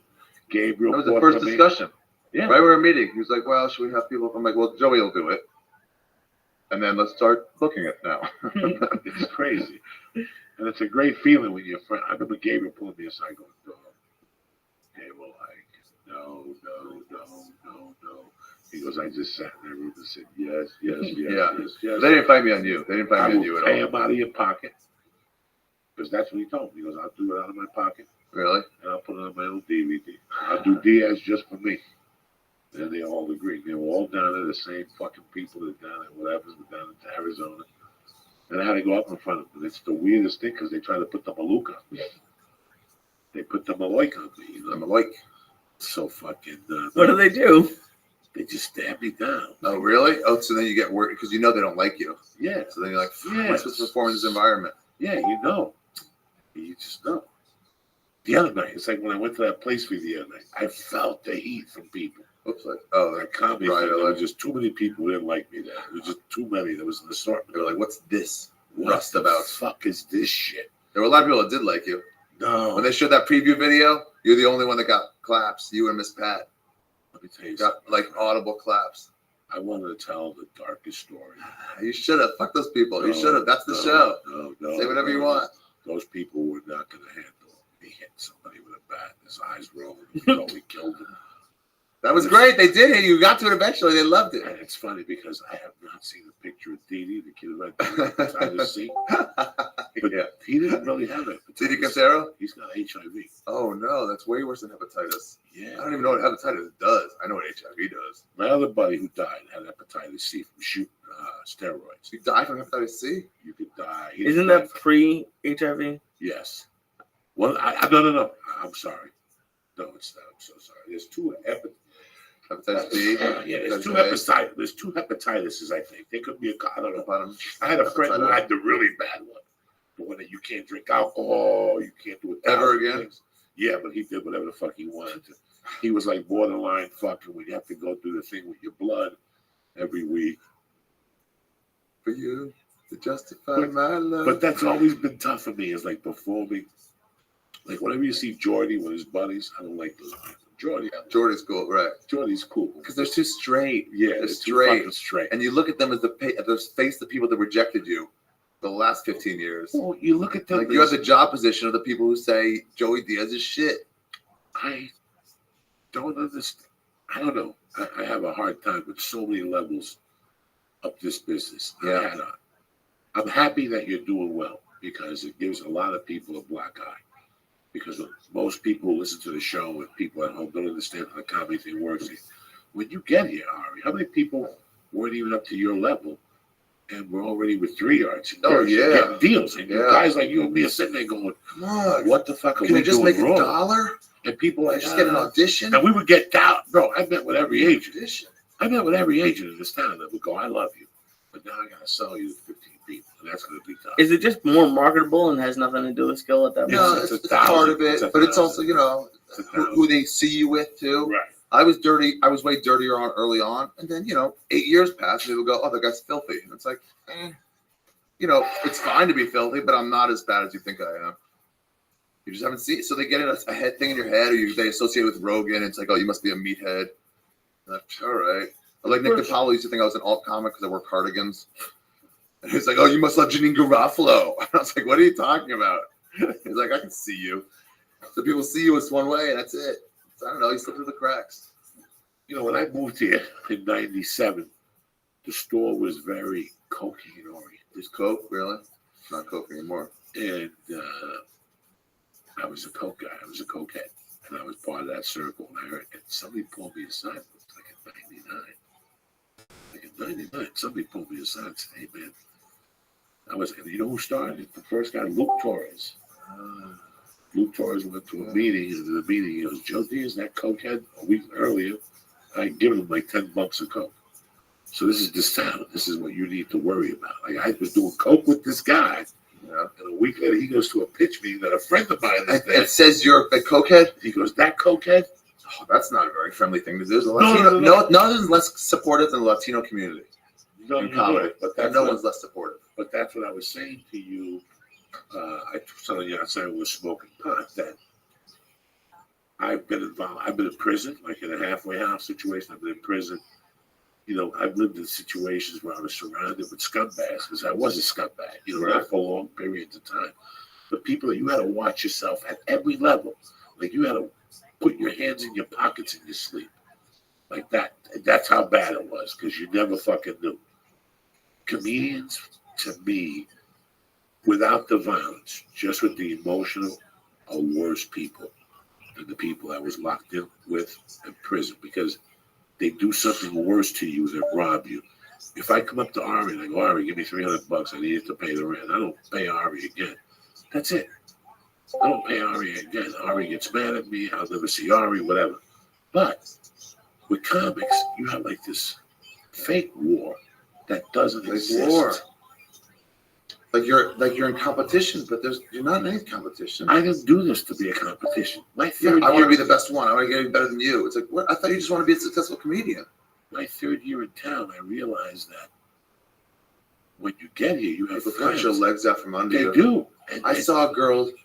Her agent was thinking of signing her friend, like her good friend, and she talked him out of it.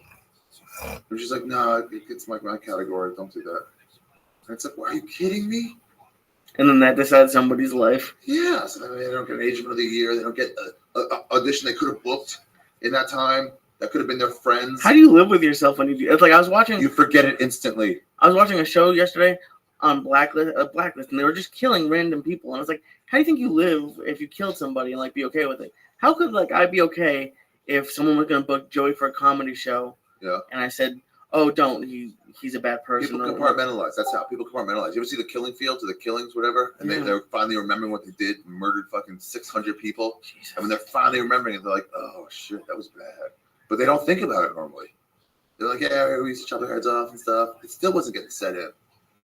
What was that movie? Killing Fields? The documentary?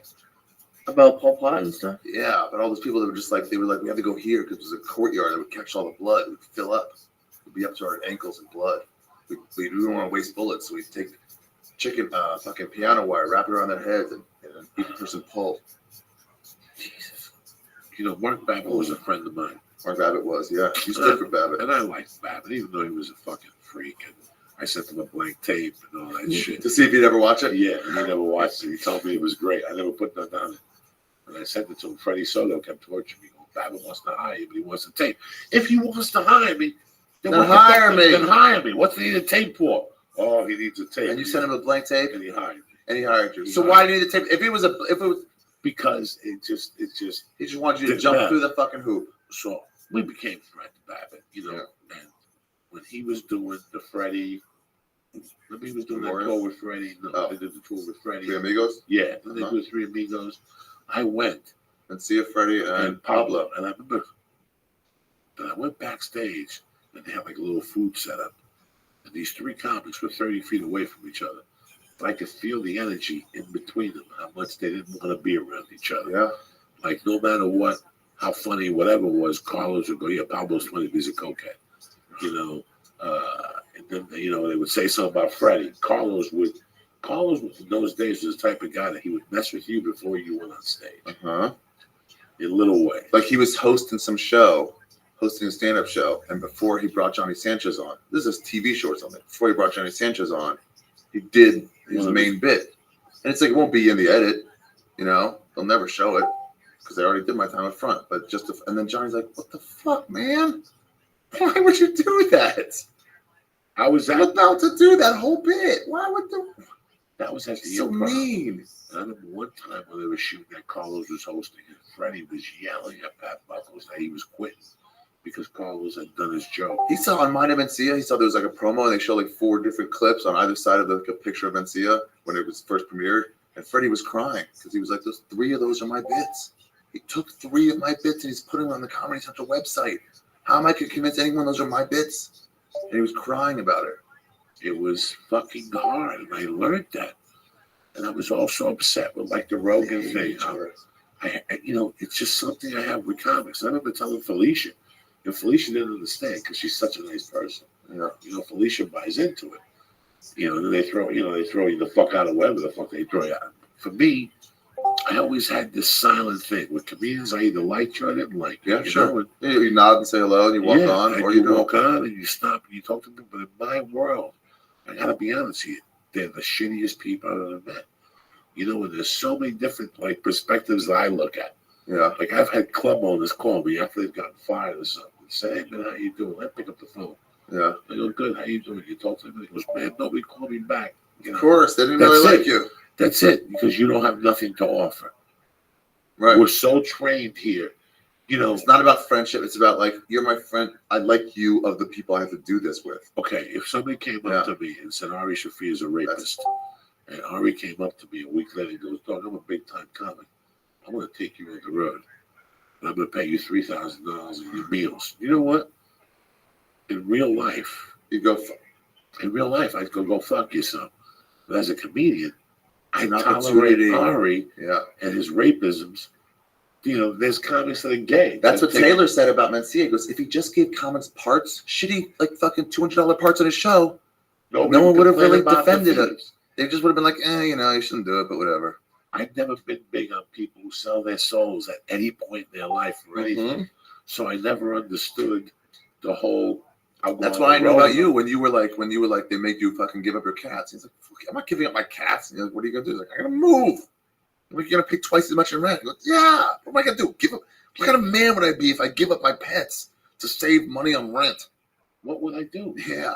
So you moved to North Hollywood. You never thought you could live in North Hollywood. Lee said something to me. You were Hollywood born and bred. Oh my God, I love Hollywood, but then the traffic was killing me. Lee said something to me last night. We spoke about just general shit, football. Yeah. And he told me. Did you see that game? Yes, I did. He told me he went to the gym yesterday, 24-hour fitness, and it was empty. Yeah.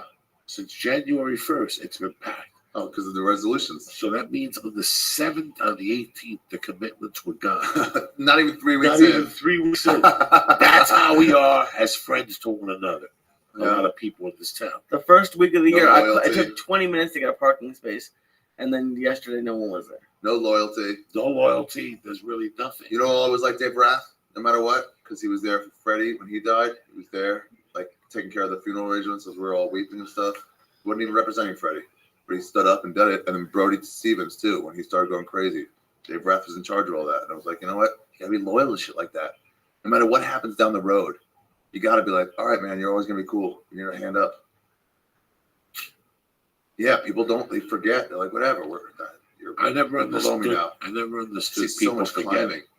I never understood people forgetting. When people tell me something like that about people, it shuts me down like a human. But then I'm you saying- tell a story two different ways. Like we were talking with you and Justin, talking about how Marin's manager was like, oh, he wasn't loyal. He got big and then he dropped me. But then you hear from the other side, Marin was like, look, I'm not doing anything. You're not going to be a single audition. I'm going to try this podcasting stuff. And his manager was like, nah, stupid idea. Won't go anywhere. So then he dropped. But then the story gets sold out. He's not loyal. But it's like, no, this guy was a piece of shit. He didn't believe in me anymore. He didn't believe. And I dropped him and then grew. So it depends. You know, people sell those stories both ways. And then the best part, I'm sure you just dealt with it. How many people who were shitty to you wanted them to be on your new TV show? Dude, no, I didn't really get any of that. Really? I wouldn't really get any of that. But when I booked my first commercial, I remember people like saying hi to me. They're like, you wouldn't even give me the time of day? And now you're coming up to me and saying, hi, how you doing? Because you think I'm doing, because I'm more of a player in the biz. It feels really good. I would say hi to you and you would walk by me. You know, I said Eddie Griffin, I told that once. It was this girl who liked that in a double. She was like, oh, hey, how you doing? I said, commercial. I tried to say hi to you like 20 times. They didn't say anything. I asked Eddie Griffin, I was like, did you get that? He goes, yeah. He goes, you know how you get back at them? I was like, how? He goes, you have sex with them. That's how you get back with them. You fuck them. Just cash in, man. Who cares? I told Rogan that because he never really, Rogan's had his career. Yeah. And we've been around Rogan. And he thinks that everybody's career is the same way. Yeah. And you and I both know that it was two That's different. not Everybody exactly. has a different career. Whenever he's like, oh, that club owner's nice to me. Like, Yeah. oh, really? Really? Everyone says he's an asshole. Right. He's nice to you. What do you think that is? So I told him that your life changes dramatically once somebody sees you on TV. Mm-hmm. Even if it's just having one line, because now you changed. Now they know it could happen. Yeah. Not today. Maybe that wasn't the role, but it could fucking happen. We don't want to have to tell you no. I mean, Right. in this So town, people just say, oh, keep in touch. They don't want to say, no, I don't see it. They don't say it. They don't say that. I've always said that. Just say it. Just say, look, I don't see this happening with you right now. One of the biggest things that bothered me about Best of living in luck. this town in the That's not my beginning taste. were people not getting back to me in the beginning. Like, we Yeah, go to a you'd meeting, wait and wait. and please call me. They don't ever want to tell you no because you might remember them later on. As the guy who fucked Well, up. regular job interviews do that too. No one gets calls back ever. Well, you have to call them. Oh, I've never done that. You have to call them. When you apply for a job, Yeah, you got when you're in the car, you got to follow up. I call that motherfucker and thank him. And then a day later, I call him to ask him if he got all my paperwork in. Did you get everything you needed? Maybe I forgot some of the application. No, I got everything here. And 9 out of 10, the guy would go, well, I got you on the phone. Let me get you back for another interview or you got the job. Just because Yeah, because they're like, oh, you know what? you Oh, owe I me. didn't even look at his application. He was like, the guy wasn't bad. He hadn't gotten to it yet. Oh, I got to go over those fucking 10 people. Decide who this guy. Yeah, you seem fine, man. Yeah, come on. Yeah, go ahead. Why Why not? Especially you're a salesman call. When you go for a salesman job, You're not if selling. you don't you're call selling. that motherfucker from the car, the house, the hotel, the plane, then you're not going to get it because that shows them you're persistent. That's how you sell something. Nobody's going to sell you something the first time they call you. Come on, I'm Jack. going to call you the fourth time. Jack, grab the card. I'm going 4-0 today. I got the New England Patriots going fucking big. One of the shows I worked on, kid got his job because he just was walking around handing out resumes. Really? He ended up sucking, but he got People the used job to- because of it. People used to throw their rolled up scripts in convertibles as they were leaving the studios. Oh God! As I used to say, they roll up their scripts, put rubber bands around them, and as people were driving out of the studios in their convertibles, people would throw their scripts into the cars, like get people to read their scripts. That's another thing I don't understand about how you live with yourself. Like, Who's ever reading that script ever? it's so scummy. Like who could who could be like that creepy about it and live with yourself? That's another. I don't know. Read this. It's so good. You'd be fucking surprised if they do. Listen, I'm a Just creepy get back to me. I hated that. I had a guy call me in for a meeting once, strung me along, and then call me in for a meeting. I went in there to meet for a manager, and he was like, "Okay, yeah, it's like, thanks for coming in. So listen, I don't think we can work with you. We're kind of full right now." I was like, "Wow," and then he starts talking about the reasons why and what the business is going and what. I'm just tuning out now at this point, and I'm just looking around this office, and I'm like, "Why am I here? Why am I in Beverly Hills Just at tell me. 10:30 on a Tuesday? I should be in bed. I woke up. Just tell me. You could have told me this on the fucking Don't phone. call the meeting. It's like having to come in to get fired. Yeah, can you call me in and get validated parking? I went to Walk out. How was your meeting? I went to 30 hours. Why am I here? I told that Chandra. She was like, I don't know why I would have called you in to say that. I remember when I first got here. There used to be a place on Santa Monica Boulevard that did comedy, and the industry was all over it. It wasn't Largo. There was one over where, oh my God, downstairs. So it was Largo, and then there was something else. Oh, yeah. Okay. Yeah. But That was the big alt room. That was the big alt room. Luna Lounge. Luna Lounge. This is 98. I only went there The once. word on the street was, if you blew up Luna Lounge, you walked out. That's it. You were in. You at least had a development deal for your own show to make. But it was So at getting least on. right. It was getting on. That was a motherfucker. So unless you knew somebody who could, like there was one kid who get you on, but he torment you. He did 55 minutes in between you. Oh, really? So it was him, and he put 4 comics on, but the show lasted 3 hours because he did 30 minutes in between everybody. Because different people booked every night. Right, because he wanted to get a deal. And he was horrible. He had big ears. He was hard. I forget what the fucking guy's name was. Who was it? I forget what his name was. But then Joe Lozon. Then there was a place on Santa Monica that was like a restaurant. Jeans. And it was, I got the same thing with these shorts on today. And They it was shrink it. and it was Wednesday nights at 10 o'clock. And I left there one day. And then I get to the store and Scott Day is there. And Scott Day comes downstairs. He goes, "Hey man, these people came by today. They want to sign you." But Scott Day, you serious? He goes, "They're fucking great. They're great. They used to be a soap opera, a soap opera agency. Yeah. But now the wanna guy sign over you? there left Warner Brothers. He's got all these people. I forget who was their big guy at the time. Pierre was over there. It was an agency. Right, Pierre. Yeah, but now they're huge. Now it's like they merged with somebody else. Right. So I go down there. Oh, we loved you the other night at the Laugh Factory or at that place, not Luna Lounge. All right. We'd like to come see you again. Hold on 1 second. Those days, all you had to do was call Scott Day.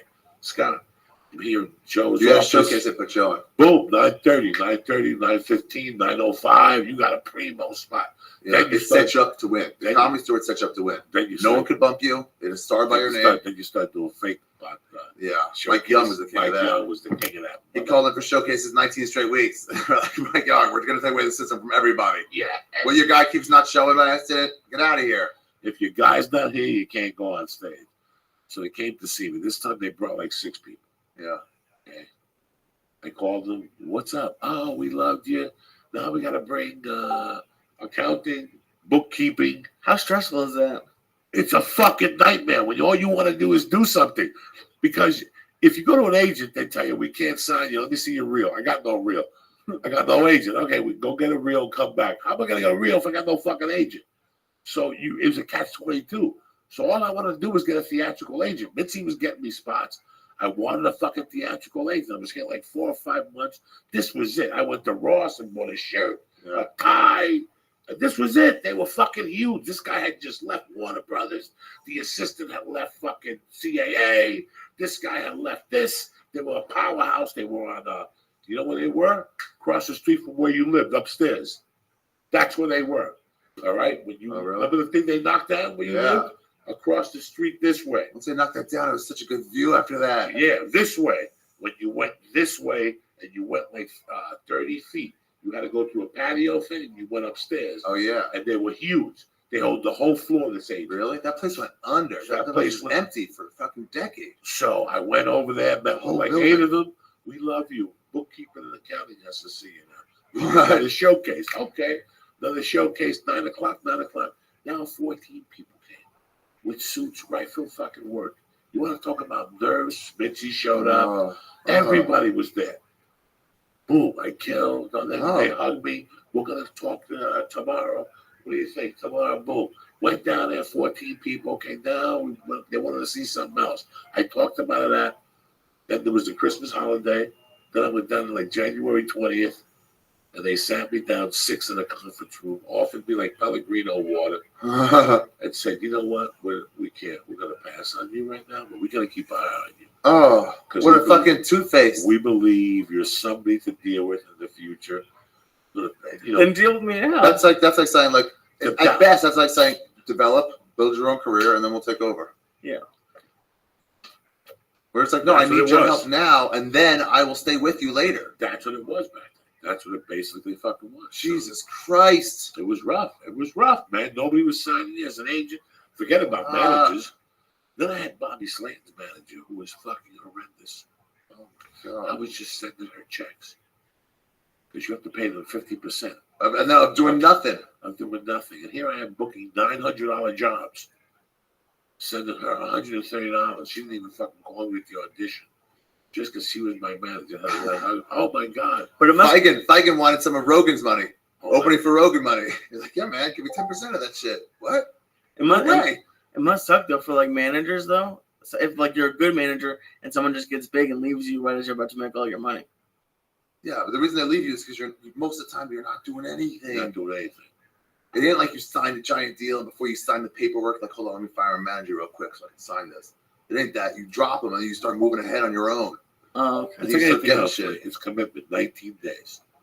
You just talked about it. That's the national commitment level. for 19 somebody. days. So if I come here and I go, I'm going to sign Ari Shafir, we're going to make this happen. The first 3 days, Monday, Tuesday, Wednesday, he gets on the phone, right, like a slave.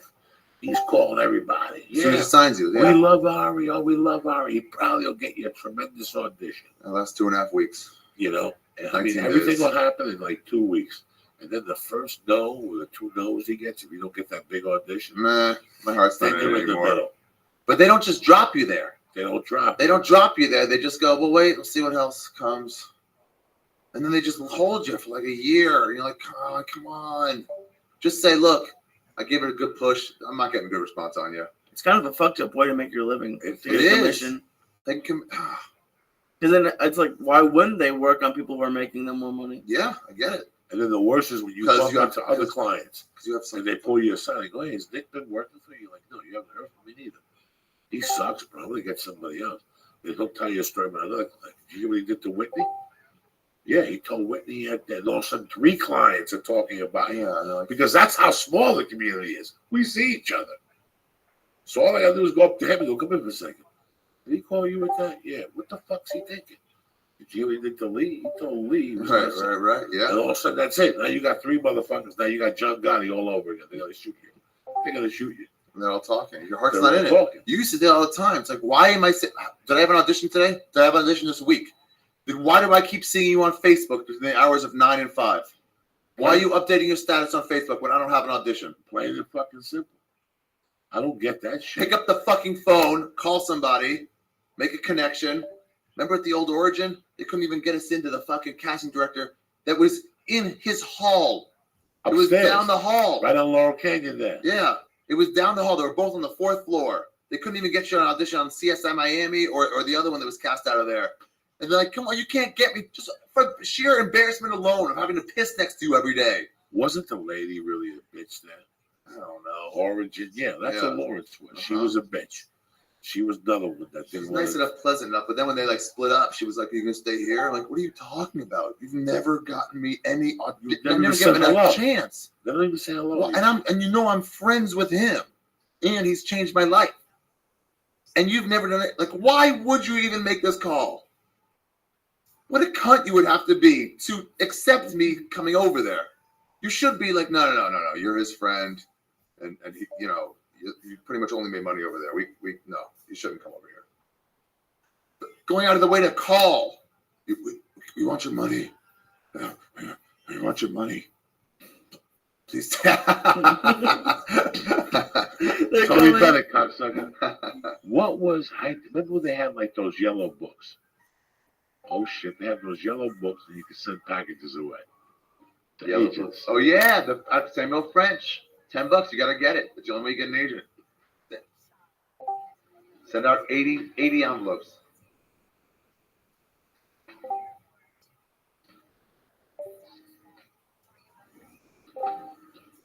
He said 4 will come back. One will get you. Is it nice? It's as good as it gets, though.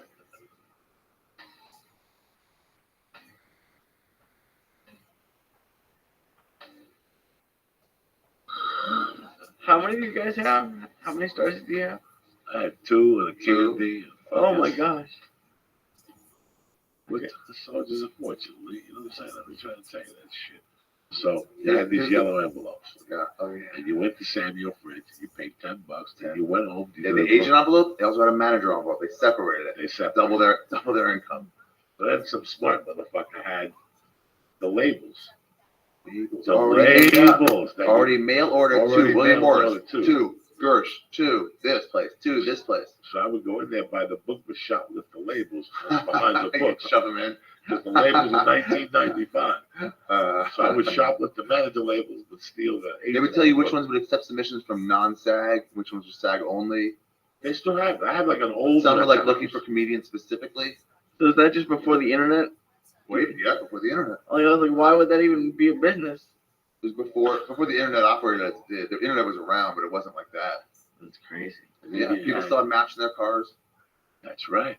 And then you had this fucking thing, and you sent the thing. They'd say we were looking for comedians, character actors, musicians, and that's where you made a list and you sent it to them. Eisenstadt. Yeah. They're looking for character comics, people like And that. then they get us submissions. So I sent this thing to this agency. The best way to find a commercial agent. That was the best. That was the best way. Because all they look at is their headshot, right? And they're like, "Cool, yeah." They'll give you a shot with a commercial. Because they'll have 300 clients. They'll have 300 clients. It's not a big deal. They don't give a fuck. They'll give you a shot. 10 for each audition you can get in. You'll go on for everything with commercials.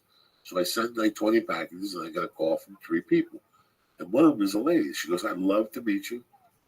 I go, "All right, where's your office?" I look at the paper. And I go, "Are you still in Sunset?" She goes, "Yeah, but I'm working out of Pasadena." Wait. I go, "Okay." I think I went to that lady. And there was a dump. She shared an office with another guy. There was a dog that was home. Dog, yeah, big dog across the from the golf course. And they had tons of headshots on the floor and everywhere. I mean, the only thing they had left open in their office was like this. It was like hoarders. It was for headshots. Fucking crazy. Like they were collecting the dreams of want-to-be actors. They were just feeding off their fucking dreams. Look at their face. She called. They were just there was stacks and stacks of hoarder headshots. Exactly. I remember her telling me she'd get me on a TV show in 3 hours. Oh my God, I remember her. And sitting there going, "Why are you in an office in Pasadena?" You couldn't wrap your head around it, but you wanted to believe. Yeah, you wanted to believe. Good, she was that fucking good. Oh, this will get me where I want to dream of. I'll be an actor or something, I guess. Is that what I'm supposed to want? It was horrid. And then it's just on the chance that you book something, she makes money. I don't know what chance She it can was. get you in. By all means, but their phone. But the classic scam that got worked on me, no, it didn't get worked on me. She almost had me, but I didn't go for it. Was if you listen to Get headshots from my friend. Which one? That's what they always say. You do headshots. Here's my recommendation. No. Go to this person. This was when I first moved here. There was a lady who was managing Monique Marquez. Okay. Decent name. She was friends with Jim Masada. That's a great calling card. She pulled her talent from the Laugh Factory. Okay, so she had a couple big names. But I remember one of the people she had was Monique Marquez. So guess who signs with her in 98? Joseph Coco Diaz. No, Ralphie May. Okay. Ralphie May comes to town. She tells Ralphie, "You're going to be a star." She's a Jewish woman from Miami. Grew up around Cubans. A lot of fucking yelling and screaming. Good flavor. She was a chubby little Jewish woman, yelling and screaming at the Comedy Store and at the. So one night she calls me on the phone. She goes, "I watched your set. You're filthy, but I have something for you right now. I go, "What is it?" She goes, "Here's the deal. I spoke to them already. It's a recurring role." I was not ready. What? It's a recurring role. It's an NBC show that obviously didn't last. And she goes, "I spoke to them about you. You were not ready. No. not at all. She goes, they want to see you at 4:30 today, and they'll probably put you on 12. In those days, you sign for 27 episodes or something. So they'll put you on 13 or 27 episodes. I have them on hold right now. She's calling you. You want to believe so bad. She's calling a guy, not one party. He goes, wait a minute. I've never shot anything in my life. And they want me because. Why would you not think of someone else? At that point, I shot a commercial for Taco Bell. Yeah, with the dog? And maybe something else. But no, there was no hope of me. I had one line or something.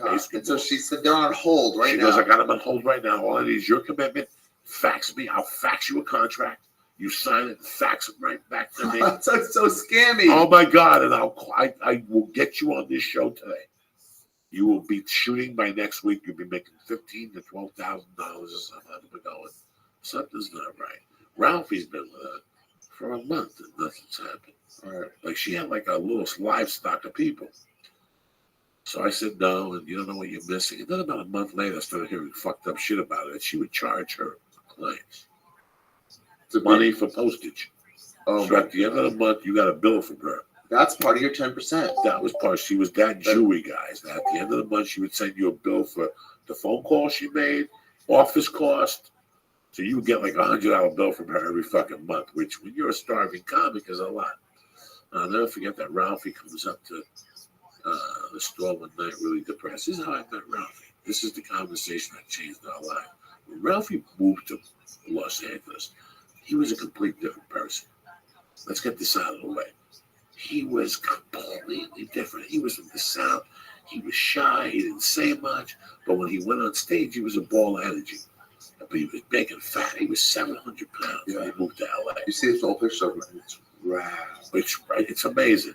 But he was a sweetheart. He lived at Doug Stanhope's apartment. The one that Doug Stanhope gave up with the other kid from Alaska. That's the apartment he took over. So he had just moved to this town. So it's a lonely Sunday night at the store. It's like December. And Ralphie's gloomy Gus. He's got a long face. Yeah. And he comes up to me. He goes, how you doing, Coco? I have a problem. No, in those days, he used to call me Mr. Diaz. This is how bad he was, Ralphie. What are you talking about? It's Coco, Joey, whatever. Mr. Diaz? Mr. Diaz. What the fuck are you talking about? So he's telling me how James Masada wants to sign him, but he feels guilty because he's been managed by the other lady. And right away, I knew a lady was I knew she was a scammer, and I wanted to tell him, but this kid's so sweet, he's not going to even understand what the fuck I'm saying, you know? So he's telling me the whole story. Also, he goes, she's dying of cancer. And I go, no, I didn't know that. He goes, she's dying of cancer. So I don't want to dump her on her deathbed. He goes, so what do you think? If I sign with Jamie, I go to Montreal, or do I stay with her? I go, that bitch got one foot in the grave, one in the banana peel. Call her up right now and launch that motherfucker. And I'll never forget. But he was such a sweetheart of a kid. Yeah. I did it really crazy. And he just looked at me. He wanted to cry. But the comic in him just let loose. And he was always different towards me after that.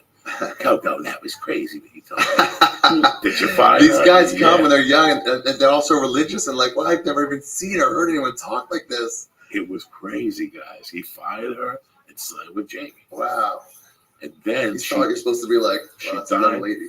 She died and he was She drunk. did die.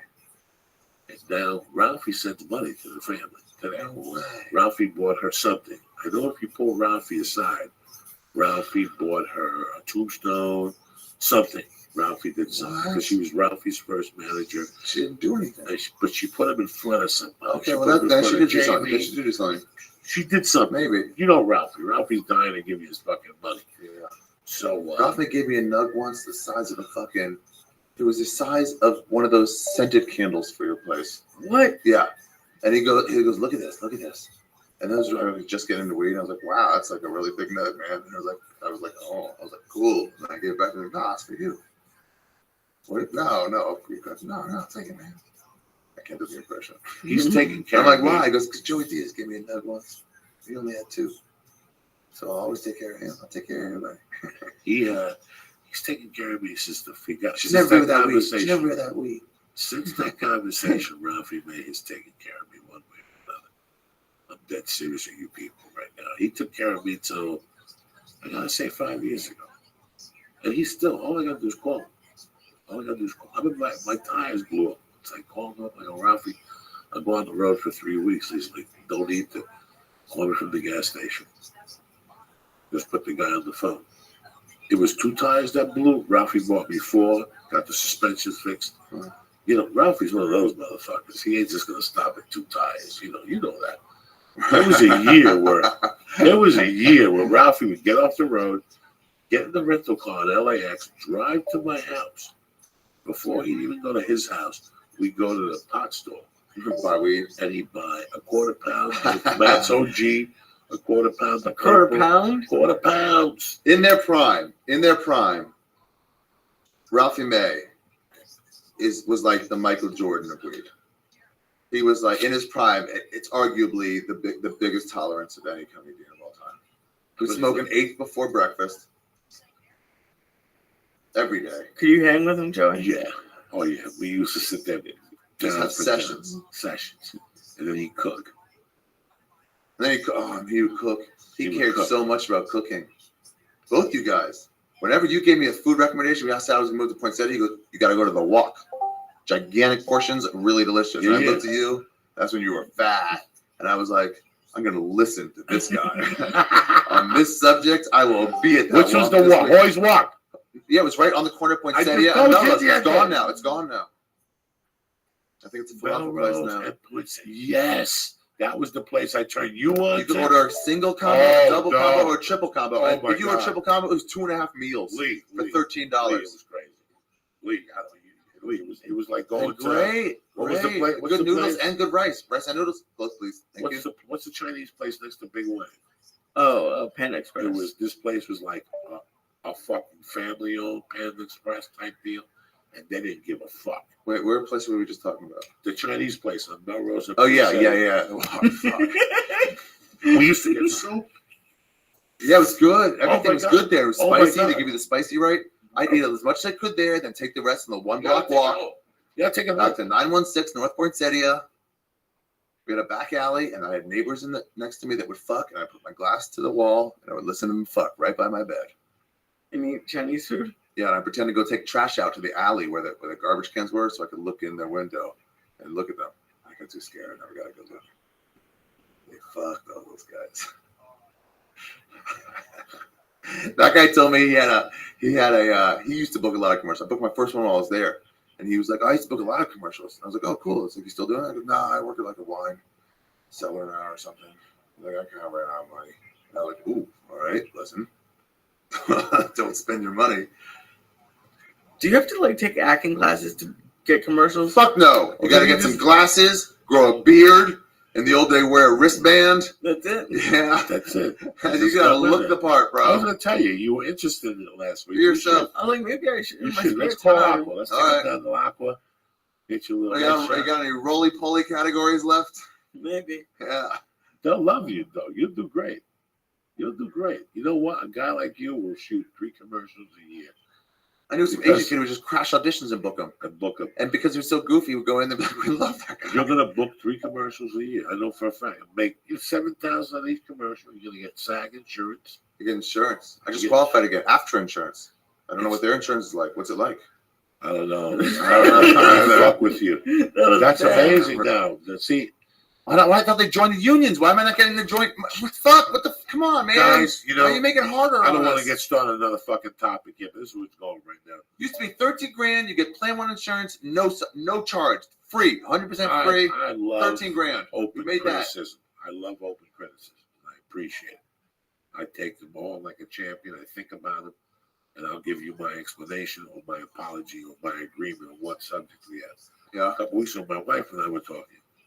We're talking about something. She goes, at times you're fucking paranoid of these people.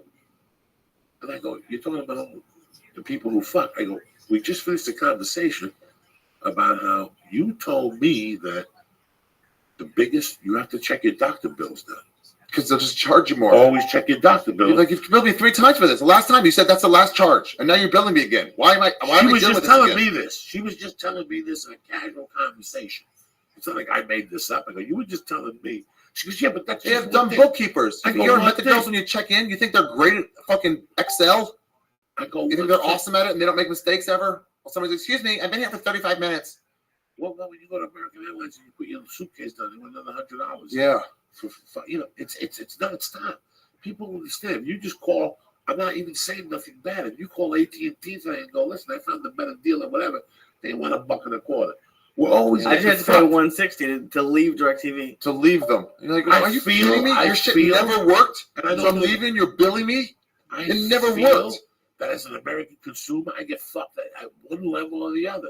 Every fucking day, whether I'm buying, well, not gas now. Verizon did that. Verizon, DSL. I fucking a month and a half of calling them over and over and over again. This shit never worked. They sent 3 people, and they're like, "Well, we want $100 for the time." What the fuck are you talking about? You had our box for a month. Well, I called 4 times a week. You should fucking pay me for my time. Tell them about the San Diego Charger ticket. Oh, I heard about StubHub. So people get pissed. My wife's like, you have a right to lay. I go, every day I talk to somebody who gets ripped off by a corporate somehow. I have to some way. shit on them, and then enough people, they go, well, we're sorry. Fuck, we looked at what happened. We're really sorry. I'm like, what happens if I didn't fucking have a podcast? Then what you would have done? You just fuck somebody over, bill them $360 for tickets that weren't even real. You go back, say, sorry, nothing we can do. You see how much? Give them $100 refund. Like, we'll credit you $100. Credit me all of it. Why am I making this call? You faceless corporation. You just keep taking us.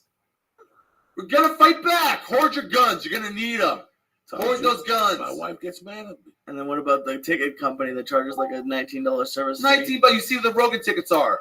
$26 a piece. 2 tickets, we paid $89. Hoard your guns. $89. So it was $29. So it was $60. But it was a fee of $29. Each one has a separate service fee. Each one. And I've talked to the people at the fucking at the ticket place, and they go, well, it's the venues. It's them charging it. I was like, well, then do a better job of publicizing who's doing it. Because you look like you have a bad fucking eye. You look like you got a black eye like you're doing it. 2 service charges? The service charges when you actually speak to someone. That's the fucking service. You're not doing service. That's what they do now. 2 charges? And it's 1 click? You gotta be kidding me. So you buy 4 tickets, you gotta pay $14 on each one? What does that mean, service charge? Is there any other way to do it? Thank God I'm not the only person that feels this way. Service charge. I thought it was just me. Pearl Jam was saying it 20 years ago. We weren't listening. We're calling dumb hipsters. I told him the story. They're robbing you. They're robbing you, people. That money doesn't go to the comic or the fucking musician. That doesn't go to them at all. They're already getting paid, though, the venue.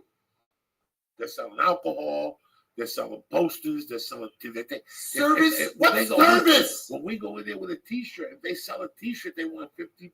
Yeah, they get some of that too. That's why, like, how come? Oh, these comics, these whatever musicians are greedy. They're charging $30 a T-shirt. They get percentage of the gross of the net, whatever the big one is. So you pay $7 to get them printed, and then they take $8, and then you got to raise your price. You're making $2 a shirt. What's the point? Why you get a cut? You know what Kid Rock does? Splits it down the middle. Everything. Liquor sales, T-shirt sales, ticket prices. He goes, you can't charge more than $20 because my fucking audience, Justin tells me all this, my audience won't come. It's a good show, but it's not a fucking $75 show. But it's a real good show for $20.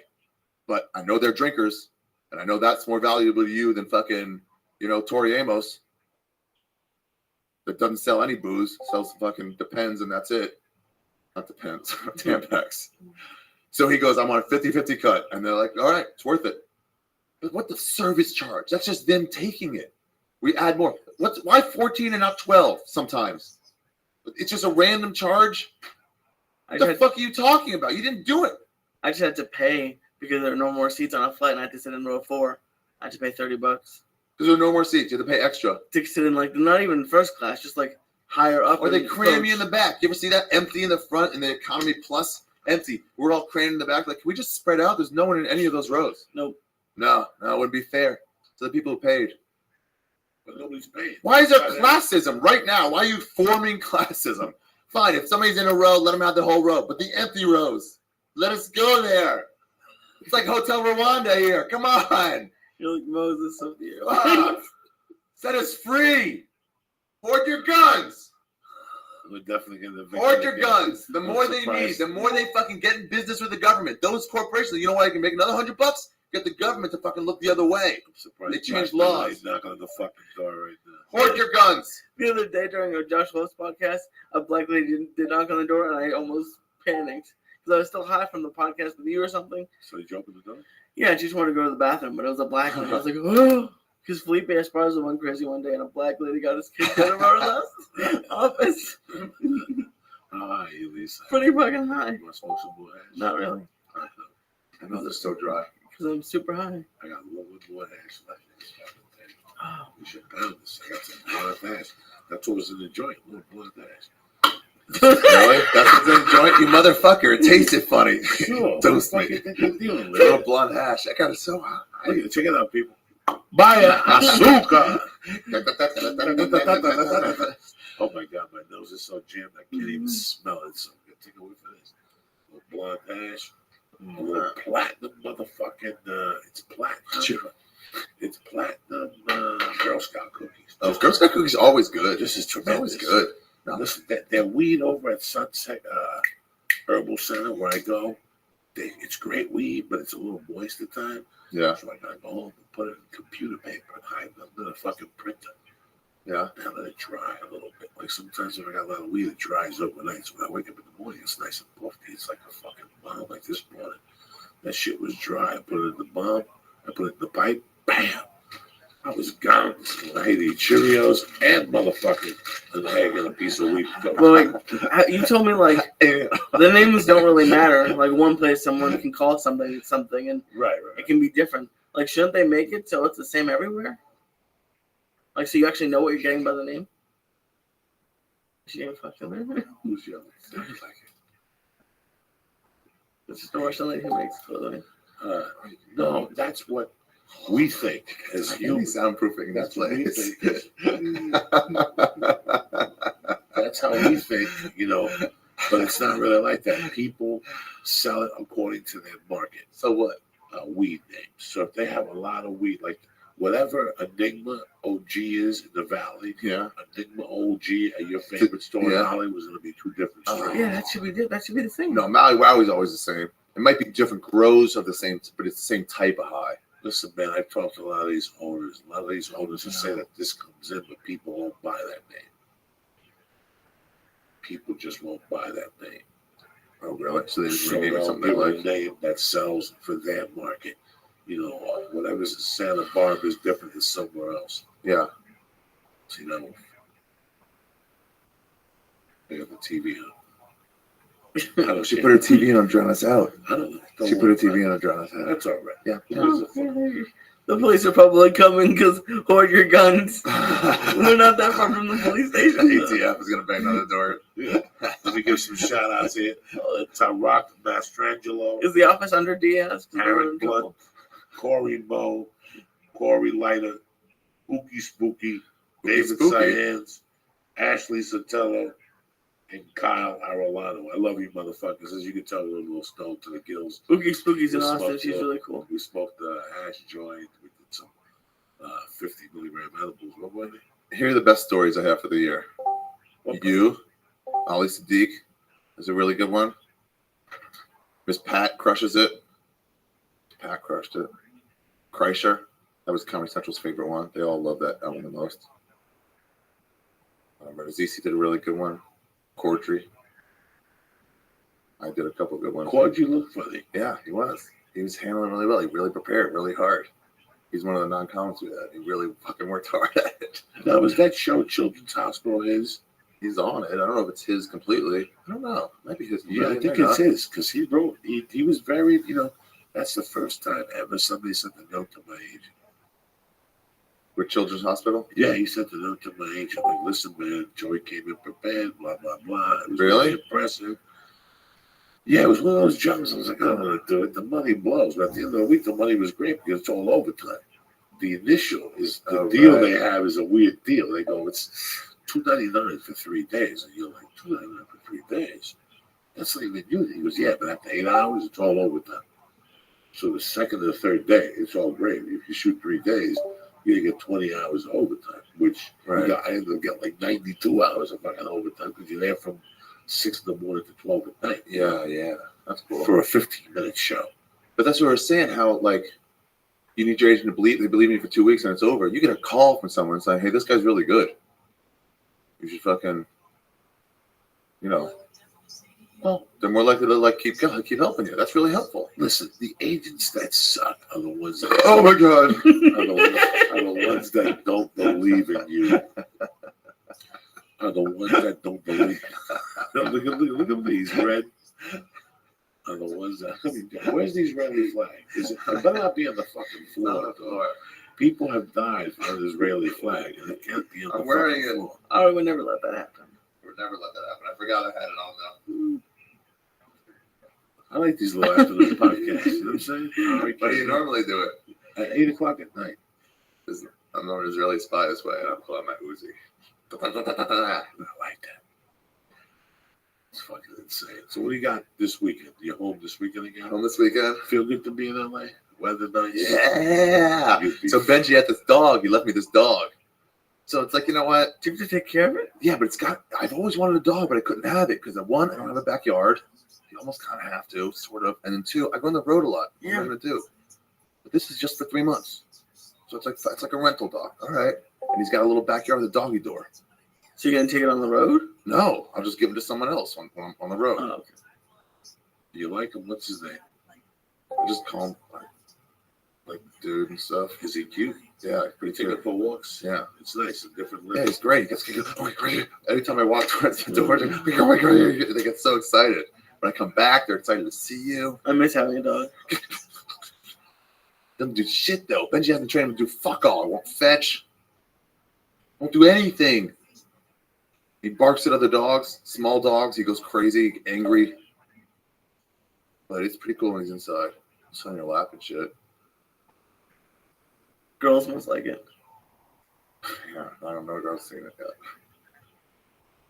That's nice, man. It's Nice. a different taste to you.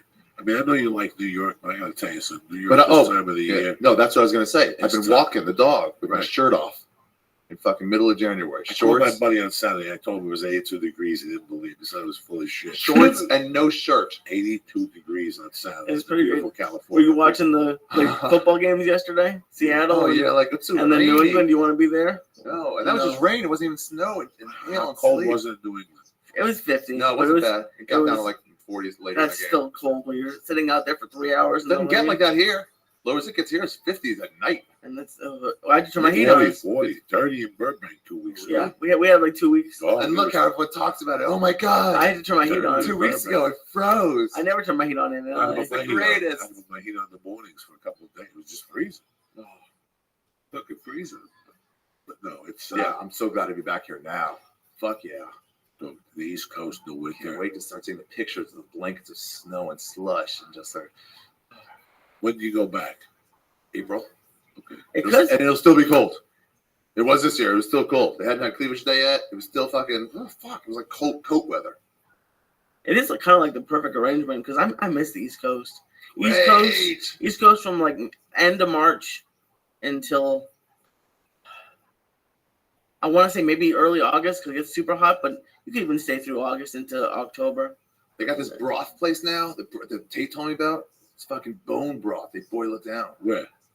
Like 12th and 1st. Okay, New York City. Yeah.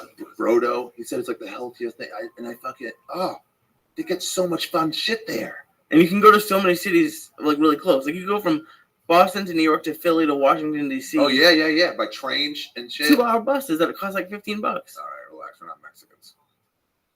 You don't take buses in New York? Well, Oh, not in New York, I know. You're right. yeah, Forgot about it. not the city buses, but like Boston to New York buses. I've taken buses here now, and it really is a lot of Mexicans. They were right. My first buses I ever took here. What the fuck are you doing? A little ball itch. I got shorts on. I got a little nut there. Joey did the tour on a bus. The what? You did tours on Greyhounds. You said I did, yeah. You I just did. toured around the I used country. to fly to New York, get off. My friends would pick me up, and then I'd go on a Port Authority in New York City. Yeah. You could basically go around the fucking world. I'm telling you right now. You go to Port Authority, go up to Greyhound, go look at want to go around the world. You give that lady 10 minutes, she'll figure it out. She'll figure it out. She'll figure it out, though. They'll take you. You know, a lot of when I was a feature actor, like headline D rooms or C rooms, you know, I would go to New York, and as a comic, when you're a feature, you're not looking to pay $60 a night for a hotel. You're looking to crash on somebody's floor or whatever. Yeah. And most of the times I go back east. Somebody's going to answer the phone. I call them. They go, I'm down the shore. I didn't leave a key for you. You know, and I go, fuck it. Let's say I had to be in Dallas on Wednesday, and I was in New York on Monday. I called Greyhound and go, what's it cost? We have an express for $90. I was going to find there for $400. I got nothing to do but kill time. So you just slept on the bus for 3 days? It wasn't. You can get from Dallas to New York in 24 hours on the Greyhound. Really? They have an express. You just sleep on the bus for 1 day. 24 hours here. You know, they let you off for 2 hours. You right, stretch. right. You take a shower in no place. It's a fucking nightmare, but it's not going to kill you. Right. I've heard of people taking 7 days. On JF Harris does that now. They have the mega bus. If you were one of the first, it's $1. Yeah. If you get one of the first couple things, and so he's on it. He's on it, waiting for it to come on sale, trying to get that $1 so he can save money on the road. What's the mega bus? I don't know. They have just a bunch of different bus companies now. That like, there's one here that goes from LA to Vegas. Yeah, it's pretty crazy. Rivers. And what is like a party bus or something? No, it's just a cheap. And the fucked up thing is a lot of these smaller companies, because there's Greyhound, but then a lot of these smaller companies are owned by Greyhound. Oh, right. They own like 3 or 4 subsidiaries. All the ticket companies are owned by the same people. Ticketmaster buys them all. So you see, so you're like, oh, it's a different company. That could be for a little bit, and Ticketmaster grabs it. You're sticking it to the corporation, but not really. But they're cool. I mean, I took them. I couldn't imagine doing what you're doing. I once looked, and it took 2 days to get from here to Boston, like 2.5 days on a Greyhound. I just looked to see what road it would take. How much? Like 170, not bad. Wow. So I think it was a while ago. Did you do 2 days with no shower on the bus? You asked. 2 days with no shower. But you said 2 days Lee, shower. I would never want to sit next to you for 2 days. Either one of you. I don't want to sit next to anybody Stinky for 2 days. motherfuckers. 2 days. You don't think you stay for 2 days? Oh, I would smell so bad. Yeah. I smell bad now. You imagine 2 days just sitting Monday morning Oh. till Wednesday afternoon with no shower, your ass sitting, your legs are fucking rigatello. Yeah. They're fucking. And then what are you eating? Yeah, not You're good. eating garbage. Yeah, French fries at a truck stop, then move on. Oh my God. And I did it. That's why I don't think I went 2 days without a shower. You know me, I'm an anti-fucking dirty asshole. Well, you could, because you can miss a bus and just take a later bus. I did, man, it was rough, but I fucking pulled it off. I don't know how. And I would go from Toronto in those days all the way to Atlanta, Georgia. I took an Amtrak one time. Toronto to Georgia. From Miami to Atlanta, Georgia. Fuck. Amtrak would be fun, though. I like Amtrak. I like trains. I take them in Canada sometimes. It's just really expensive. It's expensive. I think it's way more expensive than you think it'd be. It's almost comparable with the airlines. Because they fuck you at every level. Okay, see, well, how much for the ticket? $159. Oh my God. American Air is $229. They'll save $80. But then you gotta take the cab to the fucking airport. That's how I take the cab. That's exactly. 40. Then you get on the train and they could upgrade you. The upgrade cost. Oh, you want to sit with 6 people you don't know? Or you can sit in the chair point fucking north looking at a TV. But even their first class is not even good anymore. What? The plane? You know, they upgrade you like, this ain't fucking luxurious. This is what like regular flying used to be. United charges for TV. This charge for TV? Yeah. JetBlue gives it to you free, but now they charge for bags. Well, yeah. Well, most places give it to you for free. But then United canceled me out of Vermont. I had to drive. I had to miss my friend's wedding and drive to Albany to get back here. They should pay you for that. I had to pay more to my rental company. They should pay for all that shit and pay you for your trouble. The rental car company wouldn't, like, why couldn't you just drop a car around. off? They charge you with everything. If you say, I can't make that flight, I gotta go later, well, we gotta make a change of ticket fee. $75, $150. I got that travel insurance once last year. Did it work? No. What? It was snowing. That huge storm that huge storm that hit New York. Joe, remember you were calling me? Your God. A humongous storm hit New York. So we left an expensive hotel and paid a bunch of money. I bought a bus ticket and a train ticket. And we got on the last train out of New York. And I called the insurance thing. I'm like, oh, look at it. It's not for weather. It's Of course, something that It's never not for what? happens. Oh, it's for what? Like your mom has to get cancer or something? I don't know, something stupid, but Oh, it doesn't cover weather. I don't think so. Oh, you got it. It should be for anything. I think it was. I 14 think it was like $25. Yeah, but you're never going to use it. It's like insurance at the blackjack table. It's a shitty bet. Yeah. Only suckers get that. Fucking Suckers and Asians. I'm telling you, man, that's fucking ridiculous. You can't even use your insurance. You're selling that knowing full well you're not getting the car companies too. $25 a day. My I car. wait for the best deal for $19.99. Then you're gonna hit me with $25 a day for insurance. My car insurance just went down from pay that much. $300 a month to $150 because I had my old apartment. 3 people ran into my car. Yeah, I was paying $300 a month for like 3 years. $300 a month. For you, for May as well using not even have it. I know. You may as well not even have it. I'm paying $300 a month right now for health insurance. We used to get free insurance, Joey Diaz. If you made $13,000, we would get we wouldn't have to pay a dime. We wouldn't have to pay a dime when there was no copay when we got to the doctor. Everything was free. If we made $13,000. Are you just laughing because Now you have to make $35,000 and you got to pay fucking Copays. hundreds of dollars a month and then copays, and it's getting more and more expensive. My girlfriend just went to And they say, "Oh, that's everybody has it now," but they won't change the. How is that legal? How's any of that legal? I just Hoard your guns. Gonna need them so soon. I'm telling you, the day will be on us before you know it. I just went with Paula to get a God. prescription. They wanted to charge her $900 for one prescription. $900? Does she have $900. insurance? She does. What? It was $900 because it was like it was like What am I cosmetic. paying for? Why is this more expensive than it was last time? Oh, the new rules flipped around. We sent you notice in the mail. So yeah, but What are you talking about? Pay $300. How is this legal? You have insurance and you're still paying. You have insurance. That means you don't pay anything. That's what insurance means. The new insurance is expensive, and the fucked up thing is, a lot of places don't take it because apparently all new insurance now, Give it to him. all insurance now is under Obamacare, and a lot of those people don't want to take it. No, sorry, we can't give you mental health anymore. No, I know you were suicidally depressed 6 months ago, but we can't give you mental health anymore because the rules changed around. We have to offer it to everybody. We can't. It's not cost effective. So sorry. What about those? Less insurance. What about insurance people who have to deny people getting paid for their cancer treatment Obamacare. and then knowing they die? Wait for Jared Loeffler to go into your offices and see what happens. What did we go wrong today, people? This was a nice American show. Please pay $300 a month for insurance. Believe in America. There's gonna be so many angry comments on this video. Believe in America. We're gonna have like a whole bunch of Arabic comments. People in the avatars of the Palestinian flag. Oh my God! Listen to me. I am so fucking stoned right now. America, you Keep win that. billing you. They keep billing you.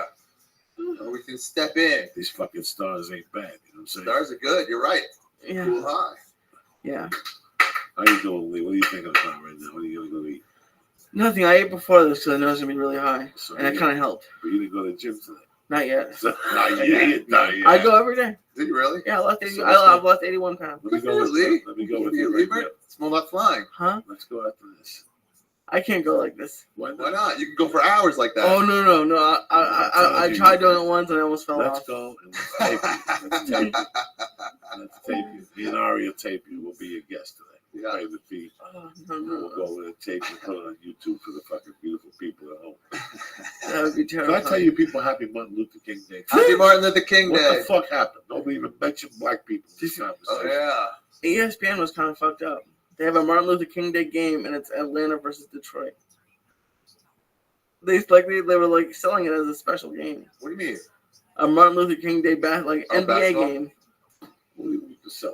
Nobody's working. You know, black people ain't working. But why did you pick like the two blackest cities? Don't worry. Who gives a fuck? Do you look at it that way? I know. Right? Nobody's working. People have the day off. They want to watch a Martin Luther King basketball game. They want to watch a Martin Luther King fucking basketball They game. have a dream too. They're gonna probably Watch do a that special. sport. They're gonna probably do a special thing for Martin Luther King. Martin Luther King, everybody. He died for our sins. He walked. That's a bad motherfucker right there. Somebody shot him. God bless his soul. Yeah. All right. So this week you hope that next week you get the Denver Comedy Works. Denver Comedy Works with Mr. Steve Simone. Oh shit! You see what I'm saying? Yeah, that's a great show. That's how we do it. Yeah. I'm excited about that. Skiing for Breckenridge. Fucking slope it up. and the Buffalo, New York, this Thursday, Friday, and Saturday. Oh, so cold. Who's better than me? Oh, wow, that's so cold. I guess that will be cool too. Connecting flights. I don't give a fuck, Jack. I'm going. You don't get nervous? Are you back to Seattle too? I'm in Seattle in February. Did you get? How are we standing on that? I spoke to Ivan Celebrate about 2 hours ago, and I called back. Yeah, I got his machine. I called back. We got to go from square one. The judge wants me to go back in front of him. I have to go back in front of the judge. Can they lock you up? Can they go lock it? Like, can they throw the gauntlet down? Whatever it's called. I'm saying, can they right there like take you into custody? But wait, Joey, that'd be like the number 1 podcast. Oh my God! If you gotta called get into your high podcast microphones from all prison- over.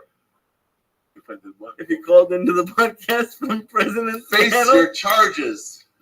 When will you quit running from the I law? don't want number 1 podcast to be in jail. I just want to be able to come here 2 days a week and do my fucking podcast. Is it worth it? But leaving America, how long ago was it? 20 years? 20 something. What did that? Come on, They man. don't give a fuck. What? It's money. that's why it takes months for trials to It's happen. all money. Like It's that- all money. that We Aaron just want to live our Hernandez- lives. It's all money. We're just trying to live our lives. That Aaron Hernandez trial is just about to happen. It happened 2 years ago. Yeah. It's just going Just to trial. wasting money. You punch in 5 days a week. You know how much it costs the state to keep? The state gets a certain amount of money for every day that Aaron's in jail. The state gets like $55 a day. I mean, it's amazing. And I know he's guilty. And the prisons are private, so they get money. So they want you to stay in jail longer. I know he's guilty. But what about the people who might not be guilty and just don't have bail money and then have spent 2 years in jail for something they are innocent of? That's a great point. That's terrible. That's an excellent point. Well, what are you going to do? Voting doesn't seem to work. It doesn't. People get mad at me when I say don't vote. I mean, it doesn't work. What's the point? You keep playing their sucker game. I It's just- better than doing nothing, but it's like it's not better. It's equal to doing nothing. You want the Starly? In No. fact, it's probably worse. I just don't get why it's not a popular vote. That's where it ends for me. Yeah, just everybody, parliament system. What's up, buddy? No, I'm just checking up on you because you're still black and beautiful. Always. I got some heavy duty clothing from Buffalo. I'll be excited. We get some wings with blue cheese. Nice. Excellent. What's a good place down, like the Anchor or something? No, that's the first no. place. That's the That's first just like the tourist place. Oh, okay. I got some places that people take me. I think I'm going to roll on Saturday, I think. That's good. Yeah.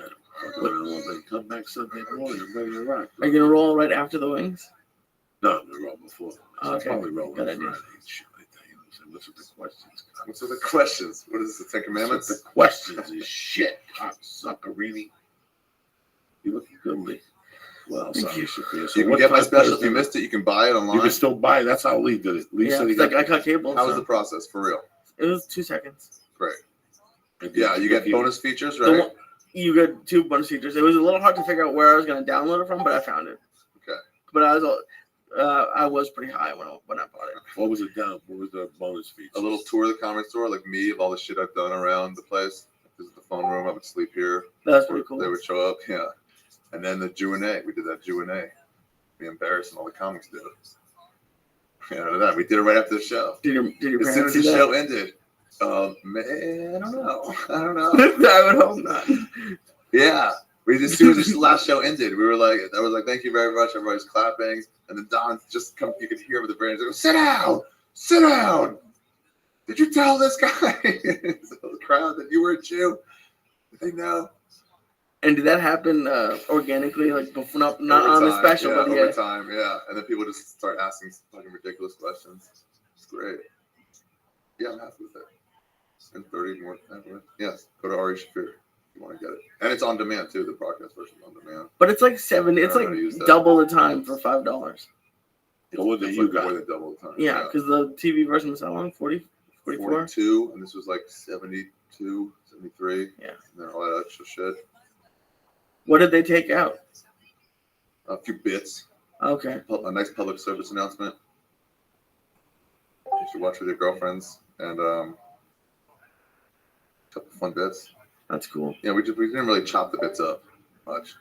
We just took out entire bits. That is one of the cool things that corporations do, like how Comedy Central is now selling for $5 because a couple other comedians made them for $5. Yeah, they're like, learn from the fucking market. Sometimes they learn. Yeah, sometimes they learn. You know, you can pay by credit card in a cab now because Uber is like. But they hate it. Yeah, but it's like they fight. I used to have them go. I'll drive you to an ATM. Cab No, drivers I don't have to douchebags. pay cash. I'll drive you to an ATM. I'm like, no, dude, I'm already where I'm going. No. You can't like. It's like The machine's broken, what are and you I doing? swipe it, and it works, and they're like, "Oh, I guess it works." Just fucking assholes. But And then then they try to get the law to shut Uber down. But then it's because They can shit their shitty businesses. They'll shove it in our faces. I think it's because like the taxi companies take money out of their thing for the credit card transaction, No, so yeah. everyone's getting fucked. Every credit card transaction they charge like 1.7%. The credit cards charge people to use it. They get interest when we don't pay it, and they charge the fucking company to have to use it. Listen, And they'll never go to jail for shit. there's always a by the All way. those bankers are fine now, living in their mansions. What do you think I'm telling you about here? Everything, there's always a fucking by the way, whether it's a goddamn cab. Because the last 2 times I've gotten into cities, they've asked me, are you paying cash? Oh yeah. And they ask you up front, listen, what would you rather have, cash or your card? Absolutely. They're losing 1.5%, plus there's a record of the transaction. Yeah, but then I can That's the deduct most it. important thing. If I can credit, I can deduct it for my taxes. You know, these fucking cab drivers have taken a tremendous hit with Uber. I should. They were offering a shitty service. Every fucking time you go to the airport now, there's a million cabs. You go to Vegas, remember Vegas, you gotta wait a little So bit. many cabs now. Now you don't wait. That thing is moving. Yeah, You nobody takes just them. walk. By the I time you didn't get see to them. by the time you get to that first sidewalk right there where the cabs are, there's a cab waiting for you. There's no more like hold on 5 seconds. Yeah. We're waiting on And a Uber cab. just got to Las Vegas. They fought him for a while They on it fought them. They tried to go through the government. They tried to we can get to the government. because that's the Make best it place just for it because of those stupid cab lines in Vegas. They just pick you right up. They say, "Oh well, no, you can't do it from the airport because what? Get out of here, cab companies. We don't want you anymore. You can't call an Uber here at the airport. You can't. No? No, you got to go off. You can get dropped. You can get dropped off. You get dropped off there, but you can't call it to there. So yeah, that's a trick. Somebody said that you take a shuttle to one of the Yeah, you can car do that, but places. then it's extra time. But then why? Why can't you get picked up here? You can get picked up from your friend. because the Why- taxi companies pay people. They pay people off. That's no reason you shouldn't be able to do it. That's called lobbying. This is not usually a political podcast. And then you just pay less money for a better service. Oh, it's clean all the time. Oh, you refuse to make your shit clean, and you're charging twice as much. What? Why? Tell me why. And they're not using child labor. So why shouldn't we? I don't understand. Why shouldn't we go over there and use their thing? No. They're not accredited. Accredited what? You guys are terrible drivers. Cab drivers are horrible. It's super dangerous every time you get in. It's less expensive. It cost me $12 to get from Laurel Canyon right here down to the Improv. No tip. on You don't Saturday. talk to them. Just do your shit. Where's the list? Just enter it, man. And you're You fucking. got the tip in Uber? You can. You can extra if you want, Oh, that's already in there. but it's in there. The It's like original it goes price to they them. give It you? goes to them. They're going Yeah. to take their money. They pay them for their miles, and here's their money. People make Longer- good money on it, yeah. apparently. That's why they do it, because they make good money. Tons of people. It's all these ex-cab drivers too. Yeah, fine. Well, it's also limo drivers that want to. But then they get double the as- actual. Okay. They get the money now.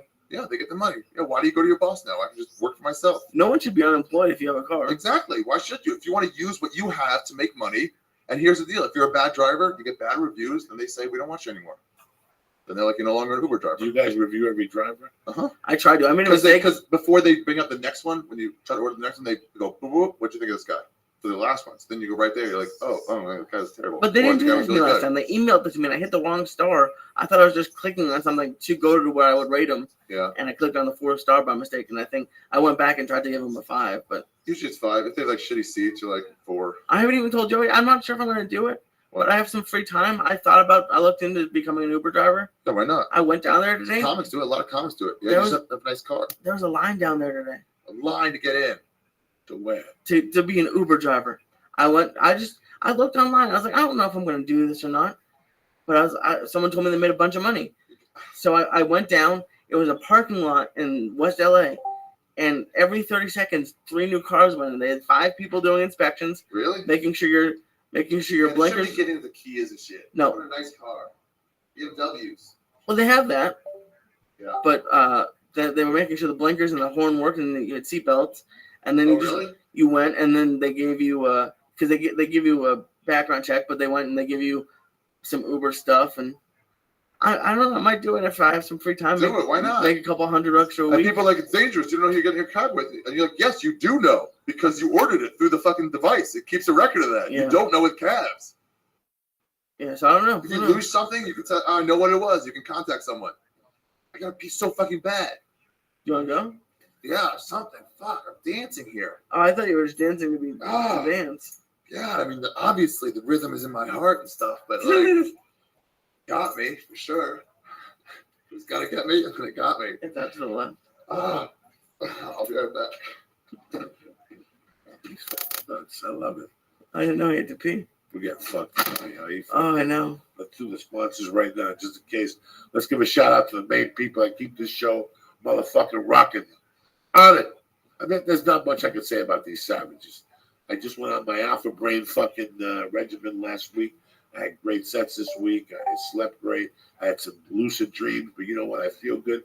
I feel energetic. Alpha Brain is their flagship, motherfuckers. It's the pork fried rice of this whole operation. If you ain't fucking around with Alpha Brain and you ain't messing around with Onnit, you're fucking slipping. Go to Onnit.com right now. See what they got available to you. I'm not bullshitting. From the strong bone, I give you the same fucking bullshit every week, and you sit there and you listen to me. What the fuck is wrong with you? Go to Onnit right now, right now. Get the Alpha Brain. You don't like it? It's 100% money back guarantee. You don't lose your guts. You don't even have to send it back. That's how fucking much confident they are about their product. But then they don't stop there. Whether it's the Shroom Tech, whether it's the fucking New Mood, whether it's the 180 turnaround, whether it's the MCT oil, Onnit does not stop. Go to Onnit.com right now and press in. Church. And get 10% off. Look at the Stay Onnit program where they send everything directly to your home, all right? Go to Onnit.com right now. Start right now. Get the resolutions. Also, my main man, Dave Foley, over at IronDragon.TV.com. The best in classic martial art films, 4K TV. It's a Roku channel, and that's what they specialize in. They have new movies every week, whether you like the movies that, what's his name, did over in China. Jackie Chan, the Man series. I mean, I tell you every week, do me a favor. Go there. Stop fucking around. They're free, cool movies. TV.com. We're going to give you 2 movies on the arm for fucking free just to go over them. They got a ton of other stuff. They got Joe Rogan training. They got Onnit videos. Bunches of Onnit videos. Go over there right now. You get 2 free movies for free. Tell them Uncle Joey sent you. We ain't fucking with you. Go to Iron Dragon TV right now. If you don't like classic martial arts, you're thinking about getting, how do you think this UFC started? You think somebody was scratching their head? No. Because they watched 2 Chinese guys flying in the fucking air with strings. They said, maybe we get a fat fuck and a skinny fuck to do this. Bam, voila. Go to fucking IronDragonTV.com right now. Press in. Joey. Ooh, get 2 free fucking movies on the arm. Tell them Uncle Joey sent you. Also, my main man over at HittySings.com throwing heat with the fucking vapor cigar. Whether you want the cigarettes, whether you're quitting real cigarettes and you want the fucking Hitty cigarettes, they're the best on the market. Guaranteed 1,200 puffs per fucking machine here. This is a fucking machine. Check it out. I've been smoking the same fucking thing for 3 weeks. You understand me? Go to HittySings.com right now and press in. And get 20% off your order. Get sent right to your fucking house. You don't got to leave the house. You order it today, you'll get like by Thursday or Friday. And let's give a big shout out to my main motherfuckers over there at NailedItLife.com, specializing in the vapor pen for all you fucking dabbers and waxes and whatever the fuck you do. You want to blow yourself up with some real wax? Go to Nailed It Life. They got what you need. They got the blowtorch, the little blowtorch, the long spoon to stick the fucking thing in the cannon. You'll be smoking for weeks. Go to NailedItLife.com. Their specialty vapor pen right now, they're going to give you 20% off. You understand me? Go to the box and press in. Joey Diaz. Oh, shit. Who's better than you? You got yourself a vapor pen. You got yourself a Hitty Sig. You got 2 free movies. And you got vitamins to keep you healthy. That's how we roll here at the Church of What's Happening now, motherfuckers. Get it together. Sleeping while you're creeping. Hey, what do you think of Jose Aldo fighting that kid? I think Jose Aldo's going to fucking take him and break him in fucking half. You don't like Conor McGregor? Listen, it's just a beaten the top level guys yet, though. It's just a rolled up. He's very good at what he does. He's just a rolled up jail son. And every time they get in bed with these guys, thank God Dana has no dignity. He's going to have to fight in Las Vegas instead of in Brazil. Home court. Right. You know, that's not fair either. This is about Jose Aldo too. He's the champion. It's his fucking call. But they want to put him in the arena. But you told me months ago that Seaver wasn't going to be any sort of opponent. No. So then it's like now he suddenly deserves it after fighting a number 10 guy. It's like, come on. He lost his paperwork on a trip from Germany. That guy's they love him, though. People love him. Who, Dennis Seaver? No. Conor McGregor. Well, Conor McGregor. People love Cosby, too. You know? What are you telling me with that? He just keeps roundhouse kicking over and over again.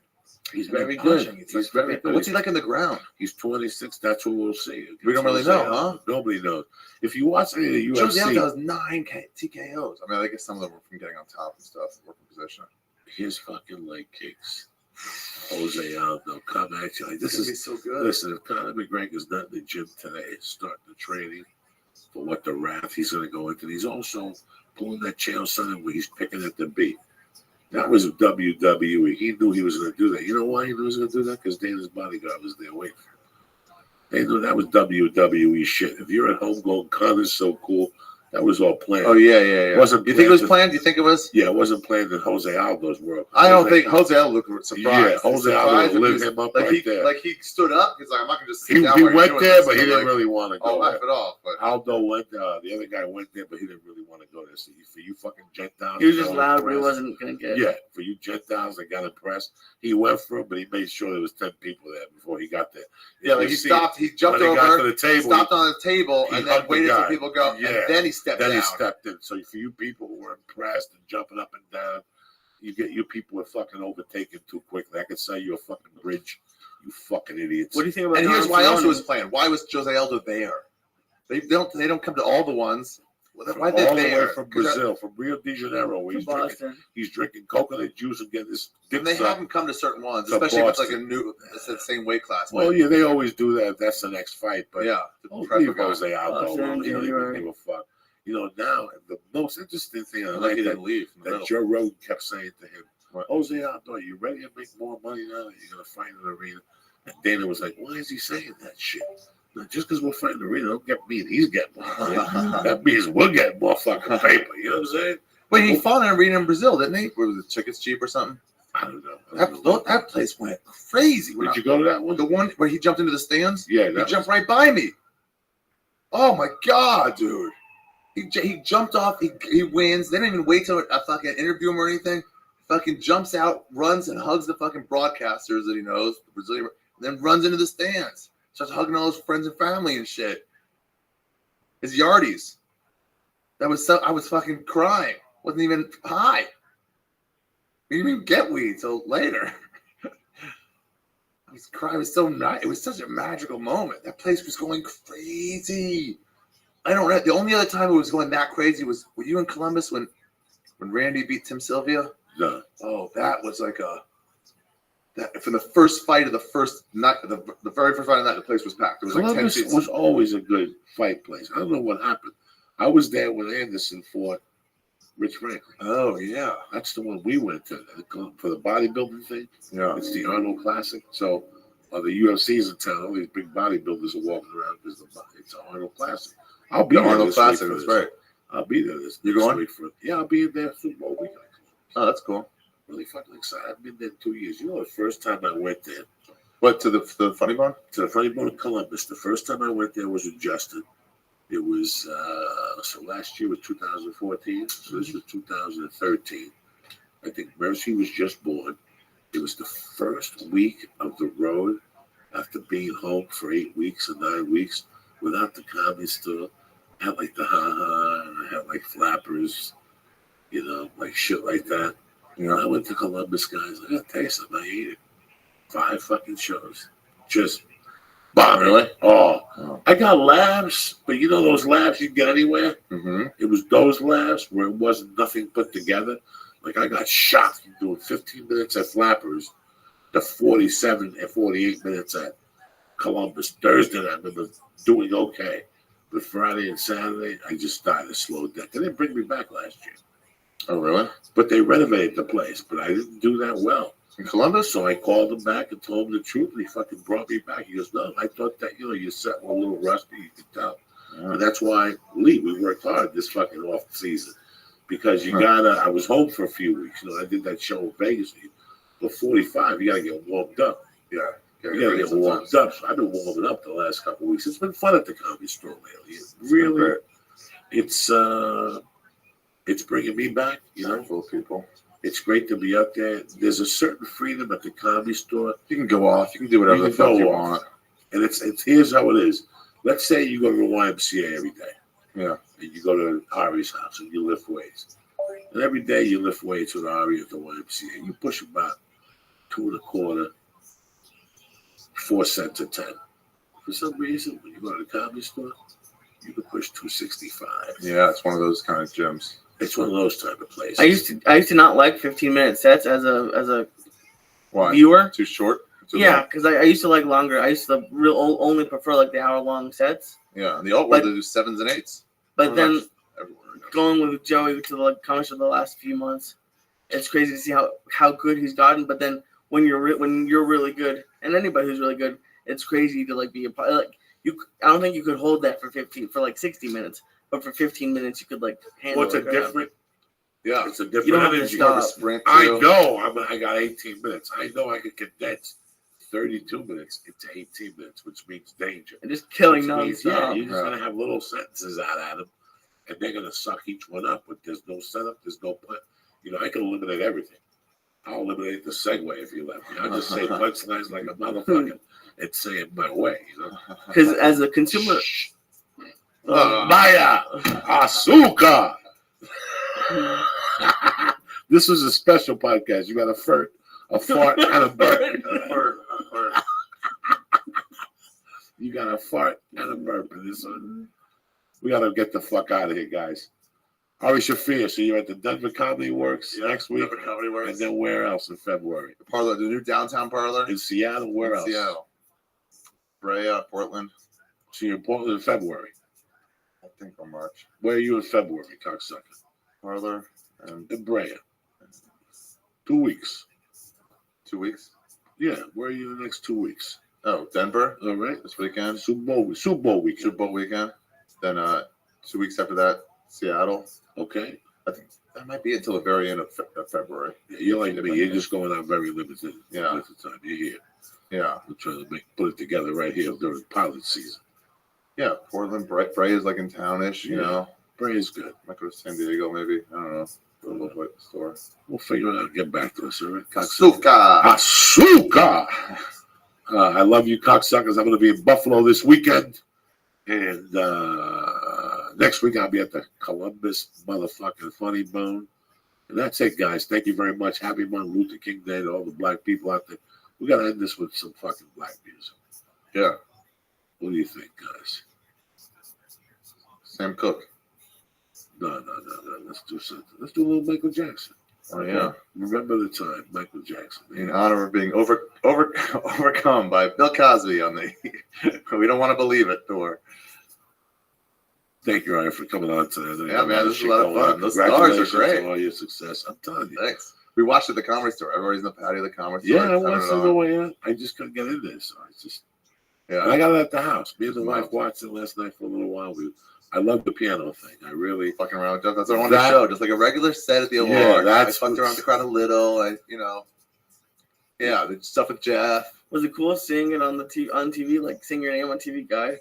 That has to be kind of cool. That was all right. That was okay. I like seeing it at the store, watching like on the fucking, Like you don't have a DVR. Right in the same room. Yeah, I don't have a DVR. If I went to my DVR, I got it on my DVR. It looks very nice. Yeah, but if you had like the Joey Diaz special and you're just scrolling through and it's next, like that'd be kind of cool. Very nice. Right. You have your own thing. I close the show, cocksucker. What are we closing with? Oh yeah. Okay. Remember the time? That was a catch. Des Bryant. That was a catch. I think so too. Everybody knows that was a catch. Great Seattle game though. Let's be honest. That was classic. Okay, end your show. I'm sorry. Go to onyx.com and use code word church to get 10% off your order. Go to hite6.com. Better tasting, longer lasting. The proof is in the vape. Use code Joey's Church to get 20% off.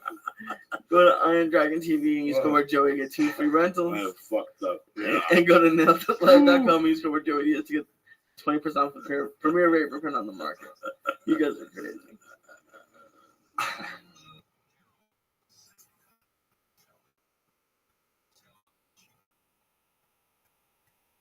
Different guess that you would come up with that song. This is a bad motherfucking jam. This is one of the greatest openings in the top 10 openings in the movie.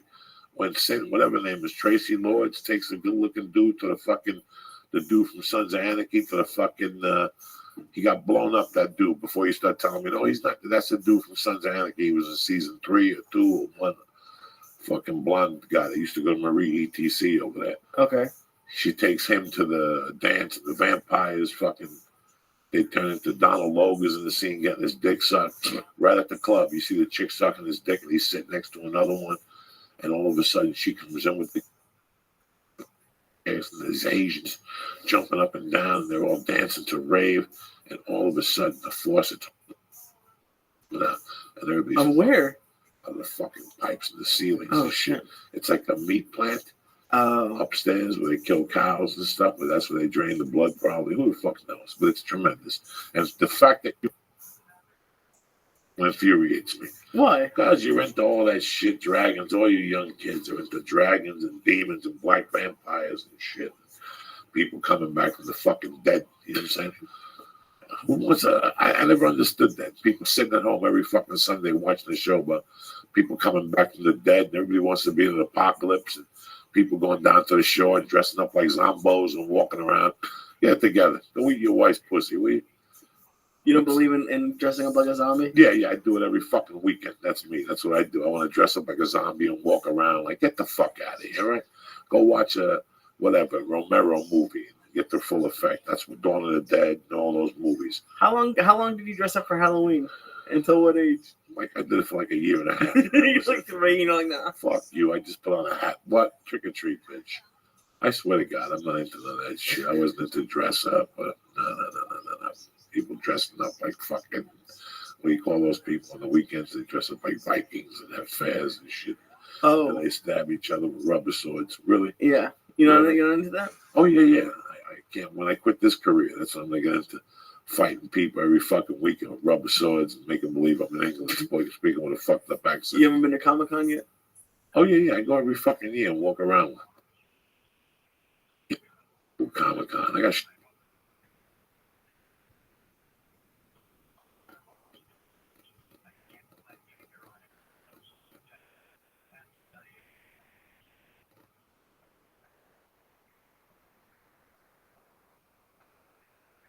I did. I went to the gym. I didn't do push-ups. And you stayed even extra longer, right? Like an hour and a half, you said. Hour 15, just because. Look at you.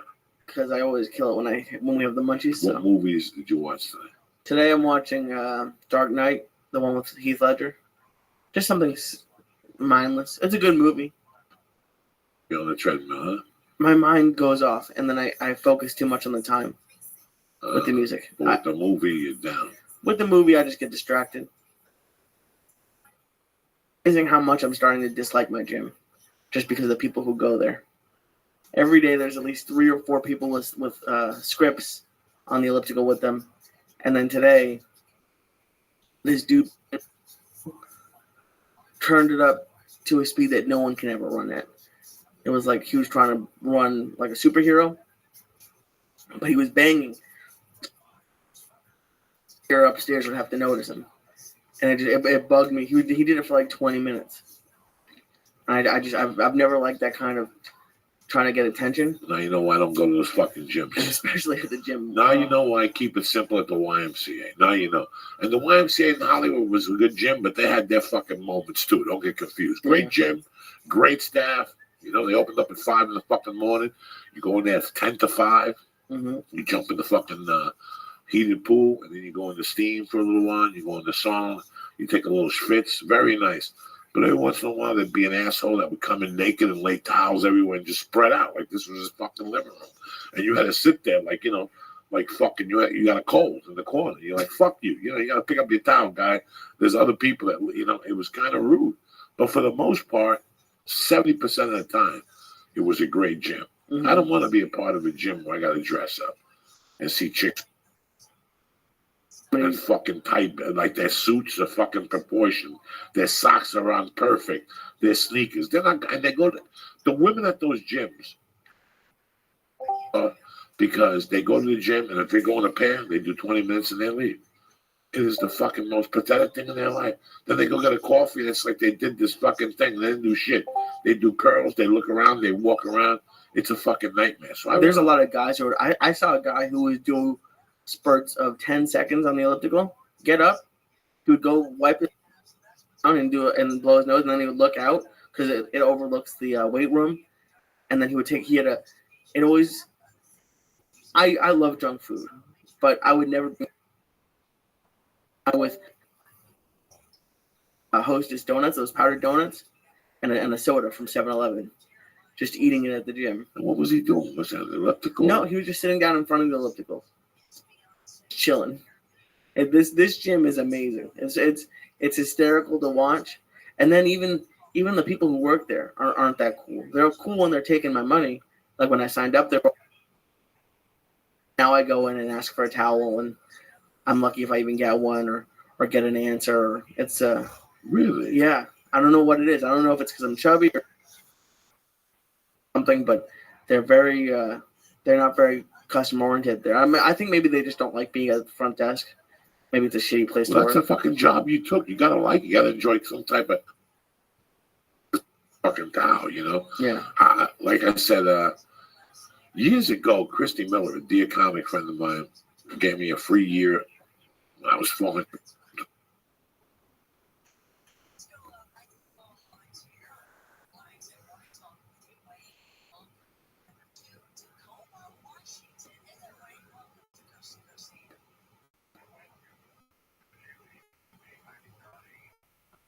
And I'll tell you what, they were very nice. I always had a great time in there.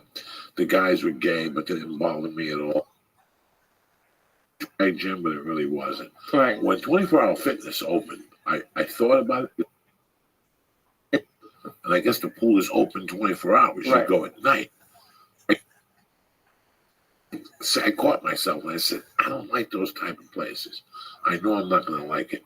Even if like one person listens to the podcast and they're nice to me and they tell the rest of the staff, hey, he's on a great podcast or he goes on the Joe Rogan podcast, it still wouldn't. I just knew I didn't know. I don't want to see girls dressing up. When I why the fuck I'm there. I see some crazy fucking people at the Y. What do they do? I just see crazy fucking people at the Y. Like there's a Hindu couple. He's got to be 70 and she's got to be fucking like 65. And they come in and she gets on the treadmill and she walks and he gets on the bicycle and he rides the bicycle for like 8 minutes. Then he punches the bag for 2 minutes. Then he comes and he yells at her. They grab each other's hands and they fucking go home. It's very cute. There's people that are trying to lose weight. Their kids are all fucking fat. Those little fat fucking Mexican kids and the daughters. I see a whole family on the treadmill, and the whole family's in there. It's a family place. Right. But even when I was single and I was just dating Terry, I went to the Y because I just didn't want to feel like I don't want to pay on the gym where pretty people go and they make smoothies at the bar and coffee. It's not a fucking gym, man. Right. I heard that Planet Fitness, I think, has pizza and donut days at the gym. Have you heard about that? You know, I want a gym that has a great selection. Like the Y doesn't have kettlebells. I got to go out to my car and get the kettlebells and go out to North Hollywood Park, you know. But the Y has the treadmill and they got the fucking bag and they got a couple of Olympic bars and some benches. And that's all I need. I'm 50 years old. I don't need to fucking jump off buildings and shit, you know. And I'm happy that you went to 24-hour fitness. I'm happy that you continue to go. But you see it for what it is after a while. I just don't believe that they treat you like that. You have to be cool. You have to be cool or be a producer or that gym. When you told me that the guy from Sons of Anarchy went there, Hunan, it's got to have some type of, you know, if one guy goes there, Chris, ask him. Yeah.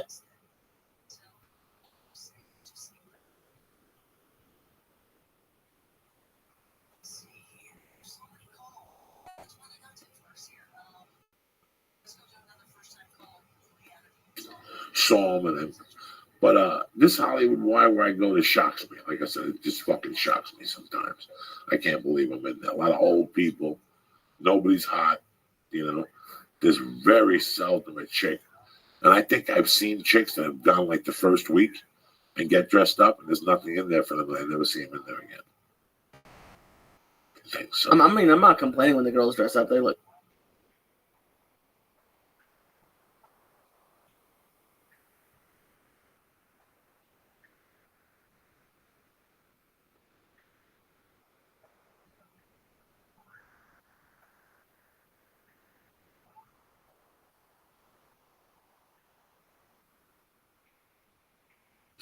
That's amazing, dude. You know, I had to take 4 months off of my knee, and I broke 2 toes, but I still suck. I don't really have the time to go 4 times a week right now. If I could go 4 times a week, I'd get really good really fast, you know, but I just don't. I don't think I could recover that much.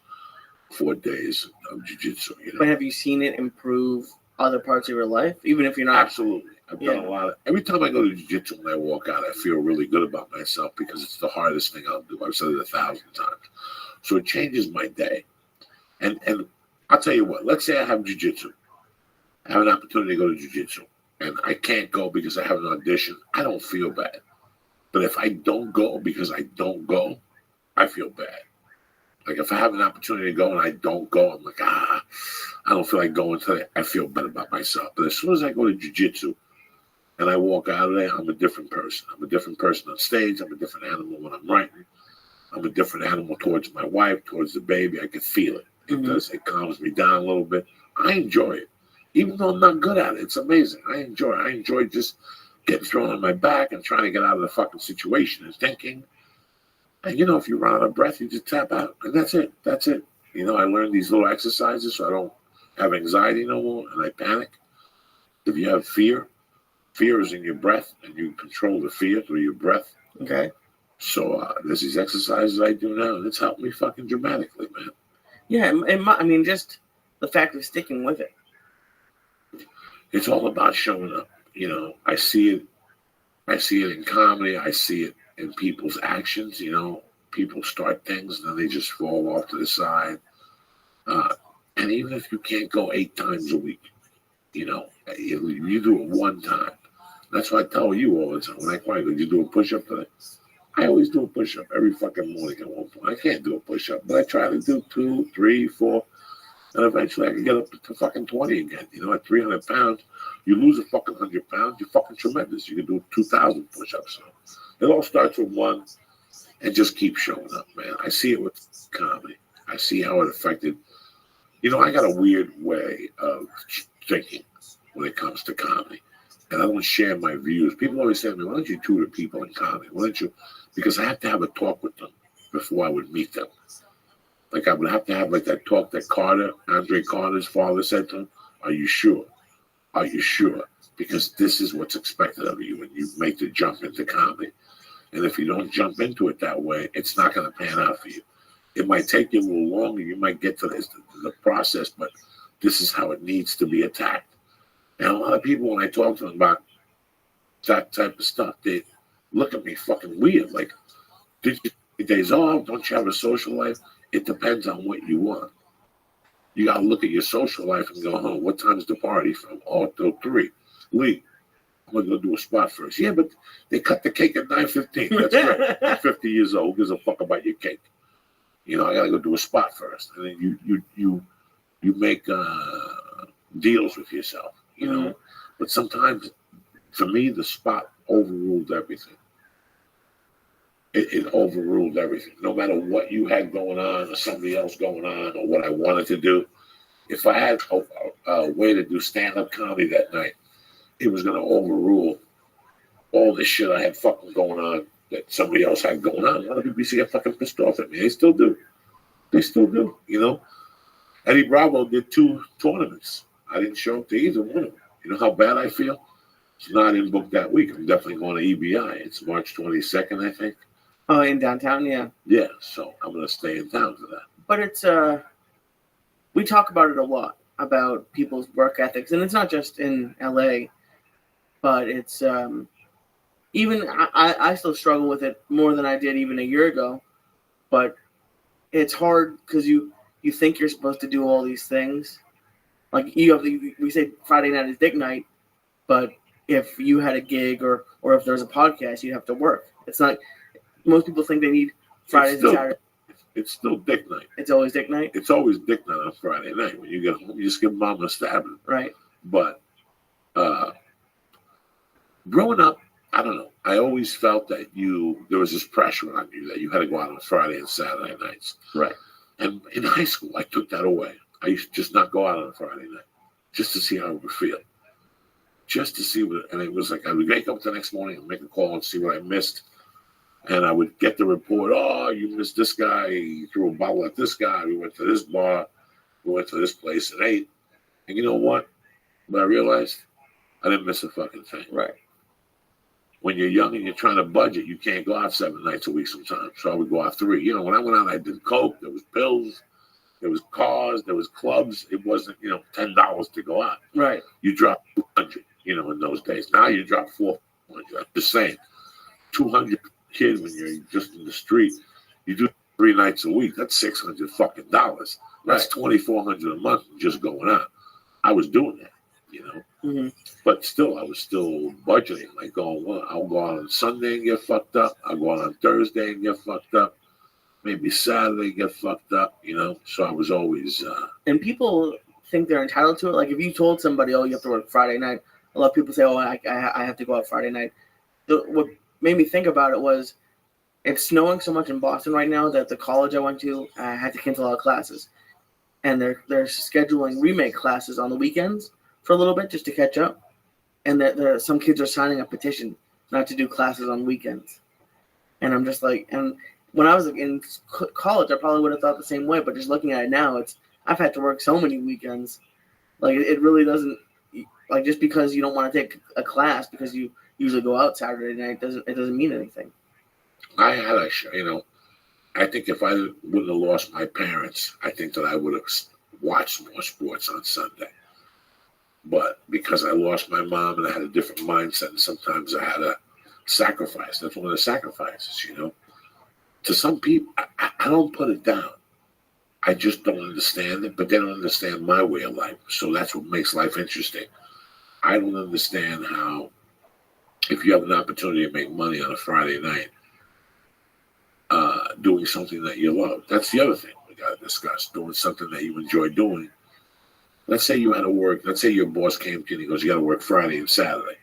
And you said, fuck it, how about I just work Saturday and Friday night I'll work. Whatever, pick one. That I can see when you're 20, 22. That's a hard, when you're fucking 20, your friends are out here, you are working at a fast food fucking restaurant to pay. Your parents will pay for tuition, but you got to pay for room and whatever the fuck, your food and your books and your meals. They make you a pretty good deal. You got to come up with 300. So you get a job at Taco Bell.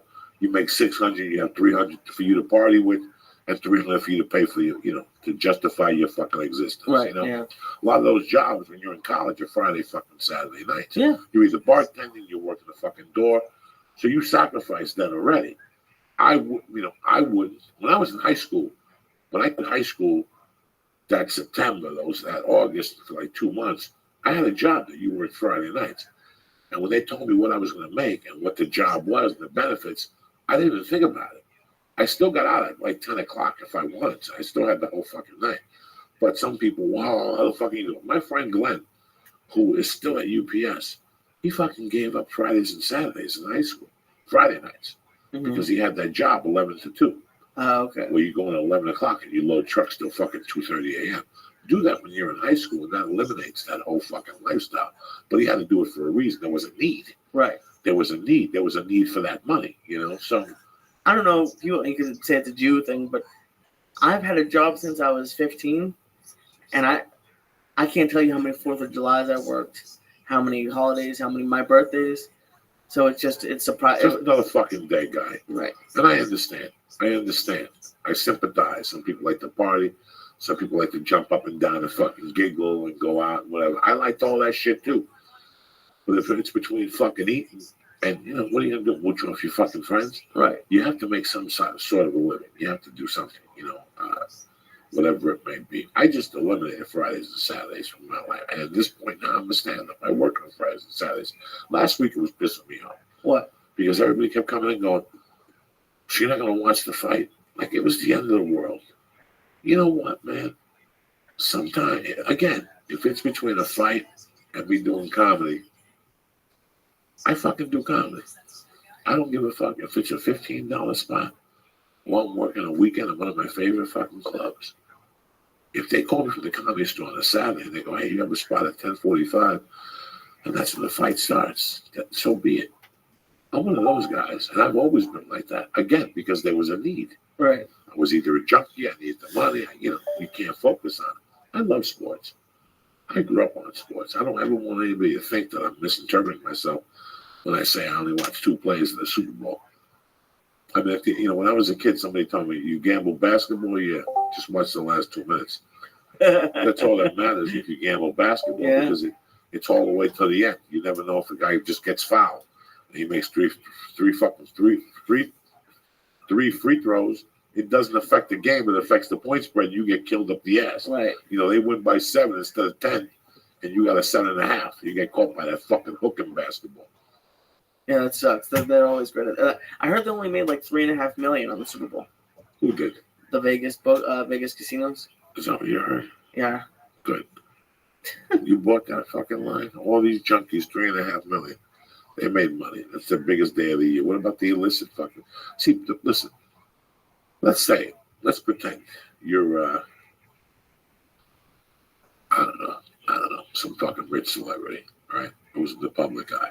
Okay. And you're a gambling fucking degenerate. You got 2 options. All right. You could get your best high school friend, who's also probably a degenerate, from high school that you grew up with, and you get him to put bets in for you in Vegas. Doesn't take 2 and 2 together when you're a fucking moron and you're driving a Mercedes into Vegas and laying $75,000 that this is not for you. Right. Right? People are going to say, oh, he's doing it for Joey Diaz, or he's doing it for Joe Rogan, or he's doing it for Ari, or Duncan, whatever the fuck it is. So after a while, when you're a gambling junkie, what the fuck do you do? So you have other outlets, and you have these big-time bookies that are across the country that are banks. They'll take $40,000, $50,000 from you. Those still exist? Yeah, they fucking still exist. Wait, did they go away? I thought it would have just all gone to websites. No. Fuck those way. Would you trust somebody with $50,000 on a fucking website? I don't know if I trust a bookie. A book. Listen, if you got a bookie, if you come to me and you go, listen, Joey, I like to fucking gamble, but I want to bet $10,000 a game. I don't want no fucking drama. I want to make sure I'm paid every week. I'll make a few phone calls and I'll find a specific bookie that'll take $10,000 a game. You probably have to wire him the money the first 10 times to put the game to build trust. So before you build the game, you got to wire him 10 G's.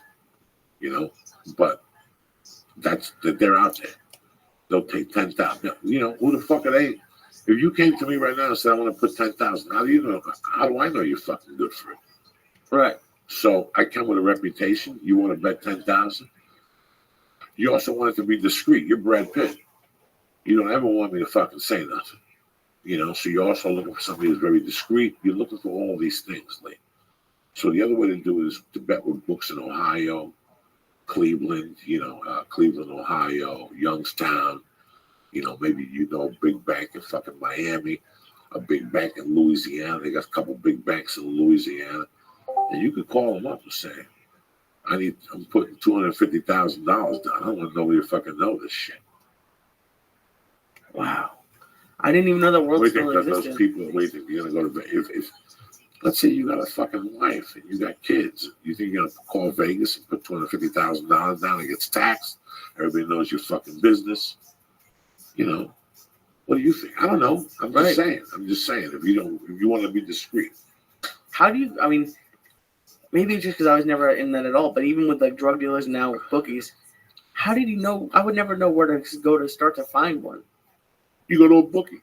Yeah, but let's say a bookie goes, I can't take that type of action. But they don't have a sign above a window. But they know they're a bookie. They know somebody who does take that action. Okay. If I wanted to find a bookie, it'd take me 10 minutes right now. Really? 10 minutes. I just get on the phone and make 3 calls. In an hour, somebody will call me back. And then we'll take it from there. And then I call them up and I go, all right, what do you want to take an action? Well, I don't really know you. Where do you live? I live in North Hollywood. Okay, I'll meet you before the games and give you $1,000 a game. About 6 or 7 times I bet. We start betting, everything's cool. After that, I call them up and I go, listen, I want to bet $2,500 a game. Let me call my guy and see if he'll take that from me. I was this guy, no worries, boom. We go back for a few months. I call him up one day and I go, listen, why are we fucking around? I want to put 20 G's on this fucking game. He's going to tell me he's not taking it and this guy's not going to take it. But they know a guy. And for 10% or 5%, they'll call it better. So, is it the same lines? Remember, for me to take a $10,000 bet, right, I got to have $10,000 on the other side to create a utopia. Right. I'm just not going to take a $10,000 from you just to take it from you.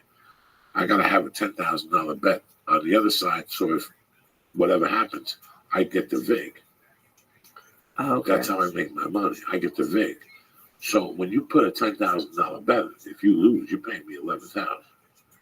Oh, I'm wow. paying Tom Segura $10,000. I'm keeping that $1,000 off the top. That's how a bookie makes a living. He's not just going to take your $10,000 bet without a backing over here. Oh, okay. Okay, so he takes $10,000 from you. I got to make sure I got 10 on the other side. I don't lose. So let's say at the end of the night, I got $38,000 for New England, and I got 31 for Seattle. I'm a cocky guy. I'll keep 33, and I'll call 5 into a buddy of mine in Miami. Oh, okay. All right, let's do it. What's up, my brother? How you doing? You know me, dog, over here fucking schooling Lee on the lessons of bookmaking, explaining a utopia to him. I was explaining to him, like, if you called me, George, and said, Joey, I know you a long time. I really like George St. Pierre. I want to put 10 G's on him. I would say, well, go to the sports book. You know, Joey, I work right there. I don't want people to know my business. You know, okay. I call the guy, right? And he'll says, yeah, he'll take the bet. That guy just doesn't take the bet, George. He has to have somebody else on the other side betting 10,000 on Seattle. Because no matter what happens, if Lee loses the 10, he gives me the 10, I pass it right to you. Lee's giving me 1,100. He's giving me 11,000. Exactly. So that 10% called the vigor. The VIG. So that VIG is how I make my living. The rookie tries to get even action on both sides. That way he can always take home the vigor. It's not bad. It's not always going to work that way. Sometimes it's just going to be heavy on one side, and of course they cross their fingers and hope that side loses. But for the most part, a perfect day for the bookie with $1 million on the Patriots and $1 million on the Seahawks. They'll keep their 100,000 and then knock off all those parlays and teasers and all them other exotic bets. How long the Star Spangled Banner is going to go? You know, is it going to be heads or tails? You know, is Tom Brady going to bang 3 chicks or 4 chicks after the game? That kind of stuff. That's what they clean up on. What's up, my brother George? Not much, man. One of the most hanging out here. One of the most interesting weeks in MMA. The show as always. One of the most interesting weeks in MMA and one of the most saddest weeks in MMA, as far as I'm concerned. Couple of weeks. As soon as I read that yesterday, I called you because I didn't know what the fuck to think. You know, and both of them failed a fucking drug test. I mean, and then John Jones a few weeks ago. But as far as this, both of these motherfuckers failed a drug test. I could see one guy, or, you know, but the guys that are fighting each other, this is, it's like a fucking black eye, you know? But is the Nick Diaz one really?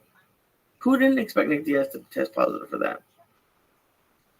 You know, what do you think, well, George? I expected it. I mean, I didn't know. I shouldn't say that. You know what? Honestly, MMA has so many interesting characters. They have 50 shows nowadays per year, just in the UFC alone. We cover Bellator, World Series. I forget about shit. All right? So, had you reminded me, hey, Nick Diaz, he, loves to smoke weed. Did he go pop? Then I would have said, probably, with a smirk. But I honestly fucking saw a great fight on Saturday that I enjoyed, that I hated. I had mixed emotions about it, It was just great. Happy to see both guys back in the octagon after such a long time. At the end of the fight, I just thought, wow, I didn't expect that. I honestly thought Anderson was too big, fast, strong for Nick Diaz. Regardless of the layoff, Nick Diaz, he was a gamer, man. He went out there and fought. He got an answer face. And so at the end of the fight, I thought, okay, cool. Wasn't expecting any of that. Completely blindsided by the Anderson Silva positive test.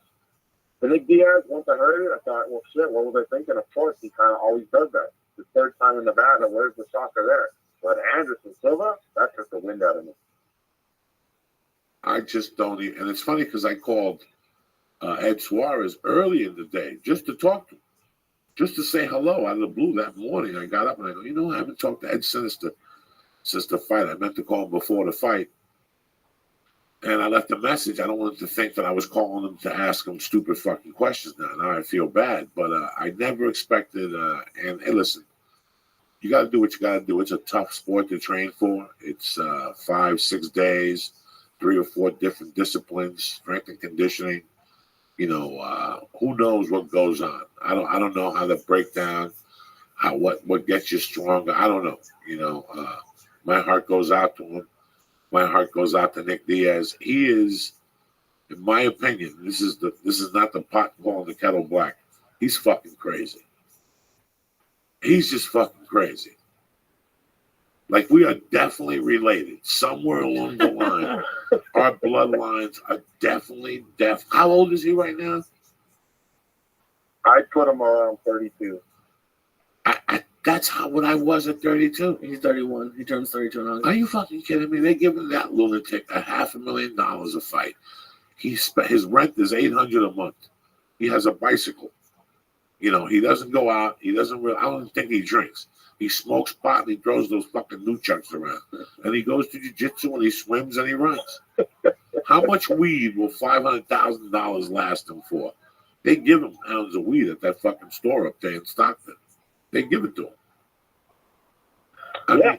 Somehow he doesn't manage the money right. He just always complaining about being broke. Either that or he's trolling now. I know he has a strict diet, and when he goes out, everything's organic, and that thing can add up a little bit here and there. But still, you're right, man. That's $500K plus his endorsements.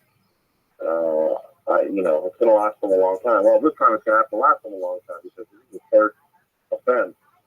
So the first one's about 9 months. And then after that, they listen to what you got to say and go from there. But man, I don't know what the UFC is going to do. The UFC's got to start cleaning things up, and they're going to have to make examples out of someone. And who knows, man? Maybe it'll be this cat. This cat sells tickets, though. He has sells tickets. He's a character. He comes to fight. I don't know.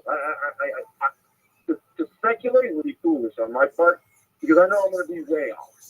And I'm in the industry, and I'm ashamed to almost say that, but honestly, I can't fucking figure out Rupa, which resides about 5 miles away from our studio here in Las Vegas. Can't figure them guys out. I can't figure the athletes in our sport out. It's a confusing time to cover the sport and to be an MMA fan, which I still am, man. I may cover the sport and talk to these fighters every day, but I'm a fan. And as a fan right now, I'm just a little sad and disappointed. But you know what? This is an ongoing soap opera. I would call it General Hospital. It's not going to end. It's still going to be around for a long time. It's just General Hospital. This is just Luke and Laura fucking 30 years ago doing whatever. Tomorrow there'll be some more controversies and we're all going to forget about this one. The happiest guy on earth has to be John Jones. Pressure's off him. Well, I hope John Jones recovers. I hope all that goes well. This, to me, is just, they had a disaster year last year with injuries, and it opened up the fucking year. They just lost 3 more fucking guys. They just lost Weidman. They lost Anderson Silva off the roster. They lost Nick Diaz. Jacare got hurt. Yoel Romero got hurt, which, like I told you the other day, in my opinion, was the best fight of the fucking year, and it was the best fight of that fucking card in L.A., to be honest with you. The bad luck continues for the UFC. Right immediately, last night I sat there at one point and I wrote UFC, karma, whatever the fuck I wrote on Twitter. And I saw a couple fighters retweet it, a couple MMA people retweet it. And I could just imagine, I'm going to get that call from somebody. But in my world, it's like the UFC was fun. The UFC was fun to watch. There was something about it. And all of a sudden it became something else too quickly. And I think they're moving a little too quick, I don't know what it is. I have nothing against Conor McGregor. But I don't like how this whole situation has been handled. To get the truth out there, that's the truth. I'm not going to lie to anybody. I don't like how the situation has been handled. In what way? From A to Z. I just do not like it. I see what it is. I see what it is, and it breaks my fucking heart. That's it. Well, can you expand on that a little bit? Then? What do you mean?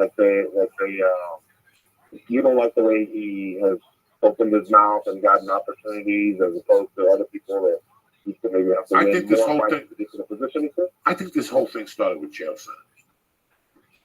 I think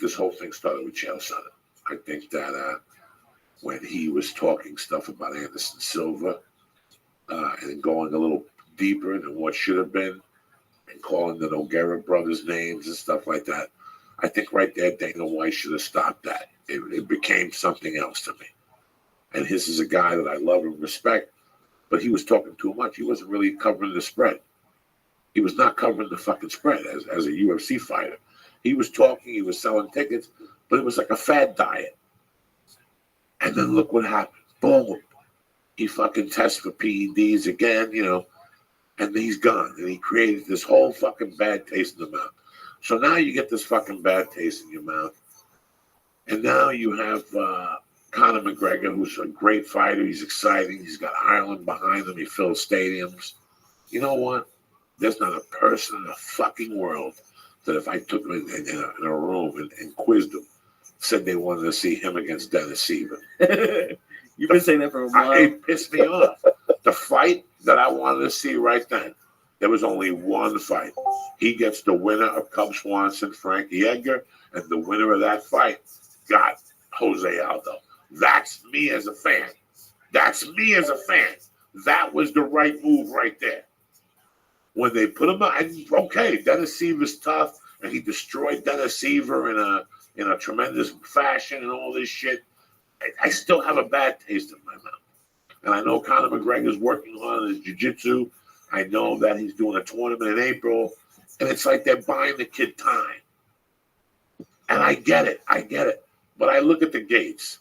And I look at the pay-per-views. And they just raised the price of the pay-per-views. So you're holding out on one thing, even though you're making money. You're making money across the board. But if this kid wins this fight, you're fighting in an arena. So this whole thing has been sold because this kid's fighting in an arena. I don't like the pictures of him drinking out of a fucking coconut. I don't like him talking about how he's not even in the fighter hotel. He's across the street in the Fertitta suite. I didn't like that. They're all fighters. What does Frankie Edgar feel like at home when he sees that and hears that? What does GSP feel like? They made millions for the organization. They're walking around the fucking MGM in the morning, and so is fucking Frankie Edgar. This kid's at the Fertitta suite and making the fighters feel bad about it.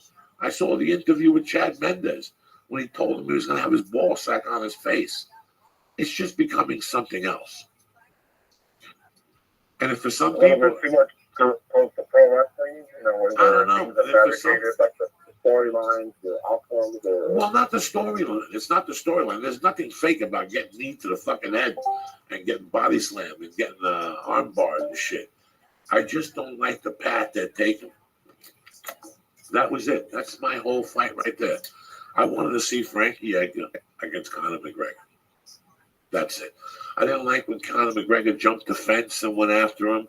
And Dana's bodyguard was right there waiting for him.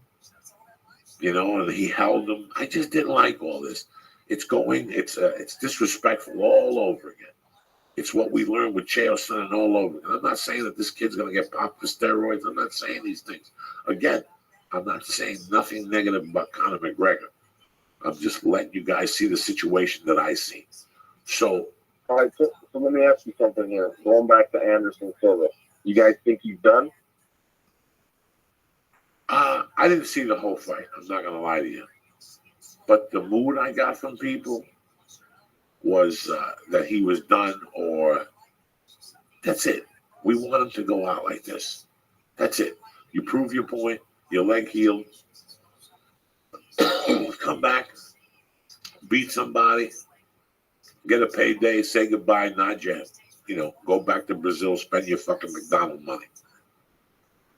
Open up a school. Do lectures. Whatever the fuck you want to do.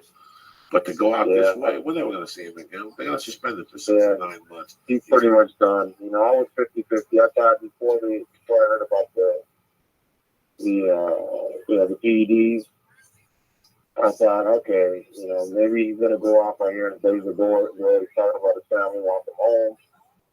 But right here, he's going to get an automatic 9 months. He's already pushing 40. Even though he's come out and put out a statement that he says he's never put anything illegal into his body. I mean, come on, man. They don't let these tests up. I mean, they have before, but fuck that, man. No way. I just, it's gonna be tough for him to prove his innocence. Well, you know, He's saying that they may have tampered with it, or the procedures. Going to find loopholes in the procedures of the past. Yeah, Chael Sonnen did an interview today. He said, "Man, if he did it, just come clean." I've seen this with Bobby Bond, Stevie Barry Bond, Roger Clemens, Lance Armstrong. I don't know, man. It sucks. He made a mistake is how I look at it. Now the question is, do I go back and do I believe that he did this the whole time? Because at 32 years old is when he got into the UFC. A lot of guys are on their way out at 32, and at 32 he gets in the UFC and starts lighting fools up. So it wouldn't be that far-fetched to think that he could have done all this in his career.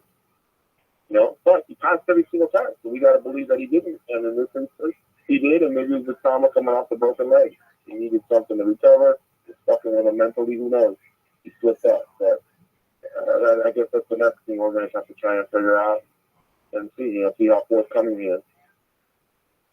The thing I don't understand is the argument against using steroids, especially in fighting, is that it would give them an unfair advantage and they'd be able to beat people up more than just a normal person would. But then we don't hear about this until after the fight already happened. So the danger would have already happened. Like, why don't the results come out before the fight? Yep, $1 million question right there. Well, both for him and John Jones. There's no way that had they known they could stop the fight from happening. It's too much money at stake. No, they're even pointing the finger, saying that the commission may have known. Of course, the commission makes some payday out of it as well. But tell you what, man, we got some good reporters in the sport, especially at MMA Junkie, and they're going to try and figure that out and see what happened there. Because January 9th, you test, and then you don't get the results for 3 weeks later. What's the point of the random test? You're supposed to pop these guys that they don't go out there and perform, enhanced. And that's exactly what didn't happen on Saturday night. Well, the whole thing with Nick Diaz, again, not shocked one bit. That pot that he may have smoked 3 weeks ago or whatever did nothing to enhance his performance. That's the most ridiculous thing out there. Hopefully they change that going forward. The thing with Anderson Silva, that was botched, man. They need to get those results a lot quicker than they have. Well, that's what I understand, George. Honestly, if they really want to clean up the sport, start the random testing right now. Pick 100 of your athletes out of the 500, the roster of 500 that they have. Pick 100 names and get them all tested within the next week. And let's just see how dirty that organization is as a whole. Send the message to everyone that's training, and it's going to cost you some money, but you know what? Put the pedal to the metal and do that for the next 6 months, a year, 2 years. Do what you got to do, but you will not tolerate any type of cheating out there, and because it's terrible, guys. Black cloud over the sport. Now, this is what I don't understand. In 1987, I got arrested and I got in trouble. In 1988, I got locked up. I went to prison. And when I came out 89, 90, I was in the halfway house. If you pissed on a Monday in 1990 at a halfway house who has state funds, which has no money, I would always look at the boxes when they tested me, and that's how I knew. So let's say I had 6 tests a month. They would test me for 4 of them were just for cocaine, but for 2 of the 6. So 4 of them will be for cocaine, and 2 of them will be for everything. Like when I went to court with my ex-wife, my ex-wife was pissed because she kept saying I was smoking dope, right? Even though she was stealing dope from me when she dropped the kid off. Here's the beauty of it. She paid for urine tests that I had to take. My attorney talked to the company and just tested me for blow, not for THC. So the whole time they would get the report, they would say I was clean for blow and other things, but they weren't testing me for THC.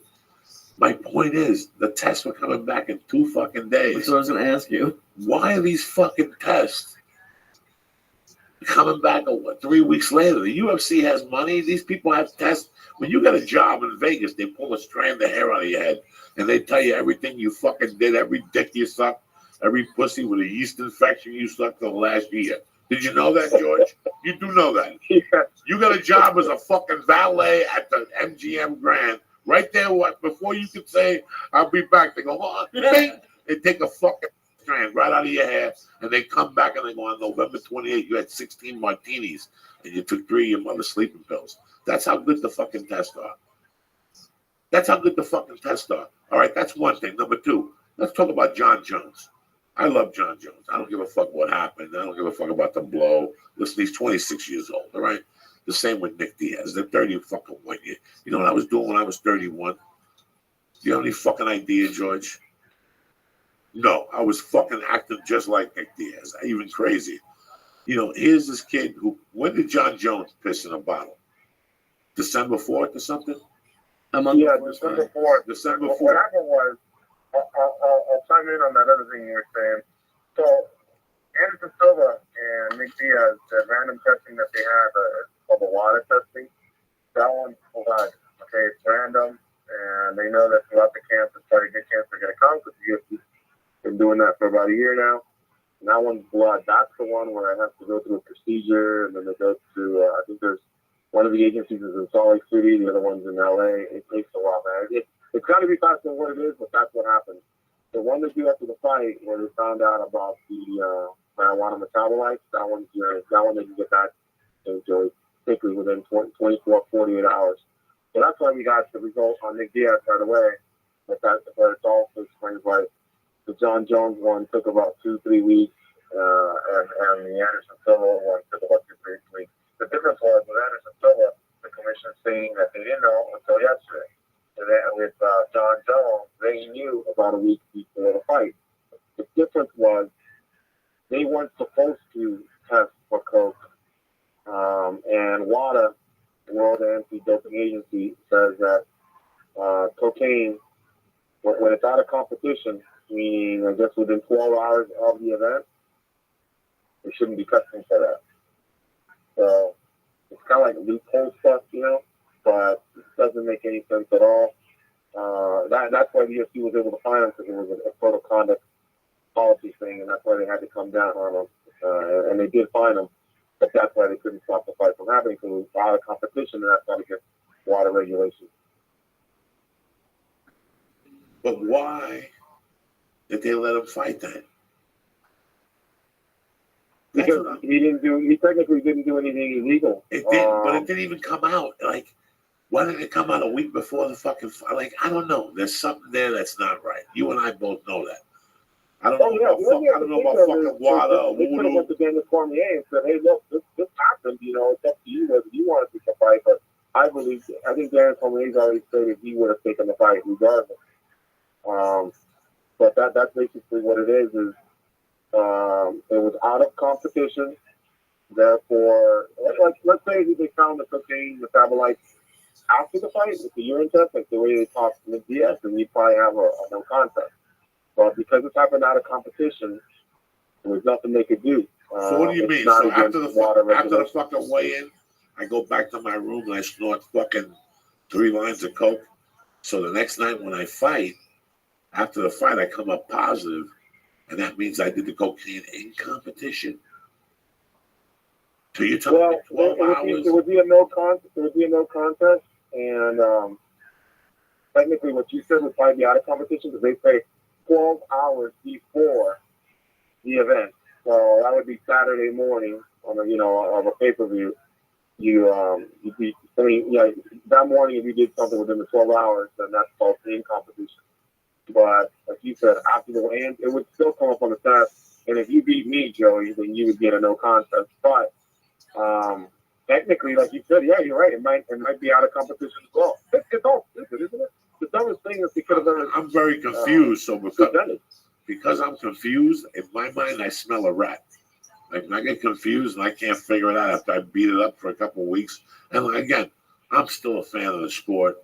I love John Jones. You know, I love watching fucking Conor McGregor fight. I think he destroyed Seaver. But I just, I remember years ago, people always saying that they were taking care of the Spanish kid. What was the Spanish kid that was supposed to be the poster boy? And then they went to Miami and he said, Roger Marta? Right. They said he wanted fucking per diem money. What the fuck was he doing?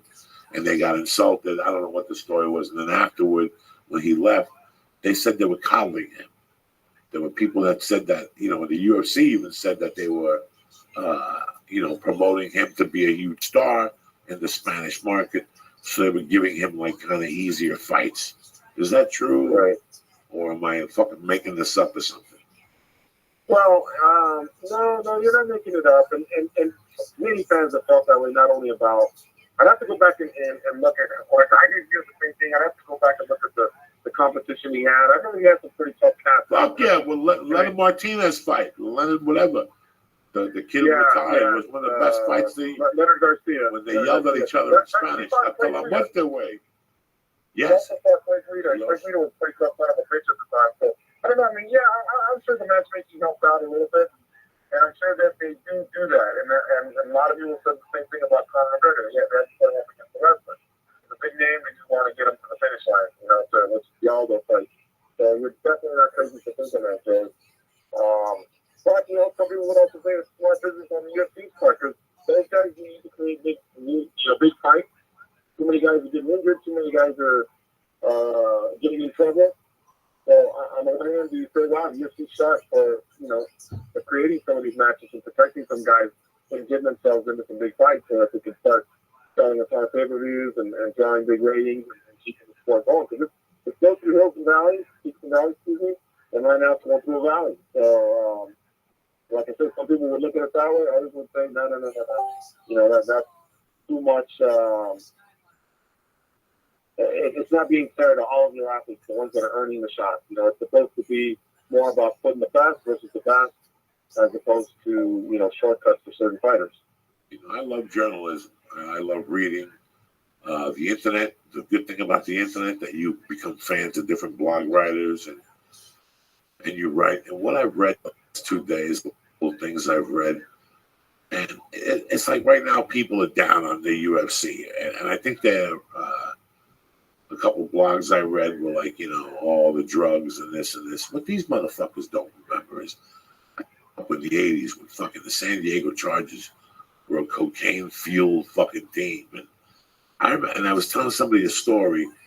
Dan Fouts at one time was off for 3 weeks. First of all, him, Chuck Muncie, that fumbling motherfucker, that cocksucker, I must have lost $10,000 on that fucking. I was in high school, Chuck Muncie. He would kill me on Monday nights. Because San Diego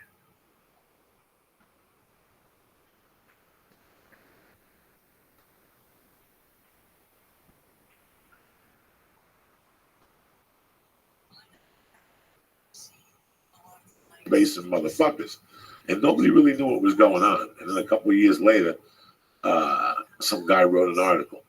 He wrote a book or something, and somebody sent me like pieces of it on an email. And I read the excerpts of a book, and there was a story in San Diego where they were in a hotel room, coked up to the gills, the San Diego Chargers. And Dan Fouts was walking around with a gun, and the gun slipped, and it shot him in the arm. And they called in those days, they had a liaison with the San Diego Police Department. They called the liaison. They got a doctor to come over. They stitched him up, and they said he slipped and fell, and he hurt his shoulder. No, he shot himself with a 22 in the fucking shoulder. I mean, this was the NFL back then. Look at today, an NFL got caught with 200,000 in his fucking car. Yeah, and like 63 grams. And 63 grams. I mean, listen, there's good and bad in every sport. Don't be down on somebody. Yesterday people were talking about drugs and shit. Listen, those guys in the NFL don't get to be 6'6", 290 pounds because they don't do something. At one point or another, that's the truth. Then they go into broadcasting and they're right back to being 6'3", 220. And they're playing like 80 pounds bigger. But I'll tell you what, man, you took me down memory lane because I remember those Charger teams: John Jefferson, Wes Chandler, Kellen Winslow, Air Coryell. You remember those rumors around Chuck Muncie? I did not know. I thought that took me more as a choir boy, but wow. No, look up Chuck Muncie online tomorrow. If you look up Chuck Muncie online, Chuck Muncie went crazy years later. Because some kids were talking Monday. I went to this meeting and they were saying, well, Seattle, I can't believe they threw the ball. And I go, you motherfuckers are too young. You motherfuckers don't remember Air Coryell. That motherfucker would throw a 1-yard touchdown. Listen, They could be 3-1, and he would throw a 40-yard fucking bomb. That was his frame. That was why they were at Coryell. What was his name? Chuck Coryell. What was his name? I think Don Coryell. Don Coryell. So the name of their offense was Air Coryell. Dan Fouts had the body of a fucking Michelob bottle. He was the most unhealthiest looking quarterback you ever seen in your fucking life. He was square. All he did was throw. That's all. He couldn't move out of the pocket at all. He never got a yard. But they would have thrown it from anywhere, though. They didn't give a fuck. 3-1 from the fucking boom, 40-yard fucking touchdown. Because they didn't give a fuck. They threw it down, you throw it, Long time ago, huh? Nobody remember that? Yeah. Let me tell you something. Their games. I remember all of that, man. Those were some exciting times. You always had to bet the over with them, and the overs were like 60.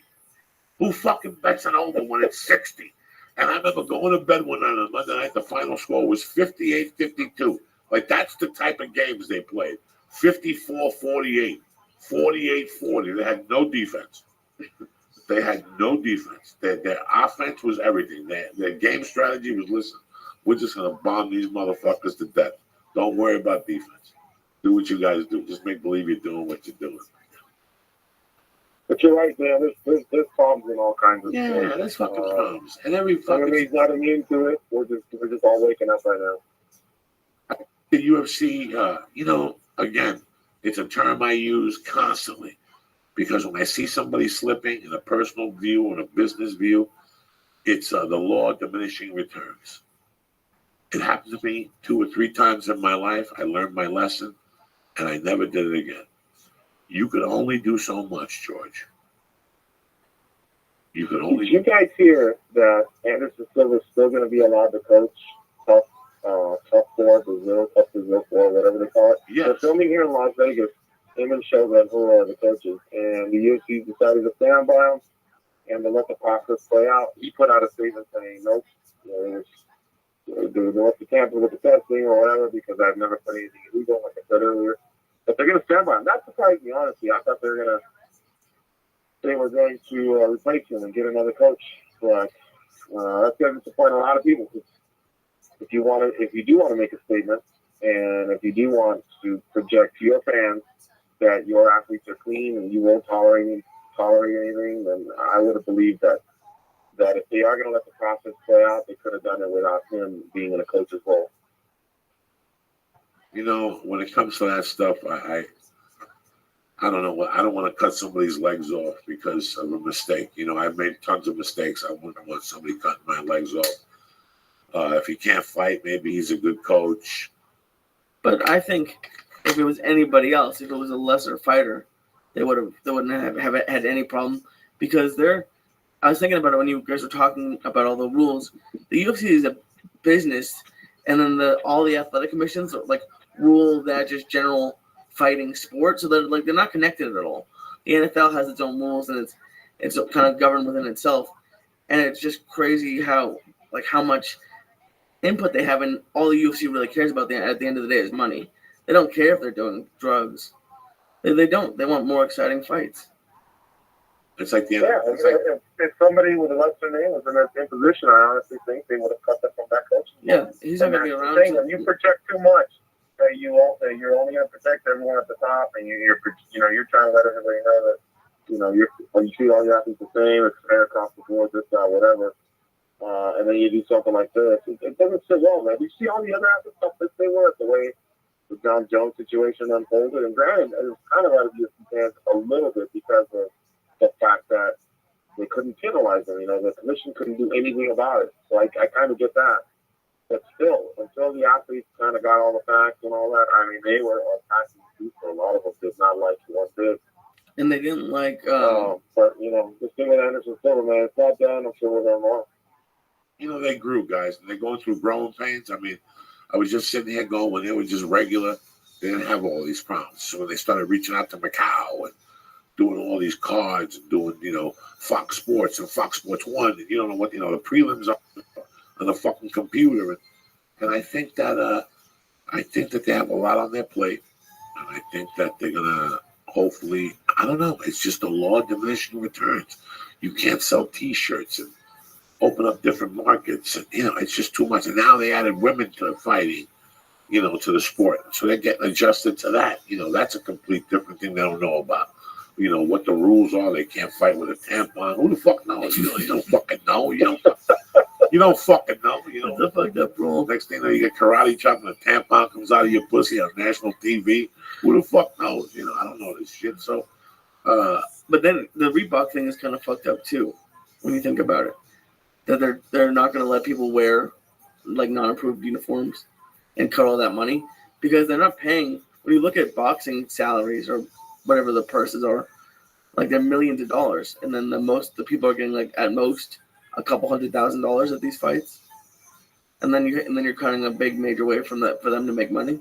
Like, didn't Anderson Silva even say before this fight he wouldn't wear it? That's why maybe he tested positive for cocaine. Maybe, who put the cocaine in? The same guy that shot John F. Kennedy. Because once he opened up his mouth, all of a sudden he tested positive for fucking D-Belites, whatever the fuck he tested positive for. So maybe they said, so you don't want to fucking put Reebok? No, here you go. We'll put a coke rock, we'll put a fucking steroid in your fucking piss test, and that's the end of it all. I mean, who knows? I don't fucking know anymore. I just. Hey, can we go back to something else, man? Go ahead, I brother. want to know your guys' honest opinion, man. We're shooting it straight up for you right here, doing the show, versus what's happening now. I want to know, because I get from each of this. I'm in a slow process of embracing women's mixed martial arts. There's about 10 good athletes that I enjoy watching, that I thoroughly watch and go, wow, she knows how to throw a head kick or a spinning back kick or set up certain submissions. But a lot of the other young ladies, they're athletic, they're tall, so I'm not going to take anything away from them, all that other stuff. But I still feel like they're in the 1990s of mixed martial arts. Like, if you go back and see, UFC 8, UFC 7, you're going to see you're going to see some really good athletes like Don Fry, Mark Coleman, and then you're going to see a bunch of tomato cans out there. You're like, what the fuck? The sport was really these guys? And right now, I don't know. LA has a co-main event and a main event. And it's 4 women. And LA's where I'm from, man. I'm from Southern California, Orange County. I get excited when the UFC goes back there. So I was pissed when they canceled the other LA cards. And I wasn't too happy when Ronda Rousey was headlining against Liz Carmouche and Lyoto Machida and Dan Henderson were the co-main. But whatever. I'm not touching what it got. But now LA has, the thing that happened with Vitor and Weidman, and I'm just not as excited to go out to LA as I was. And I think a lot of it, honestly, is just I'm just not as down like everybody else. Women's martial arts. How about you guys? I don't really have that much of an opinion on it. I've seen a few of the fights, but I was listening to Ari Shafir's podcast today, and he said something that I actually think makes sense thinking about it. He said it's not going to be exciting until someone at least beats Ronda for like 1 round. They don't have to win the fight, but they actually have to like beat her for like 1 or 2 rounds, probably win the fight. But until then, it's exciting to watch her, but at the same point, it's not as exciting. She's like Mike Tyson, for a headliner, she might come out and knock you out in fucking 30 seconds or armbar you or whatever. Wasn't the question more about what I thought about the women in MMA? Isn't that the question? Yeah. Do you like women's mixed martial arts as a whole? Between you and I? Yes. I watched Misha Tate the other night against the wrestler, and that wrestler knows how to throw some fucking punches. Yeah. And that would be 2 of the 10 that I like. I mean, right. I Misha Tate and Ronda Rousey have a lot of heat. When them two were fighting, I was into it. I love it. But there's not many of those pairings that come up where I go, fuck yeah, I can't wait. We got about 8 girls. Here's my 800. Here's my 600. We got about 8 girls. Here's some buddies. I just can't get into all of them, For a perfect comparison with Mike Tyson and Ronda Rousey, that's exactly what she is.